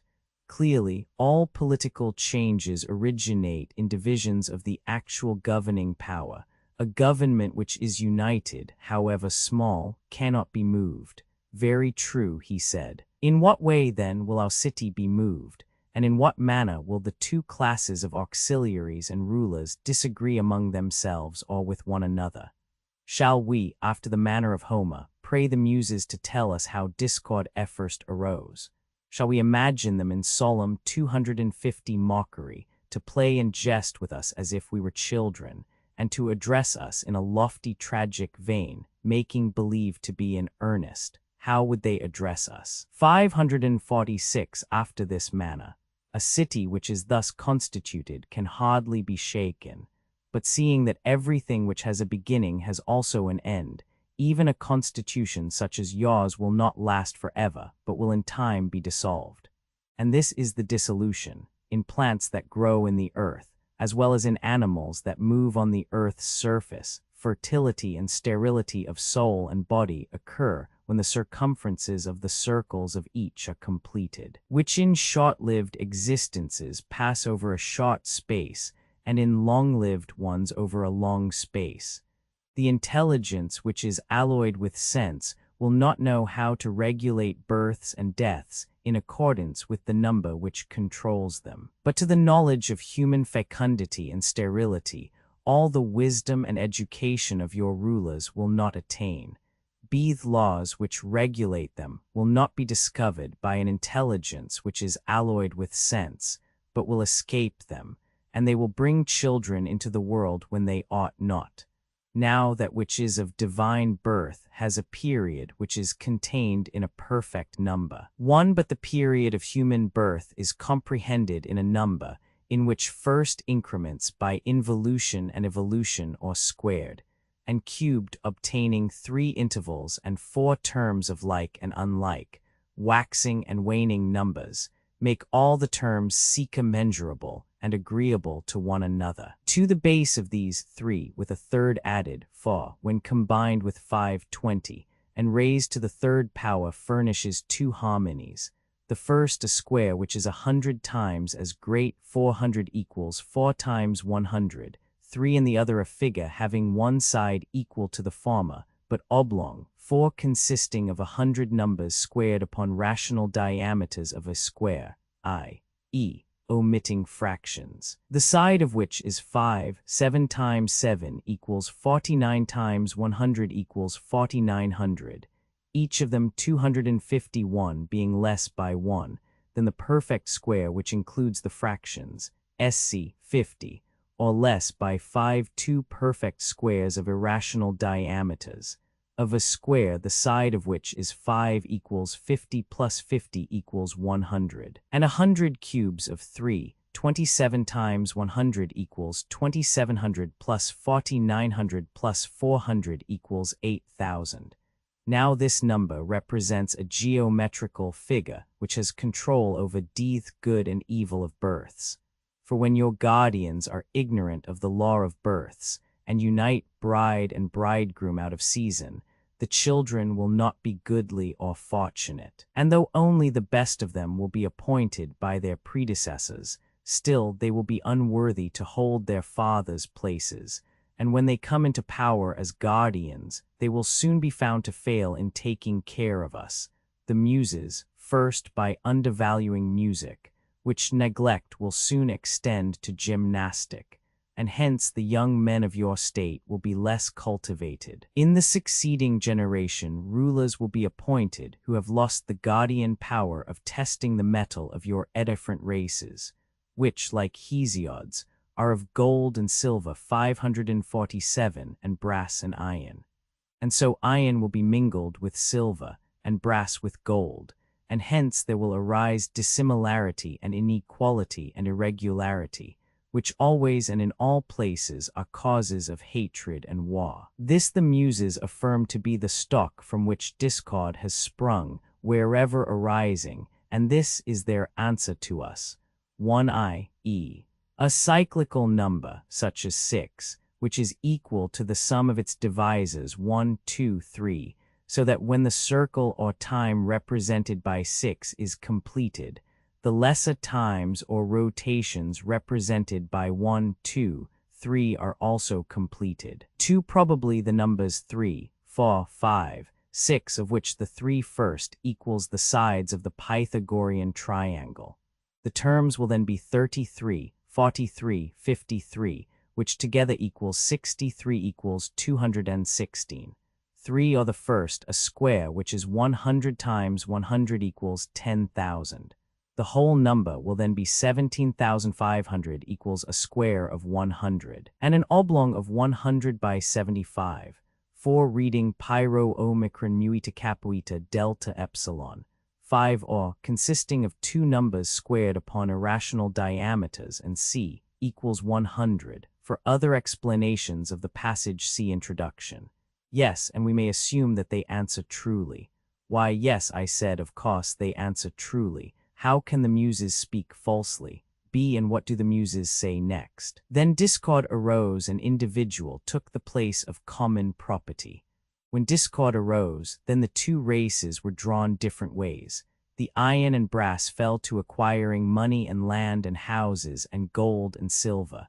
But the gold and silver races, not wanting money but having the true riches in their own nature, inclined towards virtue and the ancient order of things. There was a battle between them, and at last they agreed to distribute their land and houses amongst individual owners, and they enslaved their friends and maintainers, whom they had formerly protected in the condition of freemen, and made of them subjects and servants.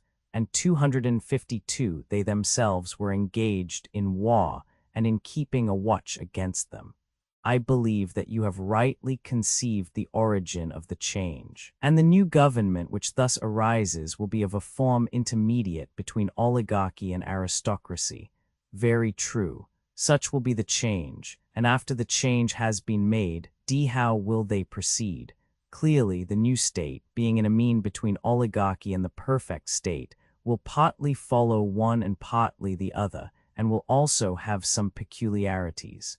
True, he said. In the honor given to rulers, in the abstinence of the warrior class from agriculture, handicrafts, and trade in general, in the institution of common meals, and in the attention paid to gymnastics and military training, in all these respects this state will resemble the former.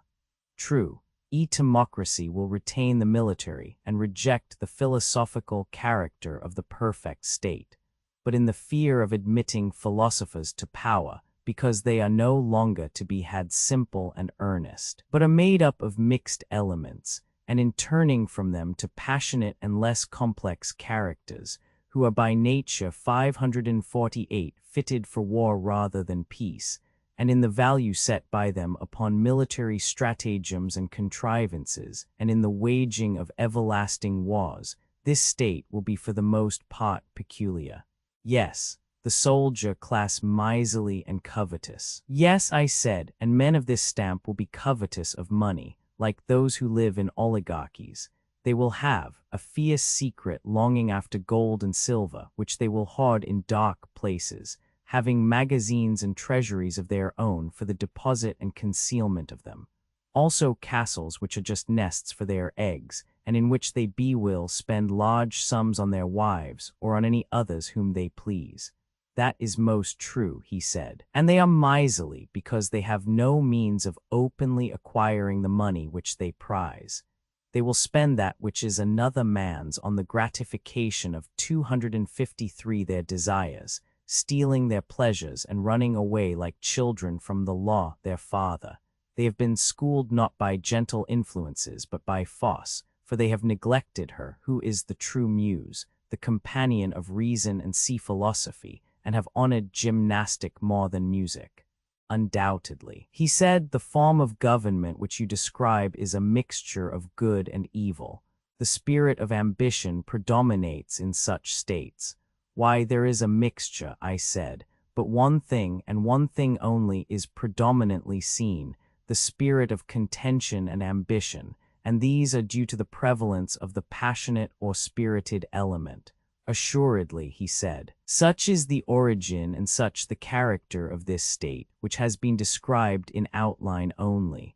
The more perfect execution was not required, for a sketch is enough to show the type of the most perfectly just and most perfectly unjust, and to go through all the states and all the characters of men, omitting none of them, would be an interminable labor. Very true, he replied. Socrates Adeimantus, the timocratic man, uncultured but fond of culture, ambitious, contentious, rough with slaves and courteous to freemen, a soldier, athlete, hunter, a despiser of riches while young, fond of them when he grows old. Now what man answers to this form of government? How did he come into being, and what is he like? I think, said Adeimantus, that in the spirit of contention which characterizes him, he is not unlike our friend Glaucon. Perhaps, I said, he may be like him in that one point, but there are other respects in which he is very different. In what respects? He should have more of self-assertion and be less cultivated, and yet a friend of culture, and he should be a good 549 listener, but no speaker. Such a person is apt to be rough with slaves, unlike the educated man who is too proud for that, and he will also be courteous to freemen and remarkably obedient to authority. He is a lover of power and a lover of honor, claiming to be a ruler not because he is eloquent, or on any ground of that sort, but because he is a soldier and has performed feats of arms. He is also a lover of gymnastic exercises and of the chase. Yes, that is the type of character which answers to timocracy. Such an one will despise riches only when he is young. 254b. But as he gets older, he will be more and more attracted to them, because he has a piece of the avaricious nature in him, and is not single-minded towards virtue. Having lost his best guardian, who was that? Said Adeimantus. Philosophy, I said, tempered with music, who comes and takes up her abode in a man, and is the only savior of his virtue throughout life. Good, he said. Such, I said, is the timocratical youth, and he is like the timocratical state. See exactly. His origin is as follows. He is often the young son of a brave father, who dwells in an ill-governed city, of which he declines the honors and offices, and will not go to law or exert himself in any way, but is ready to waive his rights in order that he may escape trouble. And how does the son come into being? The timocratic man often originates in a reaction against his father's character, which is encouraged by his mother. The character of the son begins to develop when he hears his mother complaining that her husband has no place in the government, of which the consequence is that she has D&O precedence among other women. Further, when she sees her husband not very eager about money, and instead of battling and railing in the law courts or assembly, taking whatever happens to him quietly, and when she observes that his thoughts always center in himself, while he treats her with very considerable indifference, she is annoyed, and says to her son that his father is only half a man and far too easy-going, adding all the other complaints about her own ill treatment which women are so fond of rehearsing. Yes, said Adeimantus, they give us plenty of them, and their complaints are so like themselves, and by the old servants of the household. And you know, I said, that the old servants also, who are supposed to be attached to the family, from time to time talk privately in the same strain to the son, and if they see anyone who owes money to his father, or is wronging him in any way, and he fails to prosecute them, they tell the youth that 550, when he grows up, he must retaliate upon people of this sort, and be more of a man than his father. He is only to walk abroad, and he hears and sees the same sort of thing.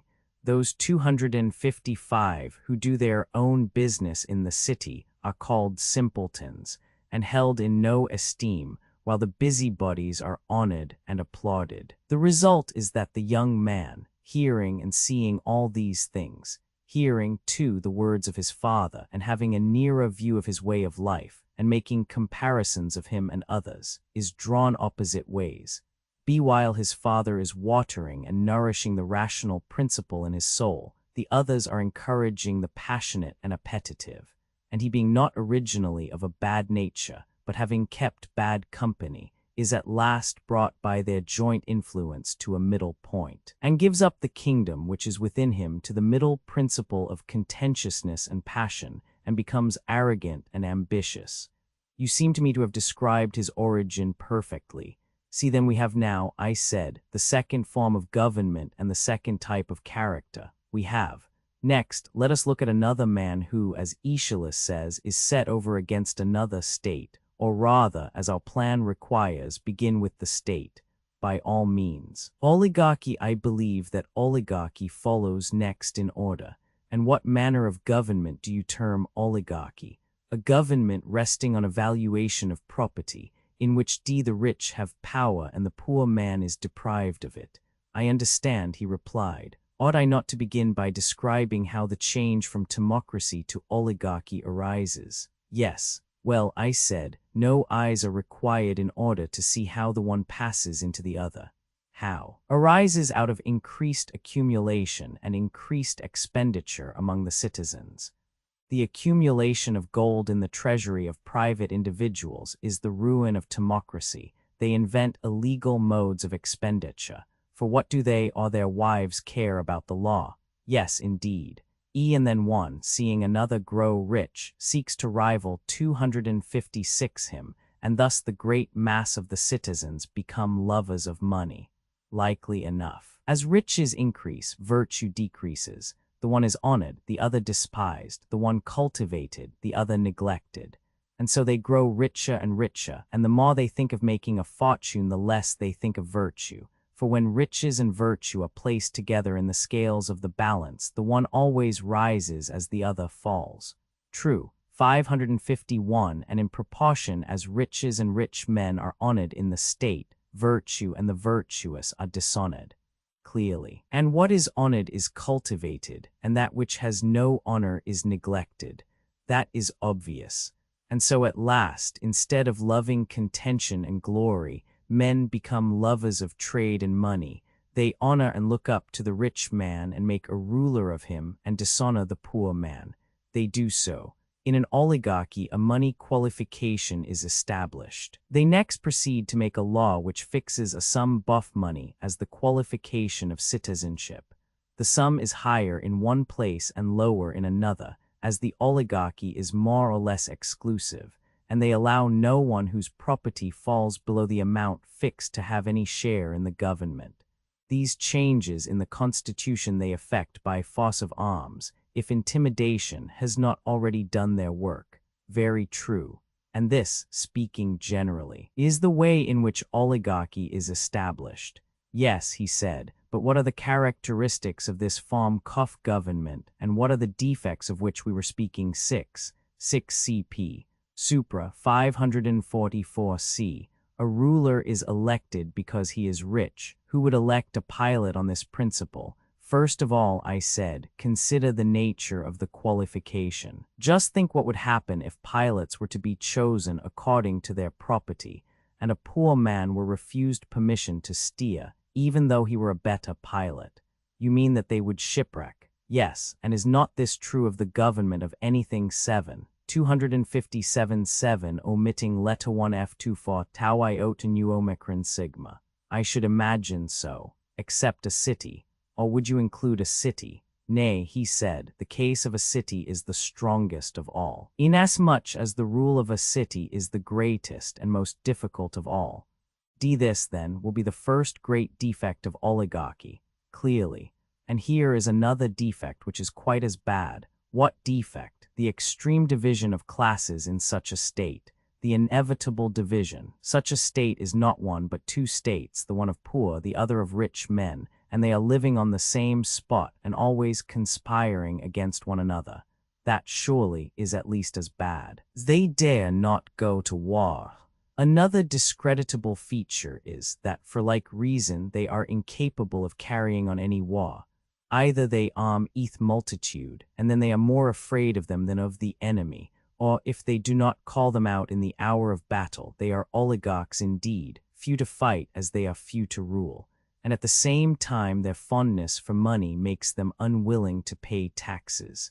How discreditable! And as we said before, under such a constitution, the 552 same persons have too many callings. They are husbandmen, tradesmen, warriors, all in one. Does that look well? Anything but well.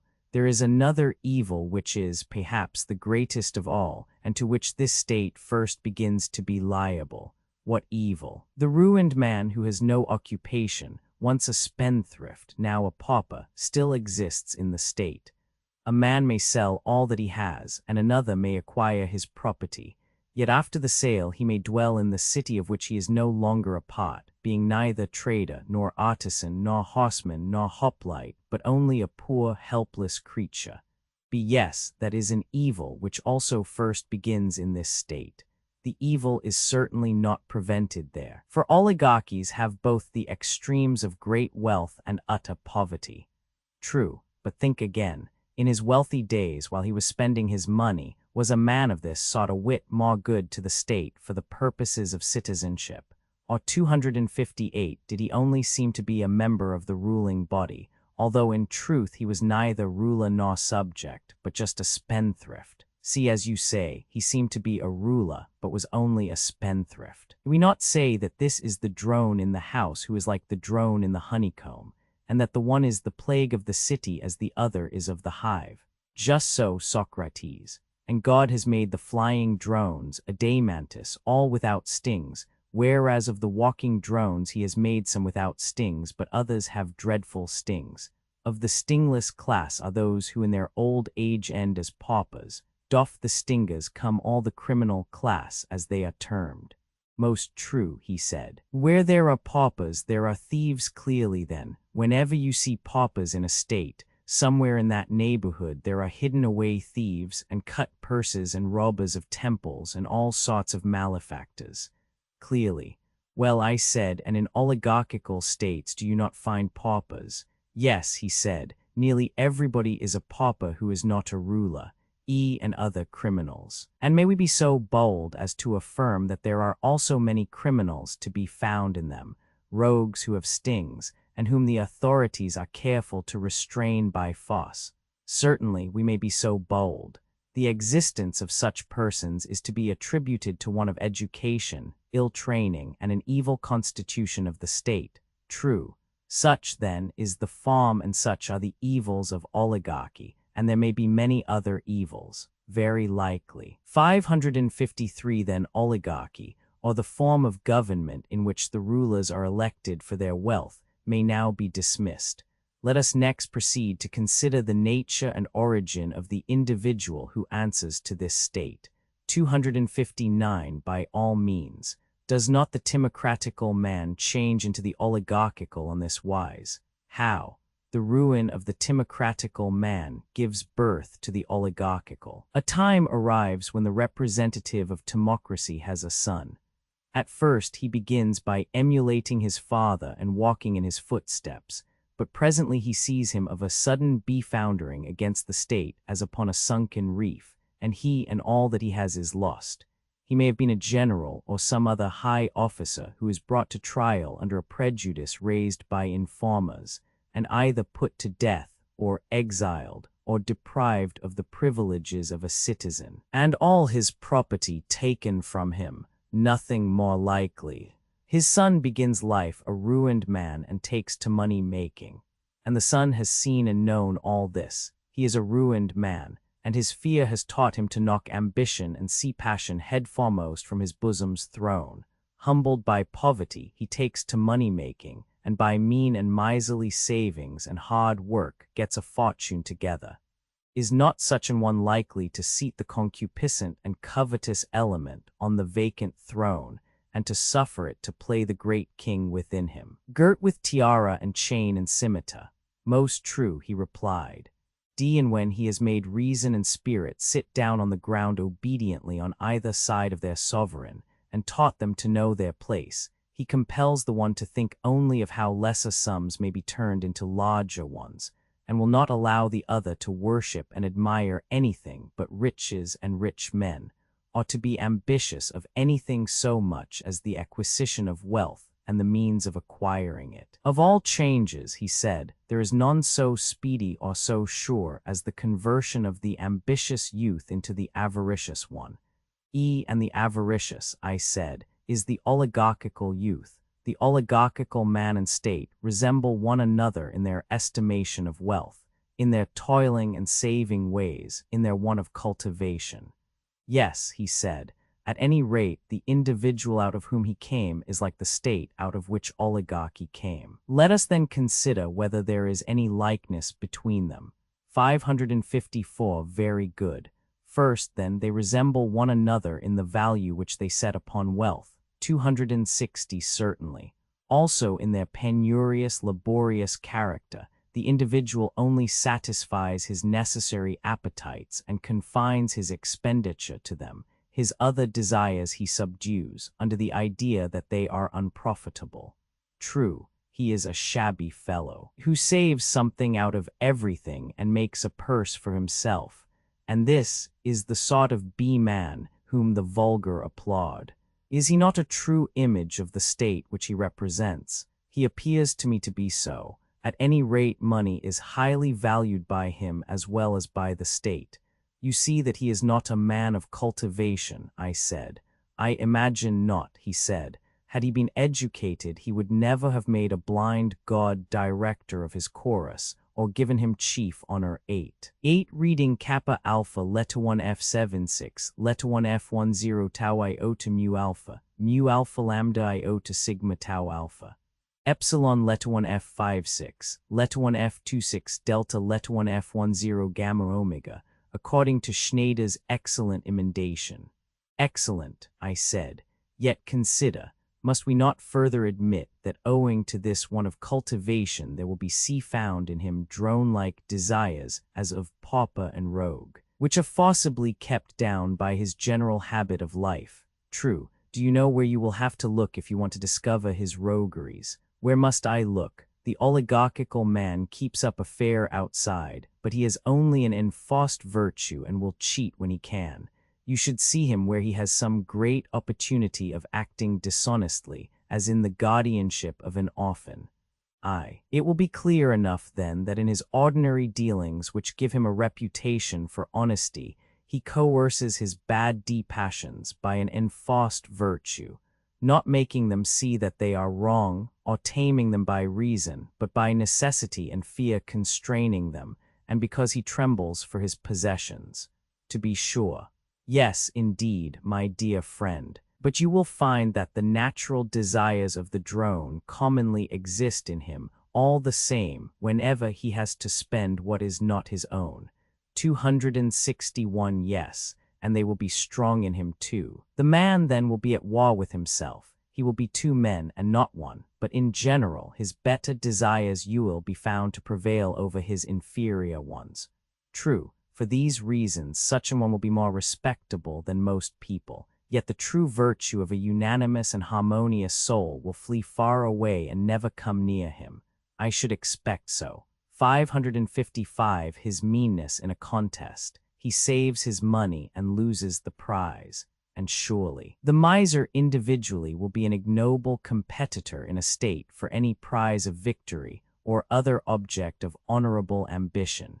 He will not spend his money in the contest for glory. So afraid is he of awakening his expensive appetites and inviting them to help and join in the struggle. In true oligarchical fashion, he fights with a small pot only of his resources, and the result commonly is that he loses the prize and saves his money. Very true. Can we any longer doubt, then, that the miser and money-maker bounces to the oligarchical state? There can be no doubt. Democracy arises out of the extravagance and indebtedness of men of family and position. Next comes democracy.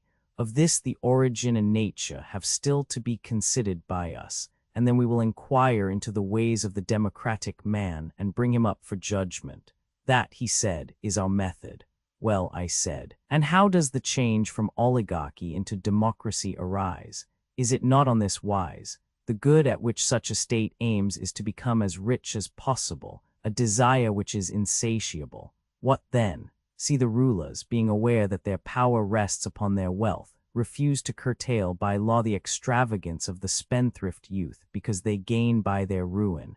They take interest from them and buy up their estates, and thus increase their own wealth and importance.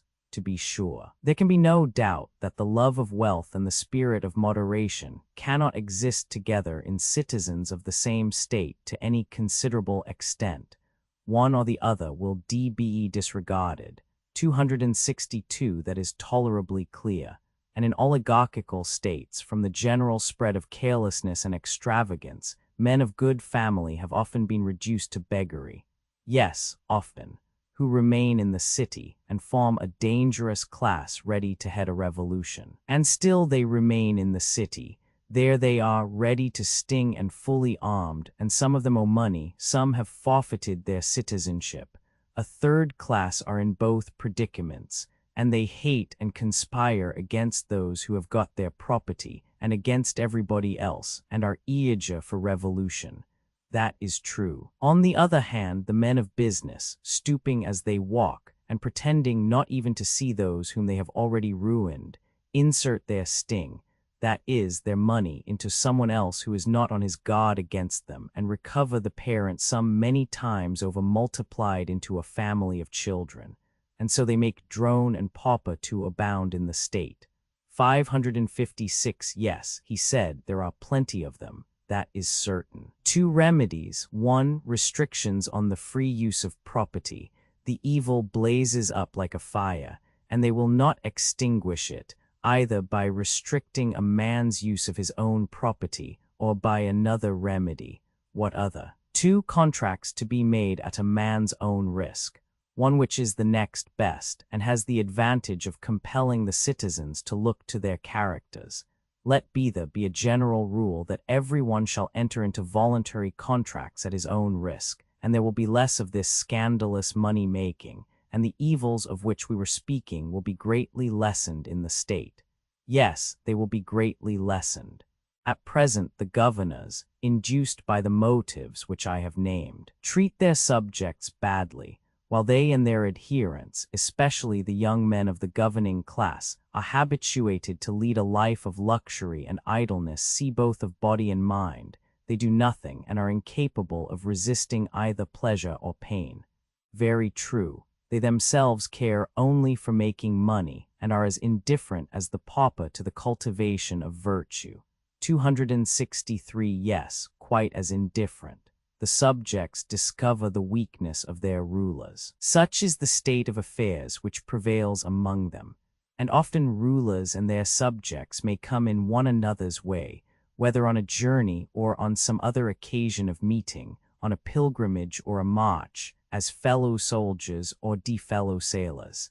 Aye, and they may observe the behavior of each other in the very moment of danger, for where danger is, there is no fear that the poor will be despised by the rich, and very likely the wiry, sunburnt poor man may be placed in battle at the side of a wealthy one who has never spoilt his complexion and has plenty of superfluous flesh. When he sees such an one puffing and at his wit's end, how can he avoid drawing the conclusion that men like him are only rich because no one has the courage to despoil them? And when they meet in private, will not people be essaying to one another, "Our warriors are not good for much"? Yes, he said, I am quite aware that this is their way of talking.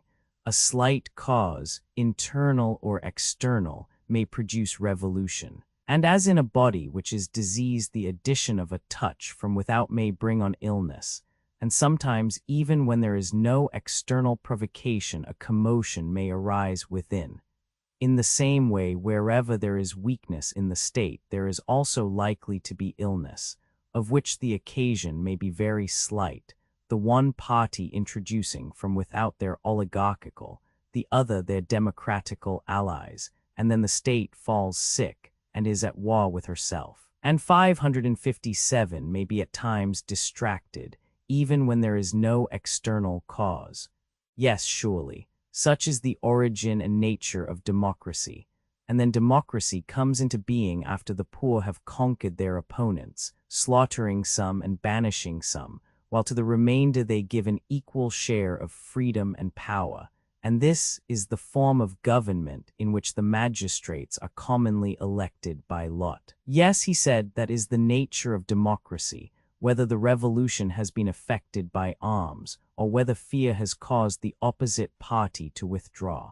And now what is their manner of life, and what sort of bar government have they? For as the government is, such will be the man. Clearly, he said, 264 democracy allows a man to do as he likes, and therefore contains the greatest variety of characters and constitutions.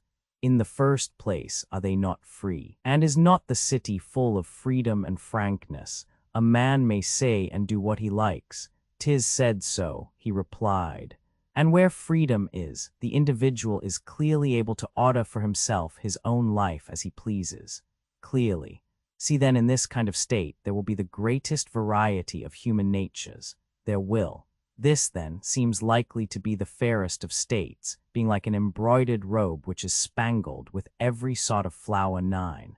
And just as women and children think a variety of colors to be of all things most charming, so there are many men to whom this state, which is spangled with the manners and characters of mankind, will appear to be the fairest of states. 9 omitting tau iota muita nu, letter 1 f1 fa phi eta. Yes, yes, my good sir, and there will be no better in which to look for a government. Why? Because of the liberty which reigns there, they have a complete assortment of constitutions, and he who has a mind to establish a state, as we have been doing, must go to a democracy as he would to a bazaar at which they sell them, and pick out the one that suits him. Then when he has made his choice, he may found his state. He will be sure to have patents enough. The law falls into abeyance, and there being no necessity, I said, for you to govern in this state, even if you have the capacity, or to be governed, unless you like, or go to war when the rest go to war, or to be at peace when others are at peace, unless you are so disposed, there being no necessity also, because some law forbids you to hold office or be a dicast, that you should not hold office or be a dicast if you have a fancy. Is not 558 this a way of life which for the moment is supremely delightful? For the moment, yes. 265, and is not their humanity to the condemned 10 in some cases quite charming? Have you not observed how, in a democracy, many persons, although they have been sentenced to death or exile, just stay where they are and walk about the world? The gentleman parades like a hero, and nobody sees or cares. 10 are the philosophical temper of the condemned.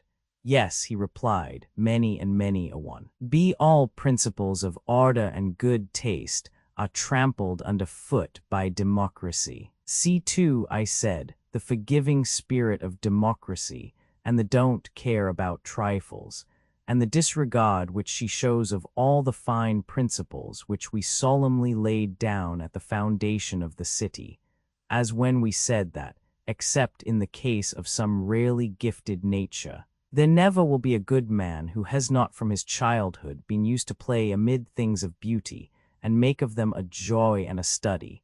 How grandly does she trample all these fine notions of ours under her feet, never giving a thought to the pursuits which make a statesman, and promoting to honor anyone who professes CTO be the people's friend.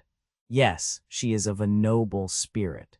These and other kindred characteristics are proper to democracy, which is a charming form of government, full of variety and disorder, and dispensing a sort of equality to equals and unequals alike. We know her well. Consider now, I said, what manner of man the individual is, or rather consider, as in the case of the state, how he comes into being. Very good, he said. Is not this the way? He is the son of the miserly and oligarchical father who has trained him in his own habits. Exactly. Which are the necessary and which the unnecessary pleasures. and like his father, he keeps under by force the pleasures which are of the spending and not of the getting sought, being those which are called unnecessary. Obviously, would you like, for the sake of clearness, to distinguish which are the necessary and which are the unnecessary pleasures? I should. 266 necessary desires cannot be got rid of, are not necessary pleasures those of which we cannot get rid, and of which the satisfaction is a benefit to us. And they are rightly called so, because we are framed by nature to desire both what is beneficial and what is necessary, and cannot help it. True. 559. We are not wrong therefore in calling them necessary. We are not. And the desires of which a man may get rid, if he takes pains from his youth upwards, of which the presence, moreover, does no good, and in some cases the reverse of good, shall we not be right in saying that all these are unnecessary? Yes, certainly. Suppose we select an example of either kind, in order that we may have a general notion of them. Very good. Will not the desire of eating, that is, of simple food and condiments, in so far as they are required for health and strength, be of the necessary class? That is what I should suppose. The pleasure of eating is necessary in two ways. It does us good and it is essential to the continuance of life. Yes, but may be indulged to excess. But the condiments are only necessary in so far as they are good for health. Certainly. Illustration taken from eating and drinking. And the desire which goes beyond this, of more delicate food or other luxuries, which might generally be got rid of if controlled and trained in youth, and is hurtful to the body and hurtful to the soul in the pursuit of wisdom and virtue, may be rightly called unnecessary. Very true. May we not say that these desires spend and that the others make money because they conduce to production? Certainly. And of the pleasures of love and all other pleasures, the same holds good. True. And the drone of whom we spoke was he who was surfeited in pleasures and desires of this sort, and was the slave 267 doth the unnecessary desires, whereas he who was subject to the necessary only was miserly and oligarchical. Very true. Again, let us see how the democratical man grows out of the oligarchical. The following, as I suspect, is commonly the process.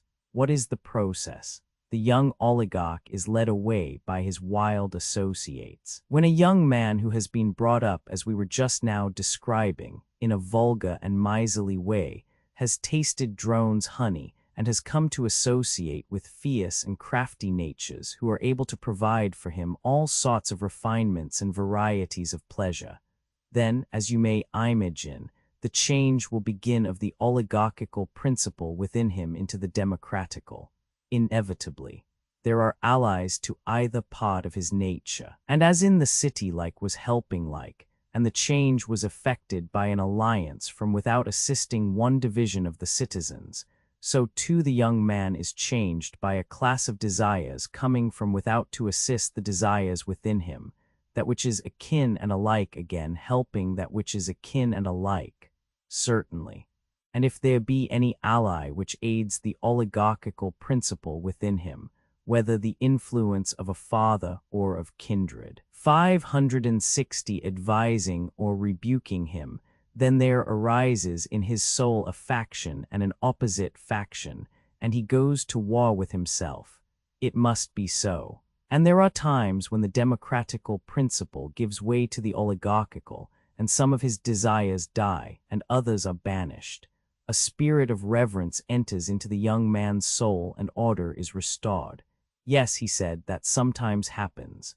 And then again, after the old desires have been driven out, fresh ones spring up which are akin to them, and because he their father does not know how to educate them, wax fierce and numerous. Yes, he said, that is apt to be the way. They draw him to his old associates, and holding secret intercourse with them, breed and multiply in him. 268. Very true.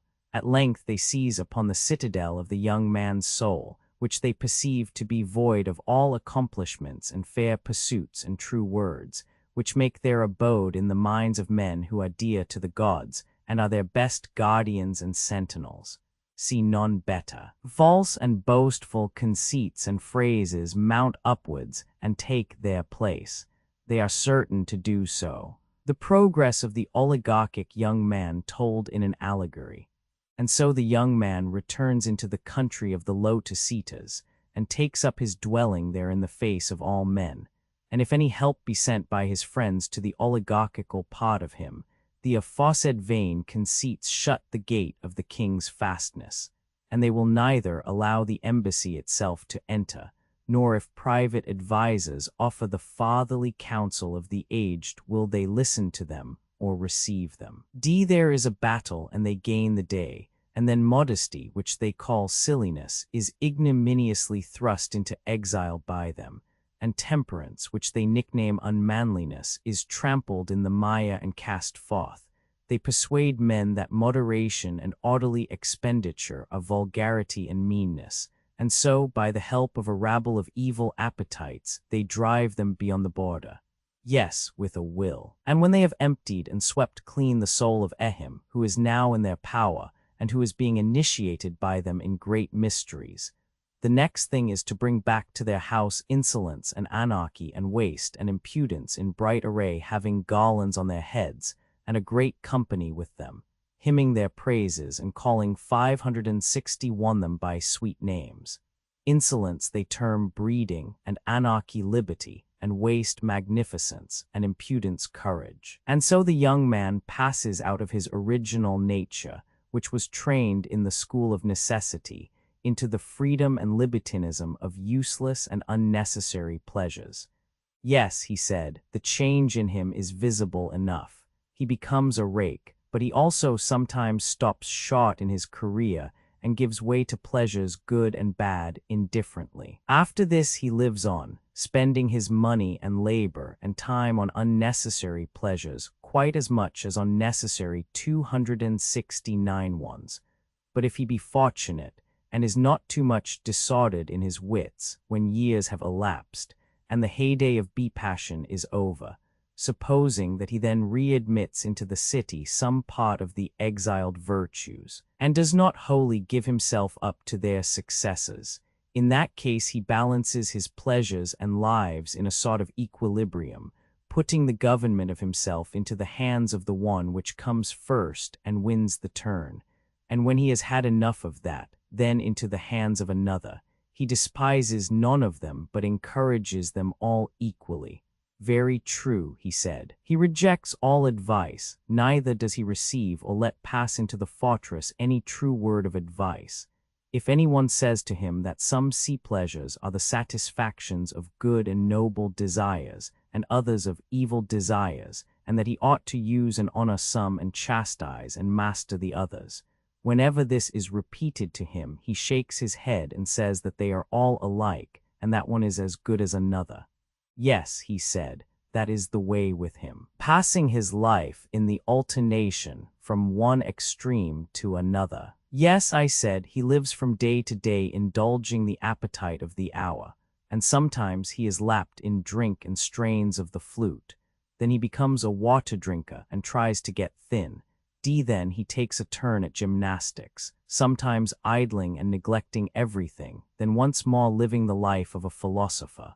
Often he is busy with politics and starts to his feet and says and does whatever comes into his head, and if he is emulous of anyone who is a warrior, off he is in that direction, or of men of business once more in that.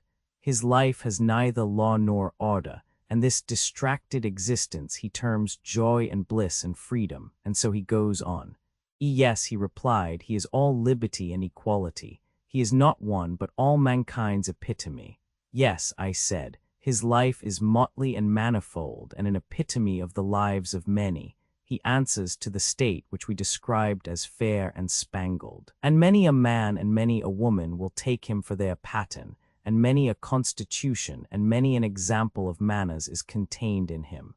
Just so. 562, let him then be set over against democracy. He may truly be called the democratic man. 270, let that be his place, he said, tyranny and the tyrant. Last of all comes the most beautiful of all, man and state alike, tyranny and the tyrant. These we have now to consider. Quite true, he said. Say then, my friend, in what manner does tyranny arise? That it has a democratic origin is evident, clearly, and does not tyranny spring from democracy in the same manner as democracy from oligarchy? I mean, after a sort, how the insatiable desire of wealth creates a demand for democracy, the insatiable desire of freedom creates a demand for tyranny. The good which oligarchy proposed to itself, and the means by which it was maintained, was excess of wealth. Am I not right? Yes. And the insatiable desire of wealth and the neglect of all other things for the sake of money-getting was also the ruin of oligarchy. True, and democracy has her own good, of which the insatiable desire brings her to dissolution. What good? Freedom, I replied, which, as they tell you in a democracy, is the glory of the state, and that therefore in a democracy alone will the freeman of nature deign to dwell. Yes, the saying is in everybody's mouth. I was going to observe that the insatiable desire of this and the neglect of other things introduces the change in democracy, which occasions a demand for tyranny. How so? When a democracy which is thirsting for freedom has evil cupbearers presiding over the feast, and has drunk too deeply of the strong wine of freedom, then, unless her rulers are very amenable and give a plentiful draught, she calls them to account and punishes them, and says that they are cursed oligarchs. Yes, he replied, a very common occurrence. Freedom in the end means anarchy. Yes, I said, and loyal citizens are insultingly termed by her slaves who hug their chains and men of naught. She would have subjects who are like rulers, and rulers who are 271 like subjects. These are men after her own heart, whom she praises and honors both in private and public. Now, in such a state, can liberty have any limit? Certainly not. By degrees the anarchy finds a way into private houses, and ends by getting among the animals and infecting them. How do you mean? I mean that the father grows accustomed to descend to the level of his sons and to fear them, and the son is on a level with his father, he having no respect or reverence for either of his parents. And this is his freedom, and the metic is equal with the citizen and the citizen with the metic, and the 563 stranger is quite as good as either. Yes, he said, that is the way. The inversion of all social relations. And these are not the only evils, I said, there are several lesser ones. In such a state of society, the master fears and flatters his scholars, and the scholars despise their masters and tutors. Young and old are all alike, and the young man is on a level with the old, and is ready to compete with him in word or deed. And old men condescend to the young and are full of pleasantry and gaiety. They are loth to be bethought morose and authoritative, and therefore they adopt the manners of the young. Quite true, he said. The last extreme of popular liberty is when the slave bought with money, whether male or female, is just as free as his or her purchaser. Nor must I forget to tell of the liberty and equality of the two sexes in relation to each other. See, why not, as Aeschylus says, utter the word which rises to our lips, freedom among the animals. That is what I am doing, I replied, and I must add that no one who does not know would believe how much greater is the liberty which the animals who are under the dominion of man have in a democracy than in any other state. For truly, the she-dogs, as the proverb says, are as good as their she-mistresses, and the horses and asses have a way of marching along with all the rights and dignities of freemen, and they will run at anybody who comes in their way if he does not leave the road clear for them, and all things are just ready to burst with liberty. 272. When I take a country walk, he said, I often experience what you describe. You and I have dreamed the same thing. No law, no authority. And above all, I said, and as the result of all, see how sensitive the citizens become. They chafe impatiently at the least touch of authority, and at length, as you know, they cease to care even for the laws, written or unwritten. They will have Eno won over them. Yes, he said, I know it too well. Such, my friend, I said, is the fair and glorious beginning out of which springs tyranny. Glorious indeed, he said, but what is the next step? The ruin of oligarchy is the ruin of democracy. The same disease magnified and intensified by liberty overmasters democracy. The truth being that the excessive 564 increase of anything often causes a reaction in the opposite direction. And this is the case not only in the seasons and in vegetable and animal life, but above all in forms of government. True, the excess of liberty, whether in states or individuals, seems only to pass into excess of slavery. Yes, the natural order. And so tyranny naturally arises out of democracy, and the most aggravated form of tyranny and slavery out of the most extreme form of liberty, as we might expect. The common evil of oligarchy and democracy is the class of idle spendthrifts. That, however, was not, as I believe, your question. You rather desired to know what is that disorder which is generated alike in oligarchy and democracy, and is the ruin of both. Just so, he replied. Well, I said, I meant to refer to the class of idle spendthrifts, of whom the more courageous are the leaders and the more timid the followers, the same whom we were comparing to drones, some stingless and others having stings. A very just comparison. Illustration. These two classes are the plagues of every city in which they are generated, being what phlegm and bile are to the body. See in the good physician and lawgiver of the state 273 ought, like the wise bee-master, to keep them at a distance and prevent, if possible, their ever coming in. And if they have anyhow found a way in, then he should have them and their cells cut out as speedily as possible. Yes, by all means, he said, altogether 3 classes in a democracy. Then, in order that we may see clearly what we are doing, let us imagine democracy to be divided, as indeed it is, into D3 classes, for in the first place freedom creates rather more drones in the democratic than there were in the oligarchical state. That is true, and in the democracy they are certainly more intensified. How so? 1. The drones or spendthrifts who are more numerous and active than in the oligarchy. Because in the oligarchical state they are disqualified and driven from office, and therefore they cannot train or gather strength. Whereas in a democracy they are almost the entire ruling power, and while the keener sort speak and act, the rest keep buzzing about the bema and do not suffer a word to be said on the other side. Hence in democracies almost everything is managed by the drones. Very true, he said. Then there is another class which is always being severed from the mass. What is that? 2. The orderly or wealthy class who are fed upon by the drones. They are the orderly class which in a nation of traders is sure to be the richest. Naturally so. They are the most squeezable persons and yield the largest amount of honey to the drones.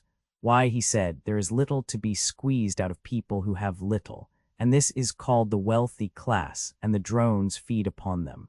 565, that is pretty much the case, he said. 3. The working class, who also get a share. The people are a third class, consisting of those who work with their own hands. They are not politicians and have not much to live upon. This, when assembled, is the largest and most powerful class in a democracy. True, he said, but then the multitude is seldom willing to congregate unless they get a little honey. 274, and do they not share? I said. Do not their leaders deprive the rich of their estates and distribute them among the people, at the same time taking care to reserve the larger part for themselves? Why, yes, he said, to that extent the people do share. The well-to-do have to defend themselves against the people, and the persons whose property is taken from them are compelled to defend themselves before the people as they best can. What else can they do? And then, although they may have no desire of change, the others charge them with plotting against the people and being friends of oligarchy. True, and the end is that when they see the people, not of their own accord, but through ignorance, and because they are deceived by informers seeking to do them wrong, then at last they are forced to become oligarchs in reality. They do not wish to be, but the sting of the drones torments them and breeds revolution in them. That is exactly the truth. Then come impeachments and judgments and trials of one another. True, The people have a protector who, when once he tastes blood, is converted into a tyrant. The people have always some champion whom they set over them and nurse into greatness. Yes, that is their way. This and no other is the root from which a tyrant springs. When he first appears above ground, he is a protector. Yes, that is quite clear. How then does a protector begin to change into a tyrant? Clearly, when he does what the man is said to do in the tale of the Arcadian temple of Lycaean Zeus. What tale? The tale is that he who has tasted the entrails of a single human victim minced up with the entrails of other victims is destined to become a wolf. Did you never hear it? Oh, yes. And the protector of the people is like him, having a mob entirely at his disposal. He is not restrained from shedding the blood of kinsmen.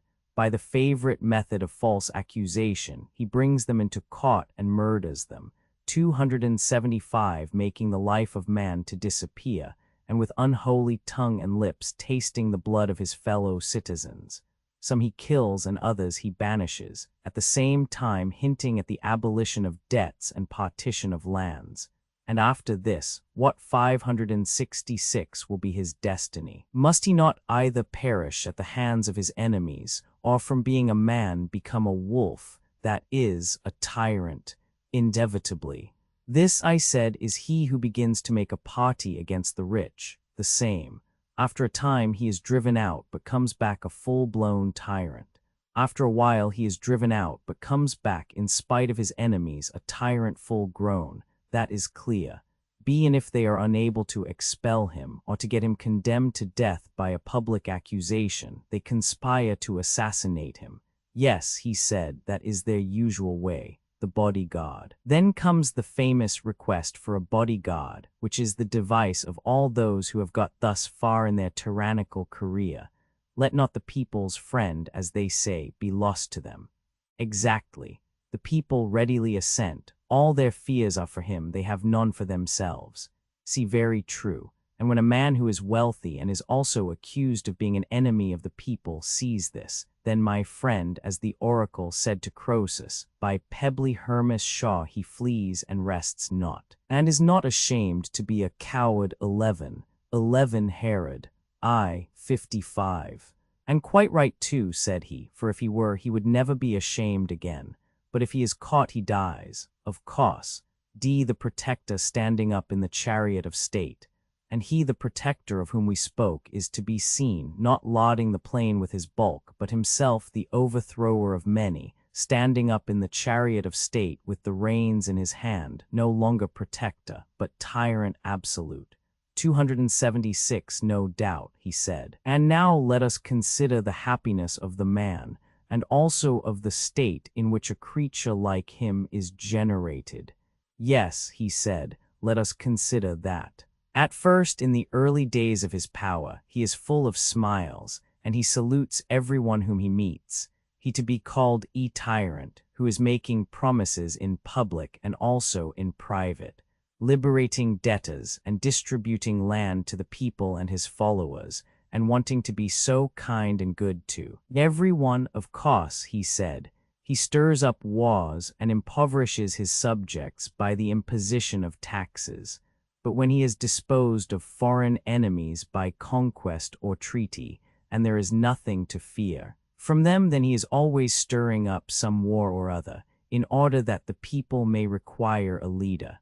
To be sure, 567 has he not also another object, which is that they may be impoverished by payment of taxes, and thus compelled to devote themselves to their daily wants, and therefore less likely to conspire against him, clearly. And if any of them are suspected by him of having notions of freedom and of resistance to his authority, he will have a good pretext for destroying them by placing them at the mercy of the enemy.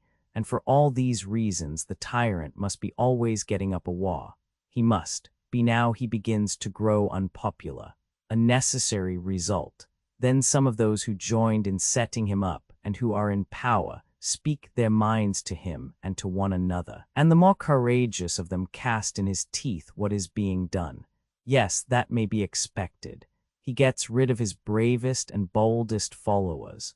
and the tyrant, if he means to rule, must get rid of them. He cannot stop while he has a friend or an enemy who is good for anything. He cannot. And therefore he must look about him and see who is valiant, who is high-minded, who is wise, who is wealthy. 277 Happy man. He is the enemy of them all, and must seek occasion against them whether he will or no, until he has made a purgation of the state. Yes, he said, and a rare purgation. His purgation of the state. Yes, I said, not the sort of purgation which the physicians make of the body, for they take away the worse and leave the better part, but he does the reverse. If he is to rule, I suppose that he cannot help himself. What a blessed alternative, I said, to be compelled to dwell only with the many bad, and to be by them hated, or not to live at all. Yes, that is the alternative. And the more detestable his actions are to the citizens, the more satellites and the greater devotion in them will he require. Certainly. And who are the devoted band, and where will he procure them? They will flock to him, he said, of their own accord if he pays them. More drones. By the dog, I said, here are more drones of every sort e'en from every land. Yes, he said, there are. But will he not desire to get them on the spot? How do you mean? He will rob the citizens of their slaves. He will then set them free and enroll them in his bodyguard. To be sure, he said, and he will be able to trust them best of all. He puts to death his friends and lives with the slaves whom he has enfranchised. What a blessed creature, I said, must this tyrant be. He 568 has put to death the others and has these for his trusted friends. Yes, he said, they are quite of his sort. Yes, I said, and these are the new citizens whom he has called into existence, who admire him and are his companions. While the good hate and avoid him, of course, Euripides and the tragedians praise tyranny, which is an excellent reason for expelling them from our state. Verily then, tragedy is a wise thing, and Euripides a great tragedian. Why so? 278 Why? Because he is the author of the pregnant saying, "Be tyrants are wise by living with the wise," and he clearly meant to say that they are the wise whom the tyrant makes his companions. See, yes, he said, and he also praises tyranny as godlike. And many other things of the same kind are said by him and by the other poets.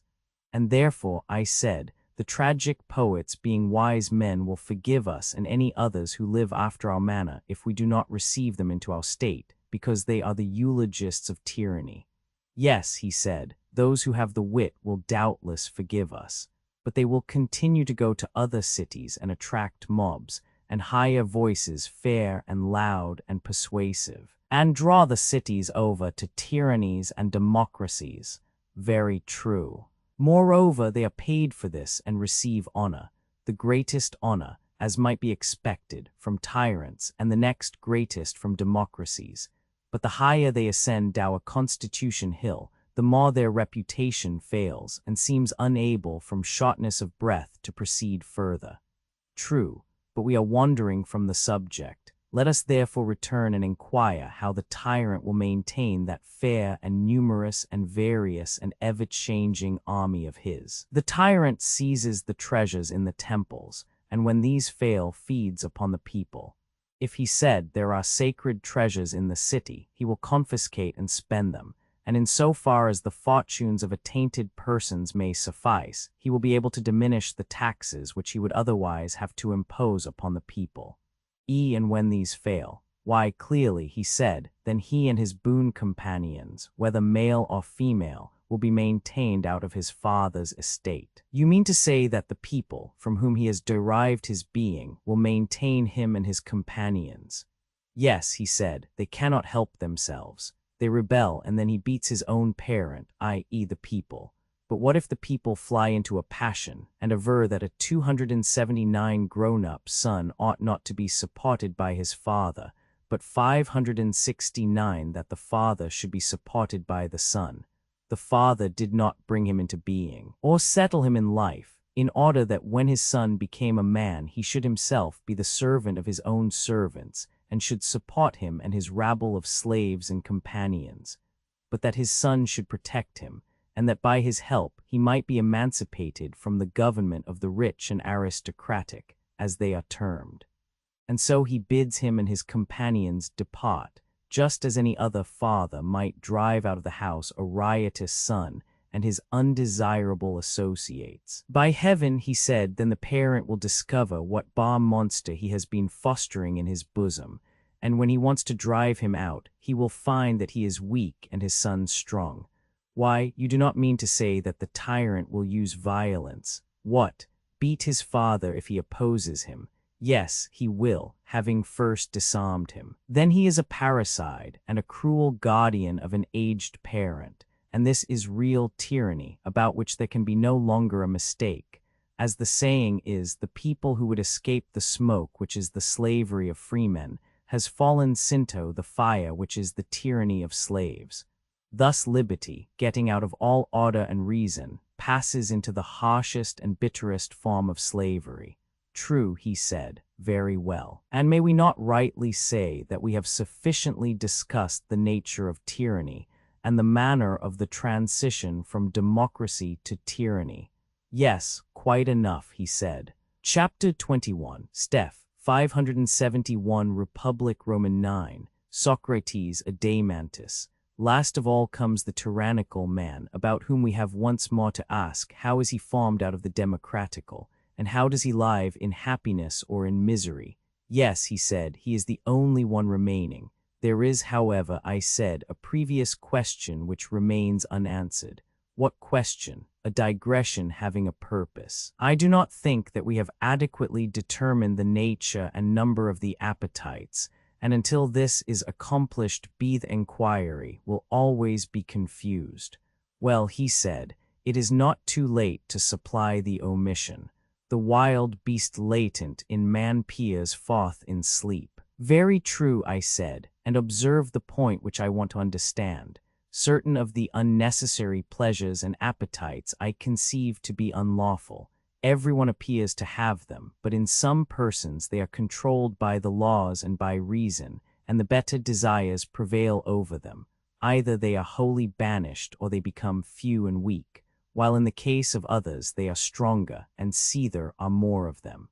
Which appetites do you mean? I mean those which are awake when the reasoning and human and ruling power is asleep.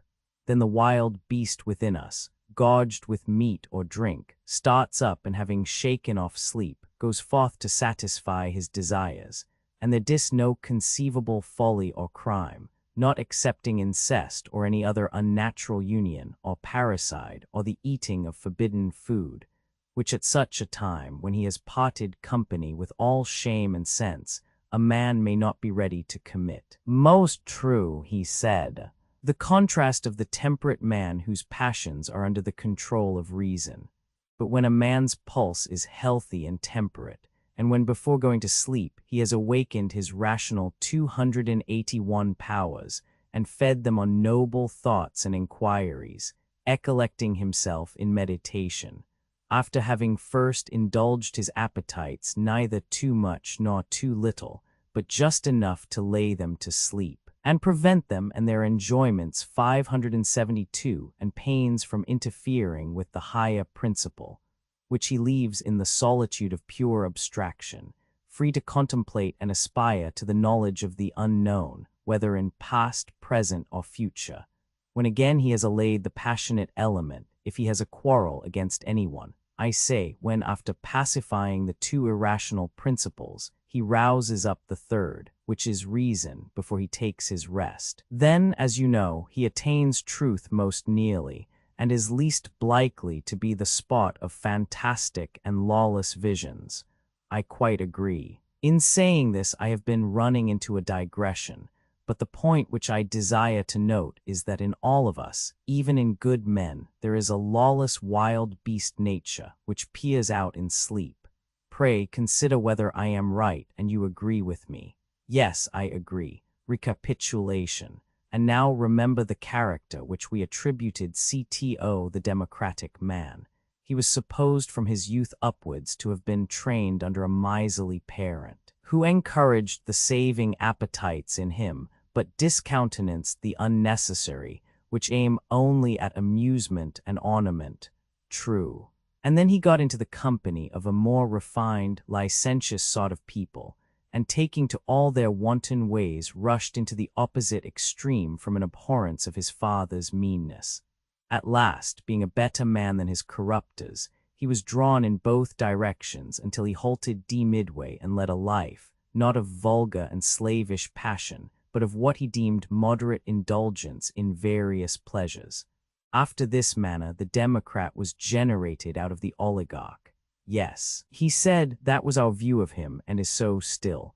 And now, I said, years will have passed away, and you must conceive this man, such as he is, to have a son, who is brought up in his father's principles. I can imagine him. 282 Then, you must further imagine the same thing to happen to the son which has already happened to the father. He is drawn into a perfectly lawless life, which by his seducers is termed perfect liberty, and his father and friends take part with his moderate desires, and the opposite party assist the opposite ones. As soon as these dire magicians and 573 tyrant makers find that they are losing their hold on him, they contrive to implant in him a master passion, to be lord over his idle and spendthrift lusts, a sort of monstrous winged drone that is the only image which will adequately describe him.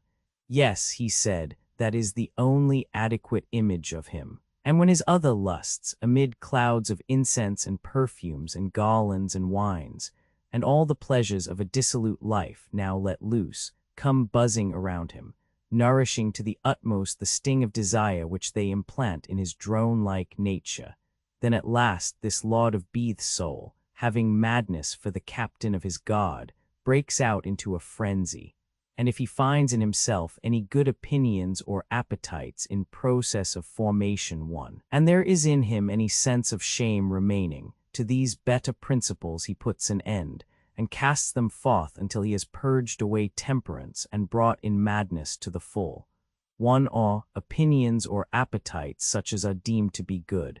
The tyrannical man is made up of lusts and appetites. Love, drink, madness are but different forms of tyranny. Yes, he said, that is the way in which the tyrannical man is generated. And is not this the reason why of old love has been called a tyrant? I should not wonder. Further, I said, has not a drunken man also the spirit of tyrant? He has. And you know that a man who is deranged and not right in his mind will fancy that he is able to rule not only over men but also over the gods, that he will. And the tyrannical man in the true sense of the word comes into being when, either under the influence of nature or habit or both, he becomes drunken, lustful, passionate. Oh, my friend, is not that so? 283 Assuredly. Such is the man and such is his origin. And next, how does he live? Do you suppose, as people facetiously say, you were to tell me? I imagine, I said, at the next step in his progress that there will be feasts and carousals and revellings and curtazons and all that sort of thing. Love is the lord of the house within him and orders all the concerns of his soul. That is certain. Yes. And every day and every night desires grow up many and formidable, and their demands are many. They are indeed, he said. His revenues, if he has any, are soon spent. True, then comes debt and the cutting down of his property. Of course, his desires become greater and his means less. When he has nothing left, must not his desires, crowding in the nest like young ravens, be crying aloud for food? And 574 he, goaded on by them, and especially by love himself, who is in a manner the captain of them, is in a frenzy, and would fain discover whom he can defraud or despoil of his property, in order that he may gratify them. Yes, that is sure to be the case. He must have money, no matter how. If he is to escape horrid pains and pangs, he must. He will rob his father and mother. And as in himself there was a succession of pleasures, and the new got the better of the old and took away their rights, so he being younger will claim to have more than his father and his mother, and if he has spent his own share of the property, he will take a slice of theirs. No doubt he will. And if his parents will not give way, then he will try first of all to cheat and deceive them. very true. And if he fails, then he will use force and plunder them. Yes, probably. And if the old man and woman fight for their own, what then, my friend? Will the creature feel any compunction at tyrannizing over them? 284. Nay, he said, I should not feel at all comfortable about his parents. He will prefer the love of a girl or a youth to his aged parents, and may even be induced to strike them.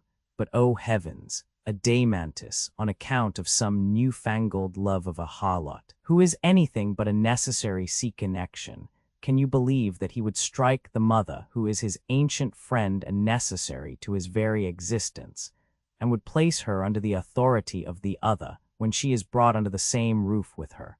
Or that, under like circumstances, he would do the same to his withered old father, first and most indispensable of friends, for the sake of some newly found blooming youth who is the reverse of indispensable?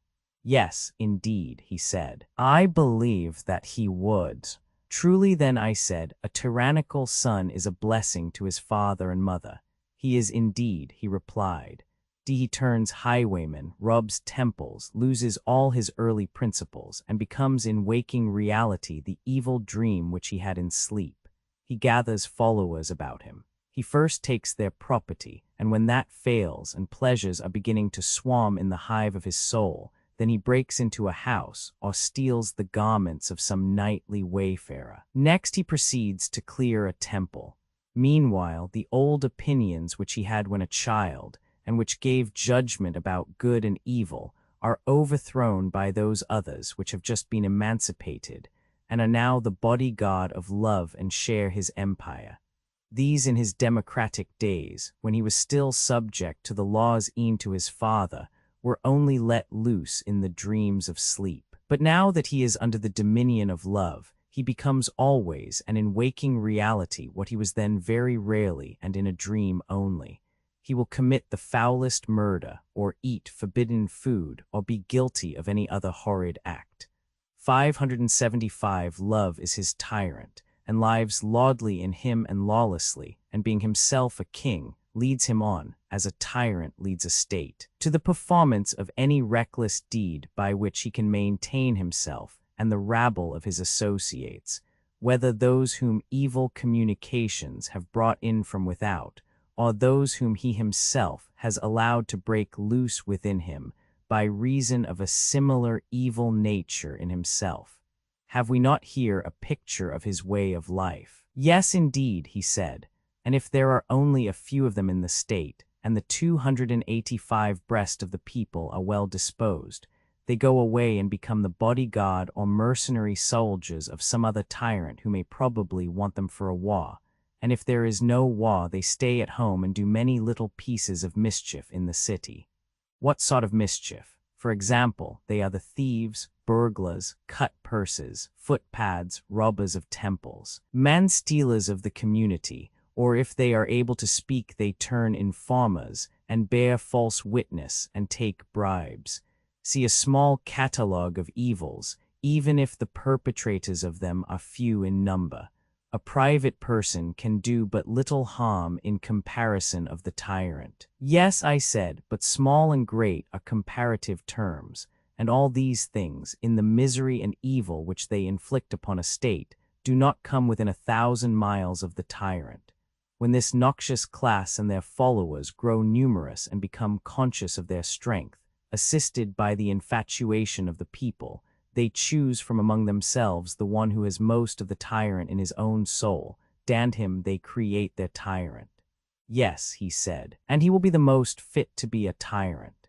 If the people yield, well and good, but if they resist him, as he began by beating his own father and mother, so now if he has the power he beats them, and will keep his dear old fatherland or motherland, as the cretins say, in subjection to his young retainers whom he has introduced to be their rulers and masters. This is the end of his passions and desires. Exactly. The behavior of the tyrant to his early supporters. When such men are only private individuals, and before they get power, this is their character. They associate entirely with their own flatterers or ready tools, or if they want anything from anybody, they in their turn are equally ready to bow down before them. They profess every sort of 576 affection for them, but when they have gained their point, they know them no more.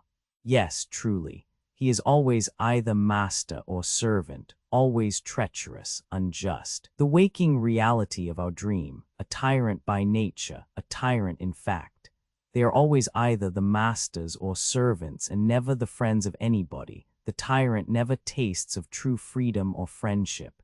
286 certainly not, and may we not rightly call such men treacherous? No question. Be also they are utterly unjust if we were right in our notion of justice. Yes, he said, and we were perfectly right. Let us then sum up in a word, I said. The character of the worst man. He is the waking reality of what we dreamed. Most true. And this is he who being by nature most of a tyrant bears rule, and the longer he lives the more of a tyrant he becomes. Socrates, Glaucon. That is certain, said Glaucon, taking his turn to answer. The wicked are also the most miserable, and will not he who has been shown to be the wickedest, CBE also the most miserable, and he who has tyrannized longest and most continually and truly miserable, although this may not be the opinion of men in general. Yes, he said, inevitably, like man, like state, and must not the tyrannical man be like the tyrannical state, and the democratical man like the democratical state, and the same of the others? Certainly. And as state is to state in virtue and happiness, so is man in relation to man, to be sure. The opposite of the king. Then comparing our original city, which was under a king, and the city which is under a tyrant, how do they stand as to virtue? They are the opposite extremes, he said, for one is the very best and the other is the very worst. There can be no mistake, I said, as to which is which, and therefore I will at once inquire whether you would arrive at a similar decision about their relative happiness and misery. And here we must not allow ourselves to be panic-stricken at the apparition of the tyrant, who is only a unit and may perhaps have a few retainers about him. But let us go as we err into every corner of the city and look all about, and then we will give our opinion. A fair invitation, he replied, and I see, as everyone must, that a tyranny is the wretchedest form of government, and the rule of a king the happiest. 287, and in estimating the men too, may I not fairly make 577 a like request, that I should have a judge whose mind can enter into and see through human nature. He must not be like a child who looks at the outside, and is dazzled at the pompous aspect which the tyrannical nature assumes to the beholder, but let him be one who has a clear insight. May I suppose that the judgment is given in the hearing of us all by one who is able to judge, and has dwelt in the same place with him, and been present at his daily life and known him in his family relations, where he may be seen stripped of his tragedy attire, and again in the hour of public danger. He shall tell us about the happiness and misery of the tyrant when compared with other men. That again, he said, is a very fair proposal. Shall I assume that we ourselves are able and experienced judges and have before now met with such a person? We shall then have someone who will answer our inquiries, by all means. See, let me ask you not to forget the parallel of the individual and the state. Bearing this in mind, and glancing in turn from one to the other of them, will you tell me their respective conditions? What do you mean? He asked. The state is not free but enslaved. Beginning with the state, I replied, would you say that a city which is governed by a tyrant is free or enslaved? No city, he said, can be more completely enslaved. And yet, as you see, there are freemen as well as masters in such a state. Yes, he said, I see that there are a few, but the people, speaking generally, and the best of them, are miserably degraded and enslaved. Like a slave, the tyrant is full of meanness, and the ruling part of him is madness. Then if the man is like the state, I said, must not the same rule prevail? His soul is full of meanness and vulgarity, the best elements in him are enslaved, and there is a small ruling part, which is also the worst and maddest, inevitably. And would you say that the soul of such an one is the soul of a freeman or of a slave? He has the soul of a slave, in my opinion. 288. And the state which is enslaved under a tyrant is utterly incapable of acting voluntarily, utterly incapable. The city which is subject to him is goaded by a gadfly, and also the soul which is under a tyrant, I am speaking of the soul taken as a whole, is least capable of doing what she desires. There is a gadfly which goads her, and she is full of trouble and remorse, certainly, and is the city which is under a tyrant rich or poor, poor, 578 poor, and the tyrannical soul must be always poor and insatiable, true. And must not such a state and such a man be always full of fear? Yes, indeed, full of misery.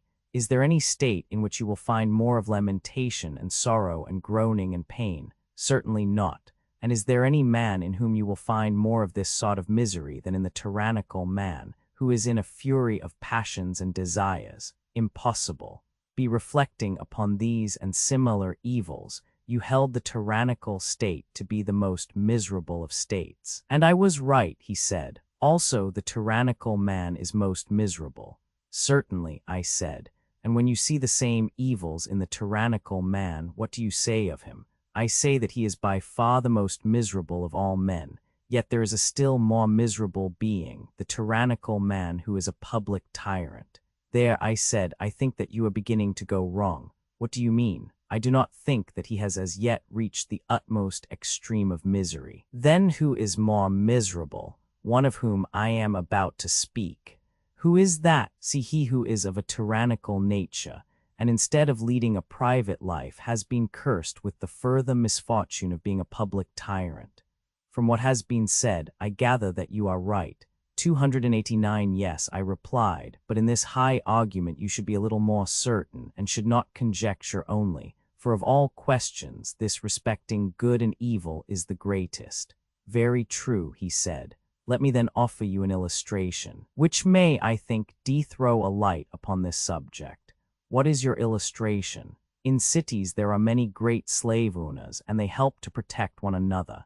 The case of rich individuals in cities who possess many slaves. From them you may form an idea of the tyrant's condition, for they both have slaves. The only difference is that he has more slaves. Yes, that is the difference. You know that they live securely and have nothing to apprehend from their servants. What should they fear? Nothing. But do you observe the reason of this? Yes. The reason is that the whole city is leagued together for the protection of each individual.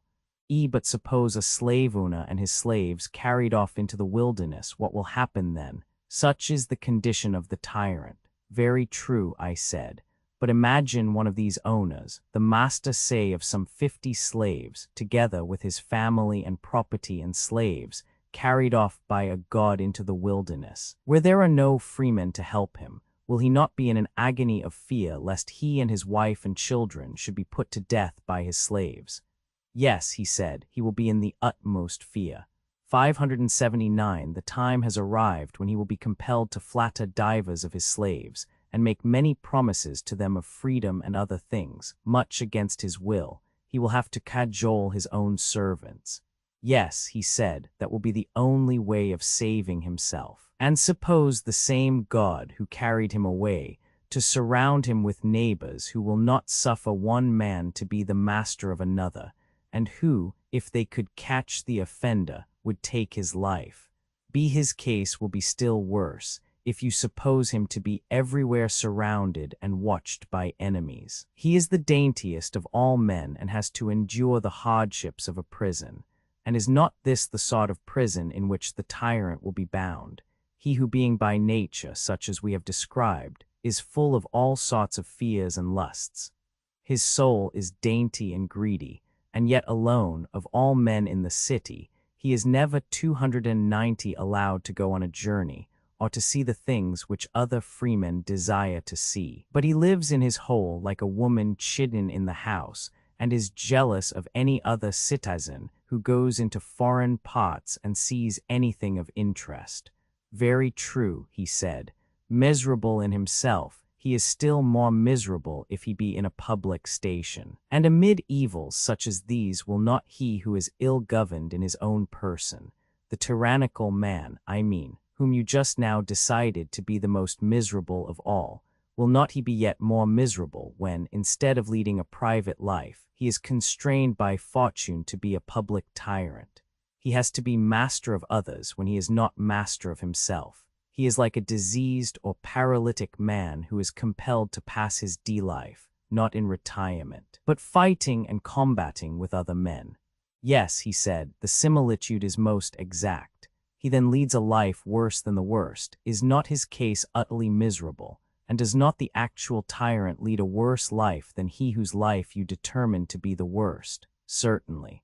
In unhappiness, he who is the real tyrant, whatever men may think, is the real slave, and is obliged to practice the greatest adulation and servility, and to be the flatterer of the vilest of mankind. He has desires which he is utterly unable to satisfy, and has more wants than anyone, and is truly poor if you know how to inspect the whole soul of him. All his life long he is beset with fear and is full of convulsions and distractions, even as the state which he resembles, and surely the resemblance holds. Very true, he said, 580 and in wickedness. Moreover, as we were saying before, he grows worse from having power. He becomes and is of necessity more jealous, more faithless, more unjust, more friendless, more impious than he was at first. He is the purveyor and cherisher of every sort of vice, and the consequence is that he is supremely miserable, and that he makes everybody else as miserable as himself. No man of any sense will dispute your words. The umpire decides that. Come then, I said, and as the general umpire in theatrical contests proclaims the result, do you also decide who in your opinion is first in the scale of happiness, and who second, 291, and in what order the others follow. There are 5 of them in all. They are the royal, timocratical, oligarchical, democratical, tyrannical. The decision will be easily given, he replied. They shall be choruses coming on the stage, and I must judge them in the order in which they enter, by the criterion of virtue and vice, happiness and misery. The best is the happiest, and the worst is the most miserable. This is the proclamation of the son of Ariston. Need we hire a herald, or shall I announce that the son of Ariston the best has decided that the best and justest is also the happiest, and that this is he who is the most royal man and king over himself, and that the worst and most unjust man is also the most miserable, and that this is he who, being the greatest tyrant of himself, is also the greatest tyrant of his state? Make the proclamation yourself, he said. And shall I add, whether seen or unseen by gods and men? Let the words be added. Then this, I said, will be our first proof, and there is another which may also have some weight. What is that? Proof derived from the 3 principles of the soul. The second proof is derived from the nature of the soul, seeing that the individual soul, like the state, has been divided by us into 3 principles. The division may, I think, furnish a new demonstration.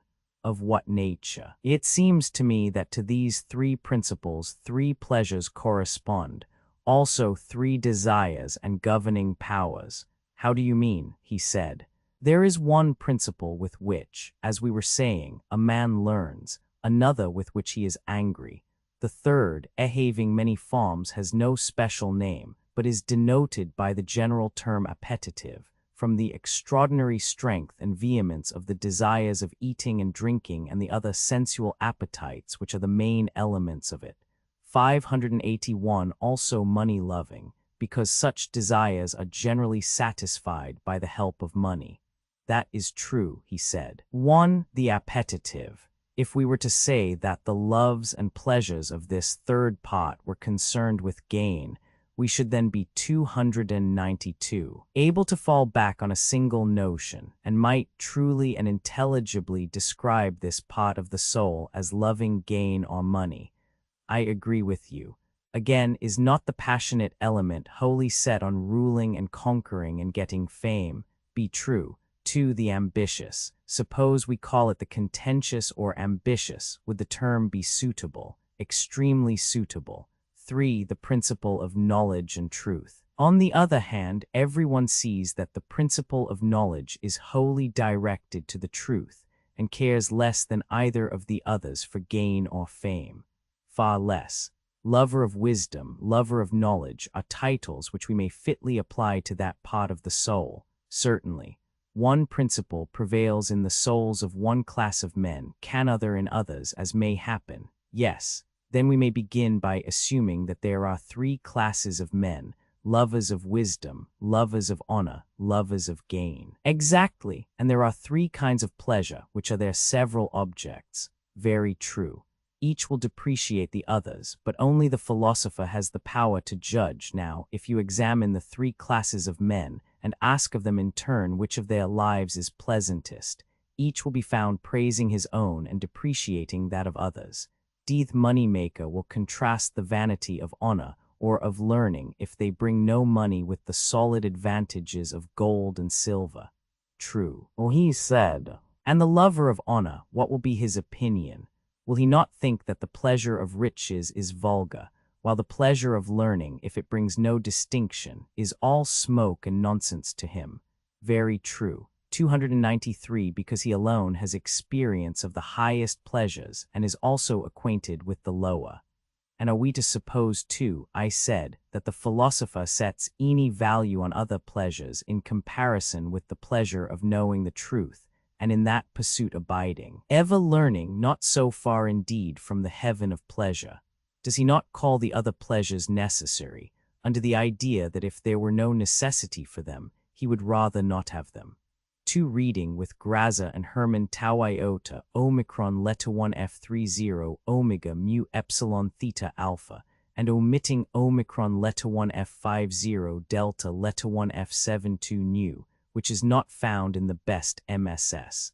There can be no doubt of that, he replied. Since then the pleasures of each class and the life of each are in dispute, and the question is not which life is more or 582 less honorable, or better or worse, but which is the more pleasant or painless.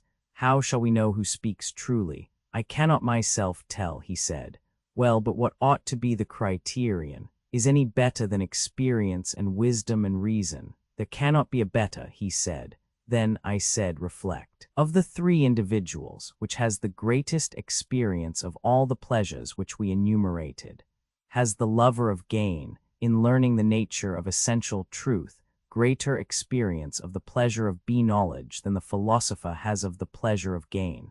The philosopher, he replied, has greatly the advantage, for he has of necessity always known the taste of the other pleasures from his childhood upwards, but the lover of gain in all his experience has not of necessity tasted. I should rather say, even had he desired, could hardly have tasted the sweetness of learning and knowing truth. Then the lover of wisdom has a great advantage over the lover of gain, for he has a double experience. See, yes, very great. Again, has he greater experience of the pleasures of honor, or the lover of honor of the pleasures of wisdom? Nay, he said, all three are honored in proportion as they attain their object. For the rich man and the brave man and the wise man alike have their crowd of admirers, and as they all receive honor, they all have experience of the pleasures of honor, but the delight which is to be found 294 in the knowledge of true being is known to the philosopher only.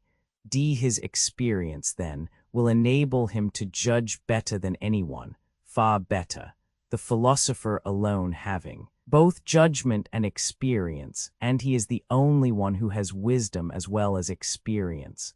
Certainly. Further, the very faculty which is the instrument of judgment is not possessed by the covetous or ambitious man, but only by the philosopher. What faculty? Reason, with whom, as we were saying, the decision ought to rest. Yes, and reasoning is peculiarly his instrument, certainly. If wealth and gain were the criterion, then the praise or blame of the lover of gain would surely be the most trustworthy. Assuredly. Or if honor or victory or courage, in that case the judgment of the ambitious or pugnacious would be the truest. Clearly, the pleasures which he approves are the true pleasures. He places 1. The love of wisdom, 2. The love of honor, 3, and lowest, the love of gain. But since experience and wisdom and reason are the judges, the only inference possible, he replied, is that pleasures which are approved by the lover of wisdom and reason are the truest. And so we arrive at the result that the pleasure of the 583 intelligent part of the soul is the pleasantest of the three, and that he of us in whom this is the ruling principle has the pleasantest life.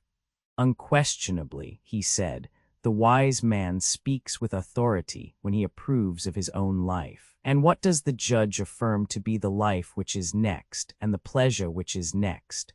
Clearly that of the soldier and lover of honor, who is nearer to himself than the money-maker. Last comes the lover of gain. 295. Very true, he said. Be true pleasure is not relative but absolute. Twice in succession, then, has the just man overthrown the unjust in this conflict, and now comes the third trial, which is dedicated to Olympian Zeus the Savior. A sage whispers in my ear that no pleasure except that of the wise is quite true and pure. All others are a shadow only, and surely this will prove the greatest and most decisive of falls. Yes, the greatest, but will you explain yourself? See, I will work out the subject, and you shall answer my questions. Proceed. Say then, is not pleasure opposed to pain? True, and there is a neutral state which is neither pleasure nor pain. There is a state which is intermediate, and a sort of repose of the soul about either. That is what you mean. Yes, you remember what people say when they are sick. What do they say? That after all nothing is pleasanter than health. But then they never knew this to be the greatest of pleasures until they were ill. Yes, I know, he said. The states intermediate between pleasure and pain are termed pleasures or pains only in relation to their opposites. And when persons are suffering from acute pain, you must have heard them say that there is nothing pleasanter than to get rid of their pain. I have. And there are many other cases of suffering in which the mere rest and cessation of pain, and not any positive enjoyment, is extolled by them as the greatest pleasure. Yes, he said, at the time they are pleased and well content to be at rest. Ye again, when pleasure ceases, that sort of rest or cessation will be painful. Doubtless, he said. Then the intermediate state of rest will be pleasure and will also be pain, so it would seem. 296. But can that which is neither become both? I should say not. And both pleasure and pain are motions of the soul, are they not? Yes. 584. Pleasure and pain are said to be states of rest, but they are really motions. But that which is neither was just now shown to be rest and not motion, and in a mean between them. Yes. How then can we be right in supposing that the absence of pain is pleasure, or that the absence of pleasure is pain? Impossible.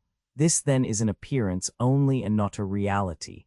That is to say, the rest is pleasure at the moment and in comparison of what is painful, and painful in comparison of what is pleasant. But all these representations, when tried by the test of true pleasure, are not real but a sort of imposition. That is the inference. Be all pleasures are not merely cessations of pains or pains of pleasures, e.g., the pleasures of smell are not. Look at the other class of pleasures which have no antecedent pains, and you will no longer suppose, as you perhaps may at present, that pleasure is only the cessation of pain or pain of pleasure. What are they, he said, and where shall I find them? There are many of them. Take as an example the pleasures of smell, which are very great and have no antecedent pains. They come in a moment, and when they depart leave no pain behind them. Most true, he said. See, let us not, then, be induced to believe that pure pleasure is the cessation of pain or pain of pleasure. No, still. The more numerous and violent pleasures which reach the soul through the body are generally of this sort. They are reliefs of pain. That is true. And the anticipations of future pleasures and pains are of a like nature. Yes, shall I give you an illustration of them? Let me hear. 297. You would allow, I said, that there is in nature an upper and lower and middle region. I should. Illustrations of the unreality of certain pleasures. And if a person were to go from the lower to the middle region, would he not imagine that he is going up? And he who is standing in the middle and sees whence he has come, would imagine that he is already in the upper region if he has never seen the true upper world. To be sure, he said, how can he think otherwise? But if he were taken back again, he would imagine, and truly imagine, that he was descending, no doubt, all that would arise out of his ignorance of the true upper and middle and lower regions. Yes. Then can you wonder that persons who are inexperienced in the truth, as they have wrong ideas about many other things, should also have wrong ideas about pleasure and pain and the intermediate state, so that when they are only being 585 drawn towards the painful they feel pain, and think the pain which they experience to be real, and in like manner, when drawn away from pain to the neutral or intermediate state, they firmly believe that they have reached the goal of satiety and pleasure, they not knowing pleasure, in contrasting pain with the absence of pain, which is like contrasting black with gray instead of white. Can you wonder, I say, at this? No, indeed, I should be much more disposed to wonder at the opposite. Look at the matter thus: hunger, thirst, and the like bear inanitions of the bodily state, yes, and ignorance and folly are inanitions of the soul, true, and food and wisdom are the corresponding satisfactions of either, certainly. The intellectual more real than the sensual, and is the satisfaction derived from that which has less or from that which has more existence the truer? Clearly, from that which has more. What classes of things have a greater share of pure 298 existence in your judgment? Those of which food and drink and condiments and all kinds of sustenance are examples, or the class which contains true opinion and knowledge and sea mind, and all the different kinds of virtue? Put the question in this way: which has a more pure being, that which is concerned with the invariable, the immortal, and the true, and is of such a nature, and is found in such natures, or that which is concerned with and found in the variable and mortal, and is itself variable and mortal? Far purer, he replied, is the being of that which is concerned with the invariable. And does the essence of the invariable partake of knowledge in the same degree as of essence? Yes, of knowledge in the same degree, and of truth in the same degree, yes, and conversely that which has less of truth will also have less of essence, necessarily. Then in general, those kinds of things which are in the service of the body have less of truth and essence than those which are in the service of the soul, far less, and has not the body itself less of truth and essence than the soul? Yes. What is filled with more real existence, and actually has a more real existence, is more really filled than that which is filled with less real existence, and is less real. Of course, the pleasures of the sensual and also of the passionate element are unreal and mixed, and if there be a pleasure in being filled with that which is according to nature, that which is more really filled with a more real being will more really and truly enjoy true pleasure, whereas that which participates in less real being will be less truly and surely satisfied, and will participate in an illusory and less real pleasure. Unquestionably. 586. Those then who know not wisdom and virtue, and are always busy with gluttony and sensuality, go down and up again as far as the mean. And in this region they move at 299 random throughout life, but they never pass into the true upper world. Thither they neither look, nor do they ever find their way, neither are they truly filled with true being, nor do they taste of pure and abiding pleasure. Like cattle, with their eyes always looking down and their heads stooping to the earth, that is, to the dining table, they fatten and feed band breed, and in their excessive love of these delights, they kick and butt at one another with horns and hoofs which are made of iron, and they kill one another by reason of their insatiable lust. For they fill themselves with that which is not substantial, and the part of themselves which they fill is also unsubstantial and incontinent. Verily, Socrates, said Glaucon, you describe the life of the many like an oracle. Their pleasures are mixed with pains, how can they be otherwise? For they are mere shadows and pictures of seethed true, and are colored by contrast, which exaggerates both light and shade, and so they implant in the minds of fools insane desires of themselves, and they are fought about as Stesichorus says that the Greeks fought about the shadow of Helen at Troy in ignorance of the truth. Something of that sort must inevitably happen. And must not the like happen with the spirited or passionate element of the soul? Will not the passionate man who carries his passion into action be in the like case, whether he is envious and ambitious, or violent and contentious, or angry and discontented, if he be seeking to attain honor and victory, and the satisfaction of his anger without reason or sense? Yes, he said, the same will happen with the spirited element also. Both kinds of pleasures are attained in the highest degree when the desires which seek them are under the guidance of reason. Then may we not confidently assert that the lovers of money and honor, when they seek their pleasures under the guidance and in the company of reason and knowledge, and pursue after and win the pleasures which wisdom shows them, will also have the truest pleasures in the highest degree which is attainable to them, inasmuch as they follow truth. E'en they will have the pleasures which are natural to them, if that which is best for each one is also most natural to him. Yes, certainly. The best is the most natural. 300. And when the whole soul follows the philosophical principle, and there is no division, the several parts are just. 587. And do each of them their own business, and enjoy severally the best and truest pleasures of which they are capable. Exactly. But when either of the two other principles prevails, it fails in attaining its own pleasure, and compels the rest to pursue after a pleasure which is a shadow only and which is not their own. True. And the greater the interval which separates them from philosophy and reason, the more strange and elusive will be the pleasure. Yes, and is not that farthest from reason which is at the greatest distance from law and order? Clearly. And the lustful and tyrannical desires are, as we saw, at the greatest distance. Yes, and the royal and orderly desires are nearest. Yes, then the tyrant will live at the greatest distance from true or natural pleasure, and the king at the least. Certainly. But if so, the tyrant will live most unpleasantly, and the king most pleasantly. Inevitably. The measure of the interval which separates the king from the tyrant, would you know the measure of the interval which separates them? Will you tell me? There appear to be three pleasures, one genuine and two spurious. Now the transgression of the tyrant reaches a point beyond the spurious.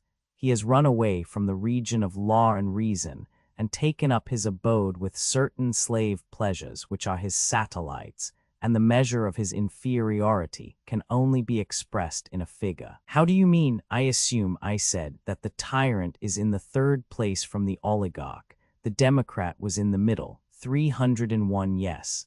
And if there is truth in what has preceded, he will be wedded to an image of pleasure which is thrice removed as to truth from the pleasure of the oligarch. He will.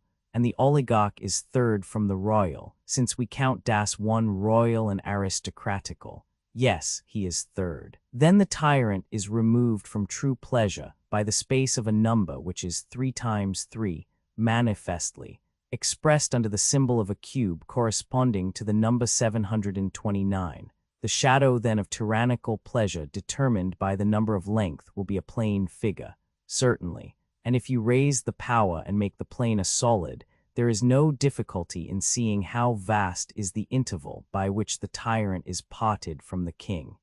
Yes, the arithmetician will easily do the sum, or if some person begins at the other end and measures each interval by which the king is parted from the tyrant in truth of pleasure, he will find him, when the multiplication is completed, living 729 times more pleasantly, and the tyrant more painfully by this same interval. What a wonderful calculation! And how enormous is the 588 distance which separates the just from the unjust in regard to pleasure and pain, which is nearly the number of days and nights in a year. Yet a true calculation, I said, and a number which nearly concerns human life, if human beings are concerned with days and nights and months and years. 729 nearly equals the number of days and nights in the year. Yes, he said, human life is certainly concerned with them. Then if the good and just man be thus superior in pleasure to the evil and unjust, his superiority will be infinitely greater in propriety of life and in beauty and virtue, immeasurably greater. Be refutation of Thrasymachus. Well, I said, and now having arrived at this stage of the argument, we may revert to the words which brought us hither. Was not someone saying that injustice was a gain to the perfectly unjust who was reputed to be just? Yes, that was said. 302 Now then, having determined the power and quality of justice and injustice, let us have a little conversation with him. What shall we say to him? Let us make an image of the soul, that he may have his own words presented before his eyes. See of what sort. The triple animal who has outwardly the image of a man, an ideal image of the soul, like the composite creations of ancient mythology, such as the Chimera or Scylla or Cerberus, and there are many others in which two or more different natures are said to grow into one. There are said to have been such unions. Then do you now model the form of a multitudinous, many-headed monster, having a ring of heads of all manner of beasts, tame and wild, which he is able to generate and metamorphose at will. Do you suppose marvelous powers in the artist? But as language is more pliable than wax or any similar substance, let there be such a model as you propose. Suppose now that you make a second form as of a lion and a third of a man, the second smaller than the first and the third smaller than the second. That, he said, is an easier task, and I have made them as you say, and now join them and let the three grow into one. That has been accomplished. Next fashion the outside of them into a single image, as of a man, so that he who is not able to look within and sees only the outer hull may believe the beast to be a single human creature. I have done so, he said. Will anyone say that we should strengthen the monster and the lion at the expense of the man? And now, to him who maintains that it is profitable for the human creature to be unjust and unprofitable to be just, let us reply that, if he be right, it is profitable for this creature to feast the multitudinous monster and strengthen the lion and 589 the lion-like qualities, but to starve and weaken the man, who is consequently liable to be dragged about at the mercy of either of the other two, and he is not to attempt to familiarize or harmonize them with one another. He ought rather to suffer them to fight and bite and devour one another. 303 Certainly, he said. That is what the approver of injustice says. To him the supporter of justice makes answer that he should ever so speak and act as to give the man within him in some way or other the most complete mastery over the entire human creature. He should watch over the many-headed monster like a good husbandman, fostering and cultivating the gentle qualities, and preventing the wild ones from growing. He should be making the lion heart his ally, and in common care of them all should be uniting the several parts with one another and with himself. Yes, he said, that is quite what the maintainer of justice say, and so from every point of view, whether of pleasure, honor, or advantage, the approver of justice is right and speaks the truth, and the disapprover is wrong and false and ignorant. Yes, from every point of view. For the noble principle subjects the beast to the man, the ignoble the man to the beast. Come now, and let us gently reason with the unjust, who is not intentionally in error. Sweet sir, we will say to him, what think you of things esteemed noble and ignoble? Die not the noble that which subjects the beast to the man, or rather to the God in man, and the ignoble that which subjects the man to the beast. He can hardly avoid saying yes, can he now? Not if he has any regard for my opinion. But if he agree so far, we may ask him to answer another question. Then how would a man profit if he received gold and silver on the condition that he was to enslave the noblest part of him to the worst? A man would not be the gainer if he sold his child. How much worse to sell his soul? Who can imagine that a man who sold his son or daughter into slavery for money, especially if he sold them into the hands of fierce and evil men, would be the gainer, however large might be the sum which he received? And will anyone say that he is not a miserable 590 caitiff who remorselessly sells his own divine being to that which is most godless and detestable? Eriphyle took the necklace as the price of her husband's life, but he is taking a bribe in order to compass a worse ruin. Yes, said Glaucon, far worse, I will answer for him. Has not the intemperate been censured of old? Because in 304 him, the huge multiform monster, is allowed to be too much at large. Clearly. Proofs 1. Men are blamed for the predominance of the lower nature, and men are blamed for pride and bad temper when the bullion and serpent element in them disproportionately grows and gains strength. Yes, and luxury and softness are blamed, because they relax and weaken the same creature and make a coward of him. Very true. And is not a man reproached for flattery and meanness who subordinates the spirited animal to the unruly monster, and for the sake of money, of which he can never have enough, habituates him in the days of his youth to be trampled in the mire, and from being a lion to become a monkey? As well as for the meanness of their employments and character. True, he said. And why are mean employments and manual arts a reproach? Only because they imply a natural weakness of the higher principle. The individual is unable to control the creatures within him, but has to court them, and his great study is how to flatter them. 2. It is admitted that everyone should be the servant of a divine rule, or at any rate be kept under control by an external authority. Such appears to be the reason.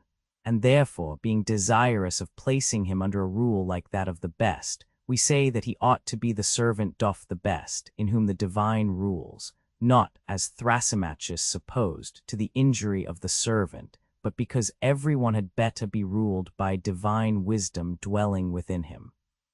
If this be impossible, then by an external authority, in order that we may be all, as far as possible, under the same government, friends and equals.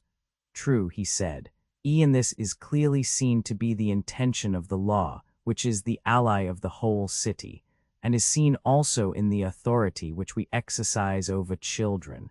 3. The care taken of children shows that we seek to establish in them a higher principle, and the refusal to let them be free until we have established in them a principle analogous to the constitution of a state, and by 591 cultivation of this higher element have set up in their hearts a guardian and ruler like our own, and when this is done they may go their ways.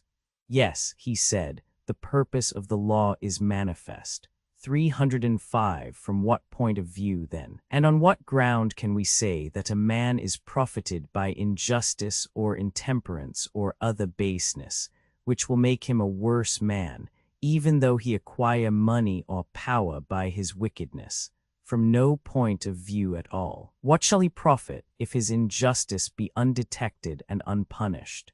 He who is undetected only gets worse, whereas he who is detected and punished has the brutal part of his nature silenced and humanized.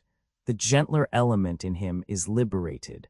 The wise man will employ his energies in freeing and harmonizing the nobler elements of his nature, and in regulating his bodily habits. And his whole soul is perfected and ennobled by the acquirement of justice and temperance and wisdom, more than the body ever is by receiving gifts of beauty, strength, and health, in proportion as the soul is more honorable than the body. Certainly, he said, see to this nobler purpose the man of understanding will devote the energies of his life, and in the first place he will honor studies which impress these qualities on his soul and will disregard others. Clearly, he said, his first aim not health but harmony of soul. In the next place he will regulate his bodily habit and training, and so far will he be from yielding to brutal and irrational pleasures, that he will regard even health as quite a secondary matter. His first object will be not that he may be fair or strong or well, unless he is likely thereby to gain temperance, but he will always desire so to attemper the body as to preserve the harmony of the soul. Certainly he will, if he has true music in him. And in the acquisition of wealth there is a principle of order and harmony which he will also observe. He will not allow himself to be dazzled by the foolish applause of the world and heap up riches to his own infinite harm. Certainly not, he said. He will not heap up riches. He will look at the city which is within him, and take heed that no disorder occur in it, such as might arise either from superfluity or from want. And upon this principle he will regulate his property and gain, or spend according to his means. Very true. And he will only accept such political honors as will not deteriorate his character. And for the same reason, he will gladly accept and enjoy 306,592 such honors as he deems likely to make him a better man. But those, whether private or public, which are likely to disorder his life, he will avoid. Then, if that is his motive, he will not be a statesman. By the dog of Egypt he will. In the city which is his own he certainly will. Though in the land of his birth perhaps not, unless he have a divine call. He has a city of his own, and the ideal pattern of this will be the law of his life. I understand. You mean that he will be a ruler in the city of which we are the founders, and which exists in idea only. Before I do not believe that there is such an one anywhere on earth. In heaven, I replied, there is laid up a pattern of it, methinks, which he who desires may behold, and beholding, may set his own house in order for. But whether such an one exists, or ever will exist in fact, is no matter, for he will live after the manner of that city, having nothing to do with any other, or take up his abode there. I think so, he said. Chapter 22, Steph. 595 Republic X, Socrates Glaucon. Of the many excellences which I perceive in the order of our state, there is none which upon reflection pleases me better than the rule about poetry. To what do you refer? To the rejection of imitative poetry, which certainly ought not to be received, as I see far more clearly now that the parts of the soul have been distinguished.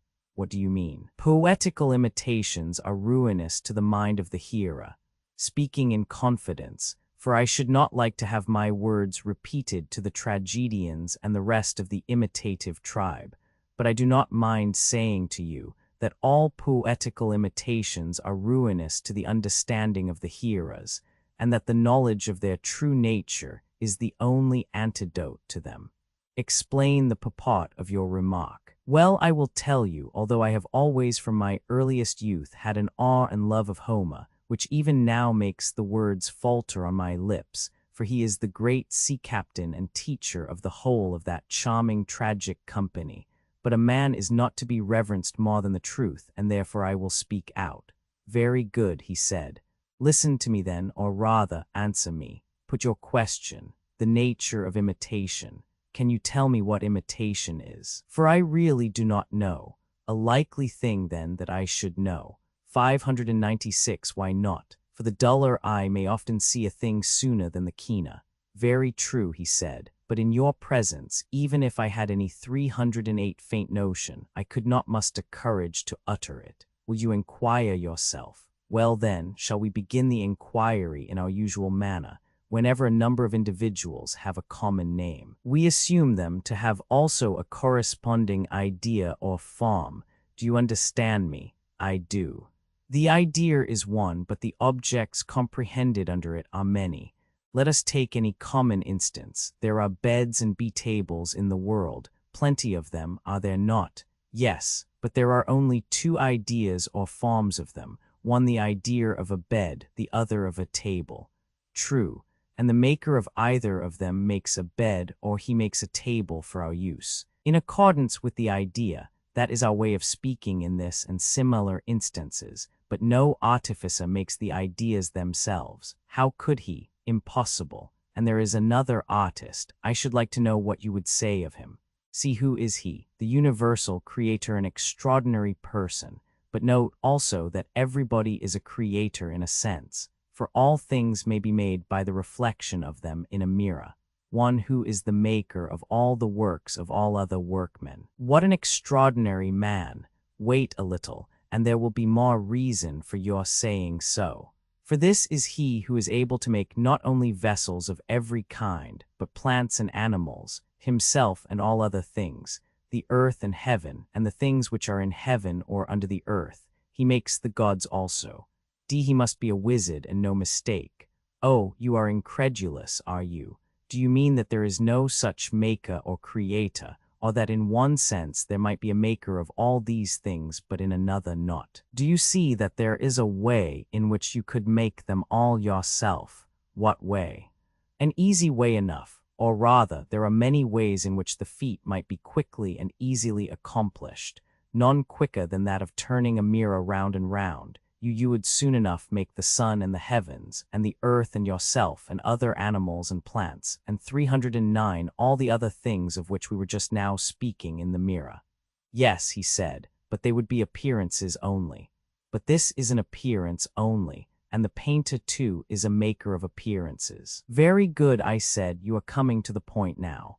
And the painter too is, as I conceive, just such another, a creator of appearances, is he not? Of course. But then I suppose you will say that what he creates is untrue, and yet there is a sense in which the painter also creates a bed. Yes, he said, but not a real bed. 597, and what of the maker of the bed? Were you not saying that he too makes, not the idea which, according to our view, is the essence of the bed, but only a particular bed?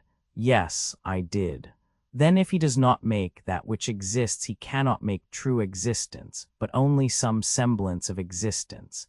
And if anyone were to say that the work of the maker of the bed, or of any other workman, has real existence, he could hardly be supposed to be speaking the truth. At any rate, he replied, philosophers would say that he was not speaking the truth. No wonder, then, that his work, too, is an indistinct expression of truth. Be no wonder. Suppose now that by the light of the examples just offered we inquire who this imitator is. If you please, 3 beds and 3 makers of beds. Well then, here are 3 beds, one existing in nature, which is made by God, as I think that we may say, for no one else can be the maker. No, there is another which is the work of the carpenter. Yes, and the work of the painter is a third. Yes. Beds, then, are of 3 kinds, and there are 3 artists who superintend them. God, the maker of the bed, and the painter. Yes, there are 3 of them. 310 see God, whether from choice or from necessity, made one bed in nature, and one only. 2 or more such ideal beds neither ever have been nor ever will be made by God. Why is that? 1. The Creator. God could only make 1 bed. If he made 2, a third would still appear behind them, because even if he had made but 2, a third would still appear behind them which both of them would have for their idea, and that would be the ideal bed and not the 2 others. Very true, he said. God knew this, and he desired to be the real maker of a real bed, not a particular maker of a particular bed, and therefore he created a bed which is essentially and by nature one only. So we believe. Shall we then speak of him as the natural author or maker of the bed? Yes, he replied, inasmuch as by the natural process of creation he is the author of this and of all other things. 2. The human maker. And what shall we say of the carpenter? Is not he also the maker of the bed? Yes. But would you call the painter a creator and maker? Certainly not. Yet if he is not the maker, what is he in relation to the bed? 3. The imitator, i.e. the painter or poet, I think he said, that we may fairly designate him as the imitator of that which the others make. Good, I said. Then you call him who is third in the descent from nature an imitator. Certainly, he said. And the tragic poet is an imitator, and therefore, like all other imitators, he is thrice removed from the king and from the truth. That appears to be so. Then about the imitator we are agreed. And what about 598, the painter? I would like to know whether he may be thought to imitate that which originally exists in nature, or only the creations of artists, the latter, as they are or as they appear. You have still to determine this. 311, what do you mean? Whose art is one of imitation or appearance, and a long way removed from the truth. I mean that you may look at a bed from different points of view, obliquely or directly or from any other point of view, and the bed will appear different, but there is no difference in reality. And the same of all things. Yes, he said, the difference is only apparent. Now let me ask you another question, which is the art of painting designed to be an imitation of things as they are, or as they appear, of appearance or of reality, of appearance. Anyone who does all things does only a very small part of them. Then the imitator, I said, is a long way off the truth, and can do all things because he lightly touches on a small part of them, and that part an image. For example, a painter will paint a cobbler, carpenter, or any other artist, though he knows nothing of their arts, and if he is a good artist, he may deceive children or simple persons when he shows them his picture of a carpenter from a distance, and they will fancy that they are looking at a real carpenter. Certainly, anyone who pretends to know all things is ignorant of the very nature of knowledge. And whenever anyone informs us that he has found a man who knows all the arts, and all things else that anybody knows, and every single thing with a higher degree of accuracy than any other man, whoever tells us this, I think that we can only imagine him to be a simple creature who is likely to have been deceived by some wizard or actor whom he met, and whom he thought all-knowing, because he himself was unable to analyze the nature of knowledge and ignorance and imitation. Most true, and he who attributes such universal knowledge to the poets is similarly deceived. And so, when we hear persons saying that the tragedians, and Homer, who is at their head, know all the arts and all things human, virtue as well as vice, and divine things too, for that the good poet cannot compose well unless he knows his subject, and that he who has not this knowledge can never be a poet, we ought to consider whether here also there may not be a similar illusion. Perhaps they may have come across imitators and been deceived by them. They may not have remembered when they saw their works that 599 these were, but imitations thrice removed from the truth, and could easily be made without any knowledge of the truth, 312, because they are appearances only and not realities.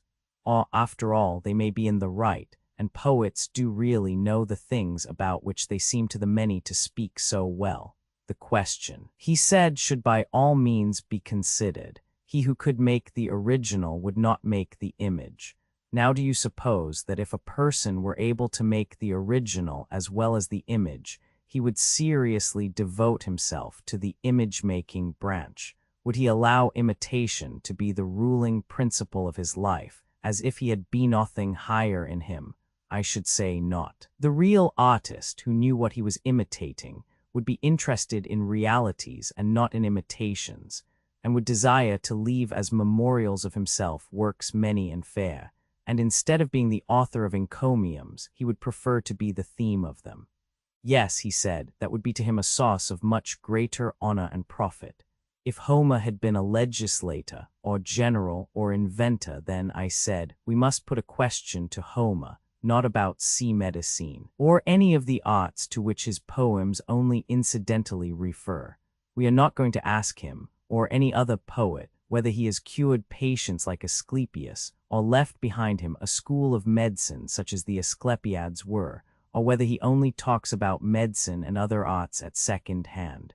But we have a right to know respecting military tactics, politics, education, which are the chiefest and noblest subjects of his poems, and we may fairly ask him about them. Friend Homer, then we say to him, if you are only in the second remove from truth in what you say of virtue, and not in the third, not an image-maker or imitator, and if you are able to discern what pursuits make men better or worse in private or public life, tell us what state was ever better governed by your help. The good Aeder of Lacedaemon is due to Lycurgus, and many other cities, great and small, have been similarly benefited by others. But who says that you have been a good legislator to them and have done them any good? Italy and Sicily boast of Charondas, and there is Solon who is renowned among us. But what city has anything to say about you? Is there any city which he might name? I think not, said Glaucon. Not even the Homerids themselves pretend that he was a legislator. 313 600 Well, but is there any war on record which was carried on successfully by him, or aided by his counsels when he was alive? There is not. Or is there any invention, one of his, applicable to the arts or to human life, such as Thales the Milesian or Anachasis the Scythian, and other ingenious men have conceived, which is attributed to him, one omitting epsilon letta 1 F30 sigma? There is absolutely nothing of the kind. But if Homer never did any public service, was he privately a guide or teacher of any? Had he in his lifetime friends be who loved to associate with him, and who handed down to posterity an Homeric way of life, such as was established by Pythagoras, who was so greatly beloved for his wisdom, and whose followers are to this day quite celebrated for the order which was named after him? Nothing of the kind is recorded of him.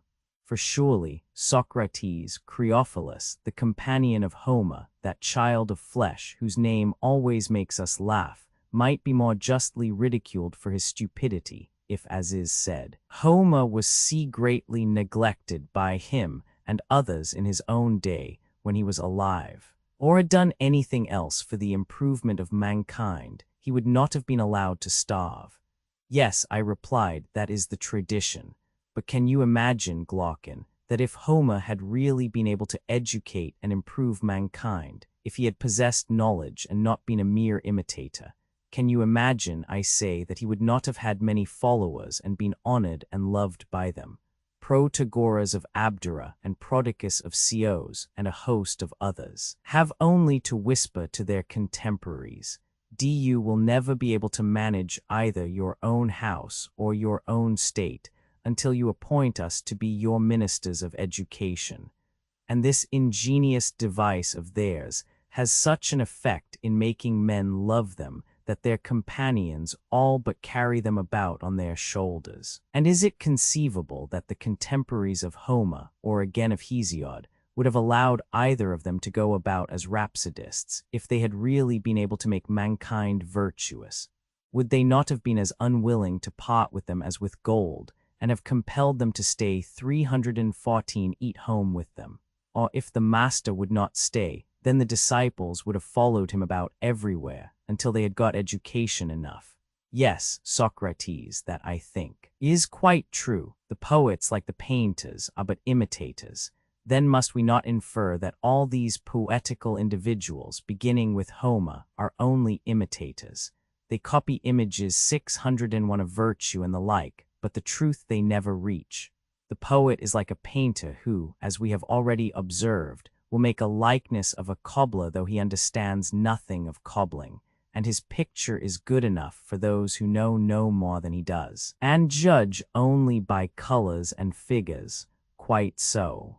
In like manner, the poet, with his words and phrases too, may be said to lay on the colors of the several arts, himself understanding their nature only enough to imitate them.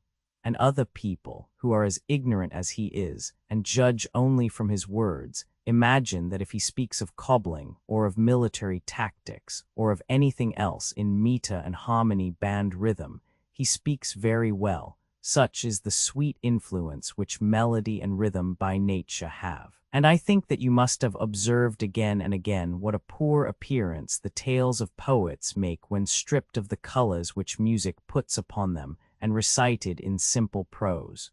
Too are with his nouns and verbs. Yes, he said, they are like faces which were never really beautiful, but only blooming, and now the bloom of youth has passed away from them. Exactly. They know nothing of true existence. Here is another point. The imitator or maker of the image knows nothing of true existence. He knows appearances only. Am I not right? Yes. Then let us have a clear understanding, and not be satisfied with half an explanation. Proceed. Of the painter we say that he will paint rains, and he will paint a bit. Yes, 315, and the worker in leather and brass will make them. Certainly. The maker has more knowledge than the imitator, but less than the user. 3 arts: using, making, imitating. But does the painter know the right form of the bit and reins? Nay, hardly even the workers in brass and leather who make them, only the horseman who knows how to use them. he knows their right form, most true, and may we not say the same of all things? What? That there are three arts which are concerned with all things, one which uses, another which makes, a third which imitates them. Yes, goodness of things relative to use, hence the maker of them is instructed by the user, and the excellence or beauty or truth of every structure, animate or inanimate, and of every action of man, is relative to the use for which nature or the artist has intended them. True, then the user of them must have the greatest experience of them, and he must indicate to the maker the good or bad qualities which develop themselves in use. For example, the flute player will tell the flute maker which of his flutes is satisfactory to the performer.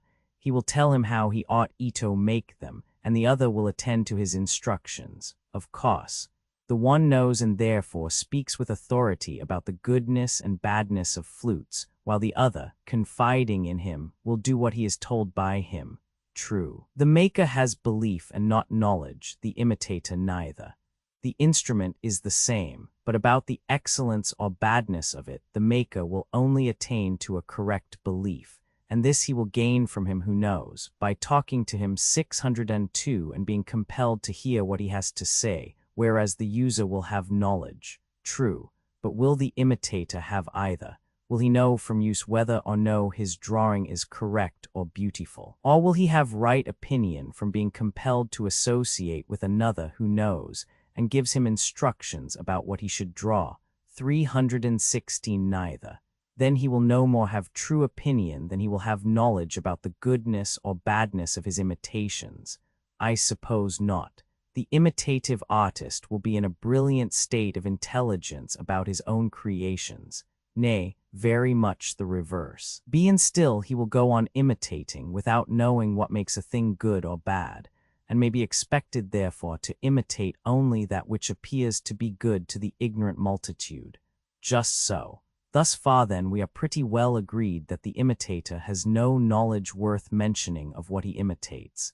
Imitation is only a kind of play or sport, and the tragic poets, whether they write in iambic or in heroic verse, are imitators in the highest degree. Very true. See, imitation has been proved to be thrice removed from the truth.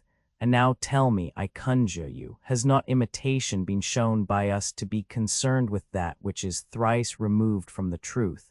Certainly. And what is the faculty in man to which imitation is addressed? What do you mean? I will explain. The body which is large when seen near, appears small when seen at a distance. True. And the same object appears straight when looked at out of the water, and crooked when in the water, and the concave becomes convex, owing to the illusion about colors to which the sight is liable. Thus every sort of confusion is revealed within us. And this is that weakness of the human mind on which the art of conjuring, and of deceiving by light and shadow and other ingenious devices imposes, having an effect upon us like magic.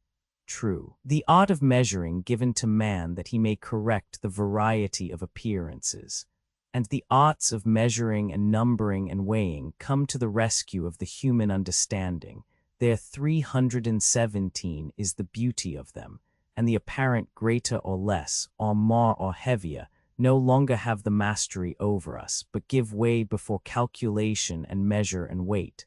Most true. And this surely must be the work of the calculating and rational principle in the soul, to be sure. And when this principle measures and certifies that some things are equal, or that some are greater or less than others, there occurs an apparent contradiction. True. But were we not saying that such a contradiction is impossible? The same faculty cannot have contrary opinions at the same time about the same thing. Very true. 603 Then, that part of the soul which has an opinion contrary to measure is not the same with that which has an opinion in accordance with measure. True. And the better part of the soul is likely to be that which trusts to measure and calculation. Certainly.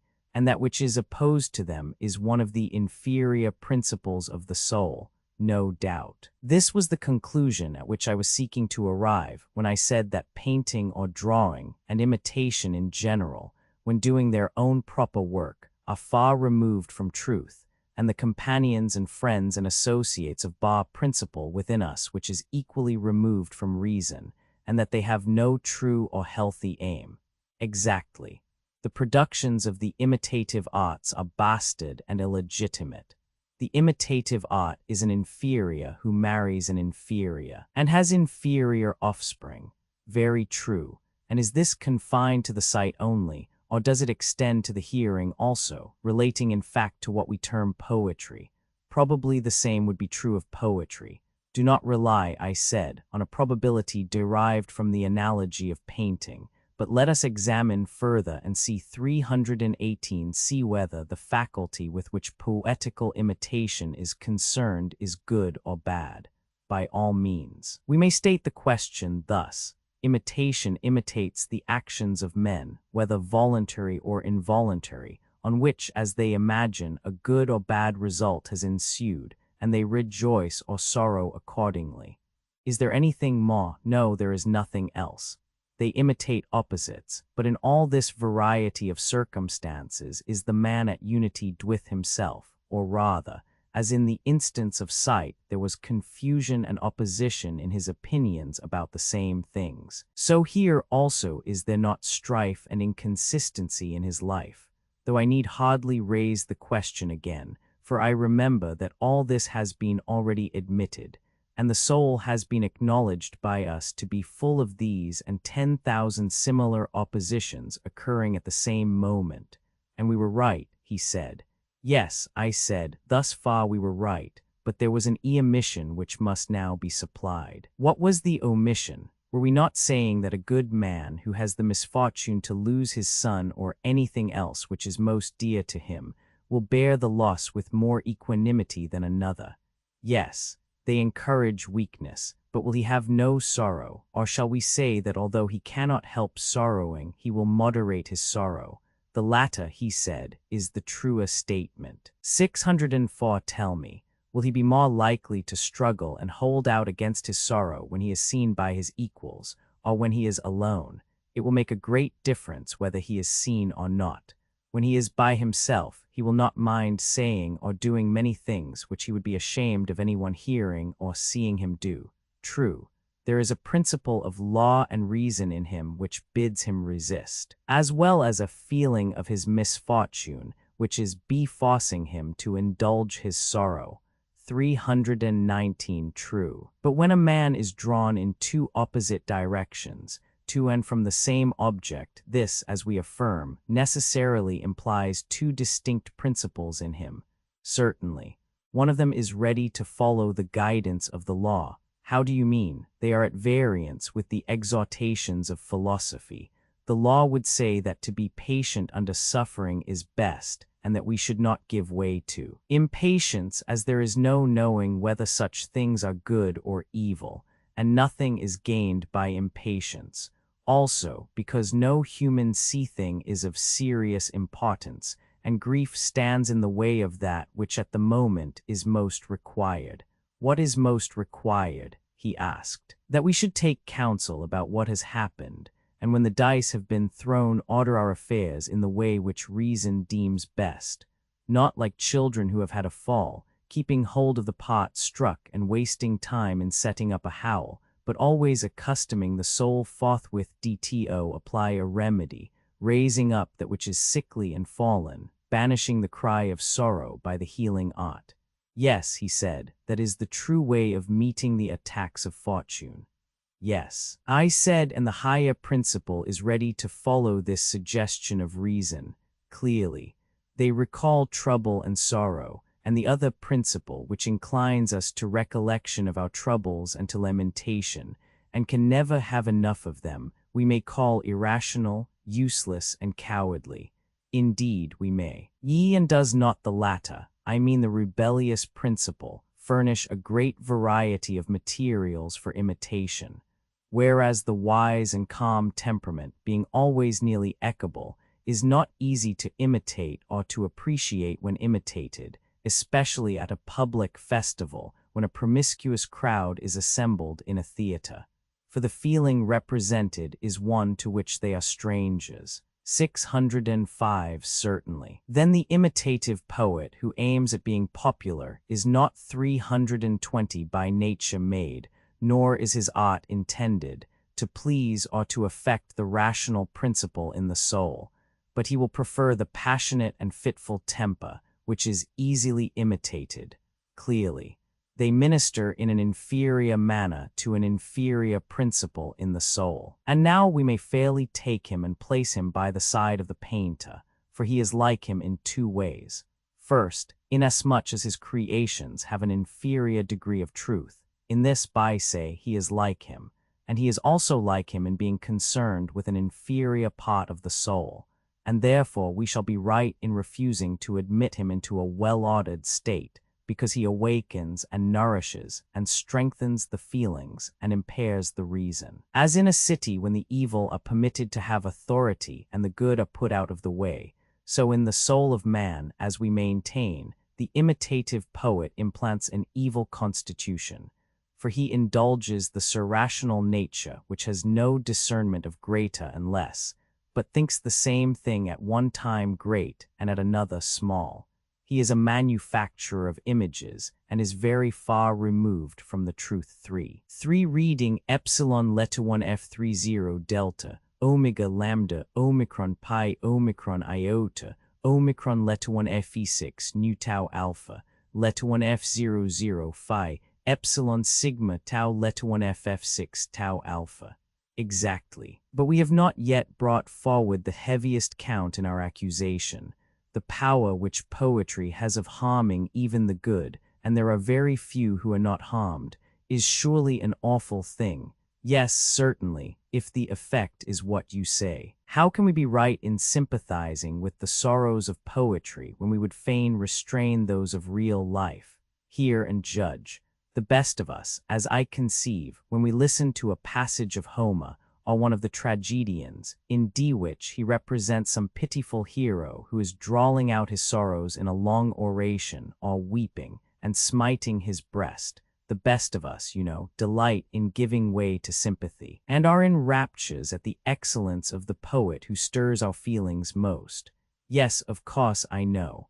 But when any sorrow of our own happens to us, then you may observe that we pride ourselves on the opposite quality. We would fain be quiet and patient. This is the manly part, e'en the other which delighted us in the recitation is now deemed to be the part of a woman.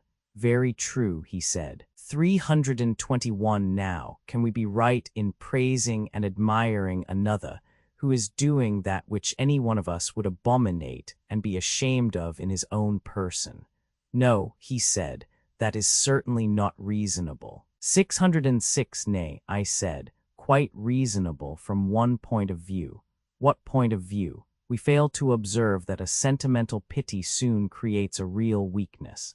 If you consider, I said, that when in misfortune we feel a natural hunger and desire to relieve our sorrow by weeping and lamentation, and that this feeling which is kept under control in our own calamities is satisfied and delighted by the poets, the better nature in each of us, not having been sufficiently trained by reason or habit, allows the sympathetic belement to break loose because the sorrow is another's, and the spectator fancies that there can be no disgrace to himself in praising and pitying anyone who comes telling him what a good man he is and making a fuss about his troubles.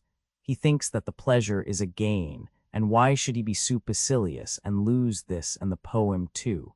Few persons ever reflect, as I should imagine, that from the evil of other men, something of evil is communicated to themselves. And so the feeling of sorrow, which has gathered strength at the sight of the misfortunes of others, is with difficulty repressed in our own. See how very true. In like manner, the love of comedy may turn a man into a buffoon, and does not the same hold also of the ridiculous? There are jests which you would be ashamed to make yourself, and yet on the comic stage, or indeed in private, when you hear them, you are greatly amused by them, and are not at all disgusted at their unseemliness. The case of pity is repeated.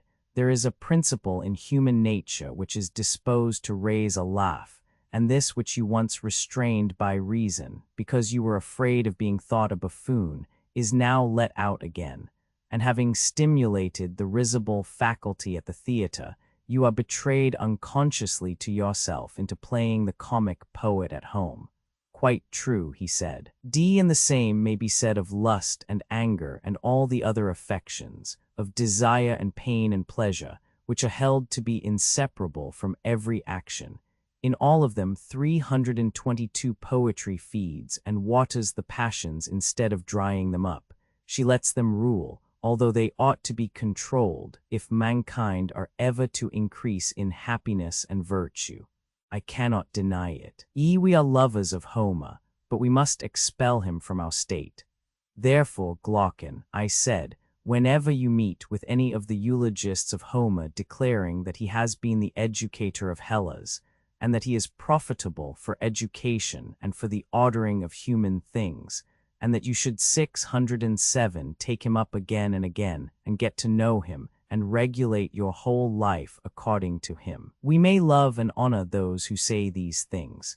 They are excellent people as far as their lights extend, and we are ready to acknowledge that Homer is the greatest of poets and first of tragedy writers. But we must remain firm in our conviction that hymns to the gods and praises of famous men are the only poetry which ought to be admitted into our state. For if you go beyond this and allow the honeyed muse to enter, either in epic or lyric verse, not law and the reason of mankind, which by common consent have ever been deemed best, but pleasure and pain will be the rulers in our state. That is most true, he said. Be apology to the poets. And now, since we have reverted to the subject of poetry, let this our defense serve to show the reasonableness of our former judgment in sending away out of our state an art having the tendencies which we have described, for reason constrained us. But that she may not impute to us any harshness or want of politeness, let us tell her that there is an ancient quarrel between philosophy and poetry, of which there are many proofs, such as the saying of the yelping hound howling at her lord, or of one mighty in seath vain talk of fools, and the mob of sages circumventing Zeus, and the subtle thinkers who are beggars after all.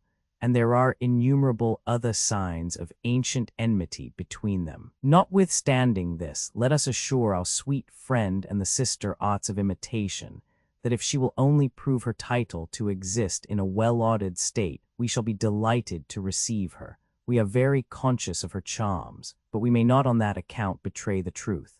323 I dare say, Glaucon, that you are as much charmed by her as I am, especially when she appears in Homer. Yes, indeed, I am greatly charmed.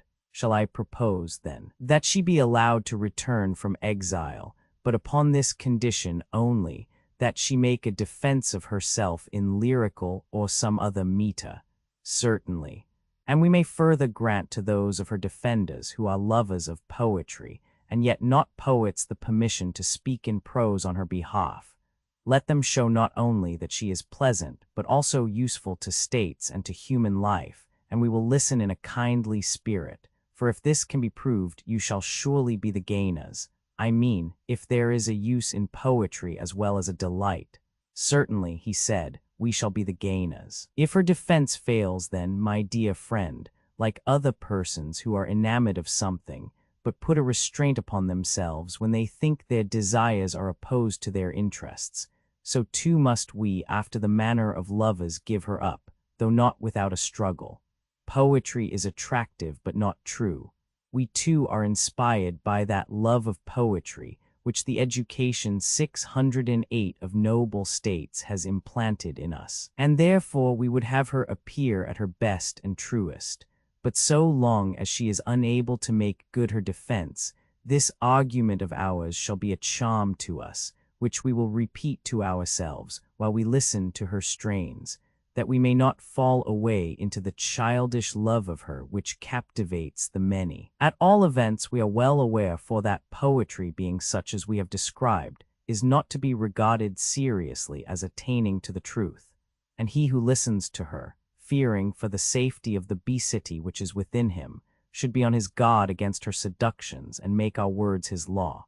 For, or if we accept Madvig's ingenious but unnecessary emendation Leta 1 F8 0 sigma omicron mu epsilon theta alpha, at all events we will sing that and see.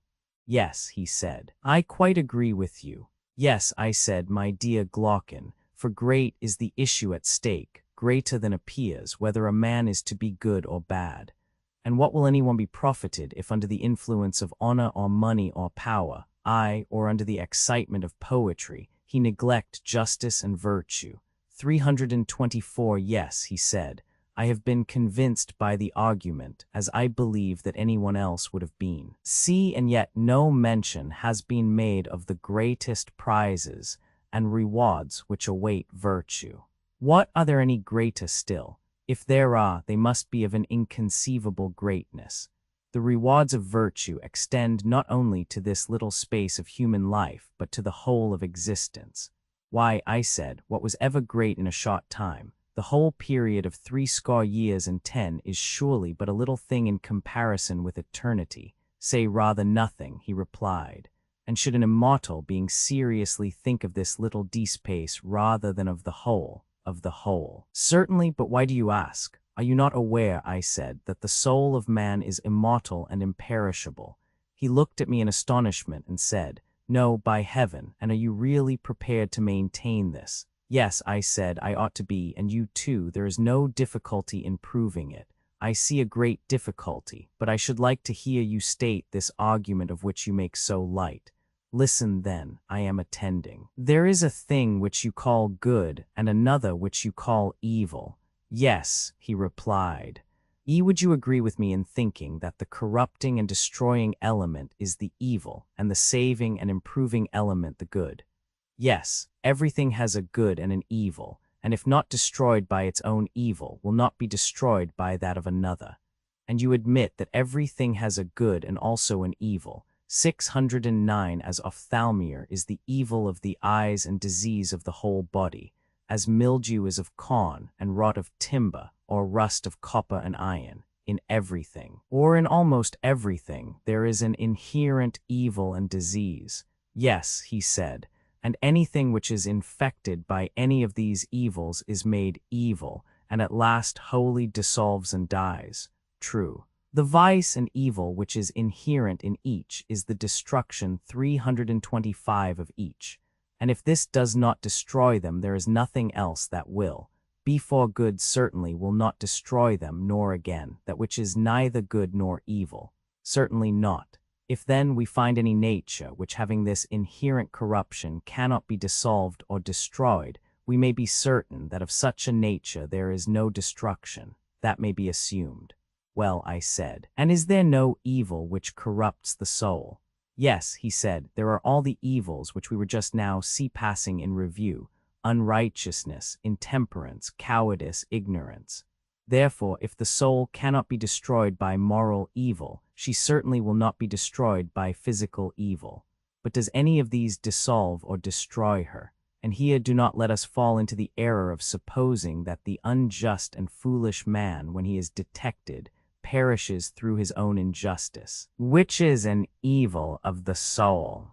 Take the analogy of the body. The evil of the body is a disease which wastes and reduces and annihilates the body, and all the things of which we were just now speaking come to annihilation through their own corruption, attaching to them and inhering in them and so destroying them. Is not this true? Yes. Consider the soul in like manner.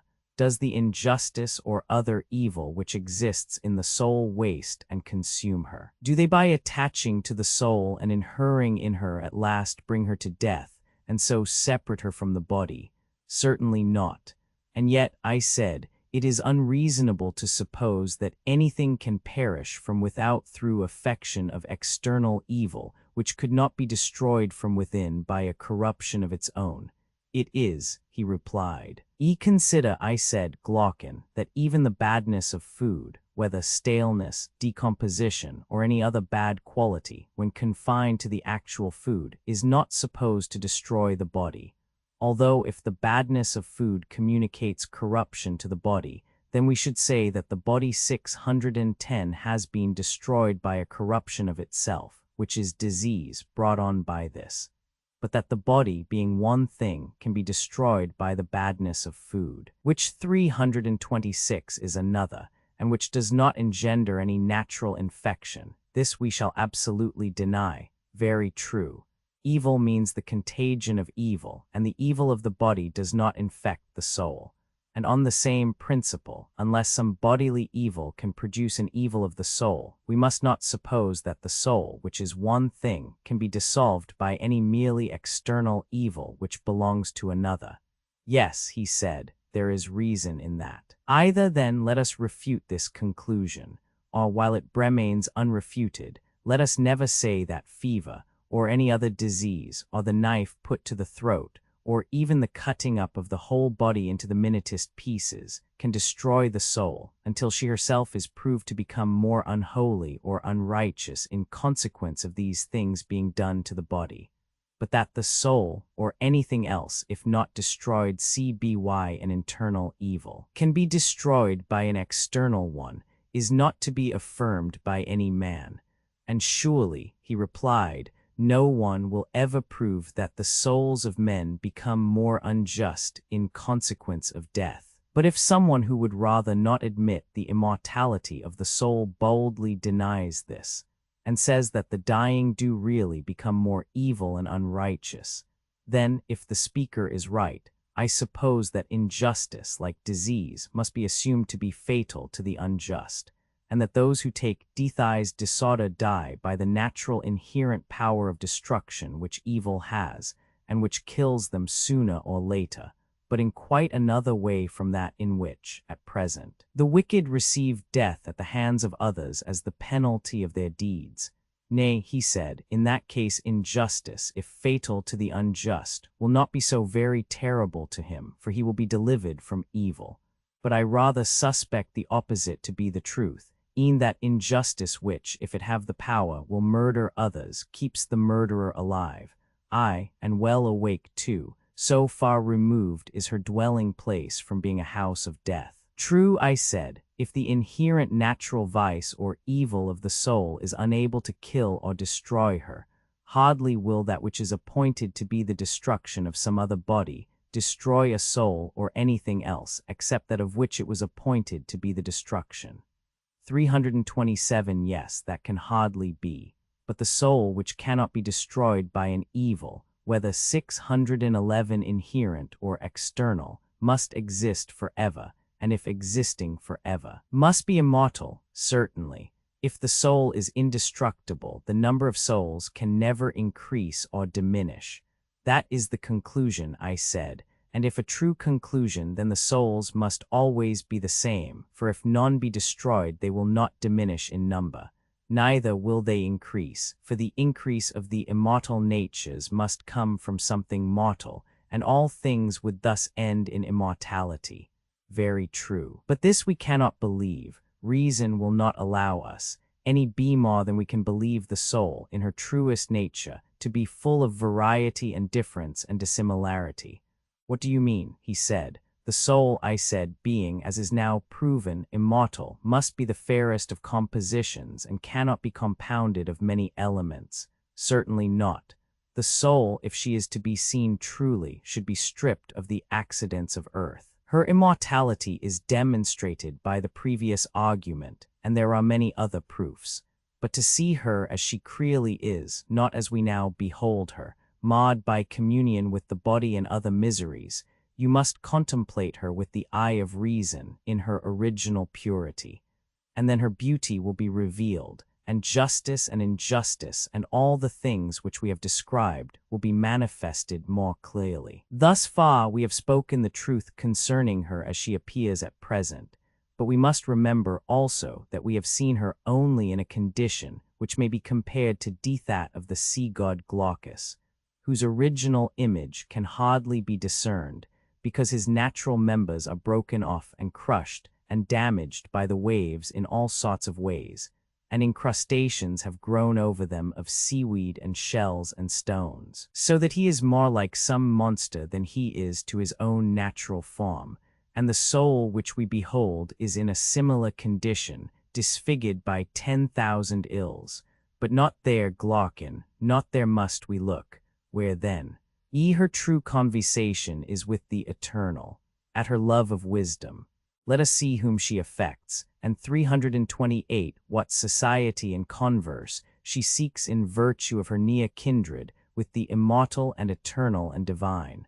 Also how different she would become if wholly following this superior principle, and borne by a divine impulse out of the ocean in which she now is, and disengaged from the stones and shells and things of earth and rock which in wild variety spring up 612 around her because she feeds upon earth, and is overgrown by the good things of this life as they are termed. Then you would see her as she is, and know whether she have one shape only or many, or what her nature is. Of her affections and of the forms which she takes in this present life, I think that we have now said enough. True, he replied. Having put aside for argument's sake the rewards of virtue, we may now claim to have them restored. And thus, I said, we have fulfilled the conditions of the argument 5. BWE have not introduced the rewards and glories of justice, which, as you were saying, are to be found in Homer and Hesiod. But justice in her own nature has been shown to be best for the soul in her own nature.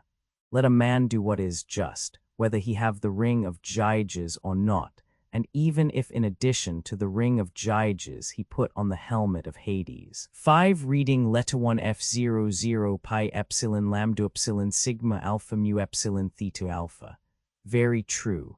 And now, Glaucon, there will be no harm in further enumerating how many and how great are the rewards which see justice and the other virtues procure to the soul from gods and men, both in life and after death. Certainly not, he said. Will you repay me then what you borrowed in the argument? What did I borrow? The assumption that the just man should appear unjust and the unjust just. For you were of opinion that even if the true state of the case could not possibly escape the eyes of gods and men, still this admission ought to be made for the sake of the argument, in order that pure justice might be weighed against pure injustice. Do you remember? I should be much to blame if I had forgotten.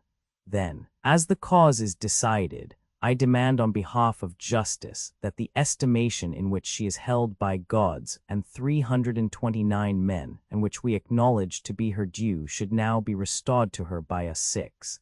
Since she has been shown to confer reality, and not to deceive those who truly possess her, let what has been taken from her be given back, that so she may win that palm of appearance which is hers also, and which she gives to her own. 6. Reading Letter 1 F21 mu Letter 1 FF6 new. The demand, he said, is just. In the first place, I said, and this is the first thing which you will have to give back, the nature both of the just and unjust is truly known to the gods. Granted, the just man is the friend of the gods, and all things work together for his good. And if they are both known to them, one must be the friend and the other the enemy of the gods, as we admitted from the beginning. True. 613. And the friend of the gods may be supposed to receive from them all things at their best, excepting only such evil as is the necessary consequence of former sins. Certainly. Then this must be our notion of the just man, that even when he is in poverty or sickness, or any other seeming misfortune, all things will in the end work together for good to him in life and death. For the gods have a care of any one whose desire is to become just and to be like God, as far as man can attain the divine likeness by the pursuit of virtue. Yes, he said, if he is like God, he will surely not be neglected by him. The unjust is the opposite, and of the unjust may not the opposite be supposed? Certainly. Such, then, are the palms of victory which the gods give the just. That is my conviction. He may be compared to a runner who is only good at the start. And what do they receive of men? Look at things as they really are, and you will see that the clever unjust are in the case of runners, who run well from the starting place to the goal, but not back again from the goal. They go off at a great pace, see but in the end only look foolish, slinking away with their ears draggling on their shoulders and without a crown. But the true runner comes to the finish and receives the 330 prize and is crowned. And this is the way with the just. He who endures to the end of every action and occasion of his entire life has a good report and carries off the prize which men have to bestow. True. Recapitulation of things unfit for ears polite, which had been described by Glaucon in Book Roman 2. And now you must allow me to repeat of the just the blessings which you were attributing to the fortunate unjust. I shall say of them what you were saying of the others, that as they grow older they become rulers in their own city if they care to be. They marry whom they like and give in marriage to whom they will. All that you said of the others I now say of these. And on the other hand, of the unjust I say that the greater number, even though they escape in their youth, are found out at last and look foolish at the end of their course, and when they come to be old and miserable, are flouted alike by stranger and citizen. They are beaten and eaten come those things unfit for ears polite, as you truly term them. They will be racked and have their eyes burned out, as you were saying. And you may suppose that I have repeated the remainder of your tale of horrors. But will you let me assume, without reciting them, that these things are true? Certainly, he said, what you say is true. 614 these, then, are the prizes and rewards and gifts which are bestowed upon the just by gods and men in this present life, in addition to the other good things which justice of herself provides. Yes, he said, and they are fair and lasting. And yet, I said, all these are as nothing either in number or greatness in comparison with those other recompenses which await both just and unjust after death. And you ought to hear them, and then both just and unjust will have received from us a full payment of the debt which the argument owes to them. Bespeak, he said, there are few things which I would more gladly hear. Socrates, the vision of Well, I said, I will tell you a tale. Not one of the tales which Odysseus tells to the hero Alcinous. Yet this too is a tale of a hero, the son of Armenius, a Pamphylian by birth. He was slain in battle, and 10 days afterwards, when the bodies of the dead were taken up already in a state of corruption, his body was found unaffected by decay, and 331 carried away home to be buried. And on the 12th day, as he was lying on the funeral pile, he returned to life and told them what he had seen in the other world. The judgment, he said that when his soul left the body, he went on a journey with a great company. That they came to a mysterious place at which there were 2 openings in the earth. They were near together, and over against them were 2 other openings in the heaven above. The 2 openings in heaven and the 2 in earth through which passed those who were beginning and those who had completed their pilgrimage. In the intermediate space there were judges seated, who commanded the just. After they had given judgment on them and had bound their sentences in front of them, to ascend by the heavenly way on the right hand, and in like manner the unjust were bidden by them to descend by the lower way on the left hand. These also bore the symbols of their deeds, but fastened on their backs. He drew near. They told him that he was to be the messenger who would carry the report of the other world to men, and they bade him hear and see all that was to be heard and seen in that place. Then he beheld and saw on one side the souls departing at either opening of heaven and earth, when sentence had been given on them, and at the 2 other openings other souls, some ascending out of the earth dusty and wan with travel, some descending out of heaven clean and bright. And arriving ever and anon they seemed to have come from a long journey, and they went forth with gladness into the meadow, where they encamped as at a festival, and those who knew one another embraced and conversed. The souls which came from earth curiously inquiring about the things above, the meeting in the meadow, and the souls which came from heaven about the things beneath, and they told one another of what had happened by the way, those from below weeping and sorrowing 615 at the remembrance of the things which they had endured and seen in their journey beneath the earth.